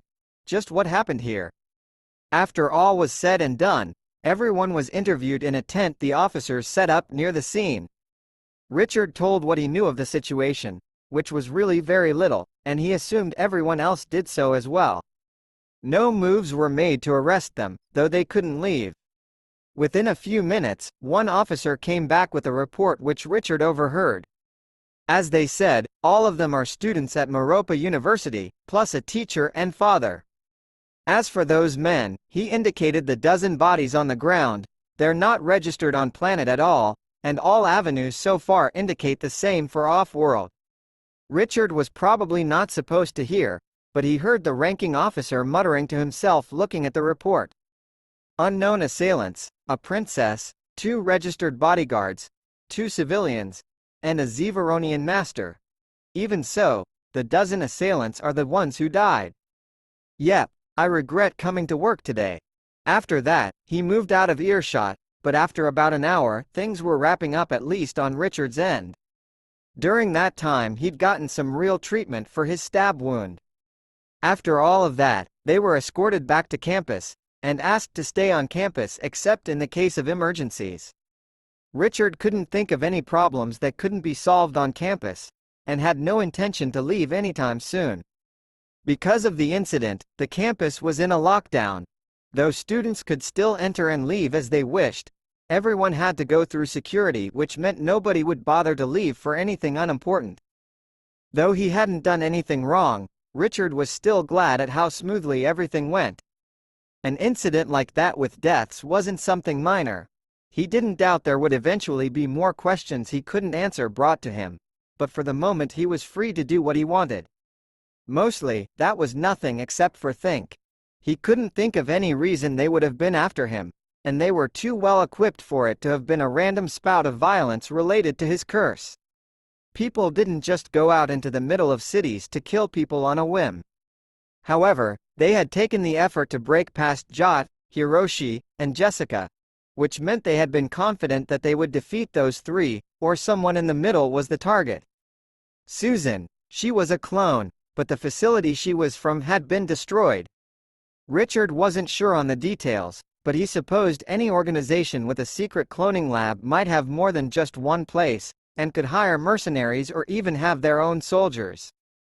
Other than that, they could have been after Elena for a number of reasons, chiefly among them her status as princess. Unfortunately, Richard had no way to know, at least not without more information. That left Richard worrying about the soldiers themselves. They moved fast and were well armed. He'd seen the guns on the bodies, but fortunately the null refractor field had made them useless. Though Richard had thought himself very good at melee combat, he hadn't really managed to defeat even one alone. They had just been so fast, in a very strange manner. Richard couldn't really understand it. Finally, there was the matter of Hiroshi. He'd thought they were friends, but he was probably just being nice because he was hired as Richard's bodyguard and it didn't hurt to do so. Whether or not that was the case, his mere presence said something. There was no one but Richard's parents that would have hired him, and because of when he'd shown up, he hadn't been hired after knowing about the curse. Before that, Richard had only accidentally been poisoned by Elena, and then attacked by the Ulf. With only one intentional incident, there wasn't much reason to hire a guard at that point. But given what he'd learned about his parents, maybe they always had a reason. That brought to mind the possibility that he was attacked to try to get to them for some reason. Richard felt it was about time for another family meeting, to clear the air, if nothing else. Of Space and Bachelor's Degrees Chapter 74. LXXIV. Richard didn't enjoy people trying to kill him, even whether or not he was incidental to the real plan. So far he didn't know their actual motivations, and he supposed it was possible he would never know for sure. As he thought about it, the thing that bothered him most was not that people were trying to kill him, though he didn't find that pleasant, but rather that they might succeed. If things had gone slightly worse, maybe they would have. If even one of Jot, Hiroshi, and Jessica hadn't been around, he didn't imagine things would have gone so well for him. Of course, without the null reflector, that would have also been the case.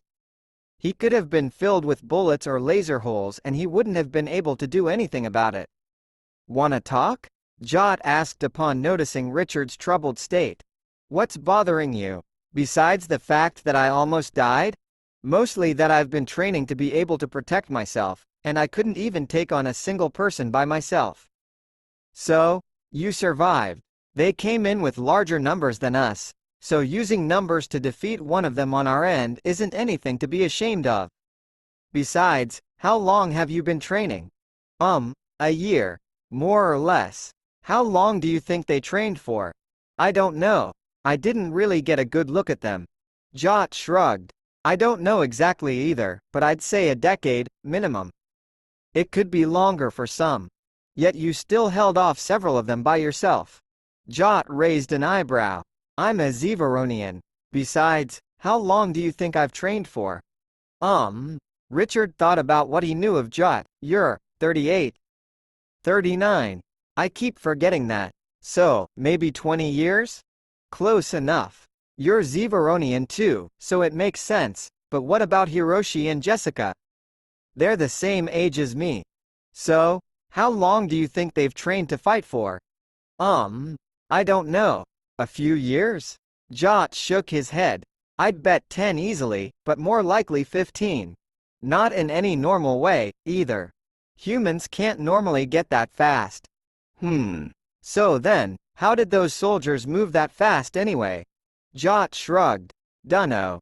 It seemed kind of strange, actually." And here I thought you knew everything about combat." "Not just yet. Anyway, I suppose all of this talk is pointless if we hadn't had a null reflector to keep us from being pinholed." "Thanks to Hiroshi, I guess." Richard couldn't help but frown when he thought about Hiroshi. Something wrong with Hiroshi? "I dunno. I thought we were friends, but it's pretty clear he was just hired as a bodyguard." "You can't be friends with someone hired to keep you alive?" Jot raised an eyebrow. "I could, but someone just paid to be friendly to me isn't really a friend." Jot shook his head again. "I suppose. However, if there's one thing I'm certain about with Hiroshi, it's that he's truly terrible at lying. unless he's some kind of genius that is so good he appears bad. Counting on the former, though, you can just ask him. Even if it's the latter, he has no reason to deny it now. Richard frowned. I suppose that would work. I've been kind of avoiding him lately though, so hopefully I'll run into him soon. Calling would be awkward. As it turned out, Richard didn't run into Hiroshi, at least not that day. Then, he had other things to think about, such as his mother's arrival. This time, it wasn't a surprise. He met her at the spaceport, and she gave him a big hug, though she was careful of his side, which hadn't healed completely yet. It's good to see you, Richard. It's good to see you too, Mom. Gilbert was there as well, and held his arms open wide. However, Anna just walked past him and toward Susan. Good to see you. She nodded, but didn't hug her. Richard could tell their relationship was still somewhat awkward. But on the other hand, they'd actually only seen each other a few times. Just as Richard's father started to sigh, Anna jumped on him from the back, with her arms around his neck. She leaned over his shoulder and kissed him on the cheek, laughing. Ha! Don't worry, I'm not mad at you or anything. Or at least not very much. Richard thought he would have toppled over, forward or backward, but his father didn't seem to have moved at all, nor be worried about being pulled over. He reached his hands up to cover hers, then grabbed her wrist and flipped her around to in front of him. Richard looked away while his parents shared a few moments. Susan blinked a few times. I have not seen them like this before. Richard shook his head. This is more normal. I guess last time Mom was just in a hurry. Richard, Susan, and Richard's parents all sat down in the living room of Gilbert's apartment. Nobody wanted to get into the real issues right away, so Anna started with asking about school. Richard decided to go first. Pretty good. We're not that far into the semester yet, but it's amazing how many species use DNA and not, well, something else. You'd think you'd get something different from every planet of origin. Susan nodded. My semester has been going well too. I learned so many interesting things, in and out of the classroom. Tell me, have you heard about rabbits? Then next quarter of an hour devolved into looking at pictures of cute rabbits, as well as occasionally other cute animals, but eventually they had to get to the core of the family meeting. Richard had no idea how to start, but fortunately his father did. Well, on the subject of the recent attacks, there has been no concrete evidence on who was behind it. The only certainty so far is that the attack should be related to our family. Or else I would not have been attacked at the same time by another squad from the same group. Richard was surprised to hear that, since his father hadn't said anything. Nor had he looked like he had come from a fight when he arrived. While Anna and I should be fairly safe, we will need to work with the two of you, to make sure you are safe, if nothing else. There are some other explanations you will need as well, so I suppose I should get started. Of Space and Bachelor's Degrees Chapter 75. LXXV. Gilbert turned to Richard and Susan. Did you notice that the soldiers moved strangely, and fast? Richard nodded. Almost unnaturally quickly. Not just almost, but actually unnaturally. Tell me, do you know what happens when you implant a time distortion drive in a human? Richard furrowed his forehead. Well, nothing. Except that they die if you do it wrong, because small-scale TTDs are unstable. Other than messing up, TTDs don't work on living things. Gilbert raised an eyebrow. Really? I don't doubt that's what you have been told, but what do you think happens to the people on a ship equipped with a TDD? They get accelerated just fine. I didn't think about that, but isn't that a different kind of thing anyway? Well, partly. I'll just say that the truth is, you can apply time distortion to an individual. The soldiers you saw had that done to them, making them about twice as fast.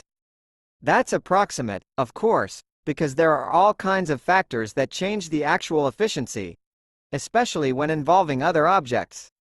They were pretty fast, but they didn't seem twice as fast. I don't think I could have handled that. Oh, yeah, that was probably because they walked through the null reflector. As long as you don't do it often, there aren't any long-term effects. with the short term being your body not functioning exactly properly. Even more so for people with TDDs installed. Shouldn't they have known that?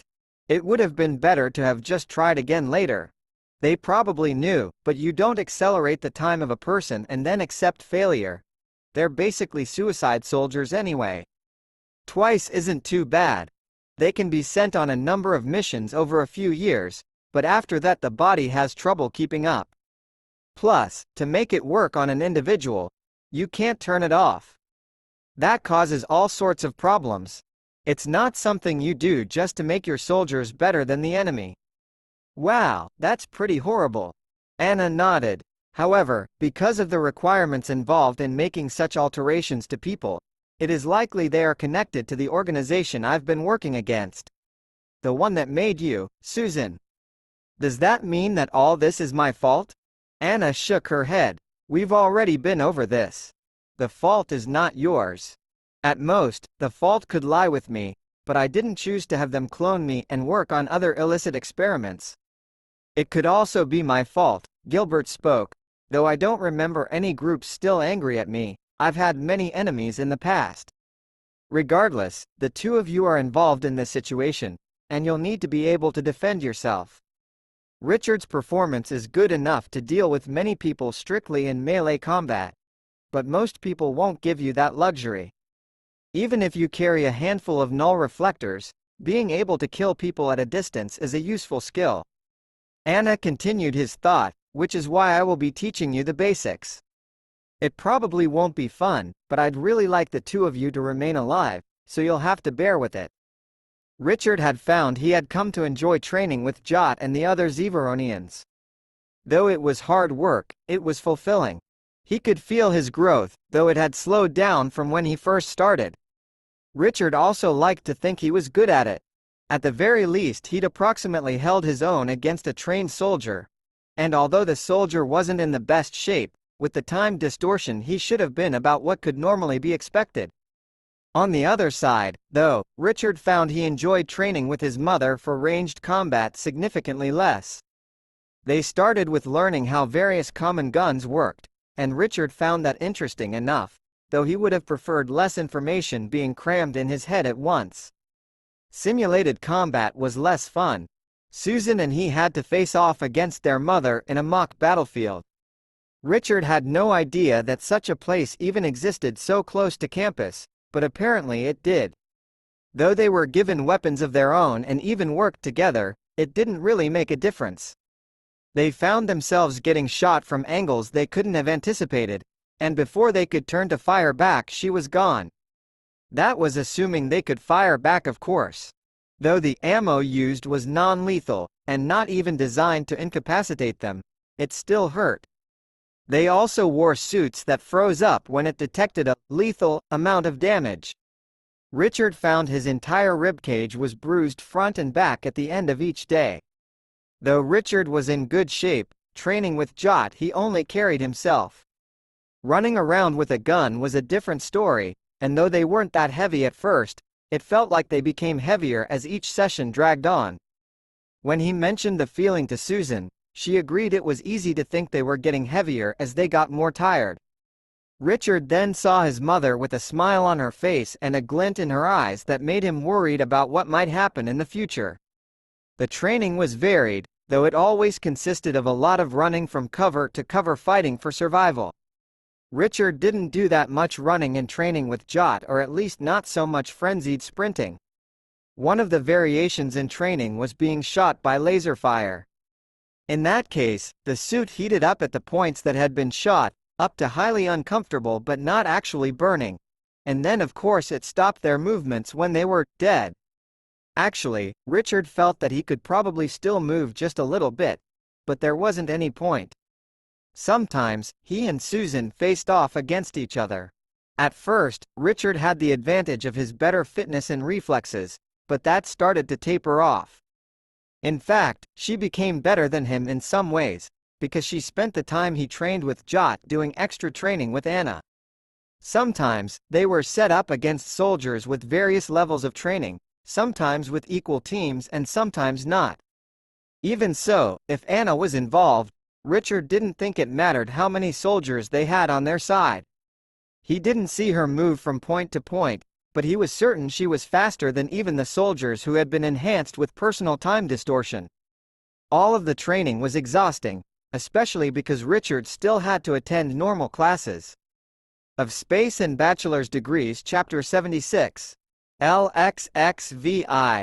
Richard had his head on his empty tray. Meals were one of his few breaks, and he didn't feel like wasting the energy to sit up straight.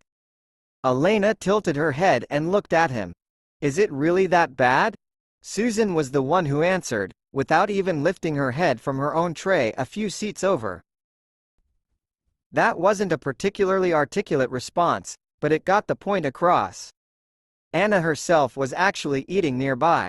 Richard was certain she was doing at least as much as them, but she didn't seem tired at all. I don't want my son and my niece to die young. This is the best for them. Only if your training doesn't kill us, Richard complained from his tray. Don't be silly, you won't die. I know what you can handle. Elena just shook her head. I don't think I could handle anything like that. I'll just stay on campus and only occasionally travel out with guards, thanks. Not that her guards would let her leave campus without a good reason, since she'd been attacked. Even if she wasn't the target, and was uninjured, she wasn't allowed to leave. She recognized the wisdom in that, and she was interested in continuing her focus on her studies anyway. Jot just shrugged. I could probably use some more long-range combat training myself. Though really I'd just want to survive until I got into short-range combat. Soon it was time to go to class, and after that Richard and Susan would have more training. Because Richard wasn't training for the military, though the training itself was harsh, it allowed him some leeway for how to progress. Thus, he tried different things. Some of them didn't work, and some did, but he was informed that they would not work in the future. Any sort of reckless maneuver didn't usually work, though perhaps he didn't have the skill to pull it off. He wasn't exactly constrained by normal human limits, but he couldn't really say he was beyond them yet either. Susan and Richard tried one tactic where one of them was a distraction while the other moved to a better position. Though that could work, it became less useful against more opponents, when it was harder to pin them down with just one person, and there were more people to watch for changes in position. If they were noticed, the one who was changing position might get shot, and the one serving as the distraction and providing covering fire was more vulnerable anyway. There were tactics that worked, and Richard came up with his favorite just by playing to his strengths. He had been thinking about what he could do. There were so many different guns, and while he could often hit a target with a variety of them, he didn't feel like he was particularly skilled in the area of marksmanship. He put in the effort, but the results weren't particularly impressive. At close range, Richard was much more effective. That was natural, but it went beyond what was expected from a change in distance. Richard knew why it was very quickly. His extra senses from his energy body didn't cover a very large distance, but when people were within the effective range, he had a much better grasp of their position. This was helpful not only for hitting them, but for getting cover from their shots, and just locating them in general. Because closer combat was to his advantage, Richard took it even further. The first time he did, he was in a match against Susan. He moved through the cover carefully, approaching close to her. As he continued to get close, she was taking cover behind something about the size of a shipping container. He found himself on the other side. Richard was quite impressed with how good she was at hearing him approach, and her reflexes were getting better every day. If he came around the corner, he foresaw a situation where he aimed to shoot her, but she dodged and got him instead.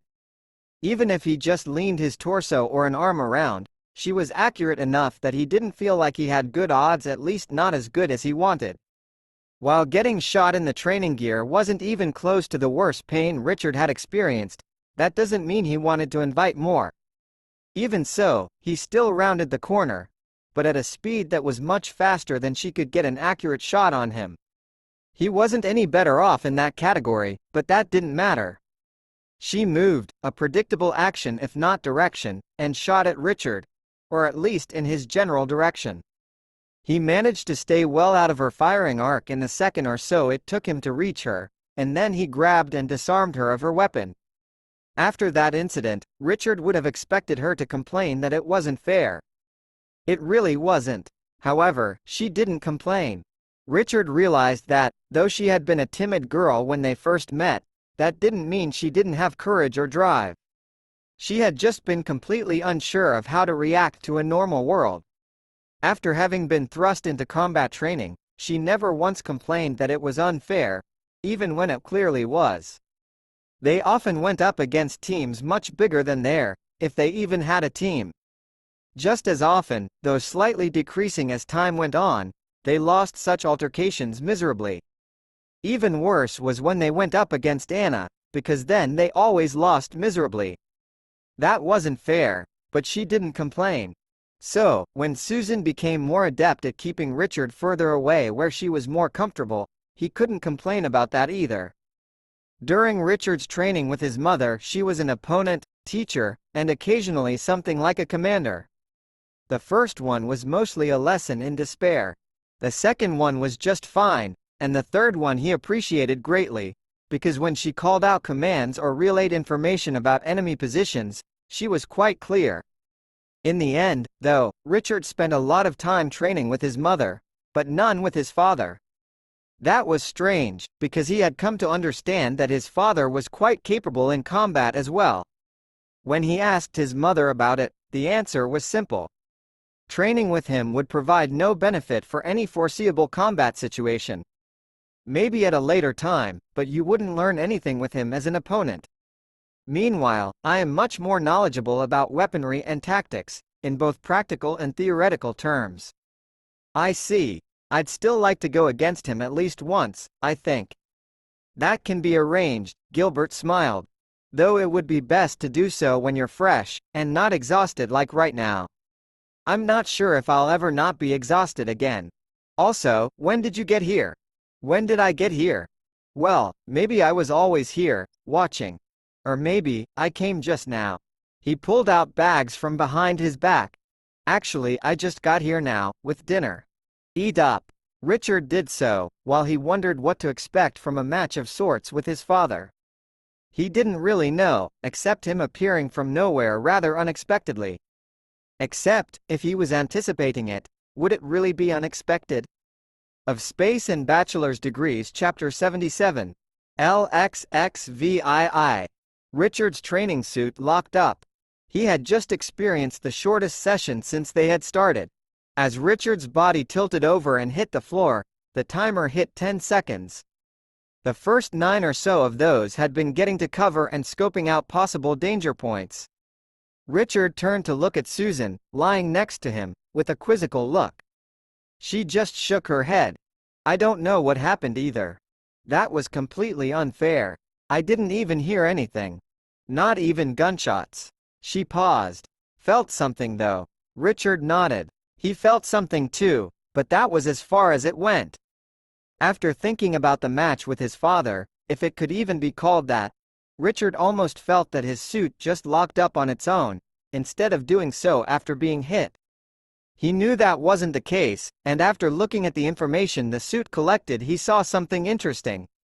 The suit actually recorded 3 killing blows, both the front and back of the neck, as well as a hit to the heart. The strange thing was he didn't feel any pain as would be expected, as if the suit was hit while somehow not transferring the force to him. He wasn't sure how that would happen, and he felt that it would be easier to just tell the suits that they took damage. That would just have been a pointless exercise, though, and Richard felt that his father would have just chosen not to have a match at all instead of doing that. He wasn't sure what to take away from the match as it was, except that there were always attacks he wouldn't be able to see coming. Richard continued to work on developing his close combat skills. This still included marksmanship, since if he could shoot someone, it was better to do so than to try to move to melee range. Richard found his melee skills were most useful in tight corridors indoor settings. It seems since he was the most effective in those locations, he spent the least amount of time training in those environments.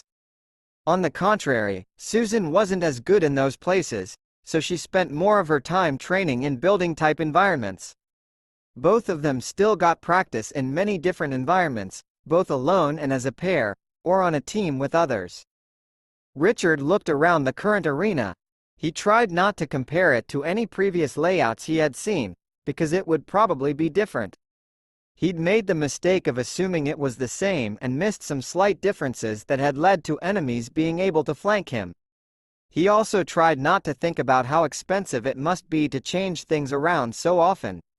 It was a sort of urban environment, but still fairly open. Sources of cover included buildings, cars, and dumpsters. Since they weren't using live ammunition, many of the cars were actually made out of weaker materials that the bullets could still penetrate. However, that was to make it as close to real as possible, and all of the cars looked as close to real as they could. Richard quickly learned which types of vehicles and building materials were the most sturdy. He'd also learned that even flimsy cover could be useful.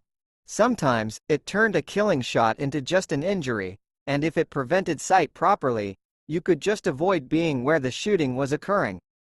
That was perhaps the biggest thing that Richard had learned throughout this whole time, was that simply not being where you could get hit was the best defense.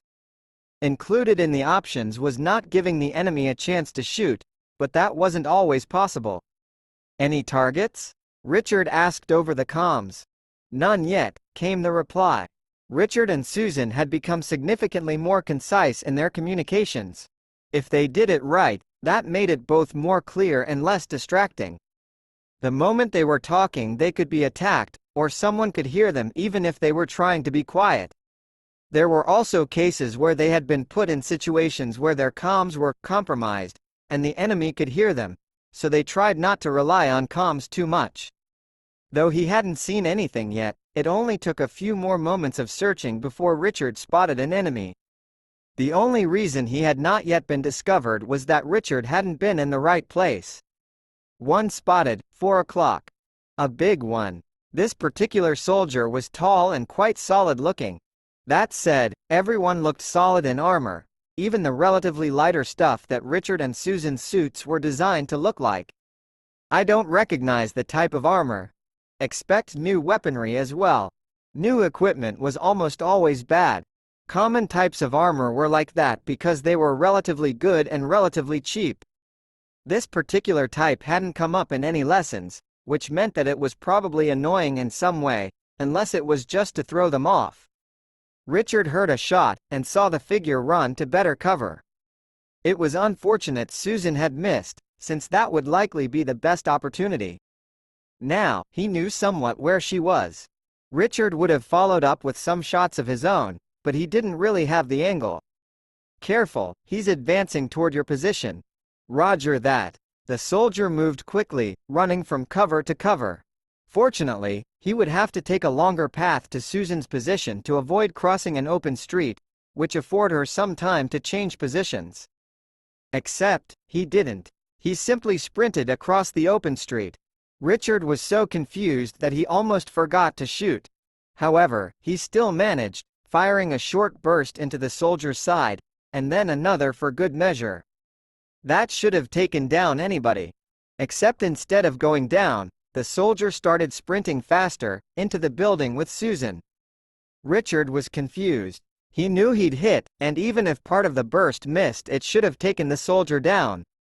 Richard wondered if something was wrong with his suit registering the hits, but either way he looked around for more enemies before quickly following after the soldier. Susan would need his help. Of Space and Bachelor's Degrees Chapter 78. LXXVIII. Richard hurried toward where Susan was, though he kept on alert for other enemies that might be around. He had long since learned that running upstairs in armor was a recipe for disaster, and the training suit did weigh nearly as much as some armor would. Instead, he settled for a fast pace, but one that wouldn't leave him exhausted and useless when he reached his destination. He soon arrived at the floor Susan was on, but he didn't try to contact her on comms. If she was hiding, any extra noise could reveal her location, and if she needed to contact him she could do so. His extra senses were quite useful here. Though walls were still limiting to Richard's energy self, he could still get some information through them or around them, if there were nearby openings. Richard soon sensed two figures. One he immediately recognized as Susan, already prone on the ground, and probably defeated. He could surmise that, because the other figure was standing immediately adjacent. Richard didn't get a clear aura from the figure, but it felt familiar somehow, though he had no time to try to recognize it as it seemed he was noticed. The soldier came out of the room, firing toward Richard, or at least approximately where he had been. He moved to a location he determined it would be harder to hit him in, and the bullets went wide. Meanwhile, he got a few straight shots on the soldier, which would normally be enough for a suit to lock up, indicating death. Instead, the enemy charged toward Richard. He wasn't sure why he wasn't down yet, but he kept firing even as he readied himself for the inevitable close combat. Just as they were about to collide, Richard dodged to the side in a familiar maneuver, where he would trip his opponent as he avoided them. There was a loud thump, and Richard found that he was the one who ended up down, flat on his back. Then a foot came down on his chest, an almost token gesture that caused his suit to lock up. It still kind of hurt though. Jot? As Richard's mother announced the match was over and reset their suits, Jot took off his helmet. Indeed it is. Is your suit busted? I shot you so many times, it's supposed to shut off. Anna actually answered that question over the comms where she was always listening, when she wasn't participating in the exercises. It's working as intended. That's heavy Zevaronian armor. With your current assault rifle, you'd have to hit the exact same spot a dozen times to have a chance of penetrating the armor. Today is your introduction to some weapons that could penetrate it, and the announcement that we're combining your close combat training with the current exercises. If Richard had to face Jot in close combat from now on, he wasn't confident in his chances of winning or surviving a match ever again. Richard was introduced to a sniper rifle that could penetrate Zevaronian armor, but it required being set up on a bipod for him to handle the recoil, and even then it was difficult. He had the feeling that the ammo wasn't cheap, either. He wondered how his parents got their hands on all this different equipment, and knew they must have had both connections and money. Growing up, this hadn't been particularly apparent. His parents hadn't seemed to have any money problems, but neither did they spend lavish amounts. They seemed quite practical, and probably also took care to give him more reasonable expectations of how to spend money. In addition to the sniper rifle, Richard was introduced to a laser rifle, perhaps more of a cannon, based on its weight. He didn't have to worry about recoil, but he could barely even lift it, let alone carry it around with him. Richard didn't expect such a weapon was ever used by humans except in emplacements, though he supposed Zevaronians wouldn't find it trouble to use against each other, if the occasion actually arose. The theme of weapons that could easily penetrate Zevaronian armor soon became clear they weren't infantry would be able to bring with them. He was also introduced to some weapons that were in between the heavy weapons and what he was used to. In the end, though, he felt that the best method was to never fight against anyone in very heavy armor to begin with. Richard sighed. He was still going to classes, and somehow managing to keep up with his studies, but he didn't really feel like a student right now. Instead, he felt like a soldier. Though he found guns quite interesting, he really didn't want to be in a situation where he needed them or to really fight. Sparring was fun as an exercise, but when being taught how to kill people unarmed, it was no longer fun. Richard supposed it was good that he didn't find it fun, because that would indicate mental instability of some sort. Enjoying the thought of killing people was definitely not a behavior that society wanted to encourage, and even though they were training him on how to do so, his mother and Jot were clear on that. The only problem was that he might need to do so in the future, both because of his own curse and because of the soldiers who attacked him and his friends. Richard hadn't killed anyone, but he'd seen people die there. It was different in person than in movies, but Richard hadn't felt much sympathy for people trying to kill him. He hadn't really dwelled on the topic much. In that combat, he hadn't been thinking about whether or not he would kill his opponent, but he wasn't placed in a situation where he was able to do so anyway. He would have dislocated or broken limbs because that was what he knew how to do best. No matter what, it was a big change from Richard's completely peaceful life 2 years ago, where he had never almost died and nobody had tried to kill him even once. Of Space and Bachelor's Degrees Chapter 79. LXXIX. Though he was holding up reasonably well, Richard couldn't help but think about how Susan was handling everything. He knew she hadn't exactly grown up in a normal environment, but it had seemed to be one without any actual threat of death. He supposed the best way to know for sure was to ask, "Hey, how are you doing?" "I'm exhausted." "Me too." "I actually meant something more. How are you feeling about all this combat training?" "It's exhausting." She grinned slightly at that. "Beyond that, I don't really know how to feel. I suppose I would feel better if I knew for sure that nobody would try to kill me, but I also feel good knowing that I'd be able to handle myself somewhat if someone did try." "Is it okay if I ask some things about when you were at the facility?" "I don't want to bring up painful topics, but..." "It's fine. I hear that talking about things is good." "Really, it wasn't that bad, except my complete lack of freedom to do what I wanted. Well, and not having friends, though I didn't really know what friends were at the time." "Okay. I know they pushed you hard to learn things, but now you're working hard and still studying, is that okay?" "Yeah, it's fine. I don't have to study now. I want to. More importantly, I can learn what I want. I can learn anything." It was frustrating to have very limited information available to me. They also expected me to be some kind of genius, able to memorize all the information in the world, and do all kinds arithmetic immediately in my head, and more stuff they didn't give me enough time to learn. Here, the expectation is that I will do my best, not that I'll fit some kind of specifications they are looking for. She paused for a few moments. They made me do exercises like I was supposed to be strong, and were disappointed when I couldn't do what they wanted. Now, I'm being tempered to be strong, for my own benefit. I suppose I would prefer that it wasn't because I'd been in a life and death situation though. I agree with that one. You know, I never really appreciated having a normal life until it was too late. I quickly went beyond anything I could have expected without realizing it. I never really knew what normal was. I do have to say, even though Aunt Anna is scary, I kind of like the idea of being as strong as her. That way I wouldn't have to worry about someone controlling my life. Now, though I have to work hard, I know that if I didn't want to go into class, nobody would make me. Even combat training, if I said I didn't want to go, I wouldn't be forced. Even if that made me a burden, nobody would complain much.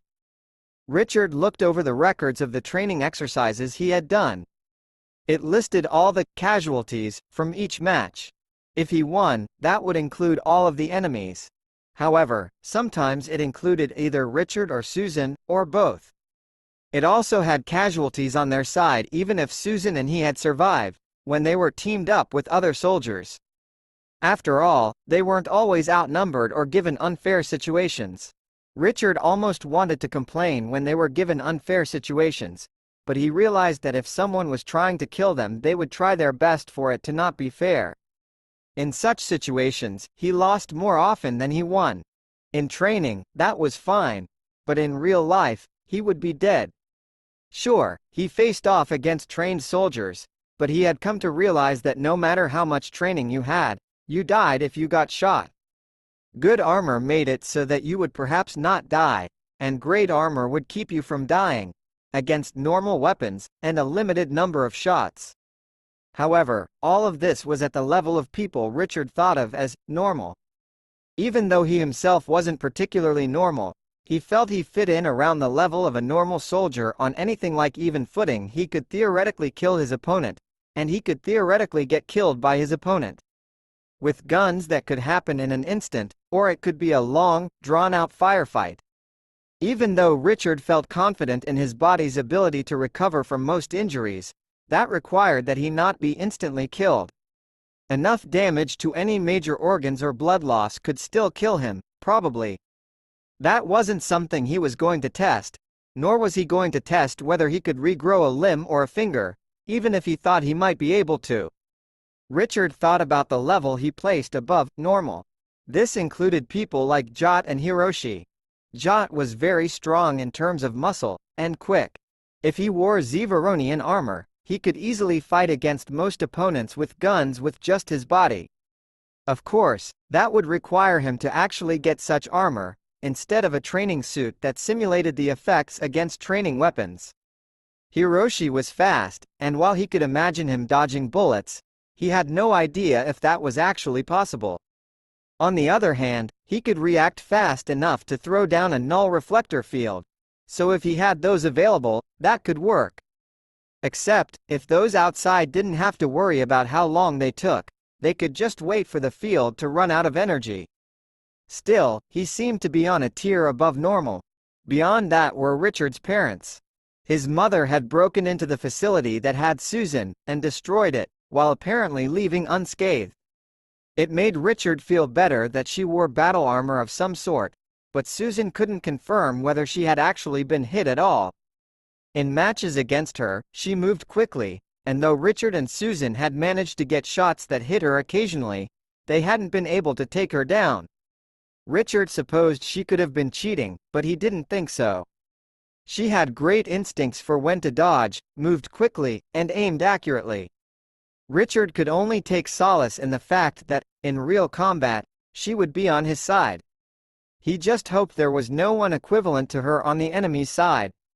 While they might match off against each other, it would be easier for them to pick off the weaker targets on each side, and Richard would be one of those, for some time yet. Richard's father was a mystery, except the fact that he could take on a squad of time-enhanced soldiers, and was apparently capable of striking without being seen. That was the worst type of opponent to face, because you might not even know they were coming, in which case you would be helpless. Of Space and Bachelor's Degrees Chapter 80. LXXX. Richard had gotten past the point where he cared about tact in asking his parents questions. If they didn't want to answer, they wouldn't, but he found they usually would. This time, Richard went to find his father. That wasn't a difficult task, but then they had to move to a room where they could talk alone. "So, what did you need to talk to me about?" Richard's father asked. "I imagine it's not related to Galactic History 201. Richard's father was teaching the next history class he was in, and Richard seriously doubted it was a coincidence. "No. Well, not more than anything else, I guess. I just wanted to ask, were you ever an assassin?" "Are you an assassin?" "I am not." "I was." "Wait, I wasn't, actually." Richard's father stroked his chin. "Were you or won't you? Was it a gray area or something?" "No, that's not it. There was just a portion of my life where I was an assassin, but that didn't happen." "Something like a dream." He waved his hand vaguely. "Anyway, I suppose your point is to ask about how I fight. I can't tell you anything that would be useful to you, but I can satisfy your curiosity. Though I am marginally capable of being stealthy, I mostly just specialize in speed." "Huh. I don't know what I expected. Could I do that?" "Sure, but not right away. It takes a long time to get to a useful level of specialization in any way, so it's better to be capable in many areas at the start."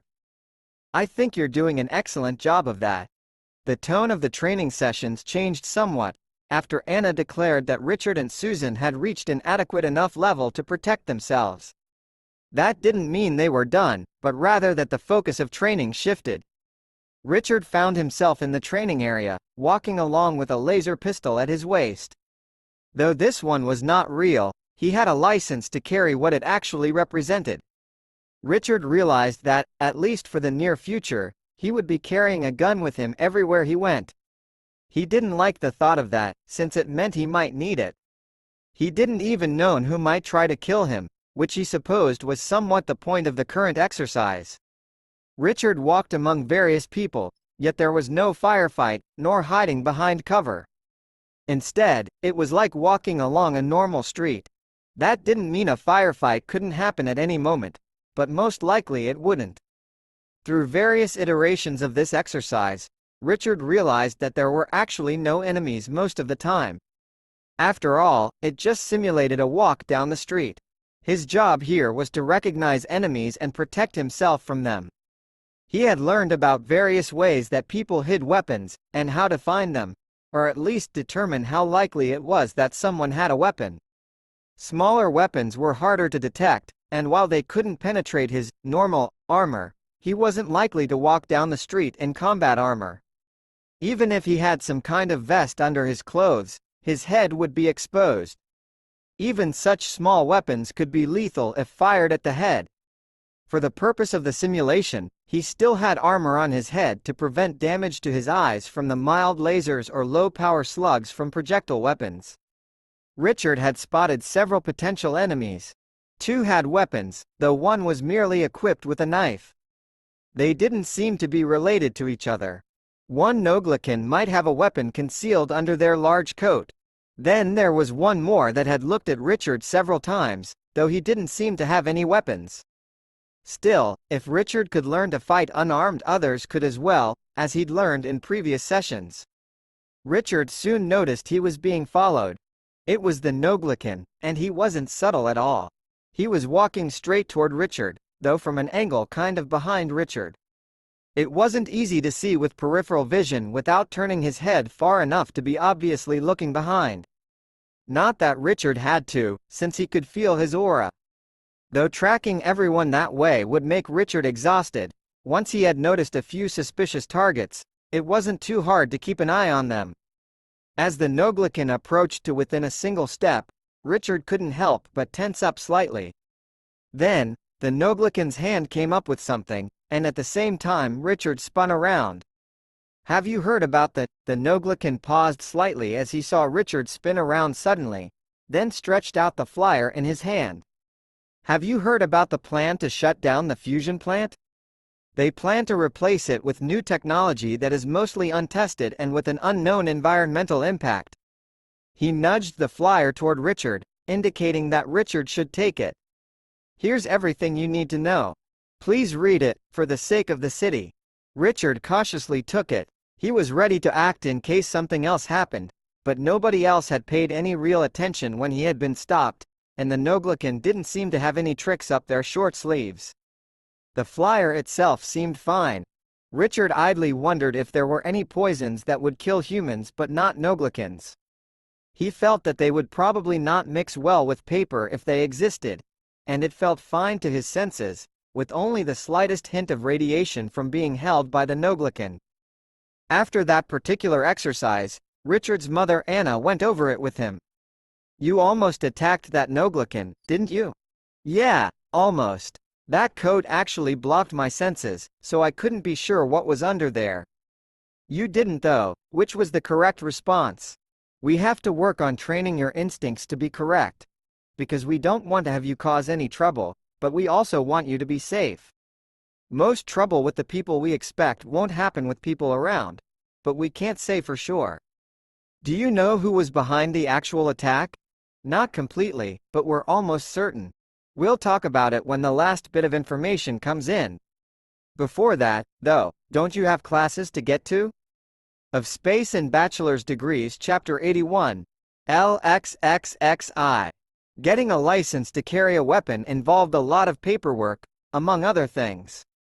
Among the other things was showing he knew how to use the weapon, and when not to use it. In fact, much of the time was dedicated to showing he knew when not to use it. Richard wasn't sure if his parents did anything to speed up the process. He thought they didn't, because it still took a long time. Perhaps it was done a bit more efficiently, but he still went through all the proper procedures. After doing all the initial paperwork and the test, some weeks went by. Then, Richard had a license to carry a sidearm. Susan did too, though hers somehow arrived earlier. Richard knew that something special must have happened in Susan's case. At least, he thought the background check required one to have an actual background.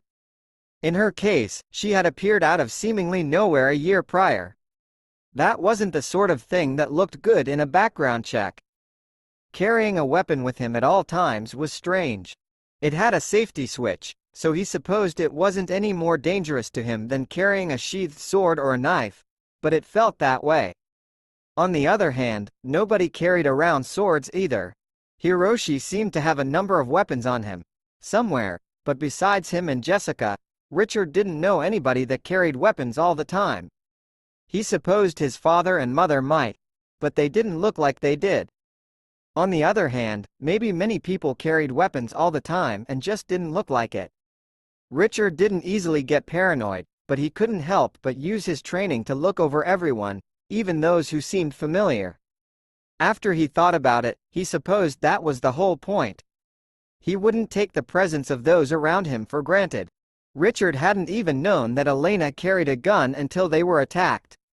He hadn't thought it strange for her to have a bag with her at all times, and besides her small pistol, everything else in it was as expected. Hiroshi and Jessica carried various things strapped to a number of places, yet they weren't noticeable though they're ever so slightly baggy clothing. Jot still didn't have any weapons at all, but Richard noticed something else. His clothes weren't made out of what Richard considered normal clothing materials. "How long have you been wearing armored clothing?" Jot shrugged. "A while. I've always worn stuff good enough to stop a knife, from most people. I've only more recently switched over to something a bit heavier." Left unspoken was the time frame, which was probably shortly after they were attacked. It was just like Jot to not even mention that, nor to appear the slightest bit concerned that such danger might happen again. Richard actually doubted it was only a bit heavier. That wasn't how anything zonian worked. Compared to what he was wearing now, which could stop a shot or two from a sidearm, Jot was wearing something that could probably be considered real combat armor, at least by Richard's standards. It was just quite thin, which meant it would be dense, like everything zonian related.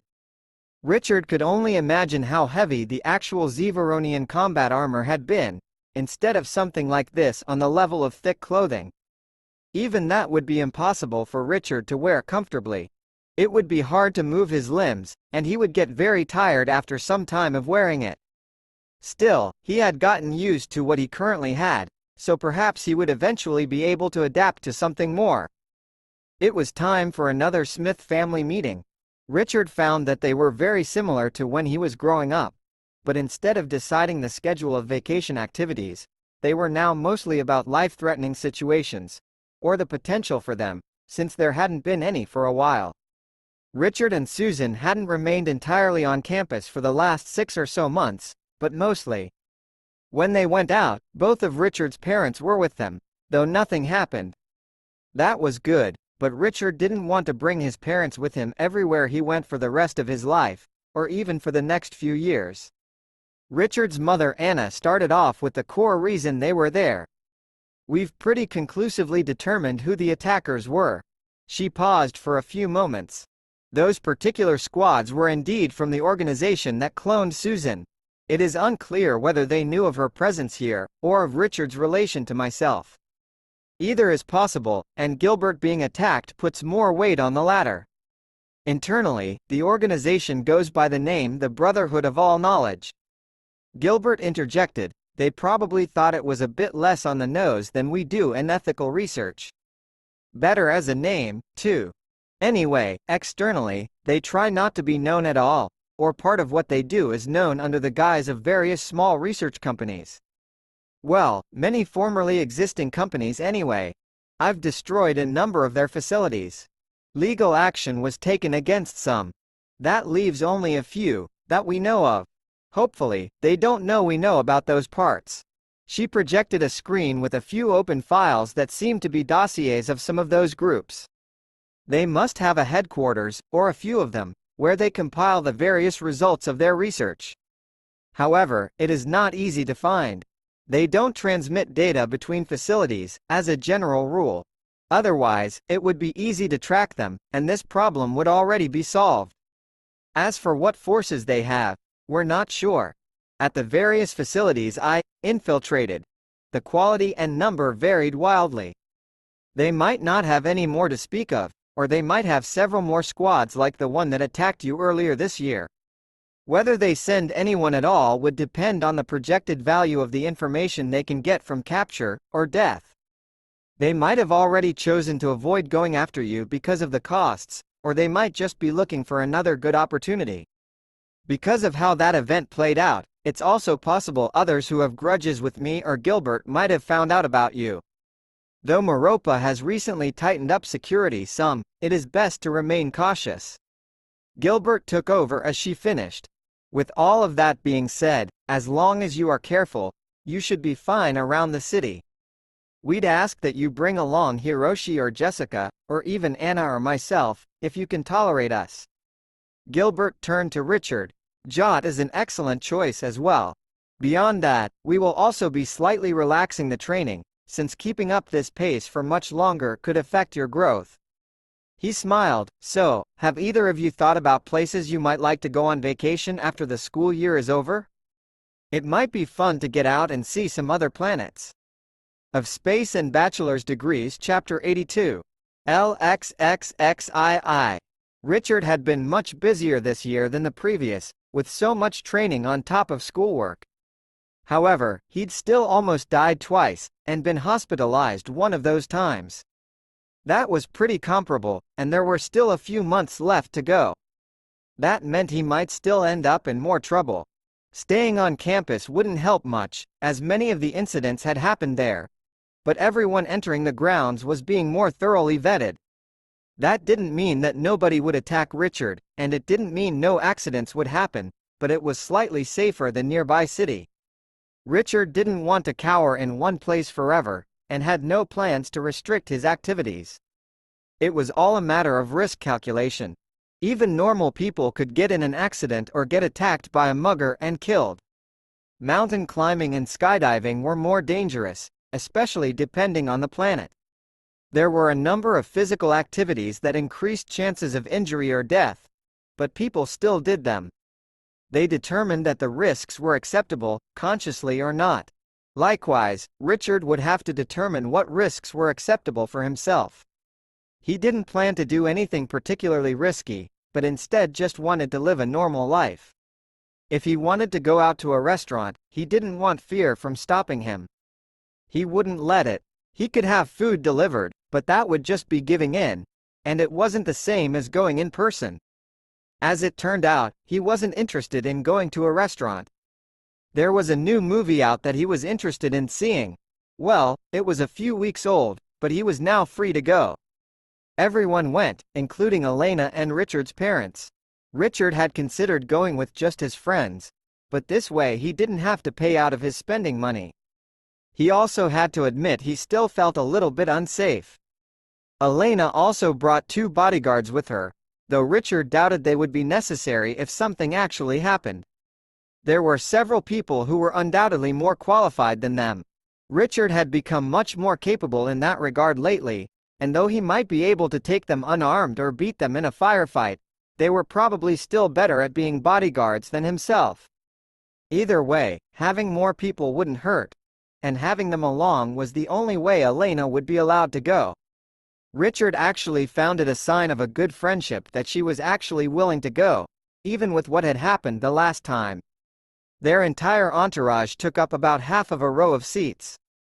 They sat in a row of medium-large seats, primarily because of Jot, who actually needed the space. Though he was not that much bigger than humans got, seats of that size were a bit uncomfortable. The movie itself was an action film, but still managed to have a good plot. Even so, Richard found himself dissatisfied somehow. Jot, as usual, was the first to notice. What's wrong? Didn't enjoy the movie? No. I mean, maybe. That's not it. It was pretty good, but the action scenes seemed too unrealistic. Richard nodded to himself as he confirmed what it was that felt strange. Now that he'd had some experience with real combat, and a larger amount of simulated combat, various things seemed strange. I see. That will probably continue to be the case, as you know how such things could or should actually go. Richard sighed. Does this mean movies won't be as fun? That's kind of a disappointing thought. Jot shook his head. You'll get over it. Some of them won't be as entertaining, but the good ones will continue to do so, no matter how wrong they do everything. You might just get a different kind of enjoyment from it. Richard nodded. I suppose so. After all, you still enjoy martial arts films even after you've practiced for a long time. I was probably just thinking about it too much. Sometimes, Richard found writing a paper harder than fighting for his life. More specifically, it was harder to make progress. There were many decisions to make: what should be said, how to say it. He could get paralyzed by indecision. He supposed the same could happen in combat, but if you let yourself be paralyzed by indecision, then you just died, which solved that problem quickly. Currently, he was writing a paper for a philosophy class, but it also directly involved history. They were given the assignment of discussing war, and what was acceptable and what was not. Did it matter who started the war? Did the actions of the enemy change what was acceptable from the other side? Richard had to consider these things. The professor didn't seem to expect the right answer, just that the students carefully reasoned through what they wrote. Richard thought there probably was a right answer, but whether that was something that people could actually know for sure was something else.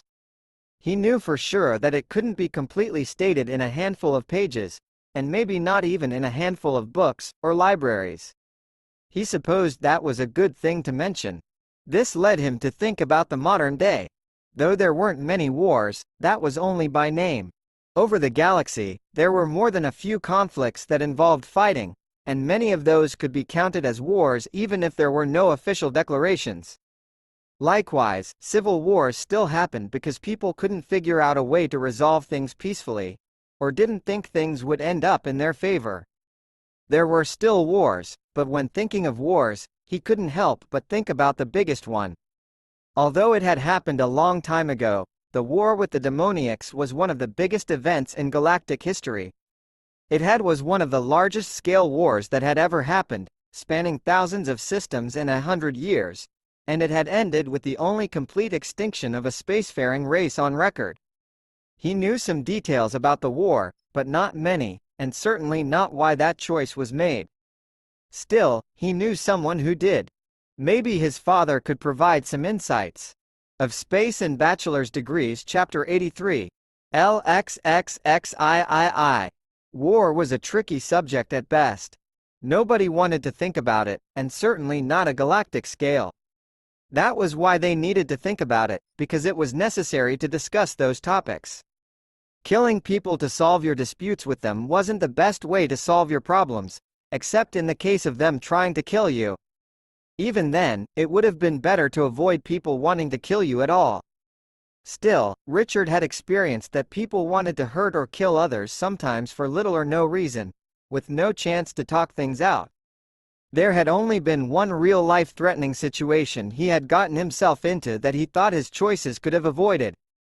In the situation with the Knoxian Jaren Olbrith, Richard had chosen to fight there because it seemed like the best option. He could understand why people would fight, at least on a small scale, but he'd never thought about anything on a large scale, nor had he had the opportunity to participate in such.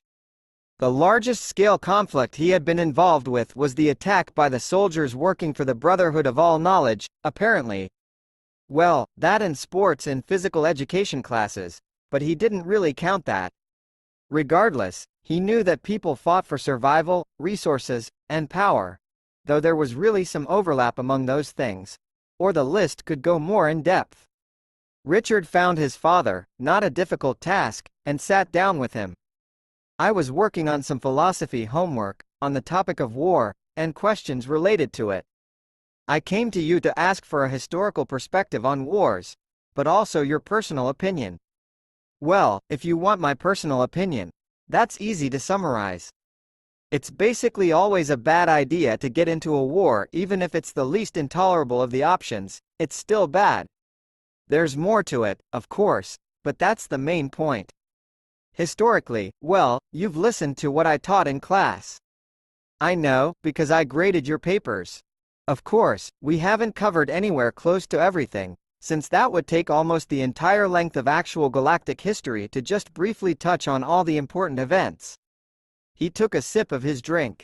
Every side in a war will justify its actions to itself, whether they are aggressor or somehow provoked the war.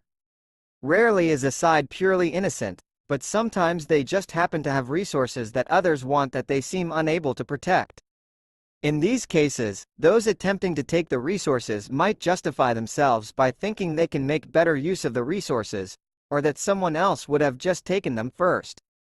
Those are the weakest excuses, of course. Sometimes, the resources are on a section of land or on a planet or in a system that the aggressor formerly controlled, and they justify their actions as it being a reclamation. As for whether this makes them right, he shook his head. Mostly, these are just excuses. Richard was nodding and taking notes, both physical and mental. Nothing said was entirely new to him, but it was nice to have everything put together. What about actions taken during the war? Soldiers are killed, but beyond that innocents die, and things also get even worse than just deaths. That then provokes retaliation of a similar kind. Is the retaliation justified? Well, I can say, sometimes, and sometimes not. Certain actions are inexcusable, no matter the circumstances, though not everyone would agree on what those actions are. I do believe that there is an absolute measure for that, but not that anyone necessarily has gotten it right. As for actions in war and retaliations, I have two wars to talk about in mind. One exemplifies an ambiguously justifiable circumstance to go to war, and retaliations that are also similarly justifiable. The second exemplifies a more unambiguous justification to go to war but also lack of such, and retaliations that are somewhat more ambiguous. Richard's father took a moment to stretch before continuing. The first involves somewhere familiar to you, but yet I imagine you will find it quite unfamiliar. It takes place on Utopia, but before it was called that. In fact, this was not too long after the failed colonization plan. Richard nodded. I remember learning about that. The first stage of terraforming worked perfectly, but the colonization itself failed. The first colonists died out when their technology failed and supplies failed to arrive. Gilbert shook his head. That's not quite what happened. Some people with key maintenance skills died, and when the planting machines and other farming equipment started failing, nobody could repair it. Some people knew or learned just enough to keep some of it going for a time, but they couldn't learn more. The communications center was one of the first things to fail, preventing anyone from guiding people from off-planet. When supplies were delayed for months, and then with ships disappearing along the way, it became years without any communication and one of the biggest fiascos in planetary settlement in a long time. Those on planet were presumed dead, and because of the distance from any then settled systems, nobody came to confirm. Meanwhile, those on planet started learning to farm manually, though they didn't have any real tools for that. There were limited materials for the replicators, and even if that weren't the case, they were eventually bound to fail. Even with all that, the terraforming had gone well, so it was not difficult to farm the fertile land. The land had more stages of terraforming to go under, and the fertile soil was rather shallow. Thus, after a decade, crops started to grow less, and people spread out to cover more area. At that point, everyone realized nobody was coming to help them, so they did what they could. Generations passed, and a society at something like a medieval level formed, though there were groups of people who kept greater technology. They had gone well beyond the unified society they had at the start, and even that had factions. Now, they had different cities, villages, and even things that could barely be called nations. And, as is the case with any society involving more than one individual, and sometimes the case even then, conflict arose. Gilbert nodded. That is where the first of the wars comes in, though it might be on a smaller scale than you would imagine for something called a war. Of Space and Bachelor's Degrees, Chapter 84. LXXXIV. Mr. Smith stretched before starting the next part of his story. On this forsaken planet that would later become Utopia, there were two towns in a single valley. The valley was barely fertile enough to support them both, but they managed well enough. The valley still held the best lands around for many kilometers, and the two towns maintained a peaceful coexistence. They were the pillaging sort of bandits, but thinking of the future, they weren't so much the murdering sort of bandits. After all, if they killed all of those in the towns, they would not produce any more food or goods to take. The bandits had superior technology that still worked, and the towns were unable to resist. After the bandits came, There was not enough food for everyone in the towns to survive. Some of each town died from starvation. As they received word of the bandits returning, they chose to band together to face off against them. However, such opposition only resulted in more of them dying, and more goods being taken. Even with the deaths, they did not have enough food, and they turned to the only other source of such they could reach each other. It wasn't clear which of them attacked the other first, but they soon found that they would raid each other for supplies. In the end, this weakened them both, but there was little they felt they could do. They had some time to stabilize, but the bandits inevitably returned, and so did the conflict between the towns. They didn't hate each other, and had started with no grudges, but they also wanted to survive. Over time, their numbers dwindled into that of villages, and while they produced as much food as they could, the bandits would take more, leading them back into conflict. Hiding their food or production didn't work, and though they could have perhaps formed into one town, there was little purpose, and too many grudges. Mr. Smith shrugged. Thus was an utterly pointless war, where the ones in the wrong weren't any of the participants, at least not really. Though, I suppose that is a matter of opinion, since perhaps both towns were in the wrong. Letting their citizens die without trying to do anything would likely have also been wrong. Still, I believe their hearts were in the right place, even if their actions perhaps couldn't be. Richard frowned. What happened to the villages? Did they die out? No, actually. The villages learned a way to fight back against the bandits, even with the bandits' now superior numbers and technology. Once they had a chance, they banded together and wiped them out, then returned to living peacefully, separate but united. Ah, that was too quick. It sounds like a made-up ending to keep children happy. Mr. Smith shrugged. Maybe it is, but while some stories end in tragedy, not all of them do. Still, I think those villages did what they could. Though they were condemning some to death by taking supplies, they only took just enough so that they could live, and tried to leave the other village as well off as possible, even if it meant they were stronger for the eventual retaliation. Richard thought for a few moments. What about the bandits? Not that I think the bandits were in the right, but they also needed the supplies to survive, didn't they?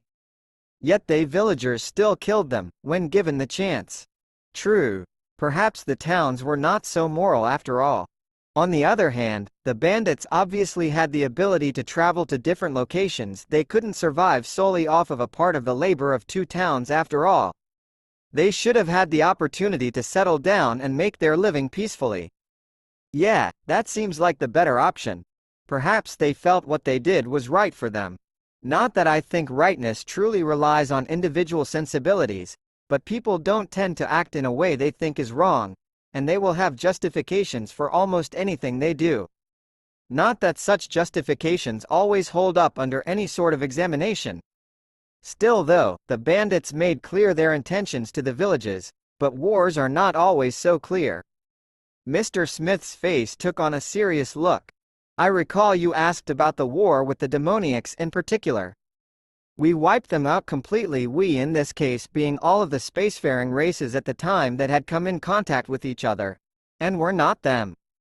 It is clear from our name of them that we were not well disposed toward them. We chose this name because of that, and because they gave us no name. In fact, very little is known about them at all, because there was no communication with them at all, unless you count battle. We're not sure when first contact occurred, but it was narrowed down to a number of trade freighters that went missing. Eventually we managed some reports of their ships before those who spotted them were destroyed. It was about a year after first contact that there was the first real battle, ships built for war that came across them. They didn't respond to any hailing frequencies, but it was thought they used a different kind of communication technology. We tried to make it clear we didn't need to fight, waiting until they shot, and not returning fire. But that merely resulted in more losses than necessary, since they didn't seem to care if we chose to fight back. We lost some battles, but we also won some. Unfortunately, their ships mostly self-destructed, leaving behind little to work with, until we got lucky and destroyed just the right parts of some ships, leaving them unable to self-destruct. However, rather than be captured, all of the crew members committed suicide. Even so, we learned some important things from those successes. They didn't use a different technology to communicate, at least not exclusively. In their ships we found communication centers much like ours. In fact, some of the technology was from the other races, and adapted to fit with theirs. It wasn't even too hard to figure out how to set it to receive transmissions, and we even managed to get it to accept video and audio from us without adding any new technology. Thus, we learned that it wasn't that they couldn't communicate with us, but that they weren't even interested in trying. Of Space and Bachelor's Degrees, Chapter 85. LXXXV. Richard pondered what he'd heard of the demoniacs. Okay, so they had technology that could communicate with us, but they might not have known how it worked. People don't put technology on ships unless they know what it does. Richard's father shook his head. More than that. It was similar enough we found traces of it being used to communicate between them, and we saw that it responded to our signals. The signs were clear enough. We managed to intercept some of their communications, and it was clear that they had a language. They just didn't want to talk to us. He shrugged. There wasn't much we could do about that. So, we pooled resources and worked together to take back the territory they had gained control of in the early days of the war. At that point, we didn't advance into their territory, but they didn't stop trying to expand and attacking the United Races. We couldn't just let them attack us. We figured they still didn't take us seriously, so we took over one of their planets. That was when we first learned something important about them. On their planet, we didn't gain much in the way of cultural insights, except one. When it was clear we were going to successfully gain control of it, the planet imploded. Just like their ships and their people, they destroyed their planets so that nobody else could have it. That's insane. Probably. It certainly seems like it to us. Mr. Smith shrugged. Maybe to them, having someone take something of theirs was the worst possible outcome. Maybe they were confused as to why we didn't destroy our own ships and kill our own people, and destroy our own planets, rather than let them be captured. Nobody got the chance to ask them. Still, there were other planets. We thought it might have been an isolated incident, with something critical on that planet. But it happened the same way, on all of their established planets. It took years to prepare for each assault, and the whole time we were fighting them elsewhere. Still, drawing from the resources of a large portion of the galaxy, we could keep it up. We had the advantage in numbers and resources, and it was only growing, or rather, theirs were shrinking. We sent strike teams to try to disable the giant implosion bombs. But they couldn't reach them undetected. Any time it was possible they might succeed, they set off the bombs, taking the planet down with the team. Eventually, we stopped trying that. It took much less effort to make them destroy their own planets than it would to try to conquer them, so we did that. Each strike team was basically a suicide squad. But the losses would be hundreds, instead of thousands, hundreds of thousands, or millions. At least, on our side. Though some of their planets were sparsely populated, that still amounted to at least hundreds of millions. And many of the planets had billions of inhabitants, by our estimates. You'd think they would have given up. Even if they didn't want to communicate, they could have stopped attacking. Surely they realized that. Maybe. We don't really know what they thought. Still, because of how we thought, we did give them that chance. At several junctures, we stopped advancing into their territory. That was the best we could do to communicate we didn't wish to exterminate them. Still, they continued the war, even after a decade of purely defense from our side. Maybe they thought they could win, that it was a sign of weakness on our part. Maybe they didn't think anything at all, though that seems unlikely. They didn't even take the time to build up a larger fleet, but kept sending ships to attack, though less and less of them. Mr. Smith shook his head sadly. Nobody wanted to continue taking losses, and keeping fleets mobilized was expensive. We pressed on, one planet at a time. Finally, at their last planet, we hesitated. Certainly, an untold number of lives had already been extinguished, but in a few more, they would be gone forever. That was a big step, and not one we were willing to take. So, we watched. They only had the resources of a single planet. Surely, they would stop. Instead, as we watched, they tore apart their structures for resources to build more ships to attack. When they ran low, they destroyed that final planet too. Wow. Richard wasn't sure what to think. I'm not sure if I believe that could happen. His father shrugged.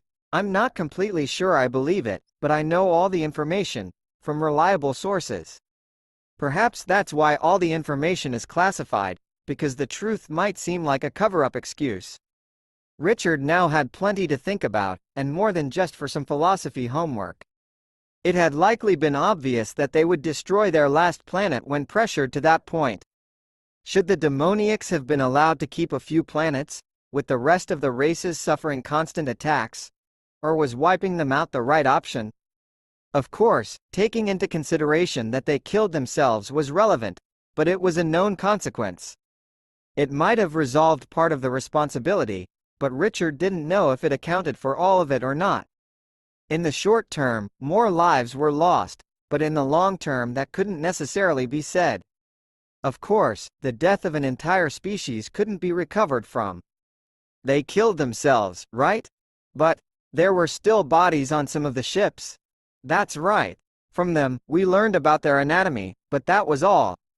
Were there samples of their DNA? Or whatever they had like DNA, assuming they had it? Mr. Smith smiled. They did.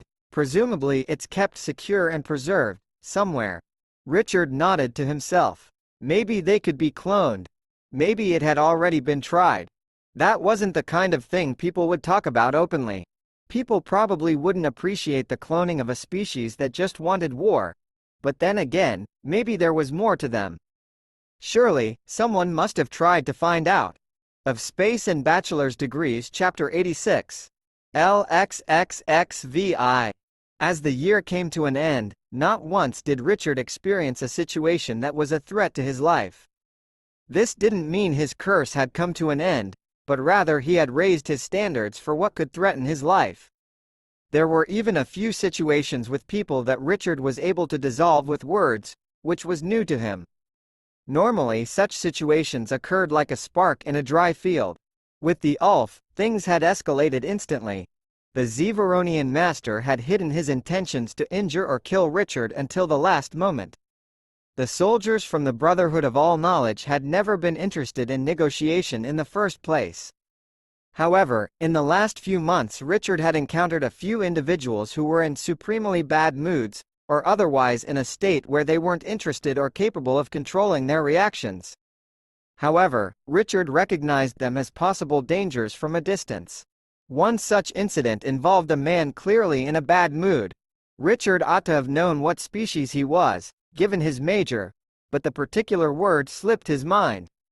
Regardless, the man had 6 arms, which seemed like a completely unnecessary amount. They did differ in size, with the bottom ones being merely the size of a muscular human's, and the top ones being like small tree trunks. The man had a very stocky build and thick legs. Otherwise Richard imagined he would fall over. Regardless, he posed a serious physical threat. Richard found himself watching him as they approached closer on the street.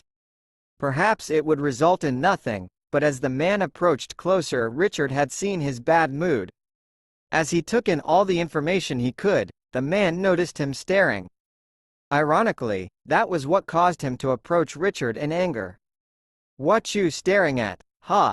Never seen a Zyate before?" The man put his face close to Richard's, almost butting foreheads with him. "Ah, Zyate, that was the name." Richard shook his head. "I have, actually, though not many." Richard struggled to recall any information that would be useful in such a situation.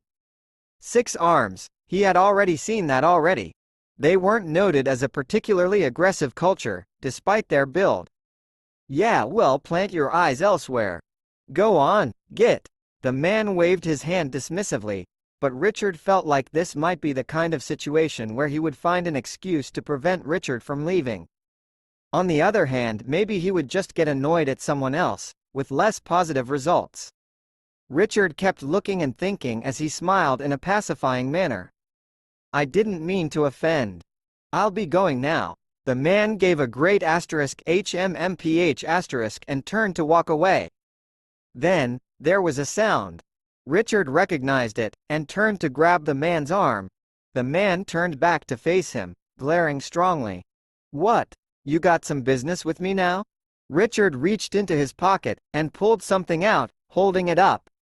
It was a nutrition bar, not a cow pal, because even though he had taken to carrying food around with him much of the time, he didn't always need that much. Hungry? He asked as he held the bar out toward the man. The Zayat looked at him in confusion, before reaching out with one of his lower hands. Actually, yeah. Thanks. He opened the packaging as his stomach growled again. I missed breakfast, and now it's almost too late for lunch. He finished off the bar in a few bites. I still need to get lunch though, but I've been so busy. At this point, he wasn't even really talking to Richard, but to himself. He wandered down the street, rubbing his stomach. Richard sighed. That might not have escalated into an incident, but it was close. With that situation as well as some others, Richard was coming to understand that while his curse led incidents to happen around him, they weren't inescapable. More importantly, he didn't have to wait for them to happen before dealing with them. Richard was becoming very good at noticing failing or sloppy construction even from a distance, or other accidents about to happen. Sometimes warning people helped the situation, sometimes it made it worse, but Richard felt that it was mostly better, as long as he did it the right way. Shouting at someone who was holding something precariously or was distracted and failed to notice something wasn't the best option, usually resulting in the incident happening anyway. There weren't always people involved, but when there were, he'd learned some ways to get their attention without causing someone to spin around, knocking something over into something else, or even just one thing. Then again, sometimes he just pointed something out to Hiroshi. He was very good at parkour, and it was impressive to watch him climb up the side of a building just like a video game character might, only to move a flower pot or stabilize a railing. Sometimes, this put Hiroshi in danger, but he didn't seem to mind dodging falling debris. Richard didn't really like the idea of him being in danger, but from what he'd seen, it was usually very slight. He hadn't even been scratched yet. Richard had also become quite adept at contacting owners of buildings to let them know about various structural problems. Some of them probably wouldn't be an issue for a year or more, and some owners probably wouldn't deal with the problems. What did they care if a fire staircase collapsed in an alleyway? Most of the time, though, people would send out a real inspector and then a repair crew if necessary. Some of them did this merely because they wanted their buildings to be safe and good-looking, and some of them were worried about possible fines if they didn't do something after being told. Not that Richard could issue any fines himself, but if an incident happened and someone found out they had been told and done nothing, there could be serious trouble. Though, in one or two cases, Richard had reported some of the more precarious structures to actual authorities when he saw them again and nothing had been done. It was to protect himself and anyone else who happened to come through the area. Sometimes, Richard found himself at the scene of a car crash or something similar that surely would have happened anyway, but he just happened to be nearby. He couldn't help but feel he was responsible for some of that, even though he wasn't. He tried to do his best to call for help, and if there was anything he could do himself, he would. It was far too easy to get used to bad things happening, but well, people could adapt to pretty much anything. Of Space and Bachelor's Degrees Chapter 87. LXXXVII. When the school year ended, it was finally time for a break. A vacation, specifically. They would be going to the planet Zorelia. It was a planet that had a large abundance of natural jungles. Not that the whole planet was covered in jungle, that would be ridiculous, but it was a large planet, and had several large jungles. They would be going on a safari in one of them, because it would be fun and because it would get them away from cities for a while. In this case, they were Richard and his family, and Jot, and bodyguards. Hiroshi was definitely Richard's friend, though there had been some awkwardness for a time. Jessica. She was quiet, but not actually standoffish. She just didn't have a lot to say. Richard supposed she could be considered a friend, even so, but they would probably never be close friends. Elena would be going back to Knox, as usual, but at least she would be taking some time off from studying. Well, Richard imagined she would merely be doing less studying. She was very determined not to waste any time, and while Richard appreciated that, he just hoped she wouldn't burn herself out. Still, she did take breaks, sometimes. If Richard hadn't met her, he wasn't sure if that would be the case, because she rarely did so without prompting. Sure, what she wanted to do was very important, but she needed to remain sane to get to the point where she could possibly actually do something to cure her people. When they arrived on Zorelia and saw the jungle, Richard couldn't help but think to himself. The trees were big, but not that big. He didn't really have any other jungles to compare to, but he did have large cities, and the buildings dwarfed the trees here. On the other hand, once they actually got into the jungle, everything felt bigger, because all he could see was trees. He did have to admit, the trees were much bigger than any other ones he had seen. There was overgrowth everywhere, and Richard couldn't see far. Then, Richard was back out of the jungle, though he'd never really left sight of the camp where expeditions were sent out of. Not that anybody would expect much actual discovery from him or anyone else. There might yet be things to discover in the jungles of Zorelia, but even if he saw something new, Richard might not know it. There were so many different kinds of plants and animals it would be hard to know without specializing in the area. Still, the first few days would be spent going over safety training, which included being introduced to the most common species in the area. There were giant black felines, though these usually only appeared in the deep jungle. They would generally ignore humanoid travelers, preferring their traditional and more predictable prey, which was anything native and smaller than themselves. There were snakes, and poisonous plants, and many kinds of birds. The list went on, and Richard thought they were quite fascinating, if a bit dangerous. No wonder they needed a guide. Though they wouldn't really get lost unless every single one of their locators broke, or the main facility failed, they still needed to have the experienced guide to help them avoid some of the natural hazards. The most dangerous plants weren't just poisonous. Richard wasn't planning to eat anything here anyway. No, the most dangerous ones were the carnivorous plants. Most of these were small and merely ate insects or rodents, but some were big enough to trap larger creatures. For human-sized creatures they were still rarely dangerous, and if one were wary they weren't too hard to avoid. It wasn't like the plants would chase after you, they merely lay in wait for something to fall into them, or get stuck to them. Here, there were some that could be a danger to a lone human. They had tendrils like lassos which would catch a leg, drawing the prey into an open mouth and stomach, which were coated with paralytic poison that could soak through the skin. If there was someone with them to help, they could be easily retrieved, and would merely be weakened for a time. Otherwise, they could only wait to die slowly and horribly. Fun. Still, there weren't any of the most dangerous things here. On some planets, there were plants that had poisonous spores which would coat the area around them, and depending on the plant, they could kill very quickly. Richard wasn't sure how this helped the plants themselves, because they didn't get any nutrients from it. But there was probably some reason. At least it would keep them from getting eaten. As for animals, most of them would stay to themselves, and the rest had warning signs that the guides knew to tell them to stay away. People still died here sometimes, but out of the many tourists who came through, it wasn't really that many. Richard knew that didn't mean he would be perfectly safe, but he figured the fact that he wasn't planning to be stupid and ignore the guides would help some. There was his curse, but his parents were around, and a number of other competent individuals. Besides, Richard wasn't really helpless himself. More importantly, this was something he was interested in, and he didn't want to hide just because something might go wrong. Jot seemed almost as excited about the expedition as Richard, though Richard thought he might have been hoping something big would come and attack them. Susan was always interested in seeing new things, and this had been on the list of places she wanted to go as well as Richard's. Richard's parents were just relaxed and smiling, which was good.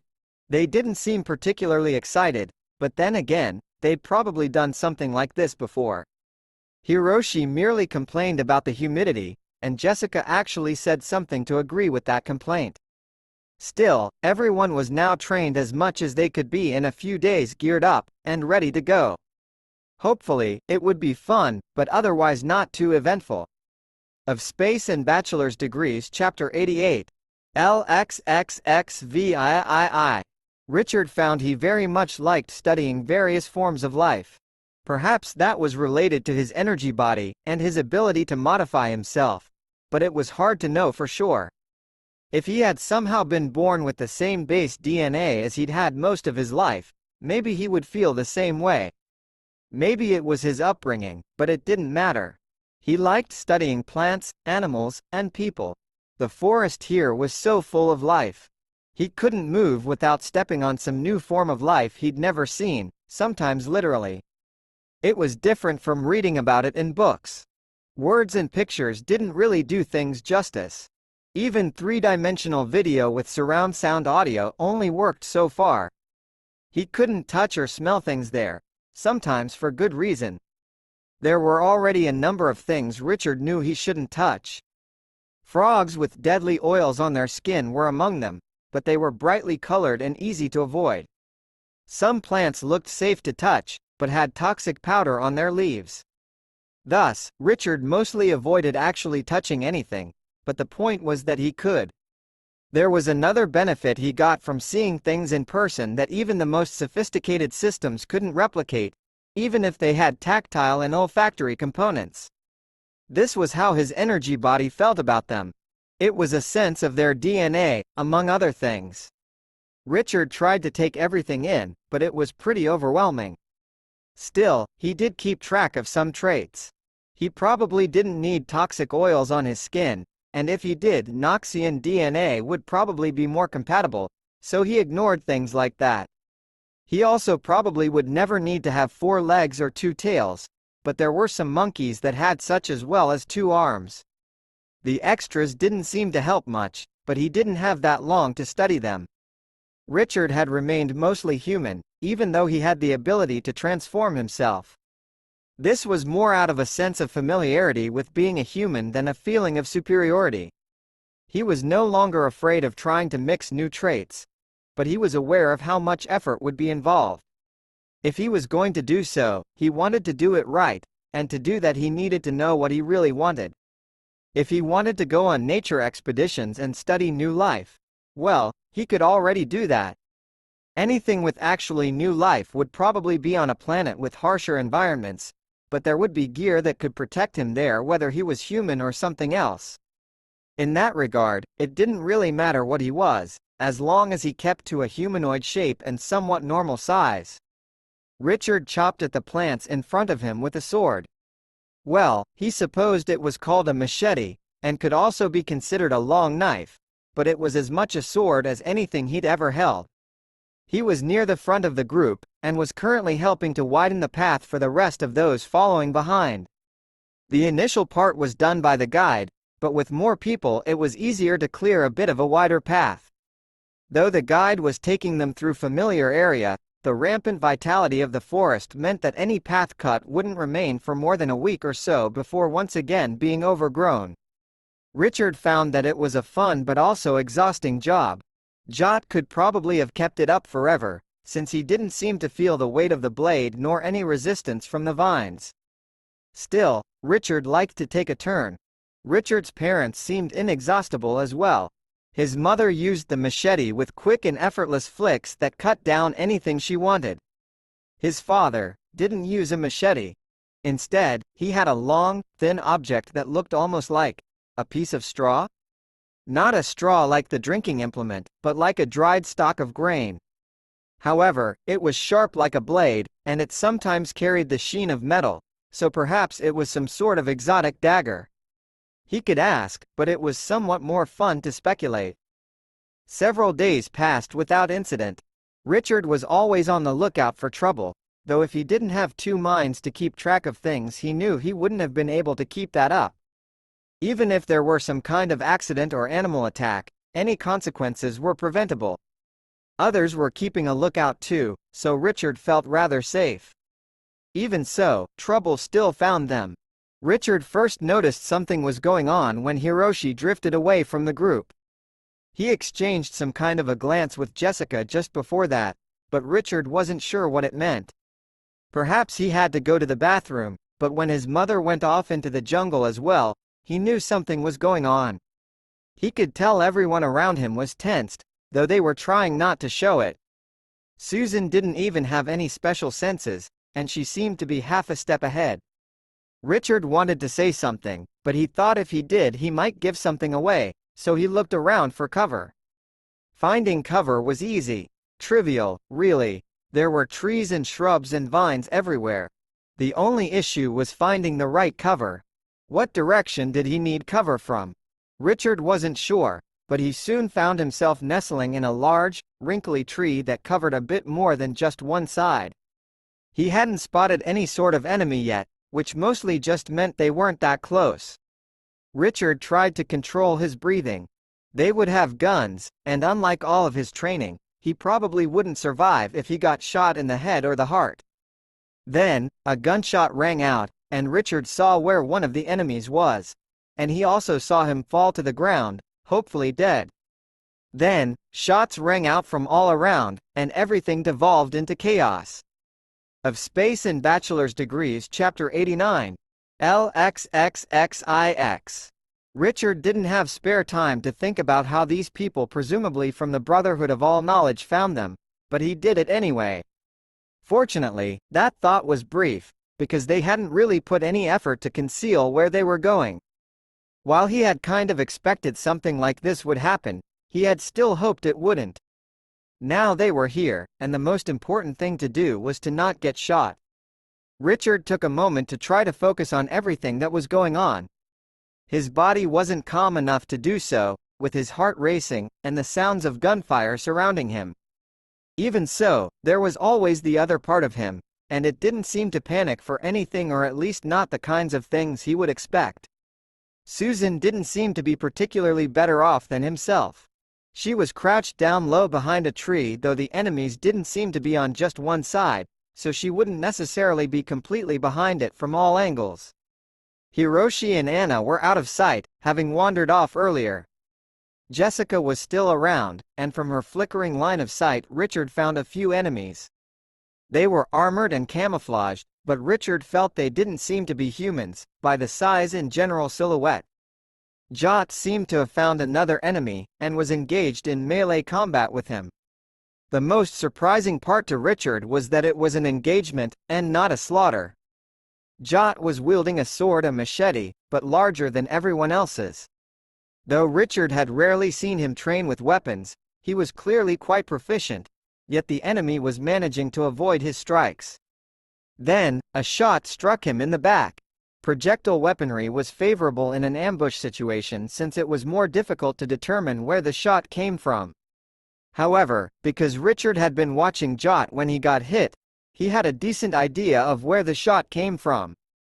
It still took a few moments before he located the enemy, and that was because he was looking in exactly the right direction when there was another muzzle flash. Richard immediately shot at him, wishing he had something heavier than a pistol. However, as he shot, the soldier ducked behind a tree. He hadn't been paying attention to Richard, so it had just been lucky timing. Richard thought his shot had probably been noticed, so he moved to a new piece of cover, with the new knowledge he had about the enemy's positions. As he moved, several shots hit where he had just been. They could have followed his movements to his new location, but he thought he was out of sight, so he should be fine momentarily. Richard took a moment to glance at Jot. He was still standing, still fighting, but Richard definitely saw a red patch in the small of his back. If anything, Jot was more aggressive now, swinging like a madman. Except Richard saw he was pushing his opponent in a particular direction. Then, they stepped behind a tree as Jot made a wide swing. His sword would inevitably impact the tree, or he would have to stop the swing either way. It would create an opening. Jot's overlarge machete did indeed impact the tree. At least, that was the impression Richard got from the shower of bark and wood, but not so much from the movement of Jot's arm. That never slowed, and as the swing crossed his body, Richard saw the machete still in his hand. It was as if Jot had cut through a small sheet of plywood, and not a good section of the trunk of a gargantuan jungle tree. Then Richard saw the top half of a body fall out from behind the tree, and he had to focus on himself again. The enemies were still basically in the same position. He couldn't sense where they were with his special senses, at least not as the area in general, but when he focused on a certain spot he could reach further. Jessica was keeping a few of them pinned down under consistent fire. Susan was firing at one of her own, and kept missing. That wasn't right. Susan wasn't so inaccurate, and the enemy wasn't particularly fast. Still, he was dodging, or rather moving behind cover at the right times. Richard again focused on the one that had shot Jot in the back before. Good, he was trying to shoot Jot. Well, that wasn't good, but it was good that he was distracted at least. Richard took the chance to fire again, and once again, they stepped behind cover as if they had been watching Richard and not Jot. Did they have eyes on the back of their heads? Or the sides? No, their helmets indicated otherwise. How could they avoid it? The closest one certainly wasn't human, or any other species Richard was familiar with. He couldn't really see them, but their DNA said so. Sadly, he had no time to look into that more, as he had to move. There was a sharp pain in his side. It wasn't a hit, but a graze. If he hadn't started wearing protective clothing all the time, it would likely have been worse. As it was merely a reminder that he could die if he was careless. He doubted he could recover from a few dozen bullet holes, or one or two big ones in the right places. So then, because Richard didn't know what was going on, he made some assumptions. Somehow, they could avoid all attack, whether they were looking or not. The exception was the one bisected by Jot, but he had avoided it. By any reasonable standard, he had dodged to a safe location. It was just that reasonable standards didn't apply to Zeveronians in close combat and Jot in particular. So, they could avoid things until they no longer thought they were in danger. There had to be some limit to their movements, of course, but Richard didn't know what it was. However, he did get a couple ideas. Of Space and Bachelor's Degrees Chapter 90. XC. Without the gunfire, Richard had felt relatively safe in the jungle. With the gunfire, if it weren't for the fact that most of the enemy soldiers were pinned down at any one time, he would probably be filled with a number of extra holes he couldn't afford to have. Only one enemy within Richard's sight was down, but Richard could hear the sounds of gunfire further away, so Richard knew there were more enemies, many more elsewhere nearby. He didn't have time to think about that, though, as there were more immediate concerns. Richard did a quick sweep of the area, but he needed to find something, so it couldn't be too quick. There. That was it. Richard aimed and took fire at the same target he had before. As expected, they dove behind cover before he fully had a bead on them. However, even after they were behind cover, he shot twice more. They didn't hit the target behind cover, but they did hit their intended target. And that was what told Richard what he needed to know. Powder sprayed out into the area from a plant right behind his opponent. The powder covered them before they moved out of the area. That told Richard what he needed to know. His enemies weren't omniscient. He hadn't expected that, but it was good to know. They couldn't dodge everything.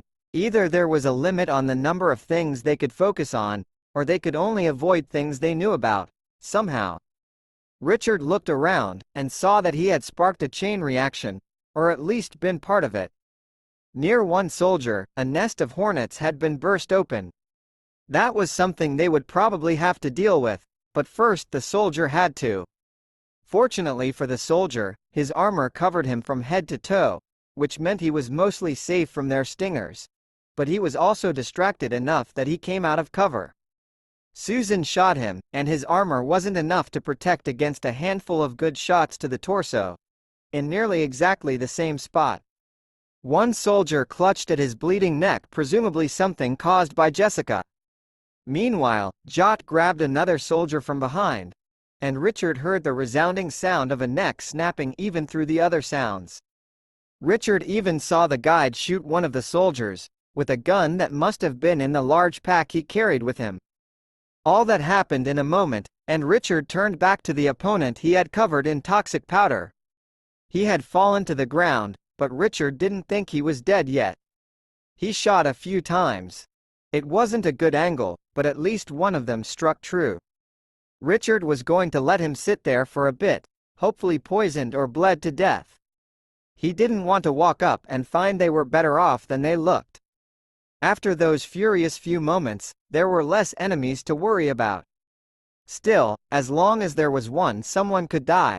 Richard took aim and shot another soldier, and hit him. There was no dodging or special tactics, but merely a few shots that he didn't even seem to notice at first. Then, he fell. Everyone else was acting as well, and in a few moments the jungle went quiet. It was actually quiet, because any birds were silenced by the commotion. Richard waited, but he saw no more enemies, and then he waited some more. Somewhere along the way the wasps had become a pile of tiny bodies, though Richard didn't see what caused it. They were just all cut into at least 2 pieces. He was glad, though, because he wasn't looking forward to getting stung by hundreds of wasps.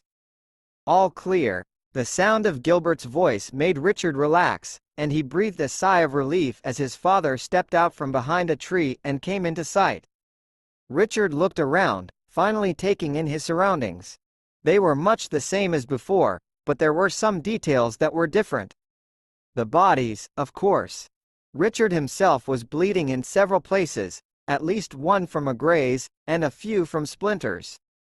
One tree he had sheltered behind had bullet holes going in a handful of inches, and one of the sides had a good chunk ripped to shreds. Almost nobody was without some kind of injury, though Richard was most worried about Jot. He'd seen him take some direct hits. Is everyone all right? Who needs treatment first? Jot? Jot shrugged. I will be fine. He looked around at the rest, but it doesn't appear anyone else is in danger either. I did indeed take several hits. Anna took the medical kit they had, and brought it to Jot. First, she cut open his clothing on his lower back. Richard saw the bullets in there, but that was the strange part. They'd obviously hit pretty directly, but they only sunk into about the length of the bullet. One of them was even sticking out a bit still. That wasn't a normal thing. Even Zevaronian bodies weren't that dense. However, because of that, Anna removed the bullets in a matter of a minute, and stitched up the holes shortly after that. Richard only really needed treatment for the graze in his side. It was actually worse than it had felt, and he was glad it hadn't actually hit him, because it probably would have gone all the way through, possibly piercing a vital organ. Susan had actually taken a shot to the thigh, which while extremely unpleasant wasn't life-threatening. She wouldn't be walking for a while though. Even Hiroshi and Jessica needed some treatment. Richard's mother had a few scrapes from where her face scratched against some branches as she was moving about. Richard's father was the only one entirely untouched. He almost seemed like he hadn't been in the battle, if Richard hadn't known better. Plus, he looked in the direction his father had been, and couldn't help but shiver. They'd had a lot more people sent after them than he thought, and some of them had heavier armor and weaponry. There were a number of craters and even downed trees in that direction, but each of the dozen soldiers in that direction merely had 1 or 2 cuts instead of bullet holes. Usually, it was on the neck, a clean line, directly through the armor. Richard would have suspected a mono blade, but they usually couldn't hold an edge for so many cuts, and the cuts were actually thicker than that but still very clean. What can cut like that? Richard idly muttered, mostly to himself. Magic, came his father's reply. Oh. Okay. Wait, what? Really magic?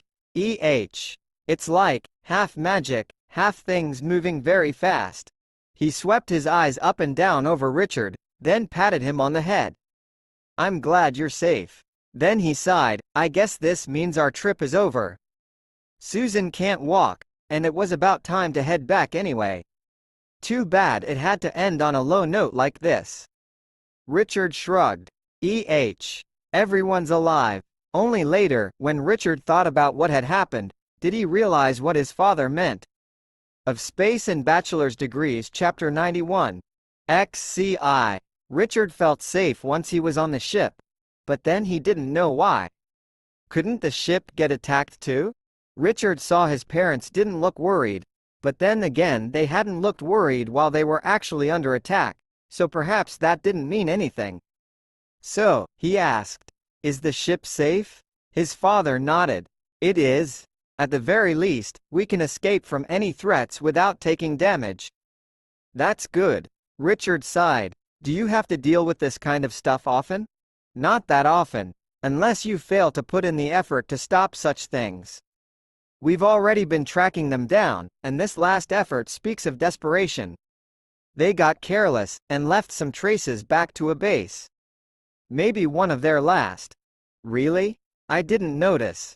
Richard thought for a few moments in silence. How did they avoid things so well? Oh, they were X-Wrath. That means X-Wrath. Oh, I remember them now. They're the ones who can share senses. That's why they could dodge things they couldn't see, unless they didn't recognize it as a threat, anyway. I suppose they didn't really dodge any gunshots, but just avoided the trajectories the guns were aimed at. That's right. I see you've learned at least something in your studies. I've learned a lot of things. I didn't actually remember that at a useful time, though. Richard sat thinking about what had happened. He'd killed someone. At least one person. He thought he should feel bad about that, but mostly he just felt confused. That was just his human part, while his energy part seemed completely indifferent. "I killed someone," Richard said to no one in particular, but his father was still around. "You did." It was merely an acknowledgement, not judging or praising. "How do you feel?" "Confused. I should feel bad, but I don't." "Why should you feel bad?" "Because now there's less life, and life is precious, I guess." "Perhaps. There might be less life now, but more life will always come.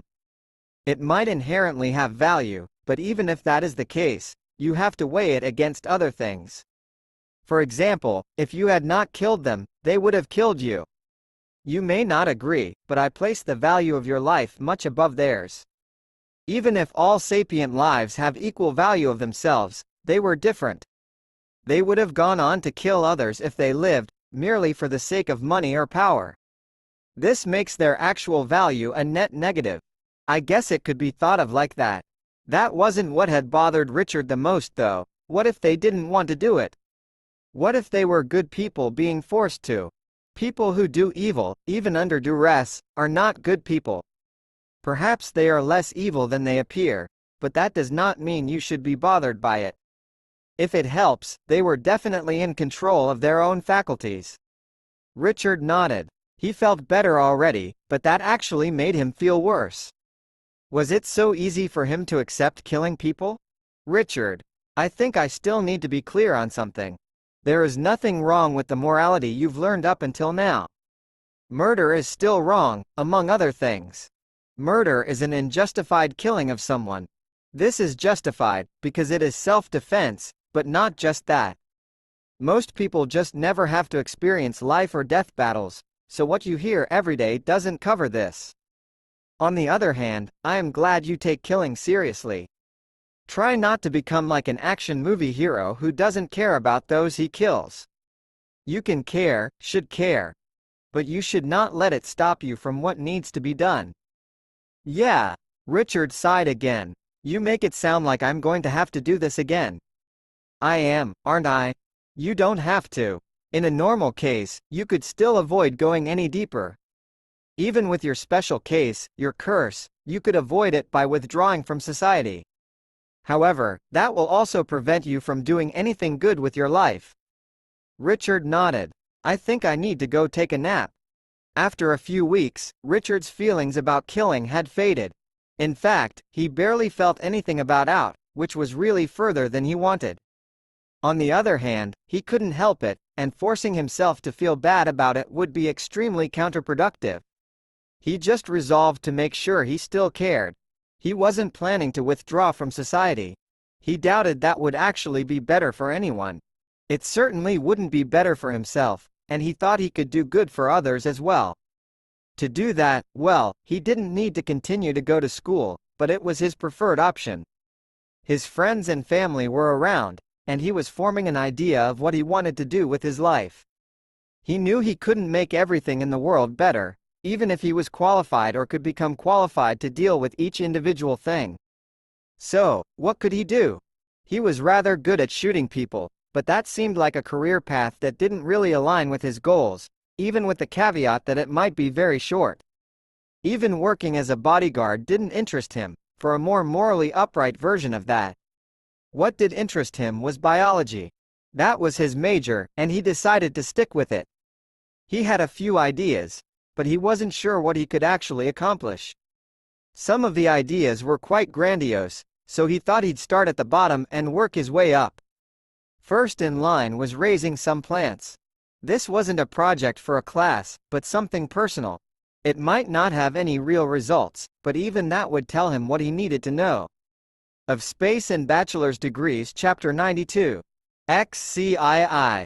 What's that, Richard? Jot looked quizzically at the pot in front of him. What does it look like? I would say, a tiny little tree. What kind of tree? Jot leaned closer and plucked a fruit that was merely a centimeter across. Cherry? No, wait, is this some kind of apple? Is the secret project you've been working on for the last few months a tiny apple tree? Is it a tiny apple tree? Richard spun it around so the other side was facing Jot. Look again. Okay, let's see. Oh, there's a different tiny little fruit over here. He pulled it off and looked at it. I don't think I know what this orange fruit is. It's an orange. An orange what? Just an orange. I think they named it after the color because they couldn't think of a good name. How have you seen apples but not oranges? This completely ruins the joke. You spent this long on a joke? No. I mean, I did spend this long on it, but the joke part wasn't really hard. There's a saying, it's like comparing apples to oranges. It means trying to compare two very different things. Okay, Jot nodded, humans are crazy. These are both fruit. That immediately makes them comparable. Well, yeah, I know that. Otherwise I wouldn't have tried this. They had to be at least a little bit similar. The point is, this tree grows both. Impressive. Why is it so small though? Well, because it was a test. Also, that was honestly the biggest thing I could do. Richard frowned at the tree that was a third of a meter tall. Honestly, it's kind of like two trees mushed together. See here, where the bark transitions. I guess. On each side, the leaves are different too. Jot leaned in close again. I wouldn't have noticed. So, is this feat of genetic engineering for some class? Richard shook his head. Nope, it was just for me. I wanted to see if I could do it. I see. And what is it, exactly? Just this? Well, this kind of thing. Working with genetics of other things. Of course you can. You're smart and determined. Yeah, but I mean, without special equipment. I did this with just me, and so many apples and oranges. And pots and dirt and water. Anyway, I'm sure you get the point. So you did this with? The energy part of me. I can mess with my own DNA, terrifyingly easily, actually. I wanted to see if I could do it to something else, and the answer is yes. A little bit. There was a knock on the door though it was open. Susan was merely announcing her presence. Hi Richard. I was wondering if you wanted to go Soldier of Revenge 6? I know 3, 4, and 5 weren't great, but I heard this one might be. Plus the movie theater is near that ice cream place. She walked closer. What's this plant? It's an apple and orange tree. Oh, okay. Okay? Okay? I mixed apples and oranges. Oh, is that good? Richard sighed. Man, nobody knows about apples and oranges anymore. Richard pondered. Maybe that's just my dad. Jot chimed in, probably. I don't think I've ever heard that phrase before. Susan shrugged. Can I touch it? Go ahead. You can even eat the fruit if you want, though they're not that filling. Also, the seeds are huge. Susan managed to nibble at a tiny apple, but squashed the orange when she tried to peel it. I see what you mean about the seeds. They're like half seeds. Couldn't you make the seeds smaller? Well, yeah, probably, but then the seeds would be pointless. Do they have a point now? Same as all seeds, they make new trees. Oh, Susan held up one of the seeds from the apple. So if I plant this, I'll get an apple tree? Nope, you'll get an apple and orange tree. Same as the other seeds. Jot blinked. Really? This hybrid can actually reproduce? Yep. Some of them end up growing a lot more apple, and some more orange. This is the only one that was balanced, but I don't think the seeds will make more just like this. It's really whatever part gets the advantage during early growth. Richard snapped his fingers. Oh yeah, I still need to show this to Elena. Show me what? Elena stood outside the room. I heard we might go get ice cream. I really needed a break from studying anyway. I made an apple and orange tree. She leaned over to look at it.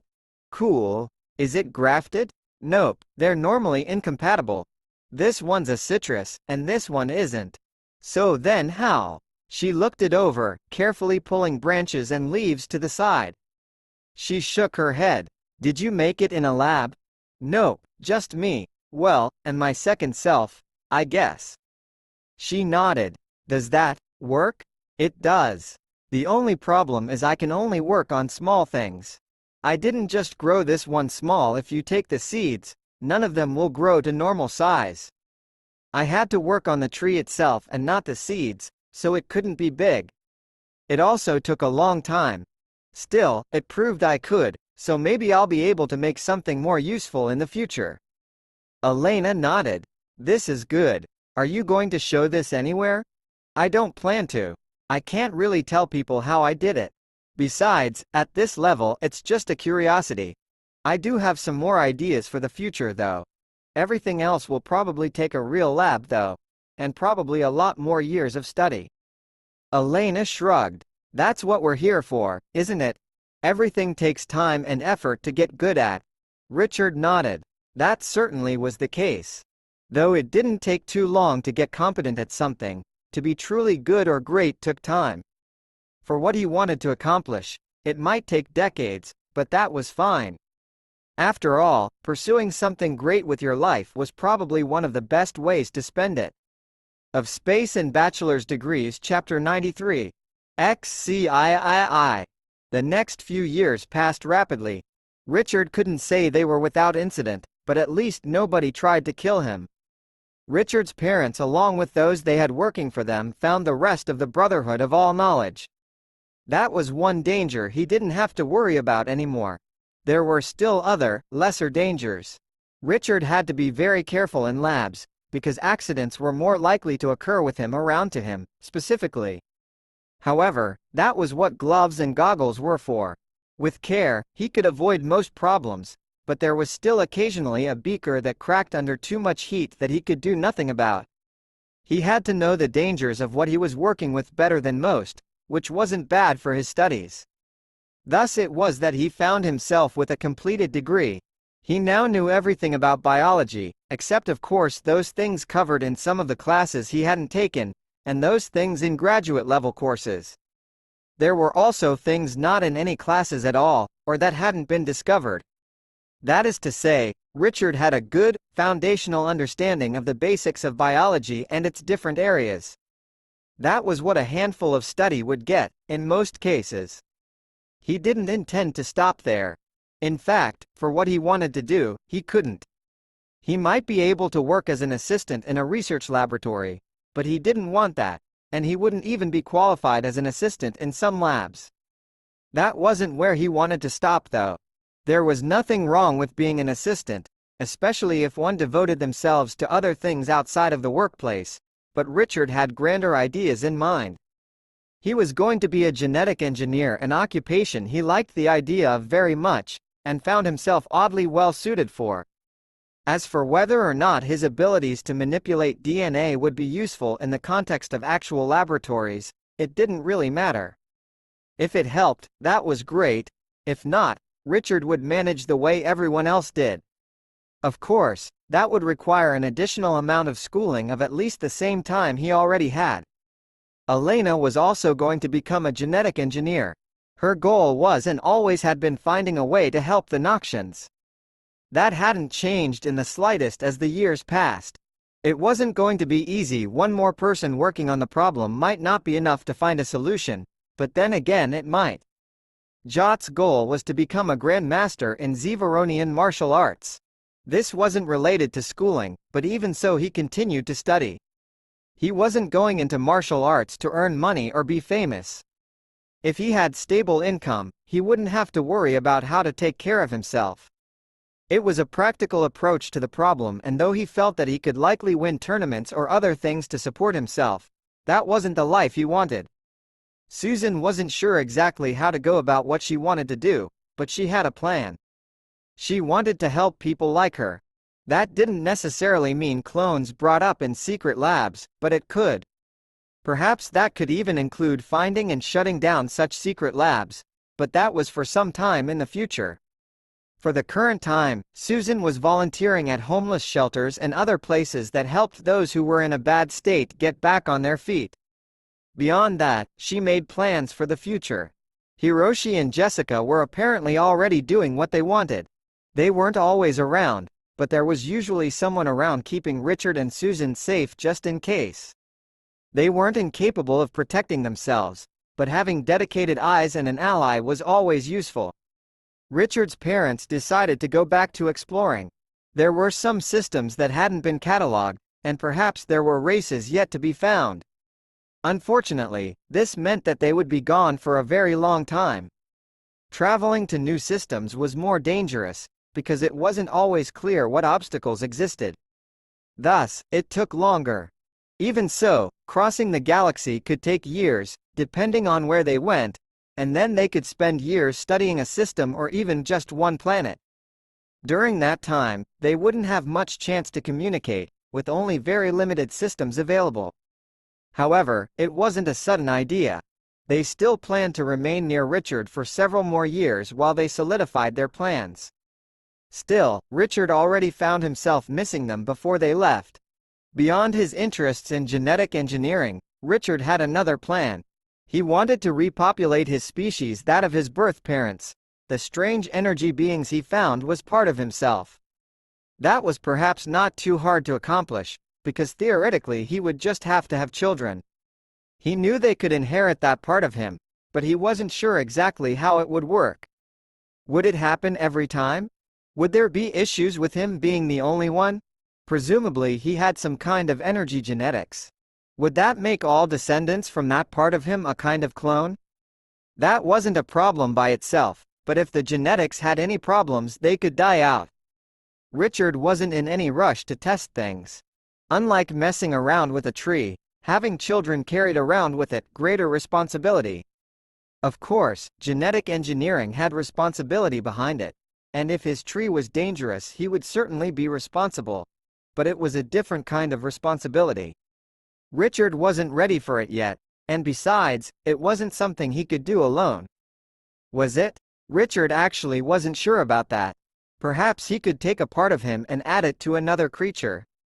That was basically how he thought it would work with a new child anyway, but it was more risky. He was definitely going to avoid that until he understood the situation better. Though he had information from his race, it wasn't the same as having an actual teacher there, and some of the information wasn't as clear to the human part of him. Well, Richard had time to figure it out. Of Space and Bachelor's Degrees, Chapter 94. XCIV. Richard had almost completely forgotten he was a duke. He did very little with his status, and it rarely came up. After all, it was only relevant to the Knoxian nobility, and after the fiasco with Jaren, nobody had been much interested in causing more commotion. Because he lived off-planet, he also didn't have to attend the annual council meetings. That was fine with him, because not only would they be boring, but nothing would be done.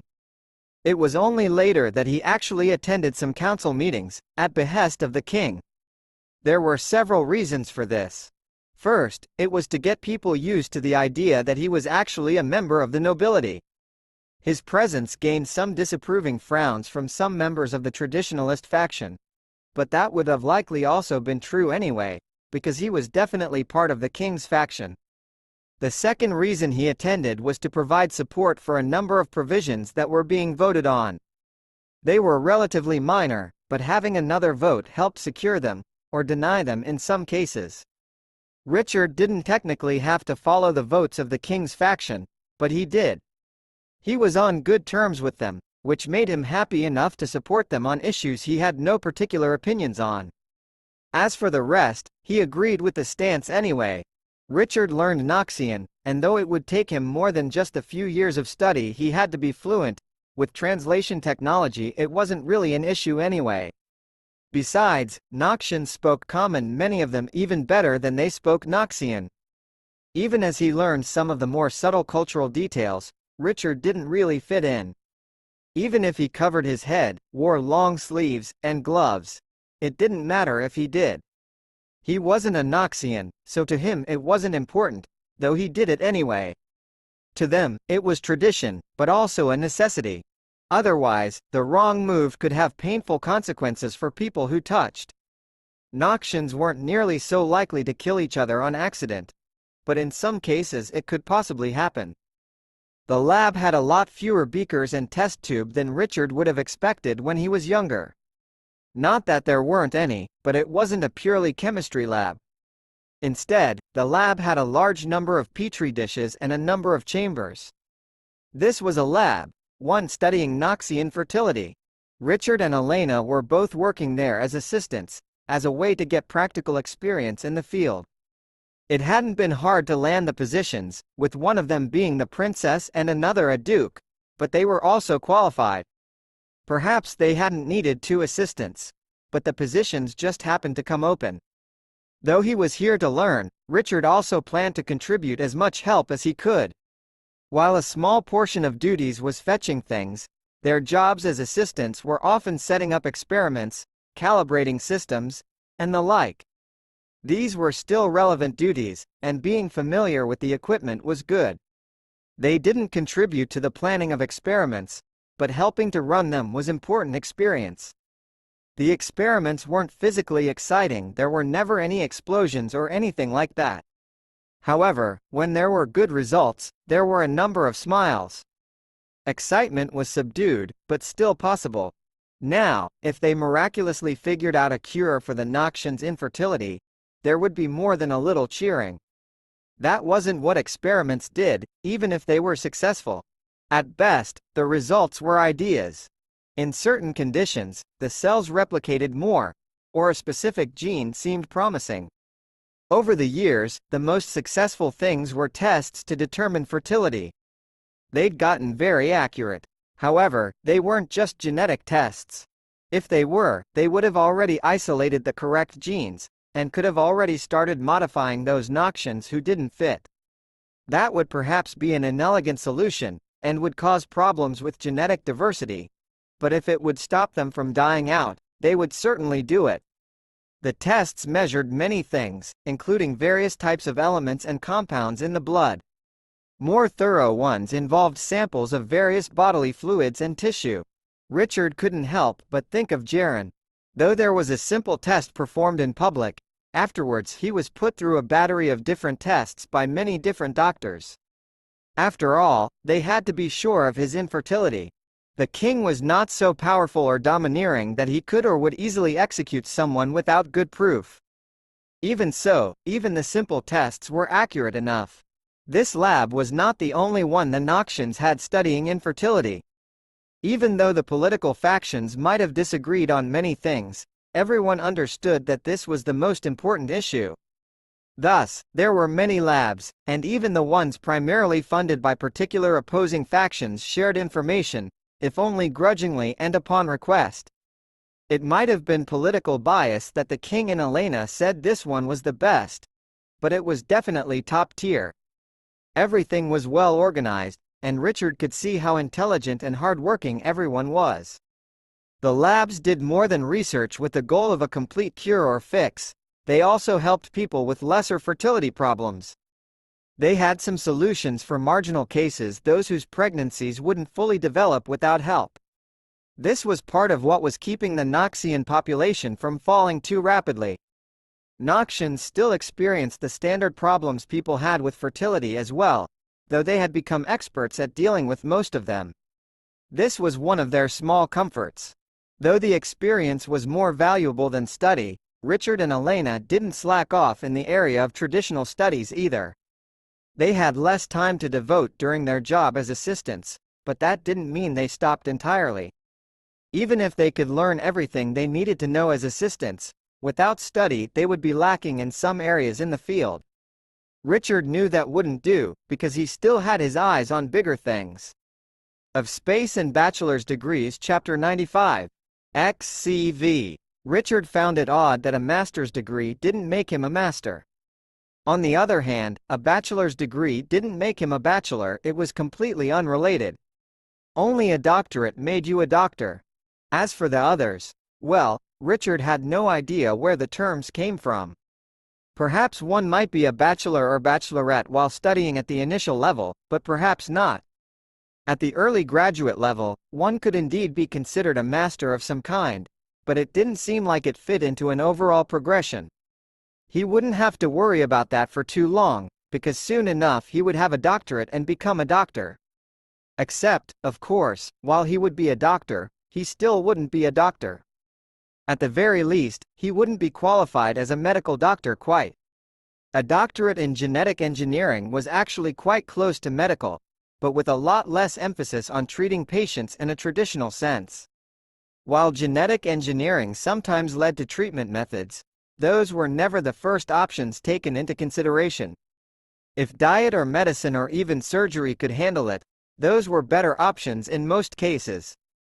Only well-established gene treatments where all of the side effects had been catalogued and studied were considered safe.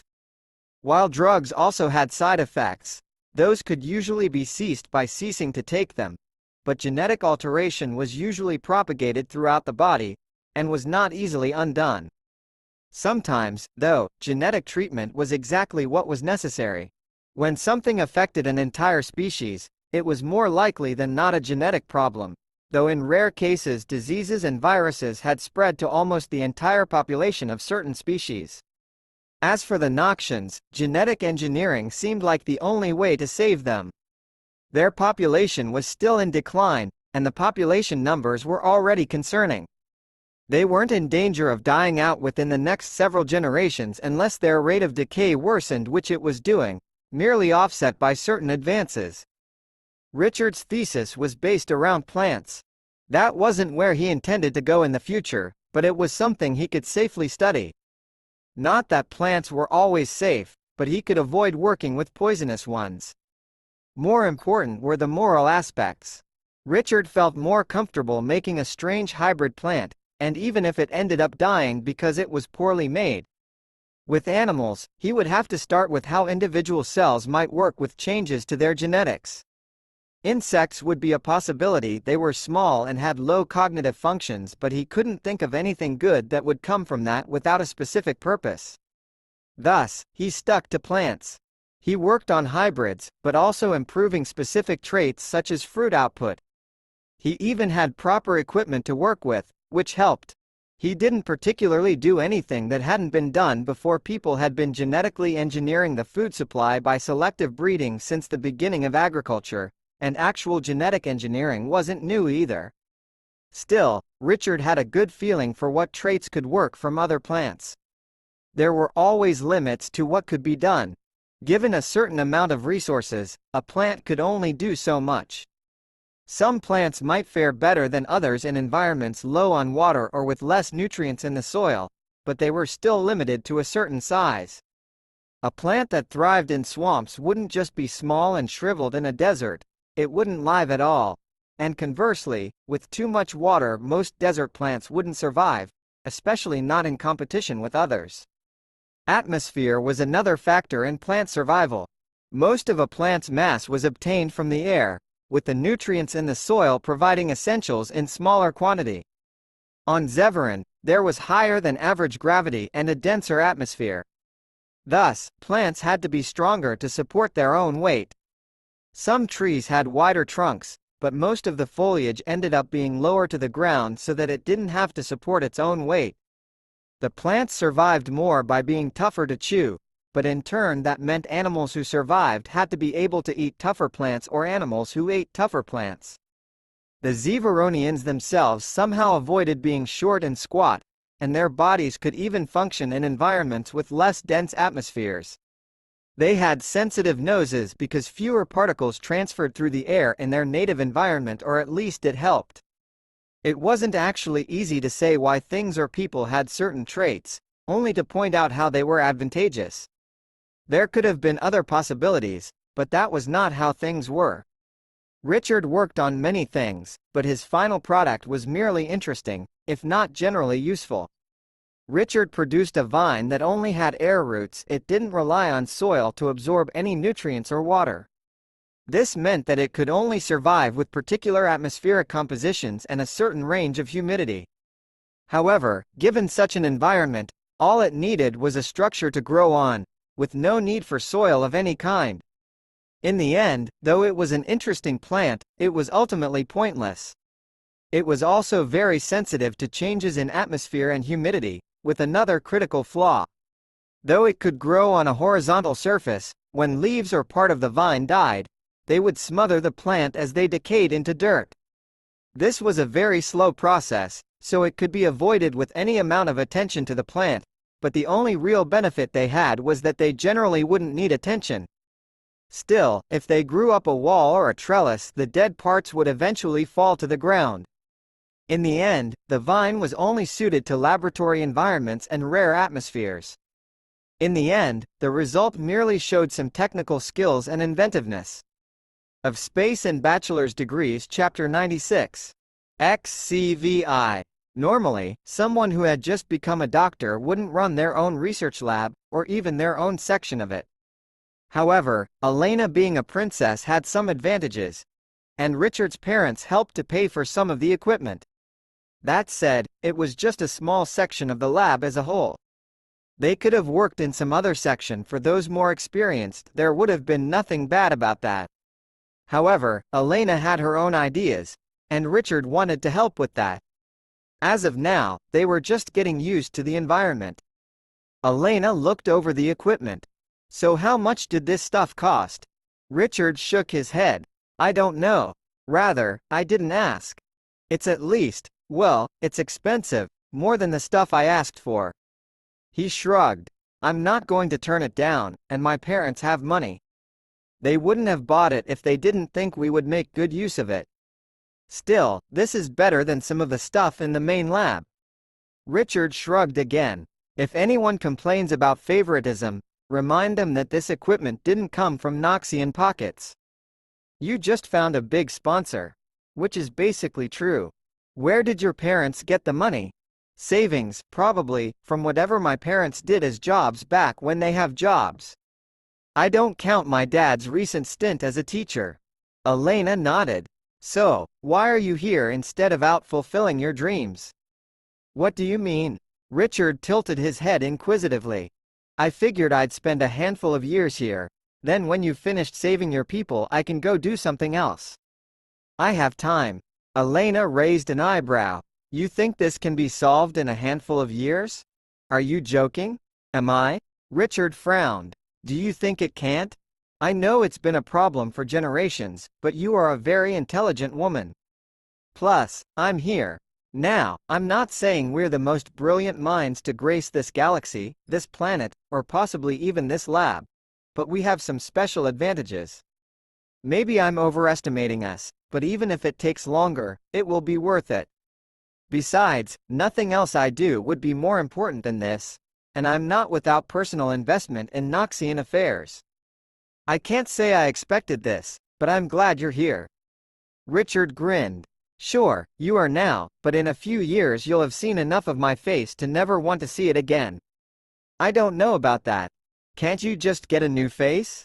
I suppose I could, but why downgrade? Richard could tell whether people could produce viable offspring, sometimes without thinking about it.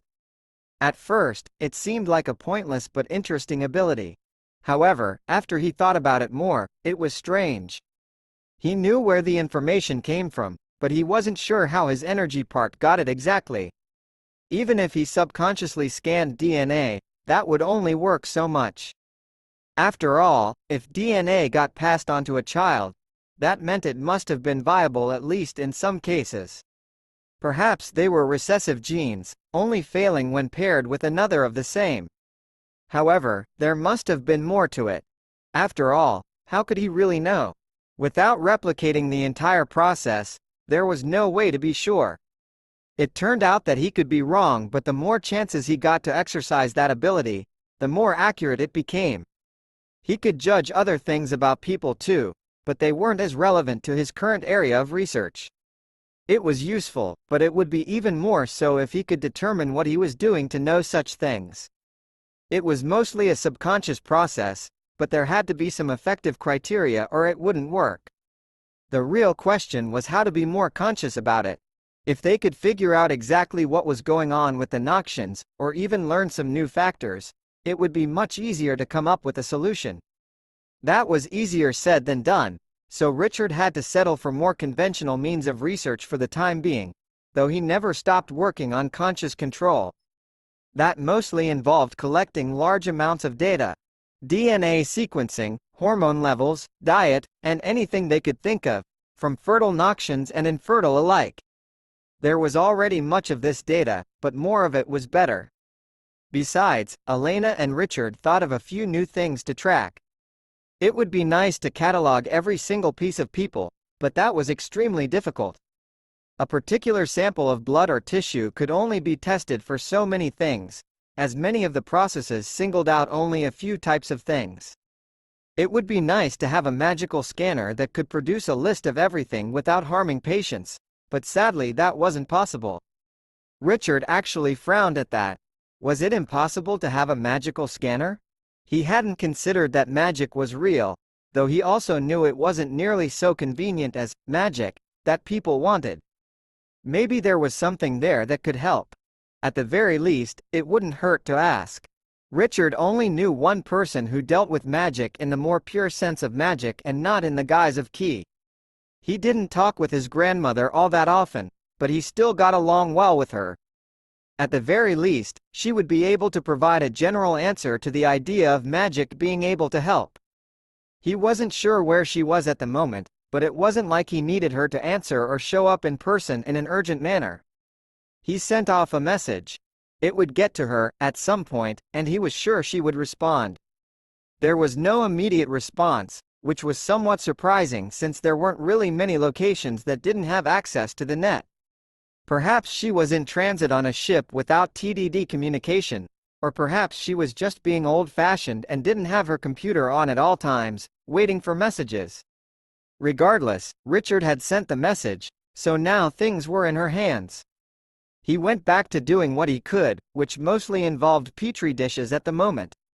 Of Space and Bachelor's Degrees Chapter 97. XCVII. Richard stared at the petri dish in front of him.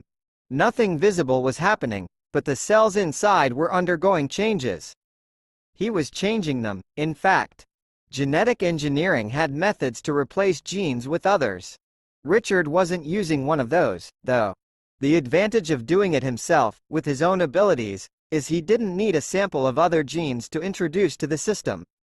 He could replicate them, or create them. Replicating them was fairly easy, but creating something new was more draining and often resulted in failure. Part of this was because he wanted it to still be Knoxian, but it was also hard to combine anything from other species with Knoxians. Once he had a viable sample, nanobots could apply the changes to an actual Knoxian, but that was far too big of a step to take without further tests. Instead, anything new would be introduced to larger things' lab-grown organs, for example. There could be problems with them integrating with the rest of the body, and not just a few individual types of cells. In fact, this was usually the case. Richard knew it was never going to be easy, but it was disheartening to have so many hopeful changes come to nothing. Of course, even if a solution was come up for a single person, it wouldn't solve the problem for the Knoxians as a whole. and even if they had individualized changes to each, there would be no guarantee that it wouldn't require constant additions for each individual unless they understood the underlying causes. Richard finally got in contact with his grandmother. Of course, being her, she didn't just answer his question through mail, but decided to come in person. That took longer, but Richard hoped that meant she thought she could do something. Although nothing in the lab was technically secret, there were sensitive pieces of equipment and experiments that couldn't be interrupted. Thus, Richard had to escort her everywhere on her visit to the lab. Not that this was a problem. It was a nice change of pace from continual research. It was also a nice reminder of what had actually been accomplished. Richard could name off ways that their research had helped people, though most of that was the lab as a whole and not his section just yet. Even so, in the couple years Elena and he had been running their section, they had helped a number of individuals. It was just that there still wasn't an overarching solution to the Knoxians' problems, so it felt like they weren't doing anything sometimes. Although his grandmother mostly just smiled and nodded as he explained various things, he got the feeling that she actually understood more than she let on. After they finished the tour, they moved on to a discussion in a side lounge. "You know why I invited you here. You know about magic, and I know almost nothing. I don't even know whether or not it might be able to help us. I don't expect an actual miracle, but if it could help pinpoint the cause or causes, that could go a long way." She nodded slowly. "Well, I can't promise anything. However, I have a few ideas on what I could do. I'm rather limited in what I can actually do now, but I do have a few tricks up my sleeves." Over the next several weeks, Richard's grandmother stayed in the lab, seemingly doing nothing. He knew that wasn't quite true, because she was watching, listening, and maybe feeling things. He didn't see any magic being done, but he wouldn't necessarily know what that looked like anyway. So far, all he'd seen was her determining that he was cursed, and he had confirmed that his curse wouldn't affect research negatively. Things that broke would have done so anyway, they were just more likely to do so near him, or in a way that could hurt him. In a strangely fortunate way, his curse didn't extend to bad luck with anything other than his own safety. She listened to Richard and Elena's conversations about the research, and sometimes offered interesting insight into things they could try. Sometimes they were new, and sometimes Richard or Elena had already thought of it, but they were always good ideas even if they met a dead end. One day, she asked a question out of the blue. "How long are Knoxian lifespans?" Richard shrugged. "About normal. A century with proper care, give or take." "Any changes from recent medical advances?" "Not really. It's been remaining steady." "I see." Richard's grandmother nodded slowly. "That might be it then. The Knoxians feel sick. All of them. Or rather, like they are slowly dying of poison." "That's..." Richard tilted his head. "Normal? They have a number of toxins, but their bodies can handle it." "Can they?" She raised an eyebrow. "Lifespans aren't getting shorter. But with medical advances, they aren't getting any longer either." "How far does that go back?" Richard stroked his chin, then brought something up on his computer. "Decades at least. Let's see here. Looks like not much change in centuries." Richard grimaced, then muttered to himself, "Is that it? No, surely someone would have thought of it." Richard went over to a section with more monitors and started pulling up a number of documents next to each other. "Well, that's a problem. It is perhaps not related, in which case it would be another cause for concern." Richard just shook his head. At this time, Elena came over. "What's a cause for concern? Look at this. Lifespans are slightly lengthening. Though, that's only a year every few decades or even a century. How is that a cause for concern? Because Knoxians are stable. Knoxians aren't following the general trend. That's slightly concerning, but I doubt we're the only ones." "Maybe not." Richard paused for a moment, "but that doesn't mean it's not worth looking into. I have a feeling that this is related." Richard looked over at his grandmother, "Though I can't say I came up with this on my own." Bachelor Chapter 98. XCVIII. Richard explained what he thought to Elena. "I believe the main cause of the issues is the Knoxians' toxins. Of course, Noxians have been living with toxins in their system since the beginning, and they're resistant, so it's not a problem. It's just the way they are, and it hasn't been a problem. However, the average level of retained toxins has been going up slowly, according to the data I could find. Elena frowned. Unfortunate. That is, exactly what I had found as well. Though none of the toxin levels stay at levels we would historically consider unhealthy for Noxians, some recent changes in the gene pool seem to have caused the former levels to be incorrect. Elena pulled up some documents on a nearby screen. The higher levels aren't immediately damaging to adults, but hinder the development of a fetus. I hadn't noticed the effects on adult lifespan yet, but perhaps there has been a shift in the most common genes, and they provide less resistance. Richard nodded. That explains why results are usually much more promising in the labs as well. The air is filtered enough to have significant changes from the normal atmosphere. Elena closed her eyes in thought. This isn't just a genetic issue. Increasing tolerance to the toxins and keeping a lower threshold would help, but that wouldn't really solve the issue. On the other hand, if we took it too far, there could be problems as well. Noxians do rely on having some level of them. Now yes, but do they have to? Certainly other compounds could fulfill the same vital functions, without side effects. Plus, as a defensive measure, having toxic blood hasn't been advantageous to the Noxians for what? A millennium now. Instead, it's a hindrance in social interaction, especially with other species. True. However, with such significant changes, would the Noxians still be Noxians? Richard shrugged. If they chose to be, they would. I doubt people would be strongly for the idea, however. Elena sighed. No, they would not. The traditionalists especially. They'd rather die than change, especially with something that is so ingrained in our culture. It affects our dress. Formal duels are based around it, and it even affects courtship in a significant way. Well, not to sound too morbid, but if they would rather die, let them. Richard took a deep breath. They don't have to get modified if they don't want to. Though, I suppose we haven't actually made it work yet, so we might be getting ahead of ourselves. We might be, and taking such drastic measures is a troubling thought, even to me. It could be best to start with something else, outside the lab.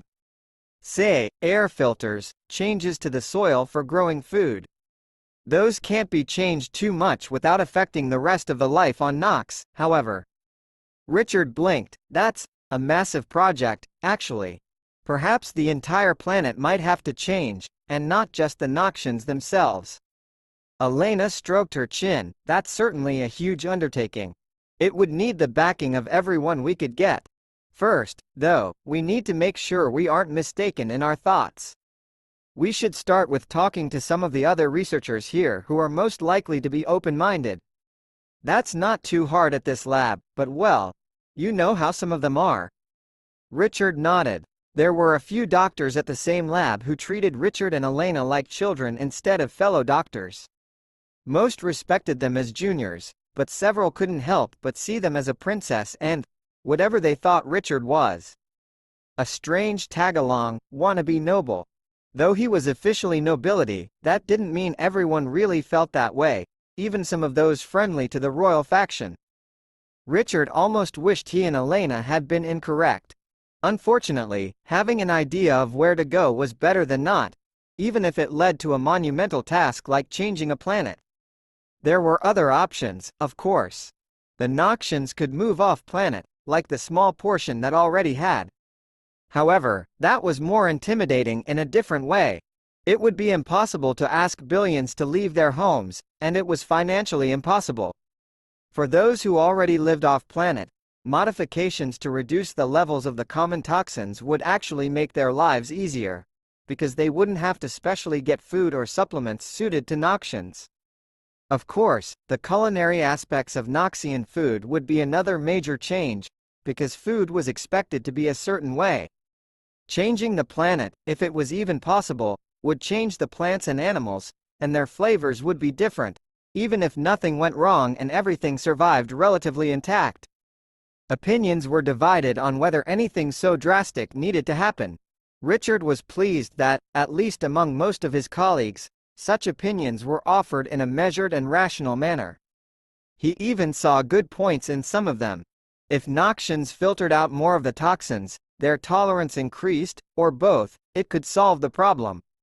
Richard's worry was about how permanent that would be.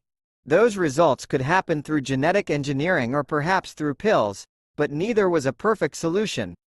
Pills, of course, would need to be taken continuously over the course of life, and while Noxians wouldn't even necessarily need to take them unless they wanted to extend their life or have children, it wasn't an optimal solution.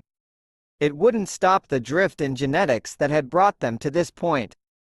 Modifying the genetics would work, but so long as the Noxians still relied on and tolerated the toxins somewhat, they could always drift in a bad direction. It would require constant monitoring. Perhaps it was worth it to help stay as close as they could to how they were, and to their culture. On the other hand, Richard felt that if they truly cared about their culture, they could preserve the important and good parts without actually needing to be potentially deadly both to themselves and to others. He wasn't capable of making the decision for them. Bachelor Chapter 99. XCIX. Richard found himself working on a number of things that might never be used. That was somewhat normal, as most of the work he had done resulting in failures, with only a few things actually being useful for some Noxians. However, in this case it was a bit more depressing, since Richard was confident in his successes. Over the past several years, there had been much discussion over the Noxians' future options.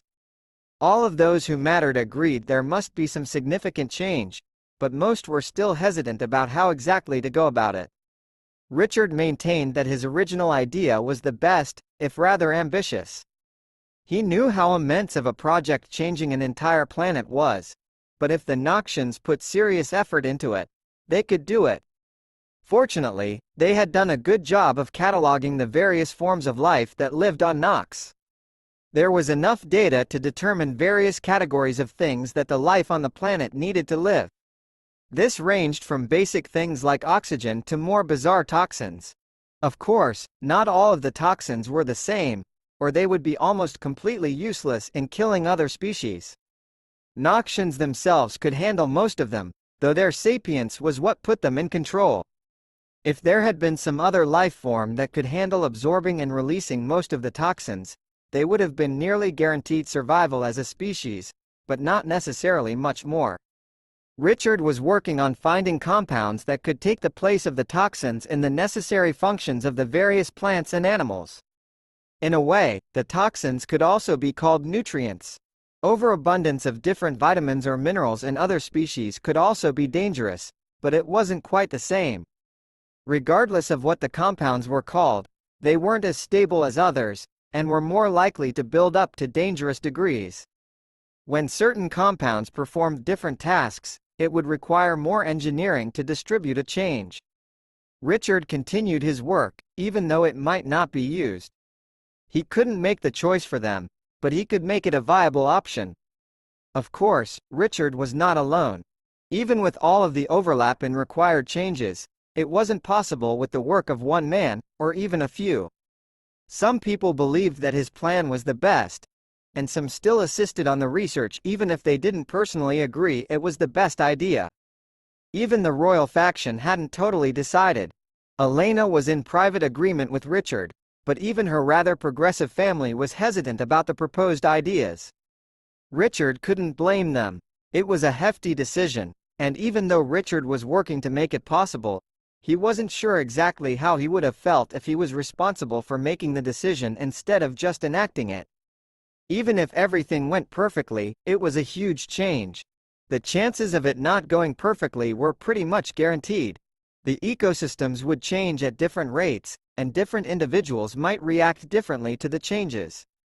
In the Noxians themselves, they could be cared for by doctors to help resolve any complications, but over the scale of the planet, many plants and animals would die. Of course, any such planet-wide change couldn't be administered by personally administering something to each plant and animal, especially sea creatures.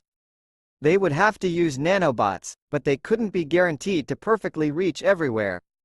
There would be large loss of life, but Richard thought it might be better than the other options. Though it wasn't a good one, the Noxians could choose to do nothing, and then they would die out in a handful of generations. They could continue to just stave off the problems, and they might last dozens of generations, or they might not.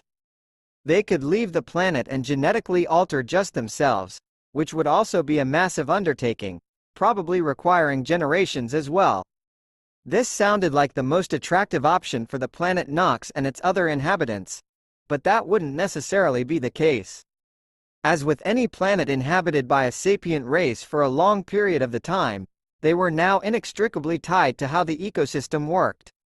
The planet might eventually reclaim cities that suddenly became empty, but there would be consequences that might cause as much loss of life as trying to make the planet adapt. Some people would have still called for the latter option, and let nature sort it out, but Richard knew nature was cold and uncaring. More than that, nature didn't actually have a will. The influence of sapient lives on other life was just as much a part of the natural order as predators eating prey. That didn't mean Richard thought being uncaring about non-sapient life was correct, but just the opposite. In the natural order of things, individuals or groups only looked out for themselves. Thinking, sapient life had more of a responsibility to care about others, because they could. He wouldn't say that sapient lifeforms were always a net positive on the other life around them, but they could be, and should be. Of course, sapient life wasn't always a net positive on its own species, let alone the local ecosystem or other species of sapient life. That was why there were wars and other problems. It wasn't even a problem of limited resources, but sometimes just how easy it was to get resources. Even if going a few systems further could get all parties involved plenty of whatever it was they wanted. The galaxy was big, and even with so many species constantly propagating, it wasn't full. Perhaps there were even more species around, and Richard only hoped there would always be more, and not less. Hopefully, Noxians would make the best choice, even if it wasn't necessarily what he thought was best. Bachelor Chapter 100. C. The Noxians began to proceed by introducing different compounds into controlled populations.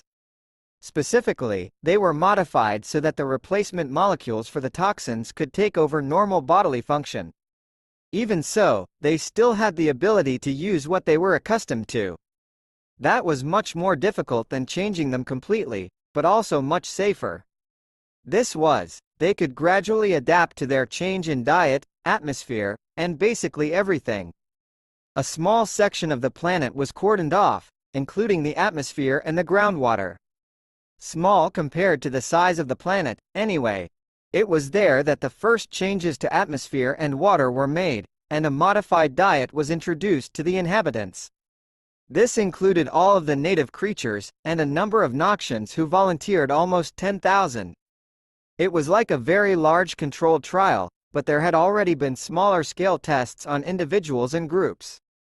If it worked well, it was planned to extend the containment to neighboring areas, and eventually extend to cover cities. At the larger scale, one problem immediately became apparent. There were a rash of illnesses, like when Noxians had too many toxins. This affected the animals, plants, and of course the Noxians themselves. At first, it was surprising, because they were actually taking in less toxins. There was a very uncomfortable period of time where that particular problem was being solved. However, the period was short-lived, and the nature of the problem soon made itself clear. The bodies still expelled the toxins at the normal rate, but they actually had more in their bloodstreams. They weren't taking any more in, but the other vital compounds were actually quickly preferred by the body, and thus the toxins weren't in place as parts of cells or normal bodily function, instead resting in the bloodstream in unsafe levels. Those who became sick were those whose bodies purged the toxins more slowly. This meant that a slower change in diet and atmosphere was needed, especially for the animals who didn't have doctors they could go to at any time. Still, it was considered a success. The genetic modifications themselves worked, and the ecosystem was mostly stable. With some minor work and 2 years, everything seemed like it had always been that way, as long as nobody looked up to the giant bubble containing the atmosphere. That did bring up the problem of migratory birds, and other such animals. While modified animals could survive outside the sealed area, it wouldn't be optimal for them. They would have greater toxin buildup, because their body would still prefer the non-toxic compounds.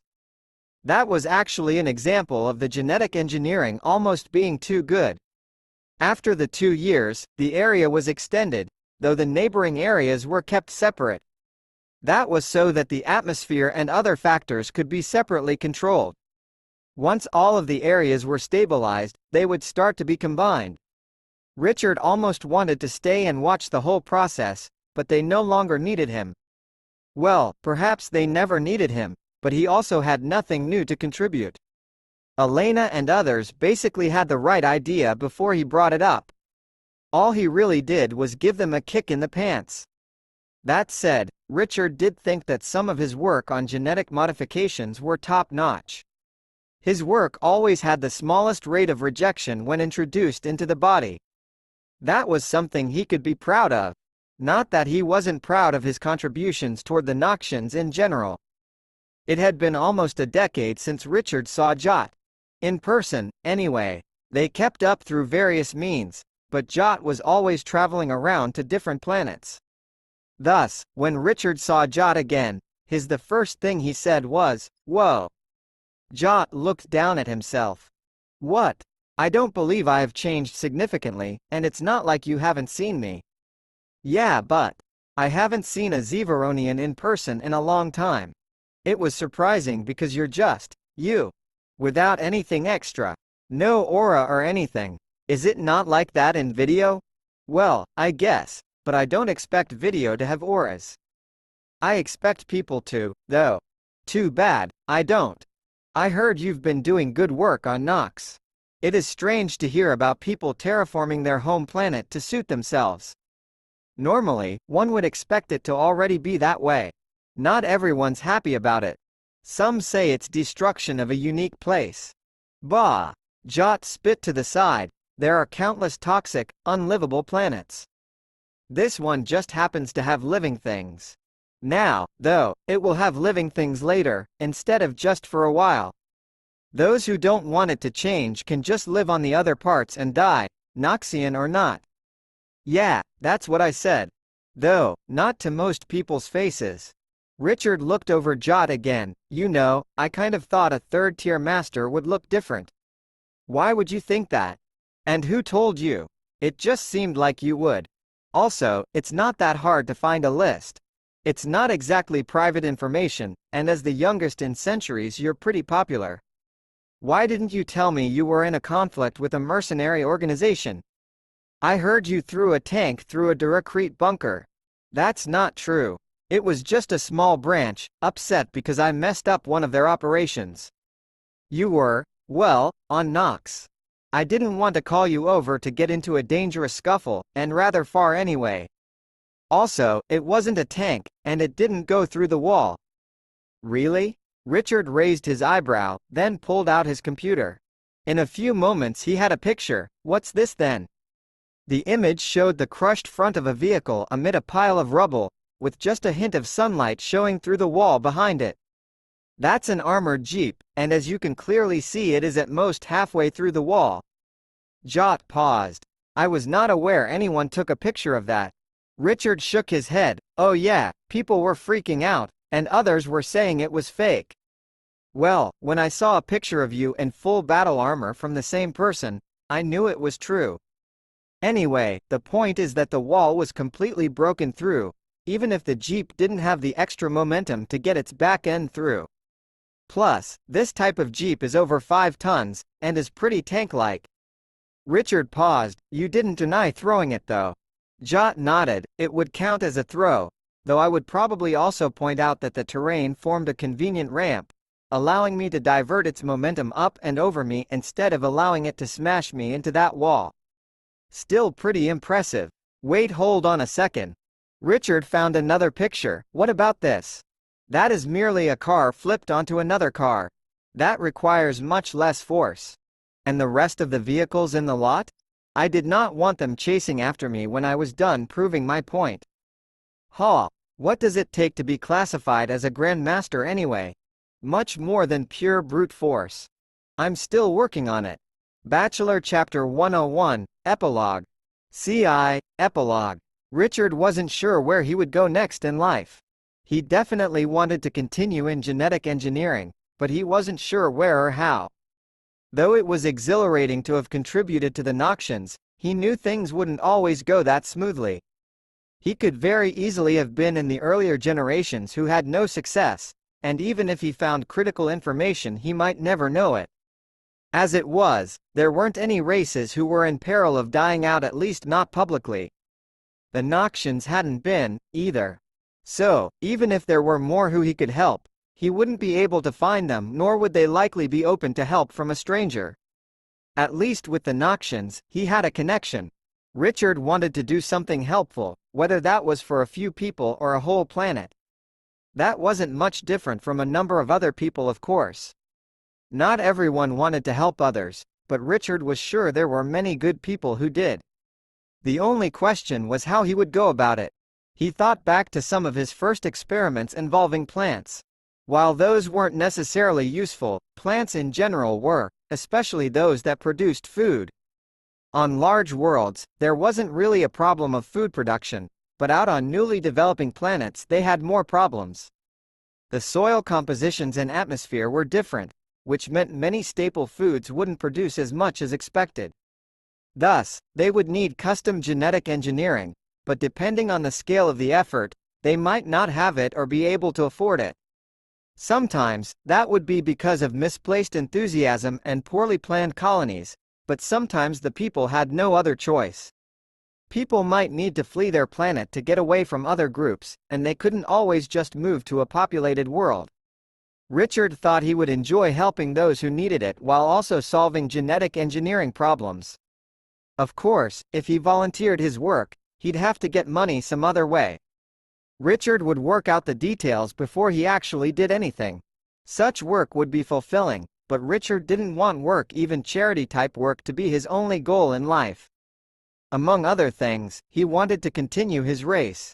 Although he didn't remember any of them in person, the messages had given him the sort of attachment he would have developed naturally. He was in a perfectly good place to accomplish that, though not by himself. He wondered if Elena would be open to a relationship now that her goal was being accomplished.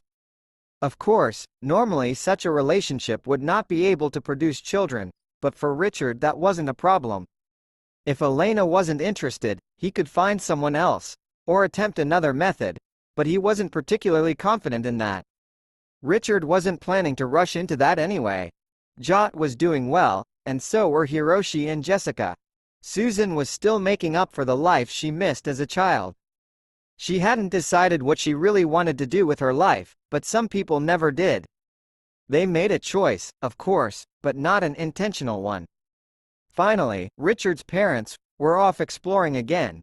They still kept in contact, but they didn't see each other in person so often.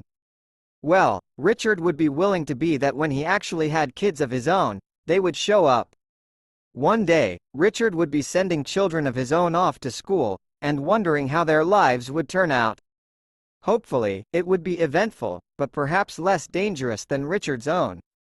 Author's note: thanks for reading.